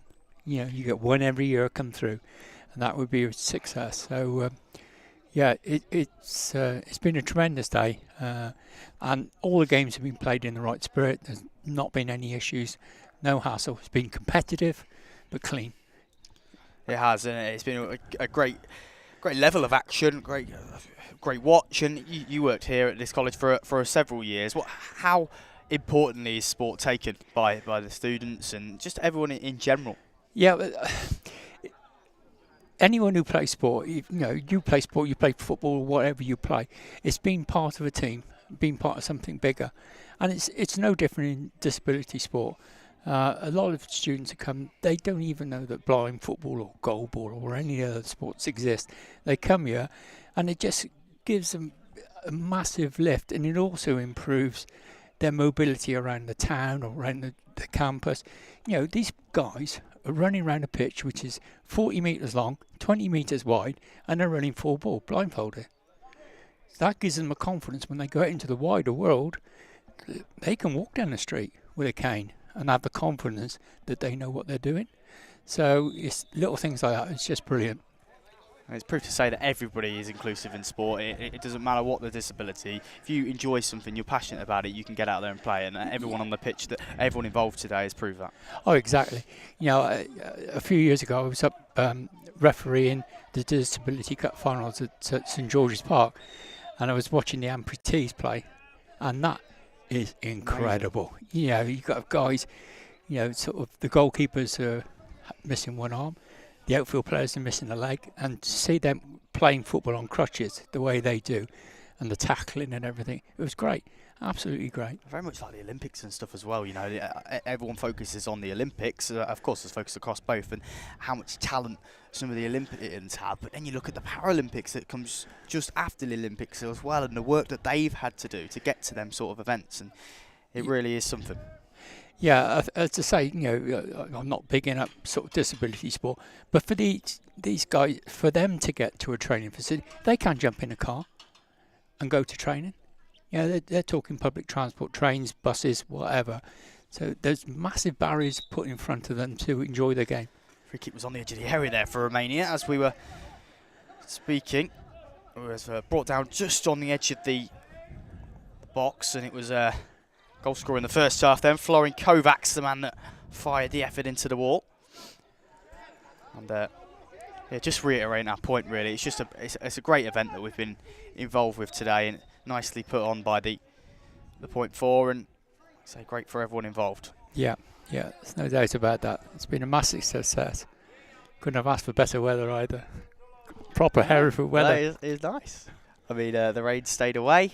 It's been a nice sunny Easter weekend. Of course, nowhere near over yet. 4-day weekend for everyone across the UK. There is Saranti then. He came the closest for Roma actually in the first half. Lorenzo Saranti striking the post. So Kovacs, we've seen him burst forward today, but putting in the defensive duties there. Very nicely controlled there by Alex Kusu. Plenty of space to drive into now then. And he just shrug off Saranti. Saranti just sticking on his back, and Kusu goes all the way, but in the end brought down by Melissa Moreno. Challenge was fair. Got the ball first. The lady in white. Number 8 for Roma. Kovacs just trying to locate the ball right up against the boardings. Could have been quite an awkward spot to try and pick it out, but he does in first attempt. Tries to slide inside there. Rolls 2 defenders. Brilliant work there from the Romanian number 9. Lovely little shuffle of feet there, wasn't it? Yes, he's rolled 2 of them there in one movement.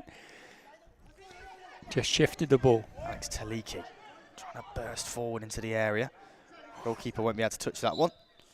Looked as though he was going to try and claim it at first, Daniele Musu, but of course, within the rules, can't step out of the book. The Little goalkeeper's area. Yeah, can't handle or touch anything outside of that area as well. Got to wait for the ball to roll into it. And that's the confusion for Vlad Tofan as well there. He was waiting for the ball to come in, and that gave time for a couple of Roma bodies to just rush into the area. But luckily there was a load of bodies to stop anything from sparing Vlad Tofan's blushes. Here comes Kovacs now then. Hand out in front, and unfortunate there. Glad to see he didn't roll the ankle. That could have been a nasty one if he falls just over got his on it. foot stuck on top of the ball, didn't he? Don't know if you know the overall weight of it actually, Dixie. How much heavier is a ball out here? You know, of course, with the bearings, etc. inside that need to rattle for the players to hear. Is it considerably heavier? Yeah, it's a lot heavier than a normal football. Like some people out there will know what a futsal ball is, which is heavier than the football. Well, this is a futsal ball with ball bearings, so you've got, you know, sort of, it's probably 3 or 4 ounces heavier than a standard ball. It's only size 4. No, it's only a size 4 ball, not a size 5. The ball's been rolled through there then. Romania just trying to defend things at the moment. Got to try and locate the ball on the edge of their area.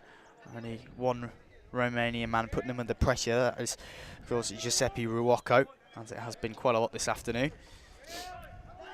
Roma will be... it's a bit of a lazy challenge there from Morocco. He did feel that Taliki was next to him, and he just sort of shrugs across him there, puts the arm out, and Taliki goes down to the challenge. And maybe a bit of a poor one to give away. 10 or bit cynical there, I'm afraid. Yeah. Tired body, tired minds. Yeah, 12 minutes exactly left on the clock here. It's going to be the pair that we've seen quite often then over the corners, over set pieces today. And just thinking back to the game that we had earlier, actually, one of the most audacious efforts probably of the afternoon. Kovacs, that little flick over the bar. Yeah. Tried for, you know, I have to say though, Daniele Musu, quite a bit shorter than Chirapika in the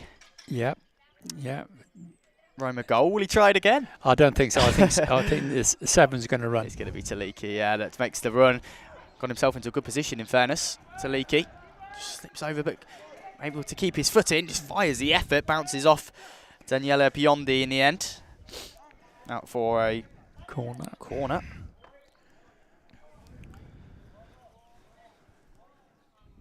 It's going to be that duo once again then out for the corner.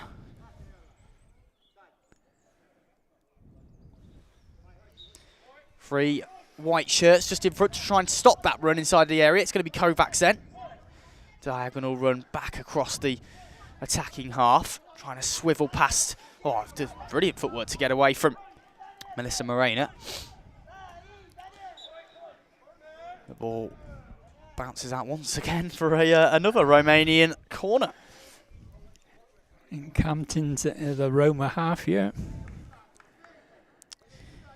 Goalkeeper Daniele Musu just ordering the wall there that he wants. Pretty close to the line, actually. Saranti rushes straight in to Kovacs, who's looking to bring it inside the box. Here is Kovacs. Him and Saranti just battling away.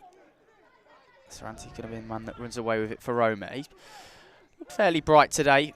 Well, in this specific match for Roma. Started on the bench, actually, in this one, and has come off with the biggest chance, and it's the captain, Morena, that just can't get hold of that.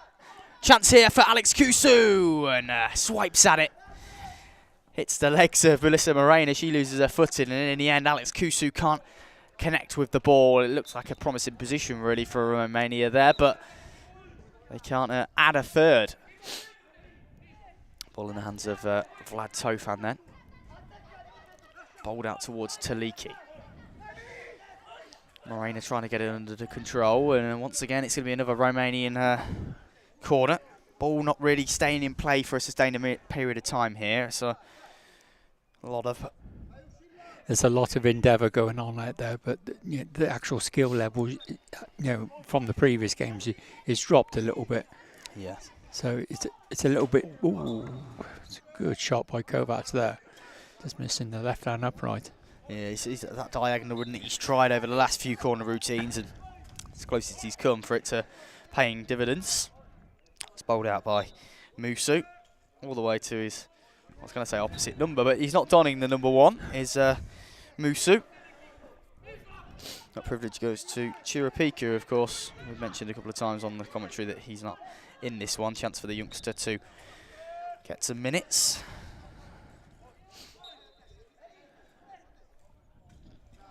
Rolled out then. Roma, can they patiently build forward?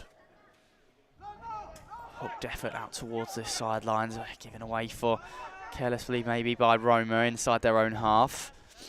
Ball on halfway now with Romania. I think drive forward into some space here. Oh, and it's over wide. I think that is the thing, isn't it? It's just that maybe in the midfield or when they're crafting the chances, the ideas in terms of quality, with respect compared to, you know, some of the top sides in this division, the likes of Charleroi and, you know, Dortmund and Hereford, of course, as well, has dropped. Yeah, the quality's not quite there. But as I say, especially the Roma side, a lot of these are very young players. So that quality will come if they keep playing, you know. As we spoke about earlier on, the better teams you play against, the better you become. And it looks like Romania are making a substitution.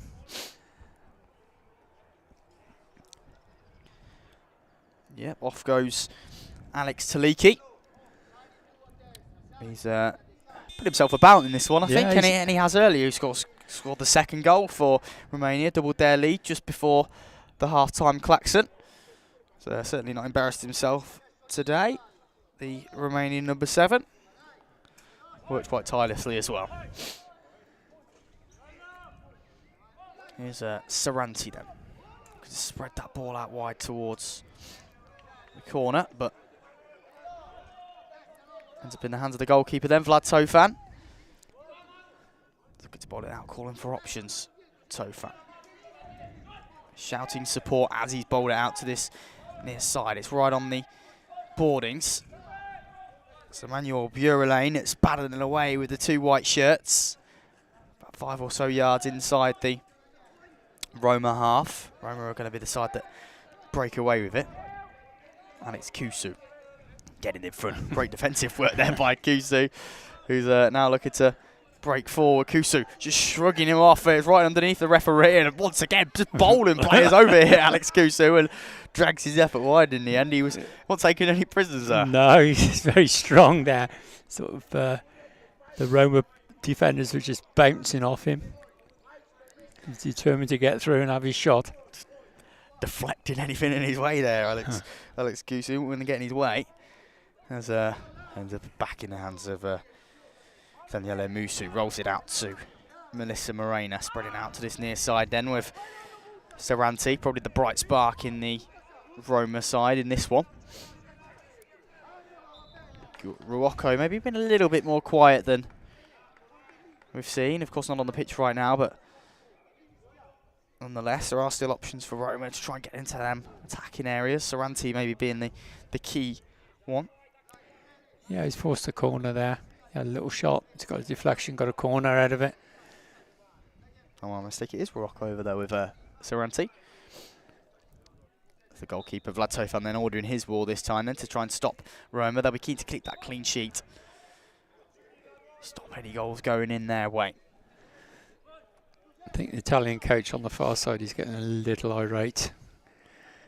Some of the decisions that are going against him from the referees. Ruocco then. Another corner. It's a spell of corners here. The clock not really been able to tick down over the last seconds. Trying things different now, the Roma. They're trying to feed their way into the box, hook things into the box, and none of them paying off. And Saranti this time drags his shot across. Looks like he's actually potentially going to stay in. No, bounces off the hoardings and out of play for a Romania throw from goalkeeper Tofan in towards the attacking area. It goes through the legs, and can Kovacs locate it? Would have been a good position if he could have quickly. Yeah, yes, he was. The ball just went stationary inside the box, and he lost track of it to Kovacs there. I think that's the real hardship of things, isn't it? And obviously you can hear it, but when it does fall flat, it's about remembering exactly where you heard it last and knowing whereabouts it's travelled to. You know, so many things that come into play to this, which is you got to give the players credit for. Well, we were talking earlier on about the mental tiredness because of the concentration levels these players got to keep going, and it's all about little things like that. You know, remembering where they are on the pitch, where the ball is on the pitch. They are concentrating 100% all the time. Kovacs has worked himself into a great position here, though. Didn't get enough conviction on the shot. Not enough power.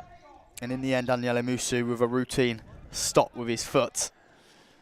But Romania just working themselves into some good attacking areas here. Mo-Sys once again, the young goalkeeper, just lining up the white line of defence.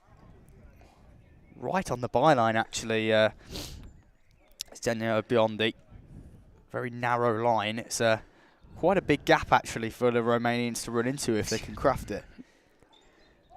But Sarante just rushes straight in to try and keep Kovacs into the side of it. He's got all the way past him, all the way across the 6-yard line.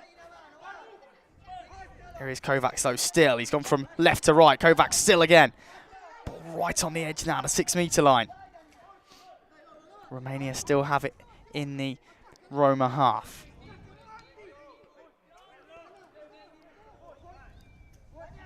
Here's Kusu. Tracks it over the halfway line. Kusu, can he fashion a shooting opportunity? He's gone a long way, and in the end, just scuffs his effort ever so slightly, hits the inside of his foot. I think Kusak deserves a goal. He's worked so hard defensively and in attack. He really deserves a goal. Yeah, he's been running around tirelessly, hasn't he? And yeah, I think he deserves his goal, agreed, especially in this one. Can Roma find a goal from any of their sources today?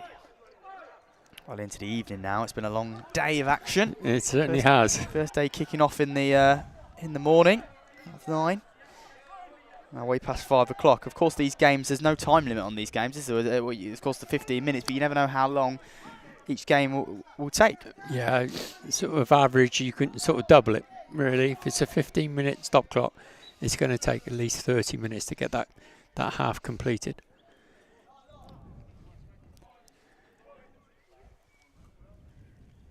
Once again, then the white shirts of Romania being lined up.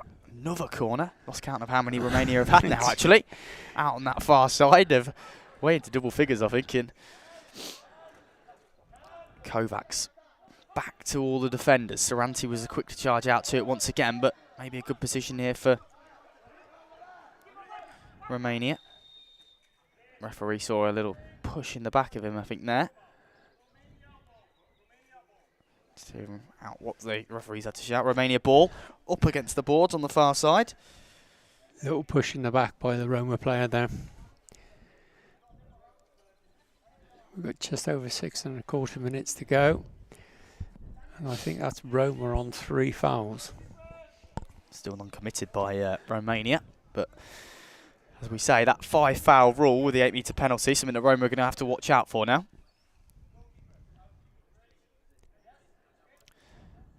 Referee just ordering the players.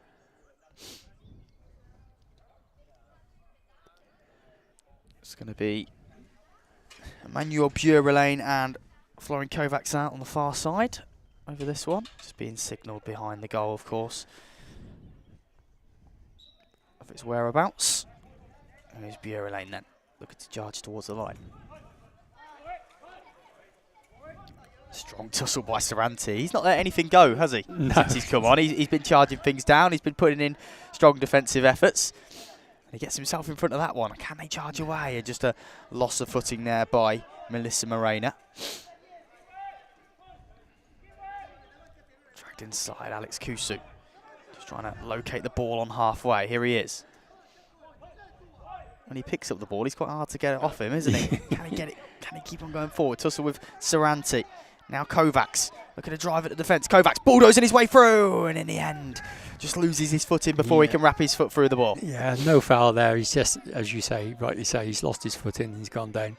Kusu going through. Chance for Roma here inside the area. That looked one of the best openings that the Italian side have had so far Giuseppe Ruocco picking it up but can't find a shot.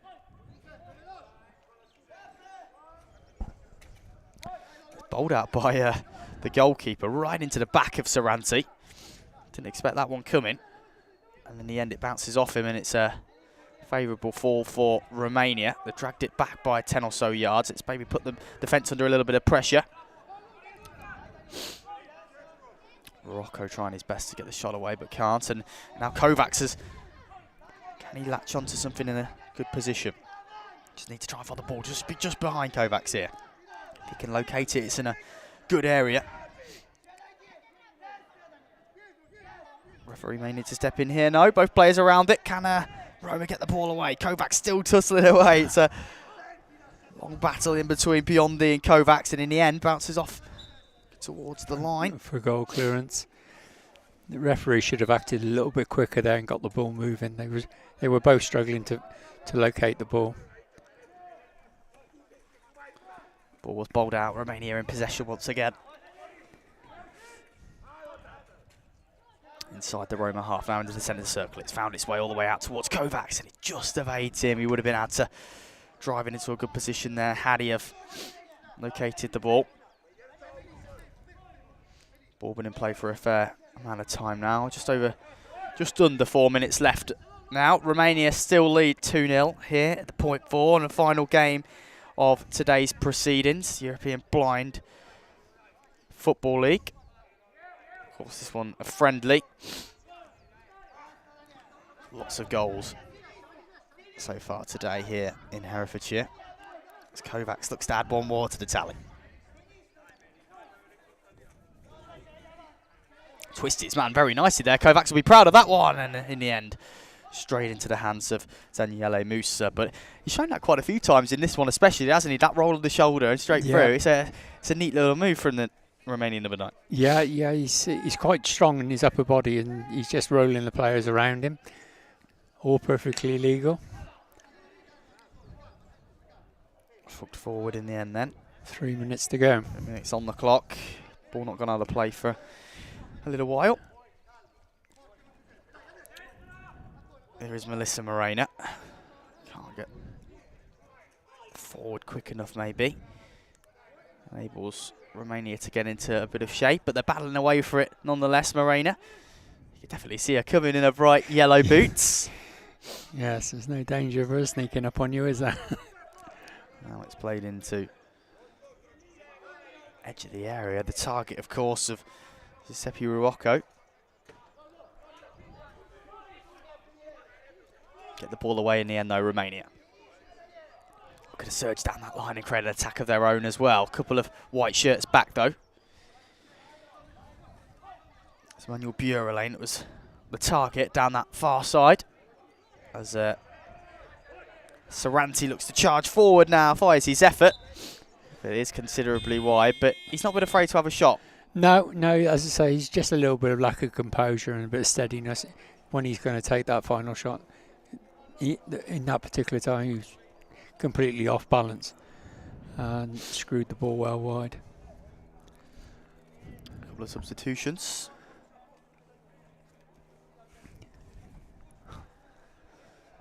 It's going to be that man Kovacs then, Florin Kovacs, that comes off. Gets his goal. He's deserved that in this one, especially, I think. Worked quite tirelessly out wide, we've said. Alex Kusu stays on. As does Emmanuel Burelane. A couple of changes being made, though. As for Roma, back on comes Leonardo Lozzi. Just a little break in play as Kusu does his shoelaces. The ball right at the feet of Vlad Tofan there, and there's just over 2 minutes of football in action left of today's events as match day 3 of the European Super League for the Blind draws to a close. And next up we go to Dortmund. We go to Dortmund on the 20th of May, so it should be a tremendous weekend. If the football's anywhere near as good as what it's been here in Hereford, we're in for a cracking weekend. And of course, we've highlighted in this game about the bearings, etc., and how important it is for the players to be able to hear that at all times. And we mentioned earlier on in today's programme about how there'll be potentially a big crowd at Dortmund. How does that work into play with the crowd and the players having to the importance of hearing it? Yeah, the crowd are instructed before the game starts, as opposed to normal football where we want plenty of chanting and singing. Obviously, in the game of blind football, we need quiet. So there's usually be stewards walking around the stands with placards. Please be quiet. Please be quiet. Obviously, when a goal is scored, you can cheer as much as you like. But it's when you get something hit the bar or hit the post, you don't want any oohs or ahs, because obviously if the ball comes back into play and everyone's going ooh, obviously the players on the pitch can't hear the ball. So it's quite difficult because it's the opposite way to what you. Do you think the crowd find it hard for that sometimes? Because I feel like. Especially up here in commentary as well, it's a natural reaction sometimes. When the ball hits the bar, it's like, ooh, Yeah, you can. Sometimes you can't help yourself, or if it's a foul or something, what you think is a foul, you're up on your feet, aren't you? Asking for the foul. So it is totally different, but usually the crowds are very respectful. They're educated before the game, sort of 10 minutes before the game. It's explained to them. The reasoning behind it, and most people take that on board and respect it, and it's not an issue. So as we say, Dortmund the next travel. Maybe home advantage comes into play for the German side, who have shown they're a good outfit today. Yeah, I say it could all change if Dortmund, pick up 6 points from their 2 home games in the next tournament. They're right back in it again. It's a very, very tight league. It's very competitive. The sort of top 3 or 4 teams are very, very close. There's not a lot between them at all, really. Battling away on halfway. Then it's Saranti and great tenacity in the end there by Alex Talik, who drops a shoulder and drives straight past Saranti. Great chance here then to add his second, and Romania's third, and a great save with the feet of but can't touch the ball outside the area, and he was waiting for that, the goalkeeper, wasn't he? Really wanted a touch just right in his grasp, but of course can't handle outside the small goalkeeping box. And Taliki, if he'd have known to wrap his foot through just then, it would have been 3-0 to Romania. 25 seconds of play left then. He might well get another chance to add his second and Romania's third. Taliki driving through. Looks as though Moreno's just going to shield it. Yeah, great defending in the end there by Melissa Malena. Romania don't show any signs of letting up. Just over 10 seconds left on the clock. 7 seconds. Can we get one more goal here at the point 4? Drives the effort, and that will be the final action of today's event. It ends here in the friendly then between Roma and Romania, 2-0. And Dixie, as we've mentioned, a great day of football. But in that one, at times you said maybe the quality wasn't there, but both sides got the opportunity to maybe field some players that they haven't seen as much of, and there were moments of quality as well, especially from a Romanian front in the final third. Yes, Romania scored 2 good goals. I say the quality just dropped down a little bit from the previous games, but these players, so a lot, especially the Roma players, are very young, and they'll take great heart from this, and they've played a whole game, they've got minutes under their belt, they will only get better, and they didn't disgrace themselves. They played against the national team, so there's no disgrace in losing 2-0 to a team that beat Spain. Spain, a Paralympic country. They've medalled at London 2012. Romania beat them just a couple of years ago. So Roma coming into this game, they'll take great heart from this performance today, and their coach will go away and he'll analyse what they've done, what they've done well, what they need to do, to get better in the future, and that that'll help them grow, and they'll probably get more players because of it, because of the coverage that you guys have provided. This is going out all over Europe, so there might be 2 or 3 Italians saying, "Well, blind football, I could do that." I've all about that awareness, isn't it? I didn't even know it existed. I'm going to get on the phone to Roma, and so it's all about growing the sport. And like days like today are a great advert for blind football, because it's dynamic, it's aggressive, it's full of action, it's full of goals. Have we had any 0-0s? No, we haven't had any 0-0 games. Well, the one game was very close, Almost. but yeah, almost, unfortunately. But it is a dynamic sport, and okay, so that's it for me. I'm going to rejoin Pitch Eye in just a moment, but I just want to pick your brains really quickly on, player of the day, on the spot. Oh my word, that's a difficult one. I could be biased and go for one of the RNC players, but no, I don't think I'm going to. I think I'm going to go to Daniel Charleroi. Daniel Faria. Yeah, for the Charleroi team. Yeah, he scored 2 against RNC. Scored all 3 of their goals today. Yeah, he scored the winner against Dortmund. So he would be my player of the tournament. Well, thank you for listening to the commentary of myself, Dixie and Keith today. We're going to rejoin our pitch side team with David and Adam. Yeah, big thanks to Keith Hall, Trent Hudson and Paul Dickinson bringing us all of that expert commentary throughout the day. Dave here with you. Alongside me, England manager and RNC manager Adam Bendel. Adam, let's have a look back at that game with some of those highlights between Romania and Roma. Of course, this one being a friendly, but some great experience for that Roma side. Yeah, I mean, like they're a lot of young players, like the keeper's a young lad, and they're going to gain valuable experience from playing in this game. I was just watching them at the end, like the young Romanian lad and the Roma lad. That's the future for those two teams. So it's really nice that they get that experience here. And that's what this league is all about when you think about it, mixing those international talents, those that have played in World Cups, those that have played in Paralympics, with those young 17-year-olds that are just experiencing blind football for the first time. Oh, 100%. You've got to start somewhere, and it's a great environment to hone your skills in, and I'm sure these guys work hard in training, and they're able to showcase it on a stage like today. Yeah, I mean, Romania coming out with the 2-0 win here. And they really did have that attacking prowess. You saw there Treliki just sneaking in that second goal for Romania. And this was the key man for them, Kovac. We knew he was going to be dangerous. He was dangerous against you guys earlier today at RNC. Well, he had a great tournament in Romania against us. He did really well. So, yeah, he is a threat.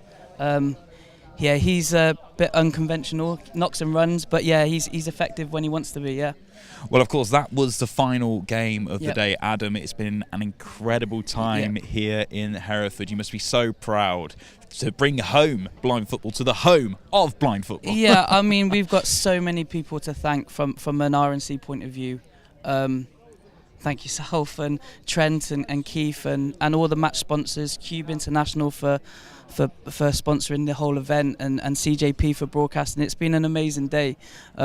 We didn't know what to expect, and it's kind of surpassed all of our expectations. So we've got so many people to be thankful of, and yeah, I mean, it's just amazing to be able to showcase this great sport and these great athletes as well. Well, you mentioned it there, showcasing the sport, and it's all about, as you say, inspiring the next generation to get involved and come and join blind football. Yeah, 100%. I mean, the way that the world is now, everything's on social media. Hopefully we can find people in the UK that want to get involved in blind football, and we can grow the game in our country, but also grow this league as well, which is, our lads have got valuable experience from playing in it in the last couple of months. So yeah, hopefully onwards and upwards from here. And I think for me, the one takeaway point is community. All the sides here today. I mean, you guys RNC mixing with Roma yesterday as a pre-season, a pre-game friendly, and that's what this sport is all about. Just a community, and everyone supports each other. 100%. I mean, everyone will be having a good time, I'm sure, with a few drinks later. But yeah, and that's what it's about, isn't it? Allowing some of our students, some of our players to have experience of travelling into Europe. Some people may have never be able to do that before, and we're giving them that chance to mix in with other cultures, which is a really important thing. So for anyone who is seeing blind football for the first time, maybe someone who is inspired and thinking, you know what, I can give blind football a go, how can they get involved with RNC? So they can contact us directly. And then they could put an application in to be a student from that. If they want to get involved in blind football in our country, they go towards their local county FA. There's a disability officer there to kind of grow whichever para football sport it is, whether it's deaf, CP, blind. So there's opportunities like that. So yeah, if you want to get involved, there's ways of contacting the RNC, but also your local county FA. And this is a thing with RNC, it's not just blind football that is here at this world-class facility. There's so many other disability sports and education at the foundation of it all. Oh, 100%. I mean, like I think our unique selling point is the way that we give a student independence in their life. So getting around, cooking skills, different things like that, access to further education. So yeah, it's not just about sport, but yeah, the way that the blind college can change people's lives is amazing. I've seen it firsthand for the last, I think it's probably 12 years. Numerous students, hundreds of students change their lives by coming here. So yeah, it's an amazing place, and we're really proud to be able to show that off today via blind football. Well, I was going to ask you the pride that you feel, because I mean, you've seen so many students pass through, so many young athletes pass through. It must be incredible to be part of. Oh yeah, it's so nice to see students do well, and when they come back and they're playing against either RNC in the National League, but you get to just see their journey through social media, and it's nice to see people do well, and that's coming from their journey at the college. Well, Adam Mendel, give us your final thoughts of the day. It's been an incredible third round in the European Blind Football League here in Hereford. Yeah, I mean, it's been the action's been great. The footage has been brilliant, even better. So yeah, we're hugely thankful, and thanks to yourself and everyone behind the scenes for making it happen and to run smoothly. It's been amazing. And what can we expect from the next round from RNC? Oh, hopefully 2 more wins, but there'll be tough games. Go undefeated again, not lose another game. Sure. That would be nice, but we'll see how it goes. Yeah. Well, as the table stands, it is as you were in some cases. Yeah. Adam, thank you so much for your time. A massive Cheers, thank you to all of our organisers, volunteers, our expert panellists, analysts and commentators as well. Alongside a massive thank you for Cube International for helping us put this round together, alongside CJP Broadcast Service Solutions as well. It's been an incredible time here in Hereford. Next stop, Dortmund, and we will see you next time.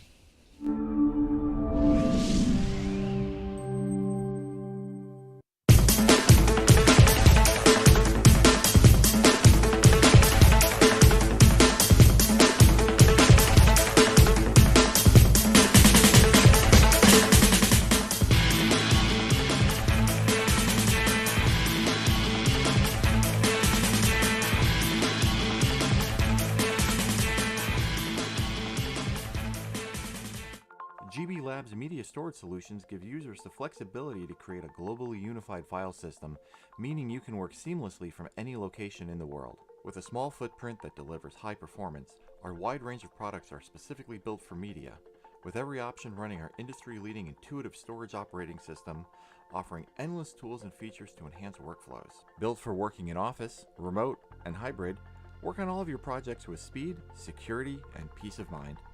For intelligent media storage and workflows, visit our website or give us a call today.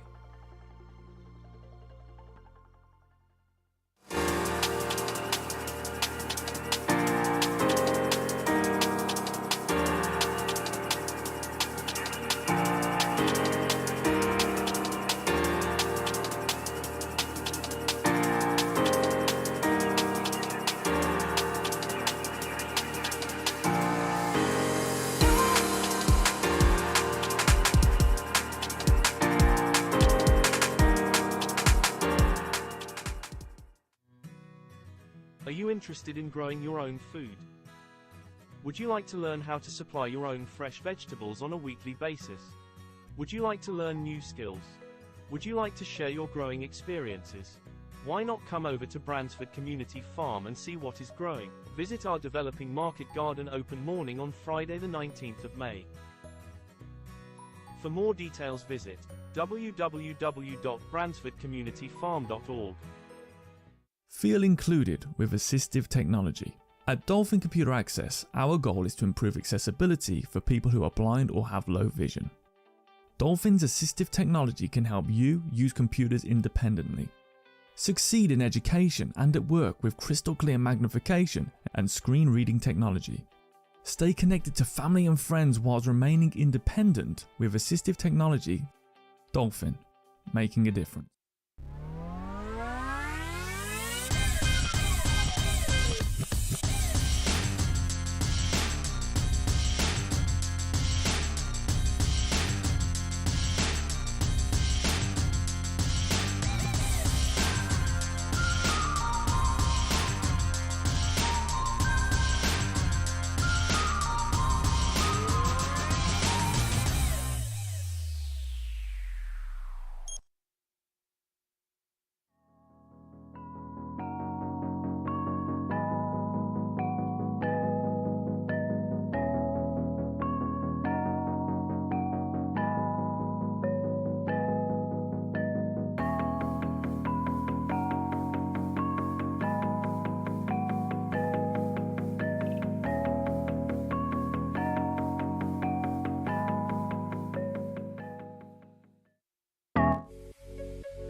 RNC is a specialist residential college for young people with a visual impairment.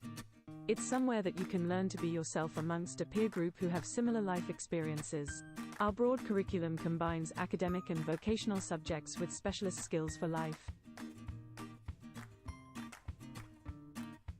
From independent living skills to braille lessons. From mobility training to learning assistive technology skills.